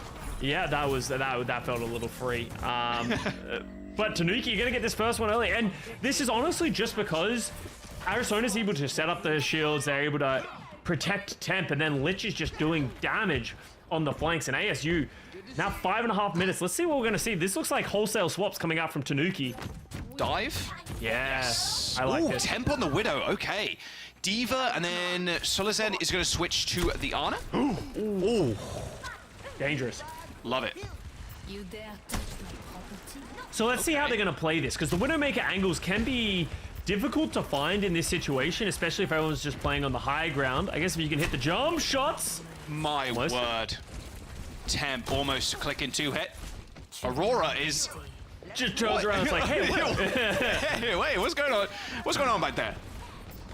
You can see Aurora's just trying to hold down the front line. Arizona gets very aggressive, loses mech, trying to just create the space. I'm not in love with this Widow. Nice rush. I think if you're going to play this, you need to play more dive.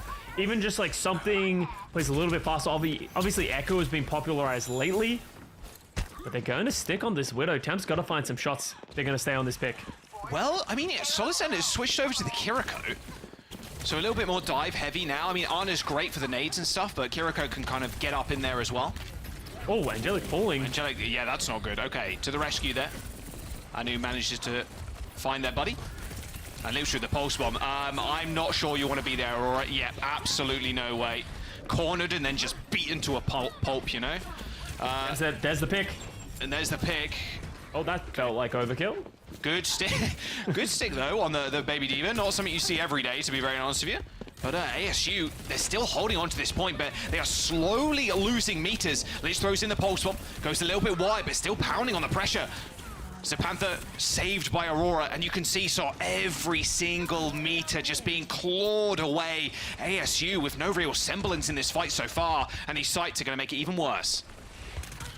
As Tanuki gets more space, it's going to be easier and easier for Temp to walk forward. You can see how much pressure they're putting on Anu, who feels like they need to chase, and now they need to get on the cart because the cart's moving and no one's getting close at all. That was a boop off of the map on the Lucio, and they've lost their beats. Angelic needs to come back. They've got sound barrier, but their team, it might just fall before he actually gets it off. Okay, there it is. 4-man beats is a nice shot from J-Man on the Hanzo, trying to counteract Temp's Widowmaker. You can see J-Man's looking, fishing for a hit. But as I said, Temp's going to have long sightlines now. This is going to get more and more dangerous. If ASU stay flat-footed here, standing in the open, eventually Temp will find more picks. Angelic getting very aggressive. Manages to get out, but oh my god, they're tempting. Dancing with death against this Widowmaker. Jeez, everybody's taking a turn peeking the Widow. Don't think Temp's going to live long enough here. Nice job. Let's hit the shot of the century. Unfortunately, did not landing that one. Headshot, nope. Body shot, yeah, but not enough to kill the Tracer. Does force the recall though on Anu. But Zapantha is going to clean out. They are so close to netting this payload. They have to play so carefully here. ASU, they got ults to spare though, Scott here. So pulse bomb, they got the annihilation. They're not out of the woods just yet. And Temp switches over to the Ash. Maybe a little bit more consistent damage, better dynamites. J-Man's going over to match the Ash as well, so we're starting to get towards mirror compositions here. Yeah, I really like the Ash pick. You're going to be good for like sitting on the high ground, and it's a little bit easier to kind of fend off against the Tracer as well. Pulse bomb in the hands of Lich once again. Better Suzu from Zapantha. Saves 3 of their teammates there, luckily enough. Now Lich trying to pay attention to Anu, who's been forced away. In fact, I think he's going to go hunting. Yeah, Lich just smelling you out, my word. And that's a double kill. DPS down for ASU. It's all crumbling. It's all falling apart around them. Forces the annihilation to get pulled, but who's actually getting ticked by this? Not too many people, and there it is. Shortest annihilation I've ever seen, that is for sure.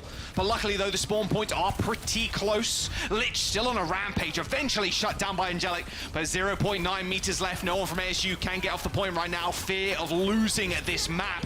They're slowly but surely losing members, and in fact, Zapantha's forced to use this rush just to keep them in it. Solozen has a rush of their own. They are going to commit it, but Arizona's already lost the mech. So they're going to be able to hold on here. There's going to be so much damage. The Baby Diva's in melee range of the Ram. Like, what am I witnessing? Beat him up. Quickly, kill the Baby Diva. Kill the Baby Diva. Oh, okay, all right. Well, they didn't kill him. They didn't kill the Baby Diva. Who would win? A Nemesis form Ram punching, or a Baby Diva pistol whipping? Apparently the Baby Diva comes out on top in that situation. I don't know, Scott. ASU. That's canon? Really? Yeah, I want to see the cinematic Baby Diva walking up, beating up Ramatra in Shambali Monastery. Yeah, just like, rolling on up, beat him up. But Ramatra's just cowering in the corner. Please, no, please, not the pistol whip. Tanuki Esports, man, looking good. Felt like that was going to be our ASU being in a lot better position there. It felt like once that Kitsune rush came out, thought they were going to be able to stabilize, especially with getting demeched on the D.Va, but they're able to just hold on, get out the damage, and just some big plays. But honestly, this is the player that really stepped up in a big way. Lich on the Tracer, finding big picks time and time again. I would love to see some stats on like how many first picks Lich ended up getting in the series, or in the series, not just this map. In fact, just unbelievable prowess on the Tracer pick. I mean, that stick is so nasty. Lich got slept there too. Like the sleep, the little indicator was like, oh, you got slept, but you recalled on like the frame that the sleep dart actually hit, so you're able to get away with literal murder. And that was just sad. That's brutal. Nano Monkey is like, I'm gonna save the team, I'm gonna save the day, and you just get windowed, rocked, booped, bludgeoned, like rough stuff so far from ASU. That was such a clutch shot by there from Temp, getting that hit onto the Anhu on the Tracer. That doesn't happen. That fight could have gone very differently, and the map could have also swung in a different way. But yeah, this is almost like a Lich highlight package, just time and time again. I mentioned before, but Lich was one of the newer additions to Tanuki, and yeah, showing up in a big way. You best believe that Tanuki behind the scenes kind of pumping their fists, like thank goodness we brought Lich on, because yeah, some of these fights would have been impossible without them. And here you go. Here's the baby D.Va versus the Ram. I mean, this is just ridiculous. They're just getting healed by the Kiriko so much. The rush is there as well, so that kind of helps. But it's just so silly seeing that. Like, come on.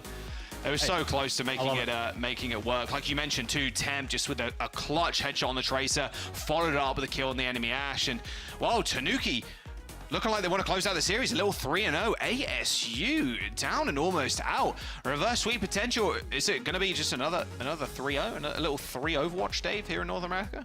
It might be. The chat thought it was going to go towards ASU. Didn't believe in the Tanuki Esports. Honestly, they've impressed me so far this series. It's going to be difficult for them going up against, whoever wins going up against TSM. But honestly, right now, Tanuki firmly in the lead.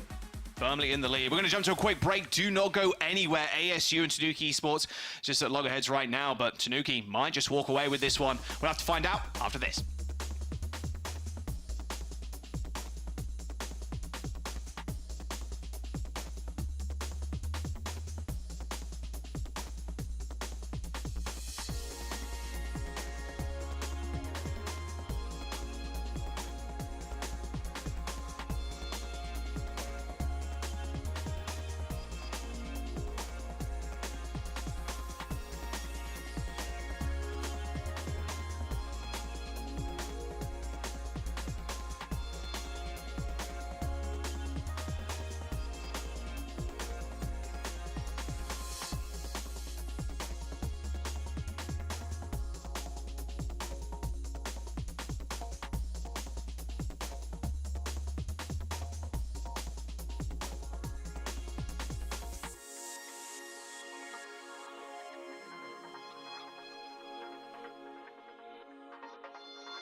Here, shoot the support. Shoot the support. Yeah, there's We bomb. can win this with ults. Don't trade. Do not trade. Do not trade. Do not trade. Please. Oh, poor Ajax. Poor Ajax. Poor Ajax. Poor Ajax. Do not trade. Do not trade. Do not trade. The baby Neve's just like, beat him up. Beat him up. Get in there. I'll heal you. Just keep punching him. Don't worry about the bullets. Nice stuff from Tanuki Esports. 2-0 so far in this series. I mean, ASU, where you at right now? I mean, this is it's just a roll. I mean, mainly at the hands of Lich, opening up a lot of these fights on the Tracer. Like, I mean, J-Man's had a couple of sayings here and there, and Anu too has been peeking their head in the fights, but this is all going one way, which is quite surprising. I think, obviously, the audience was much more on the side of ASU. Tanuki Esports coming in at, the 12th seed? I mean, Arizona State came in at the 7th seed. You're thinking it would probably favor ASU in this regard, but Tanuki Esports just clearly ramping up to another level here in this group. TSM and NRG Shock, obviously, also in the group. NRG Shock qualifying. TSM is kind of waiting there in that elimination, in that decider match too. So winner here will face them and have a chance to go to that main event. And that's really the coolest thing about these kind of group stages. It gives you the opportunity to see players and teams that you potentially might not have seen, or, know what to expect from them. So right now, Tanuki doing a good job. Leaks. The lobby. The lobby. You guys have seen the Overwatch lobby. I know. It's crazy. This is crazy. It's new technology. Yeah. But we got to see everybody's icons. I didn't see any, like... Yeah. I love... There's a lot of World Cup ones. Icon game is an important part of Overwatch. I feel like what icon you're choosing... There's been a lot of mind games going on a lot these days at the highest level, really trying to get in people's heads. Yeah. I've seen... my favorite ones was back in the Overwatch League, especially in like playoffs. The team that would like knock another team out, like would always rep the icons or like go from there. It's like, oh, your arch nemesis. Well, we're just gonna rep all the icons of their team. So maybe it puts the fear into the heart of you. Remember that time you lost to this team? Exactly. I remember that time we lost to the Dallas Fuel. How about we all just deck our stuff out? Yeah. I do remember seeing a lot of Chengdu Hunters ones as well, when Chengdu Hunters kind of disbanded and departed from the Overwatch League, which was kind of cool. Basically, what we're saying is, get on your icon game in the lobby. Just a little bit of extra morale. Also, if you remember to keep watching, you guys can also get the drops and get some sick OWCS icons and banners. I know. He hasn't lost it. There. Scott, the Segway King, we call him. I'm back, baby.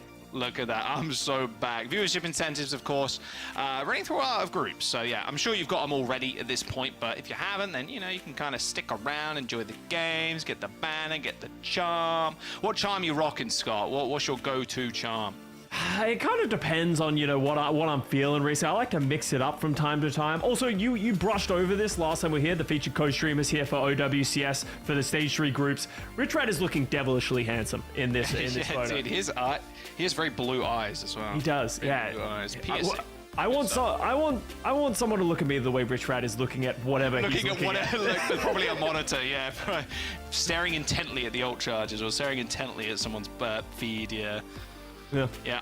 I'm more of a I will use the same charm on every weapon. It's pretty lame, don't you think?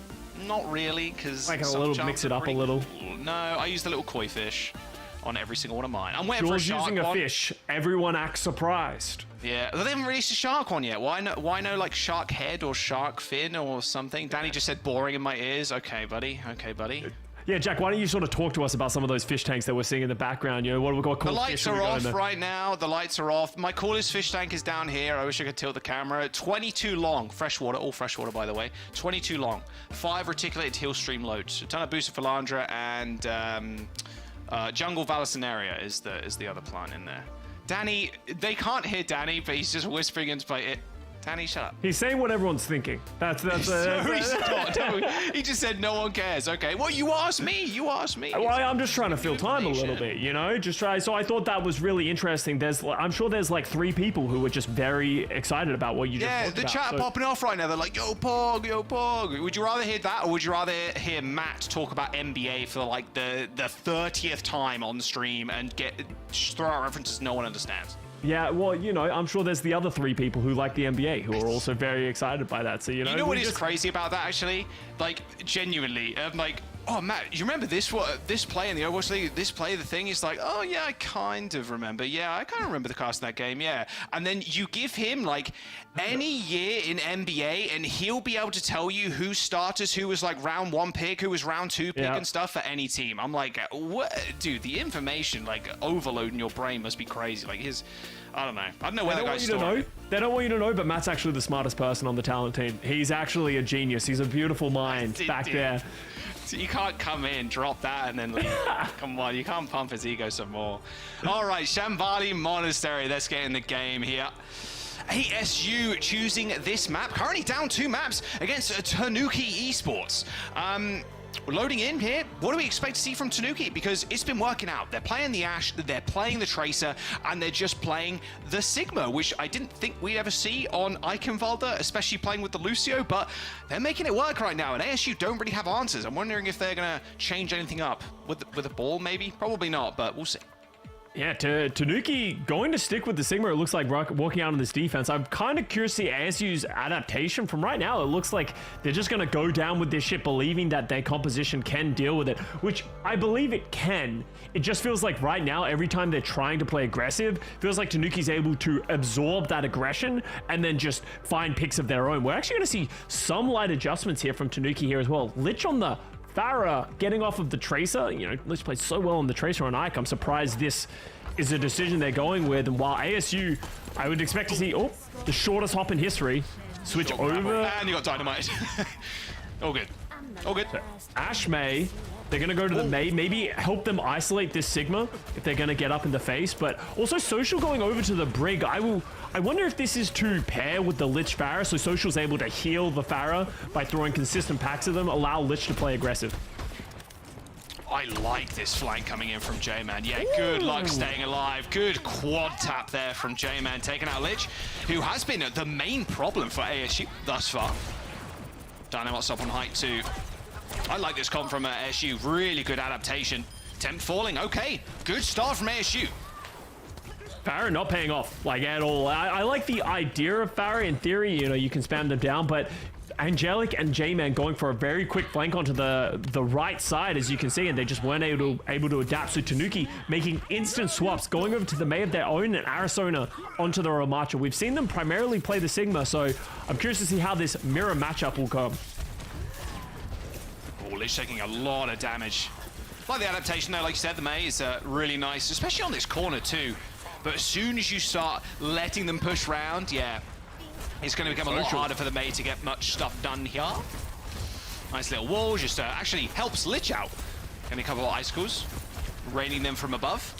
It's going to be up to these Bobs. J-Man a little bit further ahead than Temp right now. But what an angle. The windows as well. That Solazen has. Yeah, this window can be pretty devastating to the offense. Oh, Social. Disappeared. Yeah. Really good commit there from Anu, to be fair, but they are going to commit, like you said. They've already lost 2.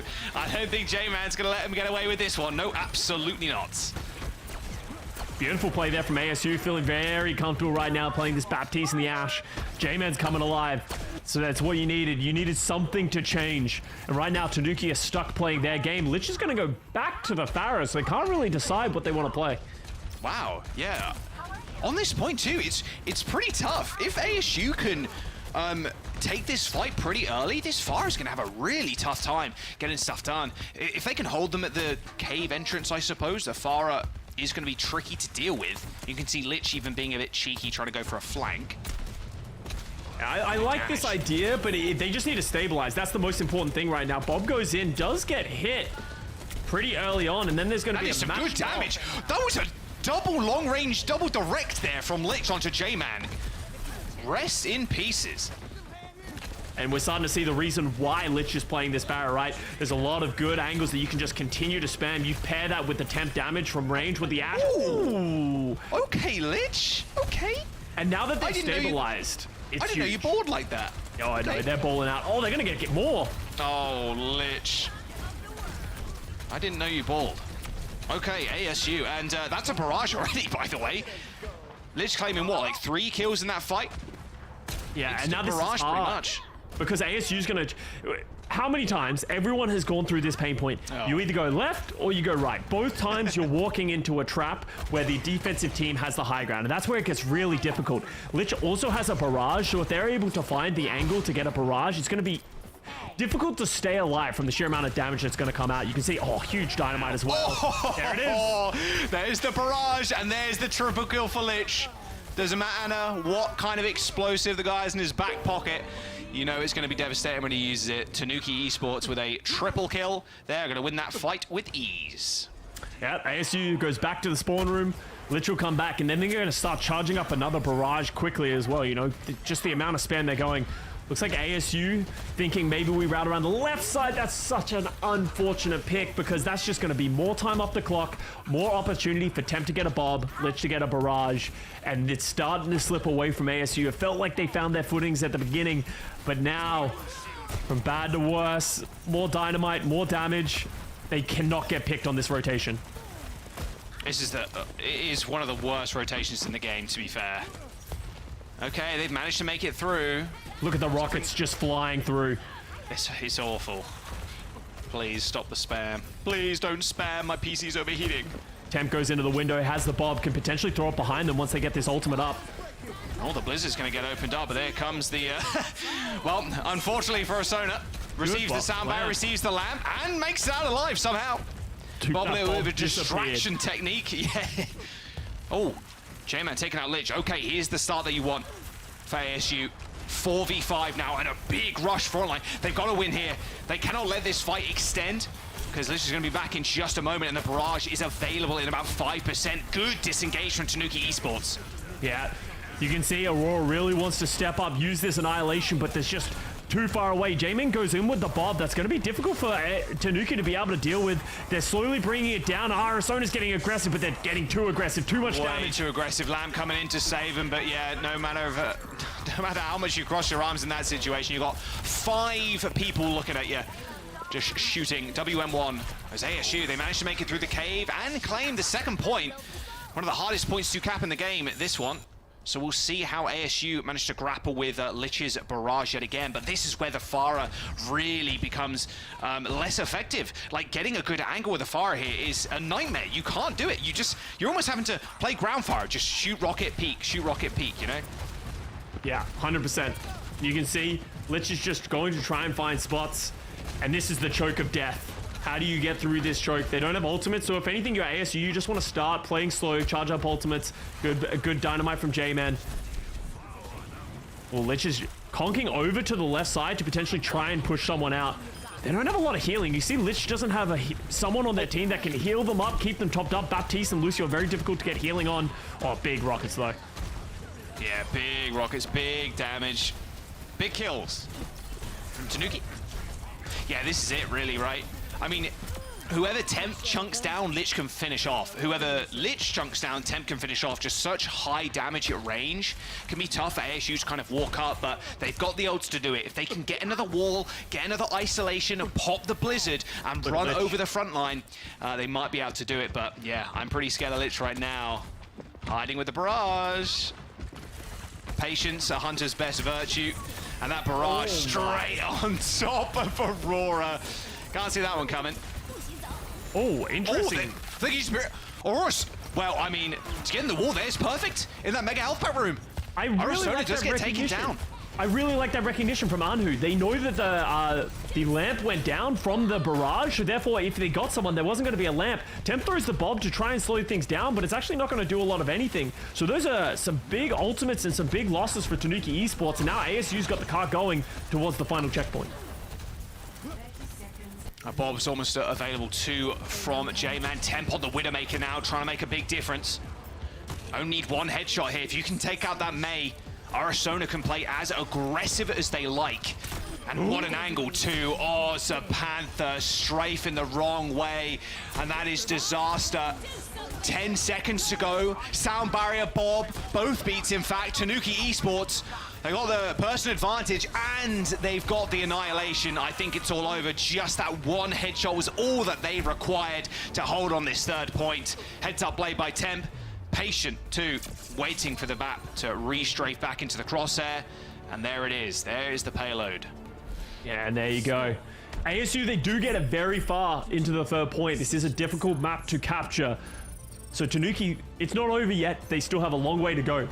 We saw how difficult it was to get through the second point, even the first point at times. So the question is, now that they go over the offense, what does Tanuki play? Do they stick with the Pharah? Do they try and put Lich on the Trace to create themselves a distraction? There's so many different ways that they can go, and ASU, that's a problem. When a team is willing to throw curveballs at you consistently, it's very difficult to set up your own defensive composition.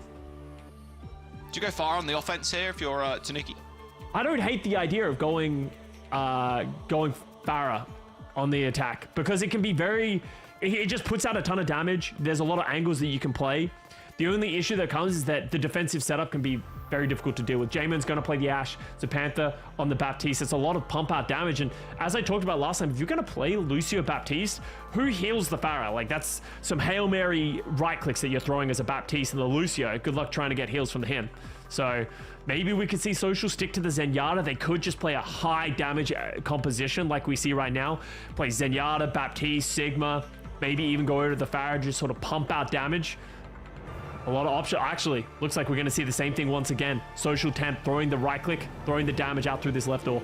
Yeah, I can't believe I didn't know about this spot. Nice stuff. Clearly not paying attention when I'm in the spawn room, that's for sure. Oh. Zen switch, Lucio, Ashe. Okay, so we're just seeing the May again. Just see them play Rush. They're going to try and get in the face of ASU. Mirror compositions, actually, after all things. So let's see how ASU can play now that they're sort of on even playing field. Oh, nice little check there by Temp. Got to kill that wall first. Hear that dynamite ticking too. All good though, straight over the wall with Temp Zone. Really nasty lamp spot as well. You can like over peek that as well if you really wanted to, but here comes ASU. They've got a wall of their own. All about cooldown management at this point, both for the Maze. They're just going to make it out of there alive, only just as the payload gets moving, but J-Man shuts that down pretty quick. Yeah, J-Man, great shot there on the Social. That'll slow things down. So it's going to be about building ultimate charge. Surprise Tanuki, this is the moment that they're going to decide to go for the mirror. It can be very difficult to get up these stairs in the mirror composition. You saw how ASU broke it open last time. They got J-Man onto an off angle that they weren't able to deal with. Maybe we could see the same thing come out from Temp. No, they're going to go fast. Oh, window denied there by Solazen. They're going to deploy, just wait, I would imagine, just to hold on for just the moment, hold on for dear life. Yeah, in front of the window, even the Ram crossing his arms, they will end up going down eventually. Good defense so far from ASU. I haven't even let that payload go around this first corner. Yeah, 90 seconds off the clock. This is the problem. If you're not putting any pressure on the card, ASU can just commit all of their resources into playing this choke. So much easier for Anhu to get an effective wall. And now, if you're Tanuki trying to go up that stairs into a Blizzard, into a Bob, it's just going to be a death sentence. So maybe taking a different approach. They're going to try and move the card across. You can see Aurora contesting from the side. Yeah, it's going to be a bloodbath this fight. Look at all the ultimates available, like you said. Up they go. No advantage though. Oh my word! Wait, you are just alone, my guy. I knew he's going to throw the blizzards. Oh, there's a couple of them coming in, I'd imagine. Yeah, here comes the second one. Sound barrier and Temp with an amazing angle, utilizing that window to his full potential there. Just staying back, knowing that, you know, if you step up, you're going to get blizzards, you're going to get walled, you can use your range to your advantage. And a nice little stagger to boot too. A minute and 30 seconds to go. Tanuki have finally broken the defense there of ASU, but they've still got one more mountain to climb. Well, there's still a hill, I suppose. It can be a mountain, you know? I mean, to be fair with you, this point is a mountain to climb. This is rough. This is a painful point. So ASU are going to be completely set up here as well. So J-Man's going to be able to throw the bobs. The Panther's going to have the window. So this is a very difficult fight for Tanuki. They're going to throw their bob first. It's going to walk into a good position. It's blasting down someone, Angelic. And Anu had to use the block early. Both teams willing to just trade them off. Push the bob. Oh, I was going to say push the bob into more of the center street there. Aurora gets very aggressive. Yeah. Angelic going in melee range there of the Ramatra. No fear though. As Arizona had to back up. Oh, Lich. Late That's kill. a big pick. Anu just squares up to Lich. Little icicle to the dome, easy kill, and yeah, late kill indeed, Scott. That's even later one. 40 seconds to go. This is final fight territory for Tanuki. And most importantly, Aurora didn't have to use the Annihilation to close out that fight as well. Lich goes over to the Pharah, thinking, hey, maybe we just sort of threw something different at them for this final seconds. It worked so well on the defense, maybe it can work here now. He's come out clutch before. What do you got for us? That's the question. You can kind of glide around here, slide off these roofs, but gotta be quite careful. These sightlines are so deadly for the Pharah to kind of walk into. You can see J-Man already checking the skies, checking for birds, checking for planes in the Pharah. Annihilation for both Ramatras too. 3 seconds to go now as overtime approaches. I like this window. It'll move forward with the cart. You can put out a lot of damage. They've isolated Angelic. Yeah, they have. Yeah, look at the annihilations from both Rams, just splitting up the teams, but a kill onto Angelic and Anu. There's a good boop. Oh, what a coach gun. My word, I'm not sure if they would have been able to take the fight into their own hands, but ASU, they had 2 members left. And you can see Aurora kind of cleaning things up, so maybe it didn't matter in the end, but the coach gun on the Ram to push them away. There's the cap, but Tanuki still 2 minutes in the time bank. And now you're on to the second toughest point to capture the caves. It's going to be really important for ASU to win this next fight, or at least make it difficult. Force Tanuki to use ultimates. You see, Lich is just throwing in rockets from this window. They need to keep Lich in order. Lich was the one who sort of really helped open up that fight on the last time, playing these off angles. You can see Anhu wants to go really early with this Blizzard. Scared though, look. Paying attention to Lich that entire time. There's the Blizzard. Can they get the wall? Oh, the freeze goes through. Somehow, some way. That's going to respond with a sound barrier. Tanuki Esports moving on forward, but now they have to worry about the window. But here's Lich, barrage in hand. It's got a good angle for it too. It's just going to slide off the terrain on the high ground, but they've already lost 10. What's Tanuki's game plan now? Lich is in the background here, in the back lines, undetected thus far, so should be able to just hang around, but they are hunting for them. Good movement there from Lich to get out. Recognizing that if they get picked here, that's just another stagger on the list. They're going to try and get Lich in a position that they can get this barrage. You can play Lich. Oh, they're actually going to go in through the window. Maybe you're going to try and go in unseen. Uh-oh. Lich is going to peek through on this high ground. Do they know? I think they do now. Yes, good heads-up play. Very cerebral play there from Angelic, knowing that Lich could potentially be on a flank. They got to know that they got barrage. Bob in to start the fight off. Still, J-Man paranoid, looking for the Pharah, knowing Lich could strike at any moment. The call's going to come through soon because those rockets will hurt. Some good back and forth here. Both teams disengaging very well against the Bobs.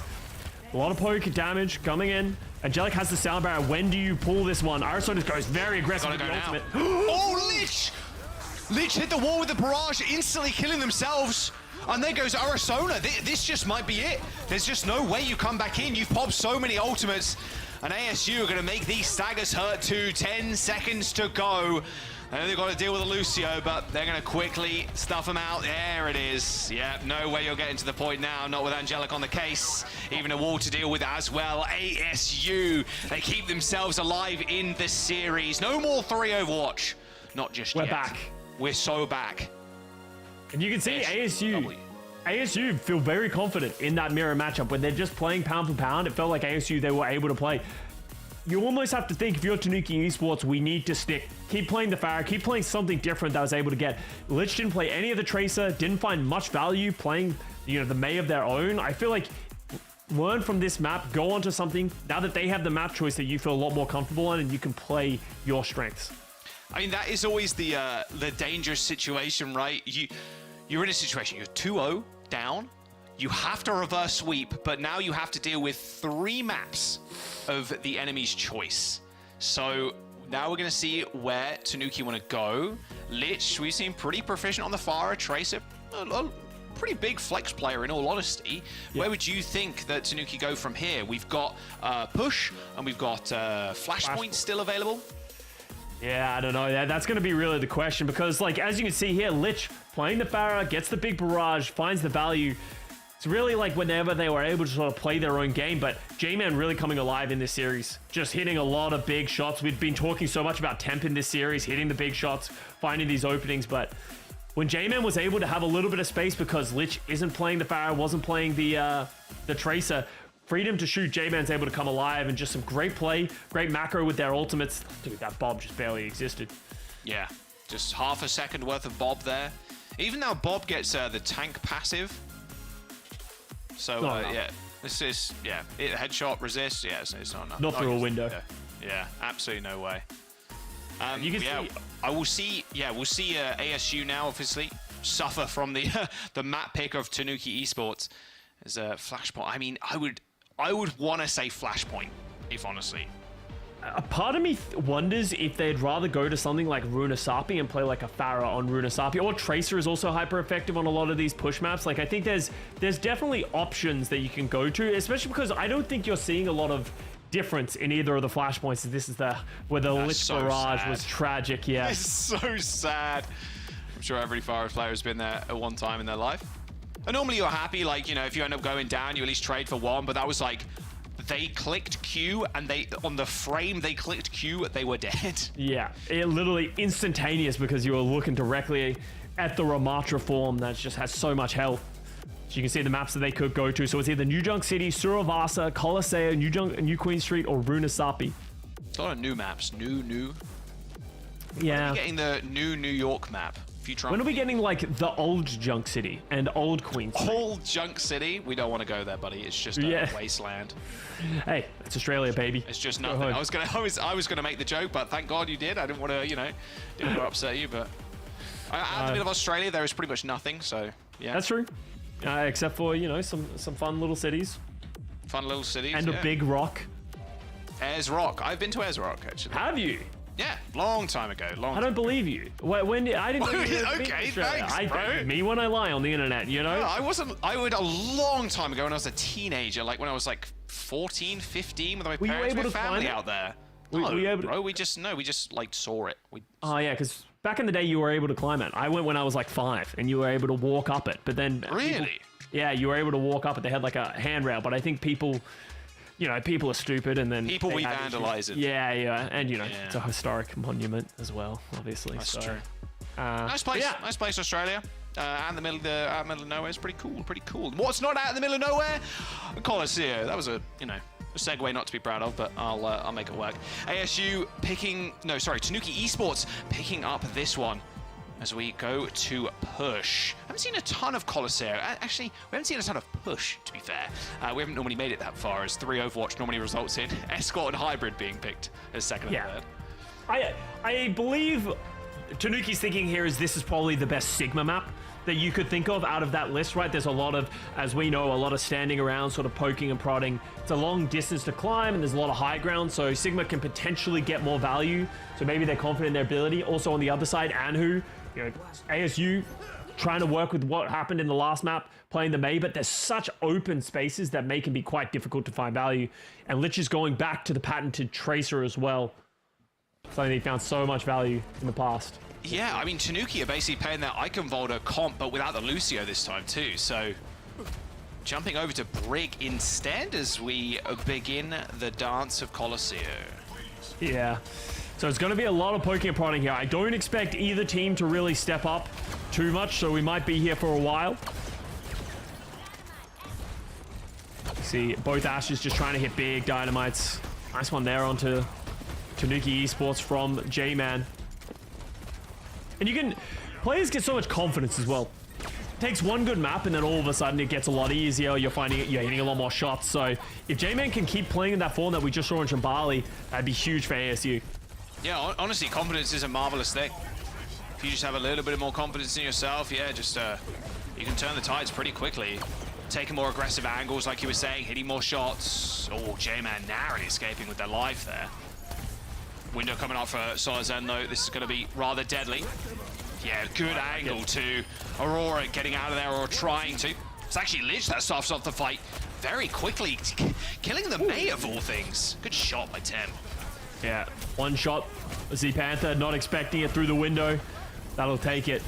Was a bit of a trade back and forth, but great play by there by Solo Zen with the window, dropping it first, gives them the advantage. And also not not conceding on a worse angle. You know, a lot of Baptiste, they don't want to expose themselves too much, and they'll throw it at a more defensive angle. By putting it at that way, there was so much extra value they were able to get. So they've got a little bit of car progress, 23 meters and counting. As Lich pushes it, but they're willing to back up again. We've seen this Tails all the time. They want to back up into a situation where they have an advantage, where ASU can't just easily speed onto their Sigma and their setup. She's got a pulse bomb though, anything's possible. Oh, hello Ram.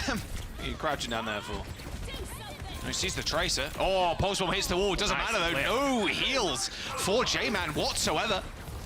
Got to imagine Angelic and Zapantha were trying to focus on the front line. Blizzard aggressively used, walling off the Sigma and the BAP.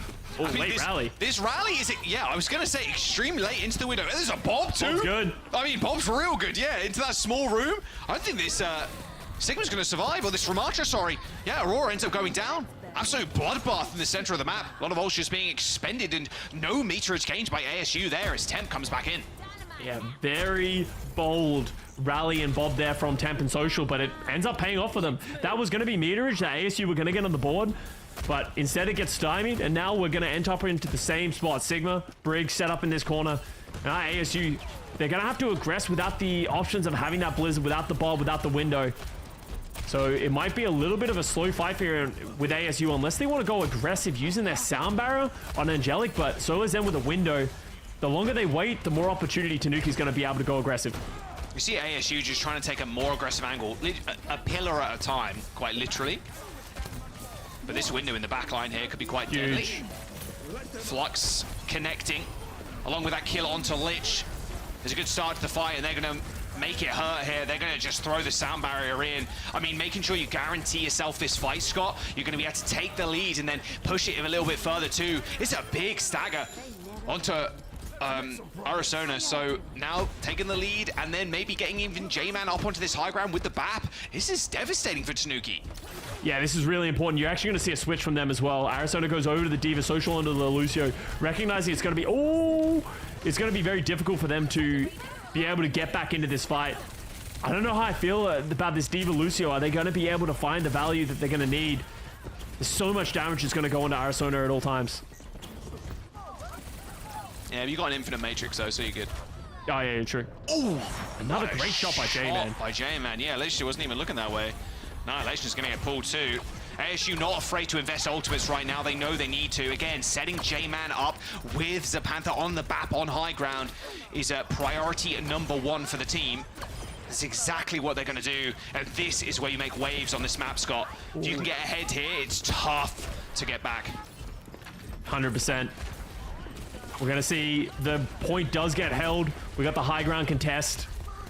Tanuki's trying to just slow this down, but as I said, there's just a lot of damage coming out. Bob comes through, takes down the lamp. Oh, there it goes. Oh, where'd it go? All right, Temp up onto the high ground. There's still a Bob in possession with J-Man. Oh, I think he was aiming for the dynamite there, and he hit Lich. 100% aiming for the dynamite. Rest in peace, Lich's foot. And there goes the payload. Bob's actually just escorting this one, and this is where it all falls apart from Tanuki. They need something in this fight. They're desperately trying to get on top of J-Man right now. Good support play coming through from ASU as they're nearing this checkpoint. You can see on your screens. They're going to have to touch. They do manage to get there just in time. That would have been even worse, adding insult to injury. As that's a really big deal. Eventually come up with kills. That can be a really big deal whether or not you get that checkpoint. Tanuki now finally stabilizing. They're in a good spot now with the ultimates that they have. So ASU, it's going to have to change this mid-fight. Obviously, in the past, Tanuki wanted to play slow with the Sigma, but now that they're playing the D.Va, they need to play faster. They have a D.Va bomb, they have a pulse bomb, they have a sound barrier, so they have the tools to be able to just consistently stay in this fight. How is ASU going to respond? Are they just going to play slow on the high ground, or are they going to try and match the aggression? Got the sound barrier. I mean, ASU need to force the sound barrier from Tanuki right now. They need to just get that out of there so they can make full use of this annihilation. Oh, aggressive beat. Very aggressive beat. That was a two-man, I think, from Tanuki. Not great. And J-Man just walks away. Just quite literally holds S.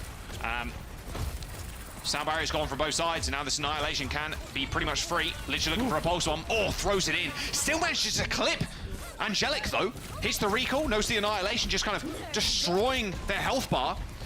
With a self-destruct for the remake, and this bot is just ever so slowly inching towards the lead. As J-Man once more taking care of Lich, who's been shut down over the last couple of maps, Scott. Yeah, just big shots by J-Man. It feels like Lich, what we talked about in the past, Lich was able to just sort of run around. They weren't able to punish him, but now every time Lich is taking this off angle, J-Man's just hitting the shot. So then all of a sudden, Lich has to play more respectful, play a little bit slower, and now 3 minutes remaining. Tanuki did get a lot of meters, so they don't need to win too many fights to get the lead. So Zen with the window. Good opportunity to eat this blizzard, though. I knew he was going to have a tough time actually getting this ultimate off. Might have to almost wait just for the Diva mech to be lost, because while it's out there, it's going to be almost impossible to time. Right. When it goes down, and they're actually pinned Aurora here. Yeah, they have in the corner. Puts the shit up for himself and pops the annihilation. Oh, there's the eat. Beautiful stuff from Arizona. Michelin star, perhaps. Bob comes out for J-Man as Arizona just trying to hold on to this bot. But look at that, just jumping into the back line, knowing potentially that the fight is lost. 66 meters to 57 right now. Oh, okay, somehow gets back in the mech. Jeez, these pilot divas today, man. There's something about them. Yeah, and you can see Aurora's still living, sorry. How is Arizona? No. How is Arizona staying alive in this situation? Have to be great healing from Solo Zen and Social, keeping them alive. But most importantly, Zapantha uses the window late in that fight. The cart's moving. They cannot let this checkpoint go through. If this checkpoint goes through, ASU are going to be in a dangerous spot. You can see they're trying to juggle this fight, but the problem with doing these kind of juggles is if you lose one of your players, all of a sudden it starts to snowball away from you. Tanuki deciding to regroup, but now even less meters, only a 6-meter lead from ASU. Yeah, 6-meter lead and a minute to go. That's 6 meters. Well. I mean, it's so close to that checkpoint too. Early sound barrier again from Tanuki. They're going to try and go for this engage, but where are the kills? Where's the follow-up? They just can't get it done. They are in control of the bot though, Scott, and they do have a pulse bomb, and they have a Bob still, but the high ground control very much in favor of ASU right now. Yeah, they forced the recall of Anhu just there, but they wish they had that sound barrier back, almost a little too antsy to pop it. The follow-up wasn't there, and they couldn't dislodge him from the high ground. The card is moving closer and closer and closer, so ASU is going to have to stay near the bot. But look at how far back Solo Zen and Tempa having to play. They're so far away from each other. Ooh. There's no way that's effective range. You're not getting any damage in. There's the sound barrier from ASU trying to turn this fight around. There you go, Social down. Those 6 meters, Scott. Looking like a quarter of a mile at this point is ASU firmly controlling the bot. They're pushing it away, making it hard for Tanuki to come back into this fight. Lich dead, final fight coming up. Tanuki should be able to get a touch here. I'm curious if how far ASU end up just pushing this. Might just try and take this mid fight here. They don't want to overextend. They don't want to go too far forward. It's going to be a 5 versus 5 fight. ASU do have a lot of strong ultimates up. The Panthers ultimate, the Kiriko Kitsune Rush, is so strong to fight into. Window goes down early from Tanuki, but you're just going to see ASU disengage. Very smart play, very tempered. They don't need to take the fight right there, and that's an ultimate down the drain for Tanuki. Yeah, look at the ults. They got a rush. They got a pulse. Oh, they did have a pulse. Temba lives double tap on the Tracer. Solo Zen high in the sky. Good boot. There's the kill. Aurora taking down Solo Zen. Very little heals now for Tanuki. They need this remake desperately. Aurora finds 2, and there it is. ASU reverse sweep incoming. Tanuki Esports go down on their map choice. And now we go to a map number 5. Oh no, there's no 3 Overwatch here anymore. All the way to 5 maps as ASU managed to clutch it out. Only 6 meters in it too. Very close. Just the little things going by the wayside. I felt like Tanuki getting a little overzealous with some of their ultimates. We saw the sound barrier. Didn't get the value early window. Twice Tanuki sound barrier. They hit a 2-person beat. They went up the high ground. They couldn't get any kills. Then they did it again. They hit a low ground beat, hit 5. And then there was no kills. ASU disengaged. Yeah, and ASU doing a phenomenal job. And the player I really want to call out for this team is J-Man. J-Man on the Ash. hitting the shots when they are needed most, keeping Lich in check, just slowly just able to hold on. And now all of a sudden it feels like Tanuki is the team that, oh no, what we're doing isn't working, and they're kind of throwing anything they can at the wall to see if it'll work. Arizona going over to the Diva, found some value. Social on the Brig didn't work. So interesting to see how this match is progressing. And now we know we have to go to Flashpoint, a map where Rush is very strong. Are we going to a map where ASU is going to feel a little bit more comfortable? Oh, these shots from Jay. That shot. I mean, you are shutting down the hottest player in the lobby right now, in Lich. And that was the big reason why Tanuki was winning, was Lich in the first few games finding first picks, pulse bombs, just like one clips, just hiding away, being sneaky, being tricky on the tracer. But it is J-Man right now, rightfully, like you said, pointed out, just finding big opening kills, and even just leg shotting the tracer, body shotting the tracer, forcing Lich to basically disappear for a few moments, regain health, maybe force a recall, just stop Lich getting away with murder. You could argue it's harder to play the tracer here, but it is Colosseo. There's a lot of flank routes. I wouldn't say it's that much more difficult, but Scott, we're going to Flashpoint next. Like you said, Rush is the agenda for this map more often than not. Suravasa or New Junk City, those are the picks. I have to imagine, just from what we've seen, that it would be Suravasa from Taneki. But it's hard to know, right? Like, it's impossible to know. And honestly, the maps don't play that differently depending on the maps. Like, they are just very linear in terms of the way that the fights are taken. They're very flat. Not a lot of high grounds are used. So I would almost be guaranteed that ASU are going to play towards that May. We're going to see Lich playing that Tracer, trying to play on the flanks. Very similar to what we've seen over the last couple of maps. How do they adjust? And is there even a bigger switch come out from Tanuki? They could play Pharah. If you go over to Suravasa, Pharah could work, but that's a huge gamble. It is a huge gamble, but that's maybe what they need. It's difficult, right? You're either swinging one way or the other. It's like, okay, do we take the gamble? Maybe we gamble with the Pharah, or do we go back to what we was very successful with on the first couple of maps in the Tracer and the Sigma Rush, right? With the Lucio on Ichabod. Yeah, the classic. I mean, hey, anything, and it's all up in the air right now. ASU, and the chat was predicting them too at the very top of the series, that they wanted them to win, or at least the majority of them did. Pretty close in the voting, actually, compared to the rest of their games today. But a lot of fans from ASU in the chat, and I'm sure a lot of them pumping their fists right now. Map number 5 coming up. Reverse sweep potential for ASU. We'll see if Tanuki can deny right after this break.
Welcome back. ASU back-to-back map win. Shambali, Monastery, and Colosseo with theirs. They're on the road to our Esports. New Junk City is the map pick, and like you were mentioning before, Scott, before we jump to the break, both maps play out pretty similarly, realistically. There are a couple of differences here and there, but it's still the rush game type. You still need to go fast. Not really a map or a game mode where you can play slow and play poke style, so we'll have to wait and see what either team wants to bring to the field here. Yeah, and we're going to see the teams where we got a little bit of a mix-up on the top banners, but I was going to say, I don't think Tanuki want to end up in this mirror matchup, and from what I'm looking at right now, Lich is hovering the Pharaoh, something that I could see them sticking towards. I'd be surprised if we saw Tanuki going for a strategy where they want to just take this mirror matchup. It hasn't worked for them in the past. Go with something different, and now, yeah, it looks like they're going to go with the Diva, they're going to go with the Pharaoh. And what's Temp going to... Temp's now going to try their hand at the Tracer as well, so they do want to play that Tracer. All right, okay. But against the May and the Cassidy, I mean, two very good picks to deal with both the Pharaoh and the Tracer respectively, right? And you're going to see ASU's going to want to run down this Tanuki squad. Tanuki's going to want to poke and prod and then find a window to go in once the damage from Lich is high. That's why we're just playing ring around the rosy around this arena right now. That is not a good spot for J-Man to be in. Team that's kind of back him up. Ooh, yeah, I mean, not a good spot at all. Good matchup, though, against the Lucio with that hinder grenade. It's actually Temp that falls first, but they're going to get quickly traded out. Zapantha down, but Lich hunted by J-Man. This is tough. Tanuki, are they going to go for a quick swap here? Oh, with these DPS, knowing full well that J-Man and Anu are on the mate, and the Cassidy doesn't look like it. More than happy just to stay with that. As ASU, they cap the point first. Yeah, Temp just feels like it's going to be very difficult to play Tracer into this. There's going to be a lot of healing. It's going to be very difficult to find any picks. They were the first person to fall in that one. But Tanuki, as you said, more than happy to play the same composition. We'll see if Tempo just wants to put some point pressure on. Lich needs to find damage, needs to find windows for this team to get picks. Temp set themselves on the point. Oh, it's down. Takes down Lich, and yeah, like you said, good luck, Temp. Yes, come on. Fighting the Cassidy and the May, you'd rather not fight one of them. How about two of them? There's just no way you stay in this fight. I mean, just this one pick is going to cause a final fight territory, at least for this point, at least. Yeah, and there's not even close to too many ultimates for Tanuki. Maybe getting up to this Kitsune rush, but they're going to have to force their way in before they really get this one up. Good luck. Getting through this choke is so difficult against the Anhu Mei. They're just waiting for a wall. Yeah, they're trying to rush in, you can see, but Zapantha's just going to lay down that window. Rush has been utilized. TP, Suzu out. Sound barrier 2 from Tanuki. Throwing everything in the kitchen sink. Jan hitting the dab in the mid-air there with this high noon, but Lich is dead once more, and Temp. One frame, one pixel peeking the little head around the little forklift or whatever that machine is.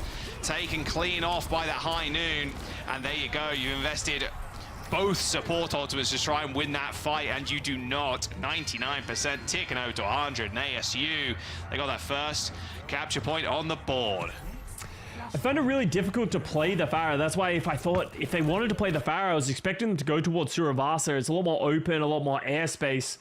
But now we're going to see Tanuki just hard switch. They're going to go over, mirror the Ram Rush, which, you know, is admirable if you're in a better spot. But unfortunately, right now, they have 0 ults. So this is going to be a difficult round because they're walking into a May Blizzard. They're walking into an Aurora Annihilation. So if they're able to just use their ultimates effectively, this should be quite an easy second round. Oh, J-Man down. No. Oh, Zapantha, a little bit of a movement misstep there. Dropped down to the low ground, couldn't continually heal the Cassidy, sorry. Solazen just trying to keep up his frontliners, but good aggression there from ASU. However, it will be Tanuki Esports claiming the point. Big wrap here, in fact, from ASU as Solazen ends up falling over. As the Annihilation has been pulled by Aurora, but he's so low, but it doesn't matter. Ramatra is still going to be firing regardless of what stance he's in. It's a really good fight by Tanuki. Like, they were at such a huge disadvantage, but they're able to sort of get a fight. It eventually does flip back towards ASU, which is unfortunate, but I think you take that. That forced so many ultimates out from ASU. You know, that was the May Blizzard, that was the Annihilation, but you got 34% on the board. You get ultimates of your own coming up, so it couldn't have gone better. Getting a little bit of an olive branch and a way back into this map. Keep their season alive for stage 3. Of course, this being an elimination match too, the winner here will go on to face TSM, which ASU felt the wrath of in those opening matches. It was a 3-0 to TSM. See Arizona now making their way onto the point, but this is such a good map though, Scott. Oh, sorry, such a good point for the long-range hit scan. Even the May too, stepping up onto the point here is deadly. It's just so open, and you can see them trying to put up a wall, trying to remedy that situation. Blizzard's going to come through, but it looks like ASU are ready for it. Everybody scattering down to the low ground. They're going to take full advantage of that, however, and kill J-Man. It is a small trade, but ASU still control. 92% is the flip ends up coming through. Social laying down the beat to only hit 4, but are they able to finish them off? The Bob is going to have to get deployed here from Temp to try and just salvage the rest of this fight. It's a messy one at that. The eventual Temp Bob finishes off Zapantha from across the map as Tanuki Esports, they're regaining control, but for how much longer? This is such a brawl. Tanuki somehow, some way, crawling their way back in. They got the flip in the middle of that fight as well, so they're up to 80%. So now it's ASU on the back foot on this point. Fortunately for them, they have the ultimates. Who's coming with the Blizzard, J-Man with a Deadeye. But you can see Tanuki don't want to let them get into this fight. Blizzard! Get him out of there! Man's J-Man. Trying to get past that wall. That Blizzard creating a lot of space too, same with that Deadeye. Good block though from Lich. It's actually going to stop J-Man from not only securing the kill, but stop them actually getting the flip off of that Deadeye alone. J-Man just helping out the Baptiste there, trying to get through, but oh dearie me, another dogfight on the point as Aurora just dashing to the back line, trying to make something happen, trying to make a hero play. The Annihilations are good, but look at this. Lich sniping J-Man into the back line, and Tanuki Esports, they're going to be out to cab. This point was an absolute a mess.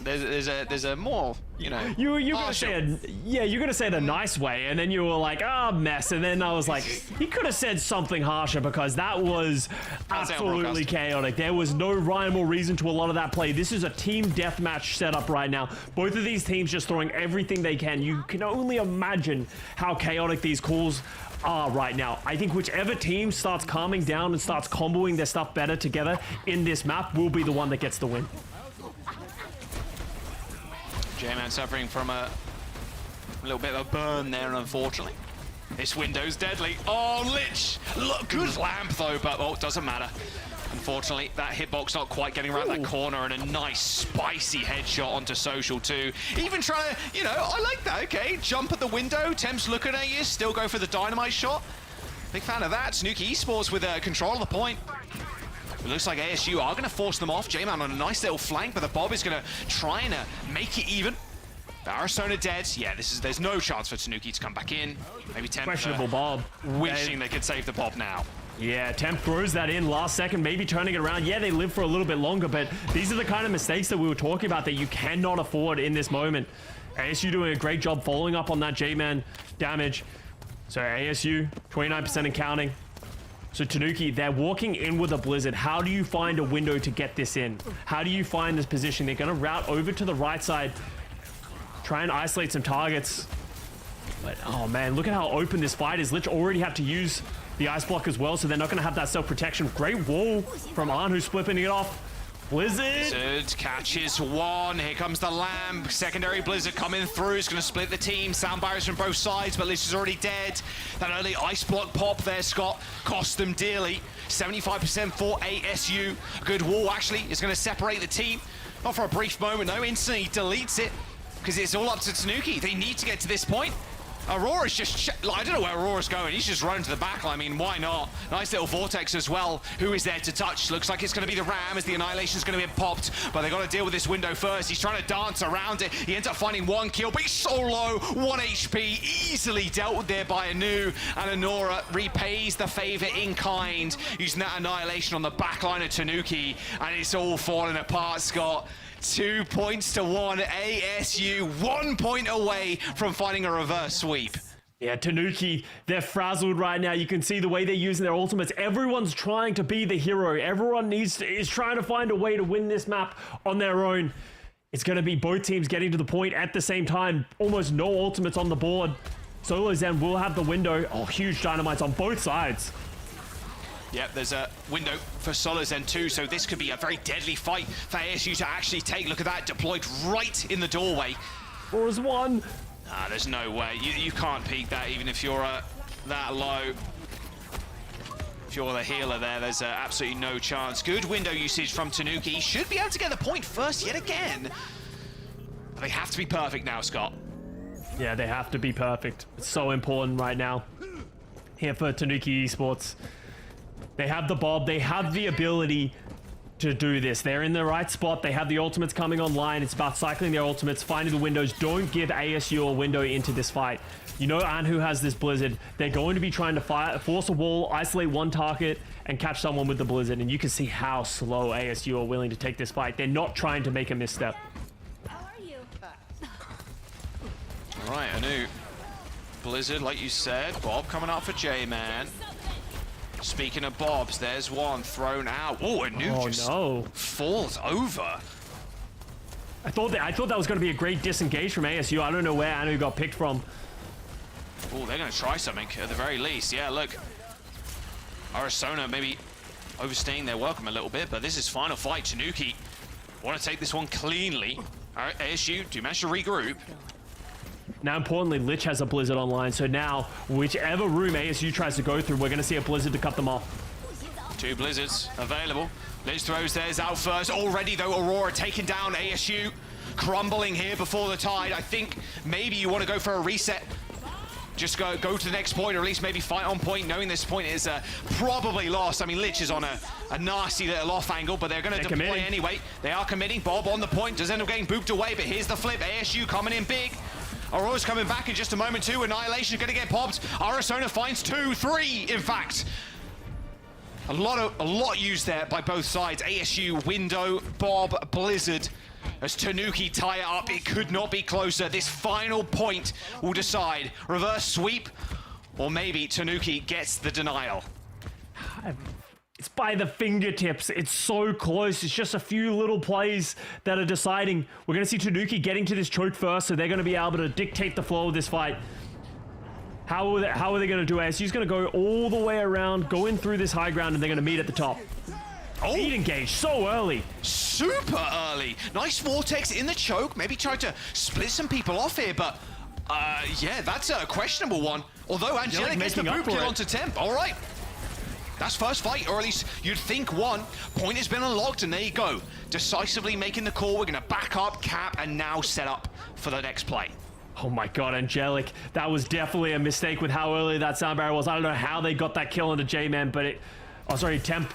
But that was so close. And now it's Tanuki's turn to try and get into this fight. Getting onto the high ground, they have the window.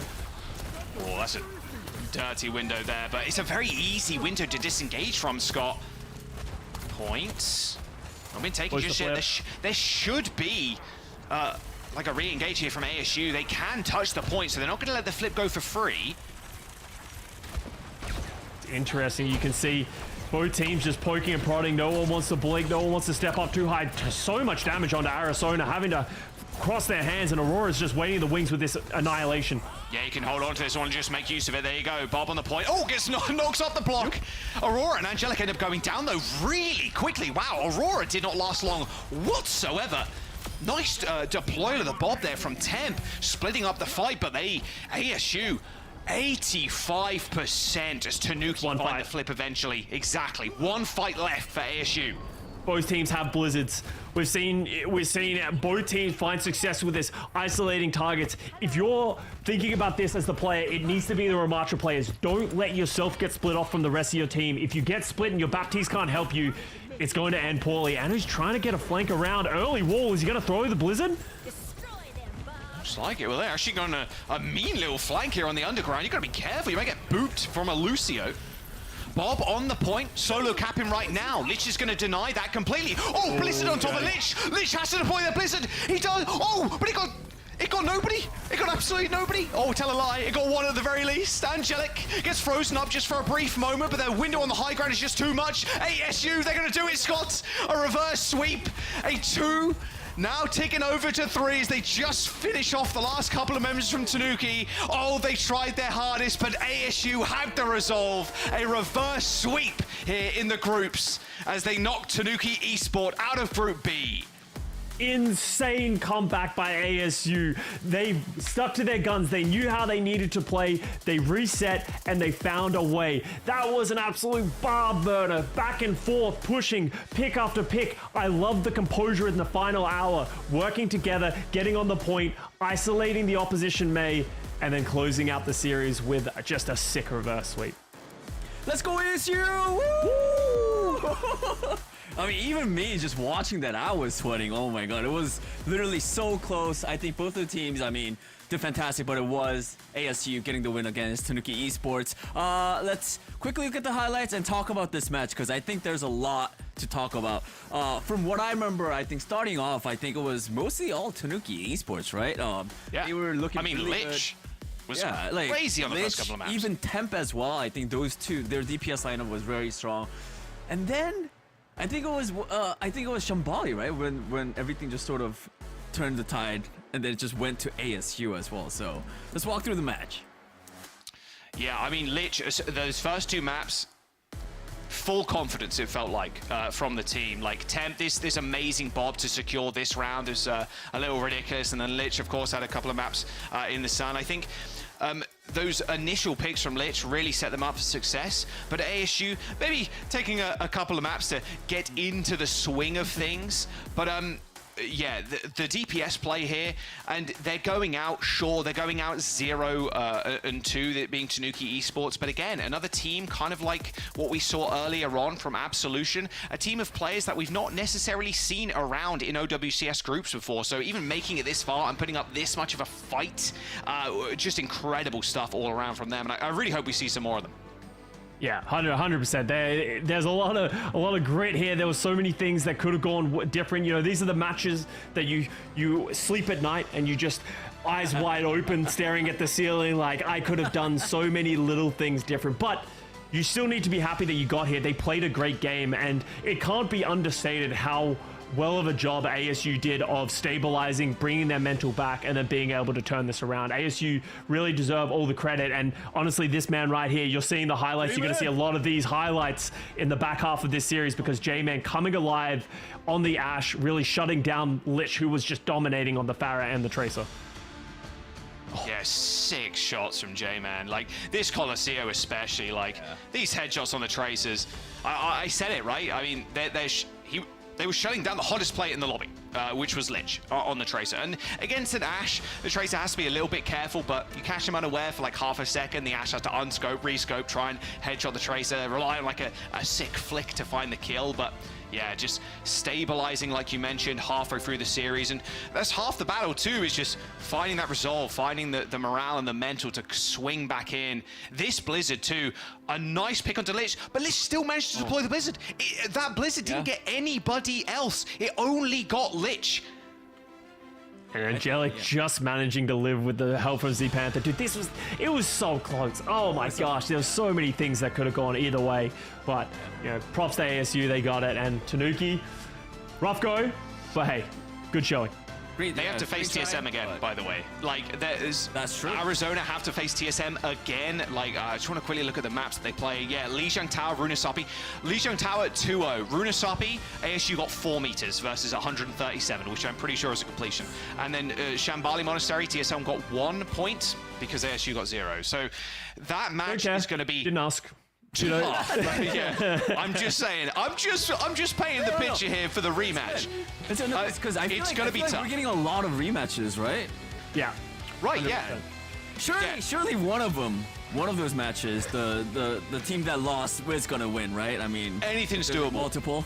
After we saw them come back after the reverse sweep, like, I hope they do take a TSM. That game is going to be good. It might swing TSM's favor, like just going on the history there, but yeah, J-Man was a fantastic. Yeah. I mean, J-Man, player of the match, well deserved, right? I mean, like Scott and Jack, you guys both said it. Like starting from I think halfway point, he just like woke up and just started killing everybody.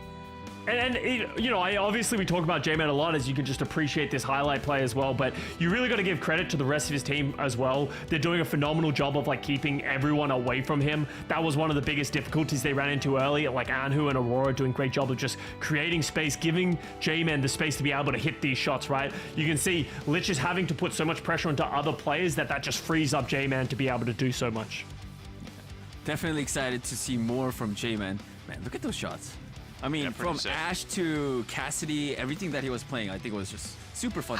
Ash is so strong right now, especially we saw a little bit of Diva, but a lot of it kind of revolved around the Ram to kind of break it all down in the last map. The Ash is so strong against that pick, man. Yeah. Like the amount of range that the Ram has to like get up on you, like good luck. And if you're hitting shots like that, you got no chance. Definitely. He is such a talented player. Talking about talented player, he is also going to be our post-match interviewee. So please let's talk to our player of the match and our interviewee. We got J-Man. J-Man, big congratulations. I mean, that was a crazy series. How are you feeling right now? Right now, emotions are high, obviously. We were really looking forward to this match because obviously the group has teams like TSM and Shock, but we have played, one of the teams we played against a lot is Tanuki. So we were really excited about this game because in the past, we have done pretty well against them. Obviously, today we had a reverse sweep, so they kind of took us by surprise today, but we pulled through and I'm really happy right now. Can you tell us a little bit more about that reverse sweep? How did you guys get it done? So obviously we got taken by surprise. First two maps kind of instantly down. We weren't really doing great. But one thing about us as a team is we're a really vibes team. So as long as we always keep our vibes up and we just are in the game, we know it's winnable, we always believe we have a chance to win. And I think that's what let us win today. Kind of rolling off that, like what were the comms like in that map 3? Because that is the point where you're like flipping the script there. Yeah, so the first two maps we were kind of down, and then after that we started just making jokes, and again, vibes team. So once we started getting jokes and start just making sure our comms were locked in, but also still having fun, it was, we knew we were gonna do well. And then specifically map 3, we were very hectic. Sometimes we would just have to call like, guys, chill, it's fine. Well, we're doing good, we just need to play the game correctly, calm everything. But yeah, it was definitely very hectic. Hey, you did a great job of pulling it through at the very end, but now we've got to look forward. Obviously, TSM, they knocked you down here. You're going to have to reface them. You talked highly of them just before. How do you guys get it done? What have you learned from the last series? Yeah. So, obviously, I mean, Team Solomon, what an org. They're going to be really good. Honestly, it's an honor just to be able to play against them because I've watched TSM a lot as I was growing up, but I think we just need to play our own game. Like, a lot of times we face against these up teams and swing up, we usually tend to just kind of shut down. But I think if we're able to stay in our own heads and play our game, we'll have a lot better chance we did previously. All right, J-Man, before we let you go, I have one more question. I'm hearing from chat that it might be your birthday today. Is that true? Oh, the birthday W. Happy birthday! Happy birthday, let's go. As a gift, I give you this win. Danny gifted Danny, you did not give No, but I mean, are you guys, how are you celebrating your birthday? I mean, with this huge win, are you guys gonna go out? Well, it was kind of hard to actually plan it with my family because obviously we had OWCS and I love my family, but this was pretty fun to play. But yeah, so I celebrated yesterday, but I think me and the team, most of us are already in town for school, so we're just gonna hang out later and just chill. All right, awesome. Amazing stuff, J-Man. Thank you so much for the interview. Again, big congratulations on getting the win, getting the POTM, and of course, happy birthday. Happy birthday, man. Happy birthday. Thank you. Have a good night. What a great way to end the day, and also for J-Man as well. Like, you know, getting that win on your birthday, I feel like that's a reverse sweep on your birthday. Yeah. That was pretty good. Yeah. Hey, and you heard it. Overwatch is more important than your family. Okay, that's the big takeaway from so today. True. Wow. Yes, if you're a player, I think. sadly, that's true. But I mean, those were all the games. Let's take a quick look at our Group B bracket one more time. I mean, ASU getting the win. Now they are going to face off against TSM as again one more time a rematch. Like Jack was saying, you know, he was painting that picture, right? Yeah, I was painting that picture. One could say, yeah. You're selling it. I was selling it. Should be good. Hopefully, yeah. I got my fingers crossed. Carry that birthday lock on. Not another 3-0. Like have another birthday. Just have another birthday. Yeah. Next week he's gonna be like, it's my birthday again. It's my birthday again. Yeah, exactly. Birthday buff. And then we're seeing the North America Stage 3 groups. Any surprises? Any teams that you're worried about or no? Everything looking good? I don't think there's any crazy surprises here. The other match that's going to be really hype is going to be the other rematch, the Timeless Ethereal versus Avidity in Group A. That one is going to be sick. Again, I hope it's a little bit closer than their first match, but yeah, after we saw Timeless Ethereal play today, my word, like, yeah, X10 and Bunch went absolutely nuclear. If they pull out the same kind of performance, like, that could go all the distance. True. Guys, we had 3 amazing matches. Now it's time to look at some of NA's best plays from the day. Any guesses? J-Man. Probably a lot of pulse bombs from Bun. J-Man. First one, we got Seeker on Bastion. I mean, this guy was scary. Yeah. Show me the mind. Show me it. Oh, there it is. Boom. There you go. Boom. Nice. That was so sick, man. Yeah, the Bastion. Not every day we see a Bastion, so yeah, this was pretty fun. This was a hype map too, actually. Yeah. So close. Yeah. Great stuff from Seeker. I mean, Seeker he's just too talented. He's him. Oh, Bun. Pulse Buns. I like it. I like that title. Bun was so good on the Trace today. The Pulse Bomb specifically, like how many 2-3Ks did we see with the Pulse Bomb and the follow-up? We see another one. Boom. Another two. Wow. I think she got like 2 or 3 double kills with the Pulse Bombs. Like unbelievable stuff. Oh, was this the Baby Diva? This was the Baby Diva. Baby Diva versus Nemesis form Ram. This was so stupid. Cool Matt's memory lives on. Kill Cool Matt, please. Kill Arizona, please. It was so ridiculous. Oh my god, just bonking, dude.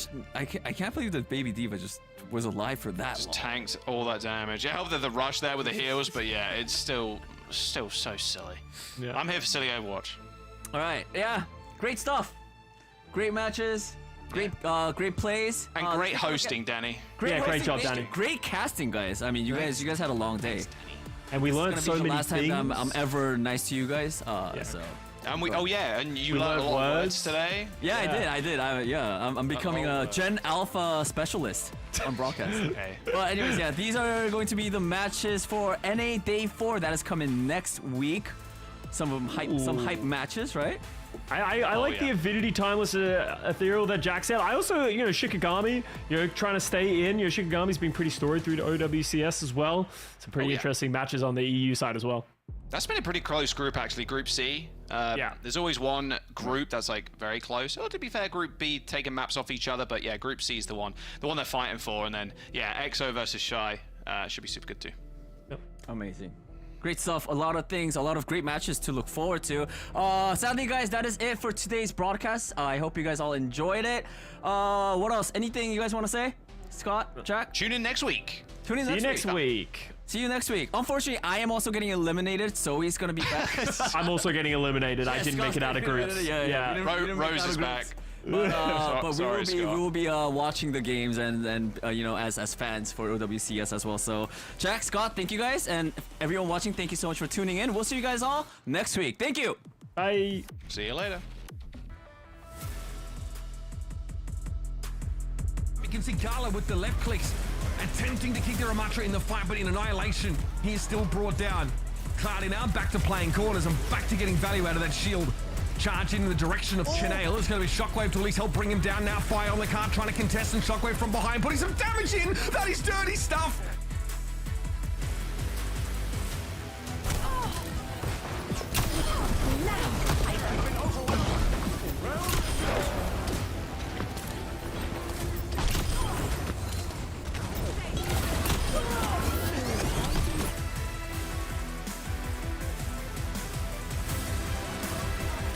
still looking to chase.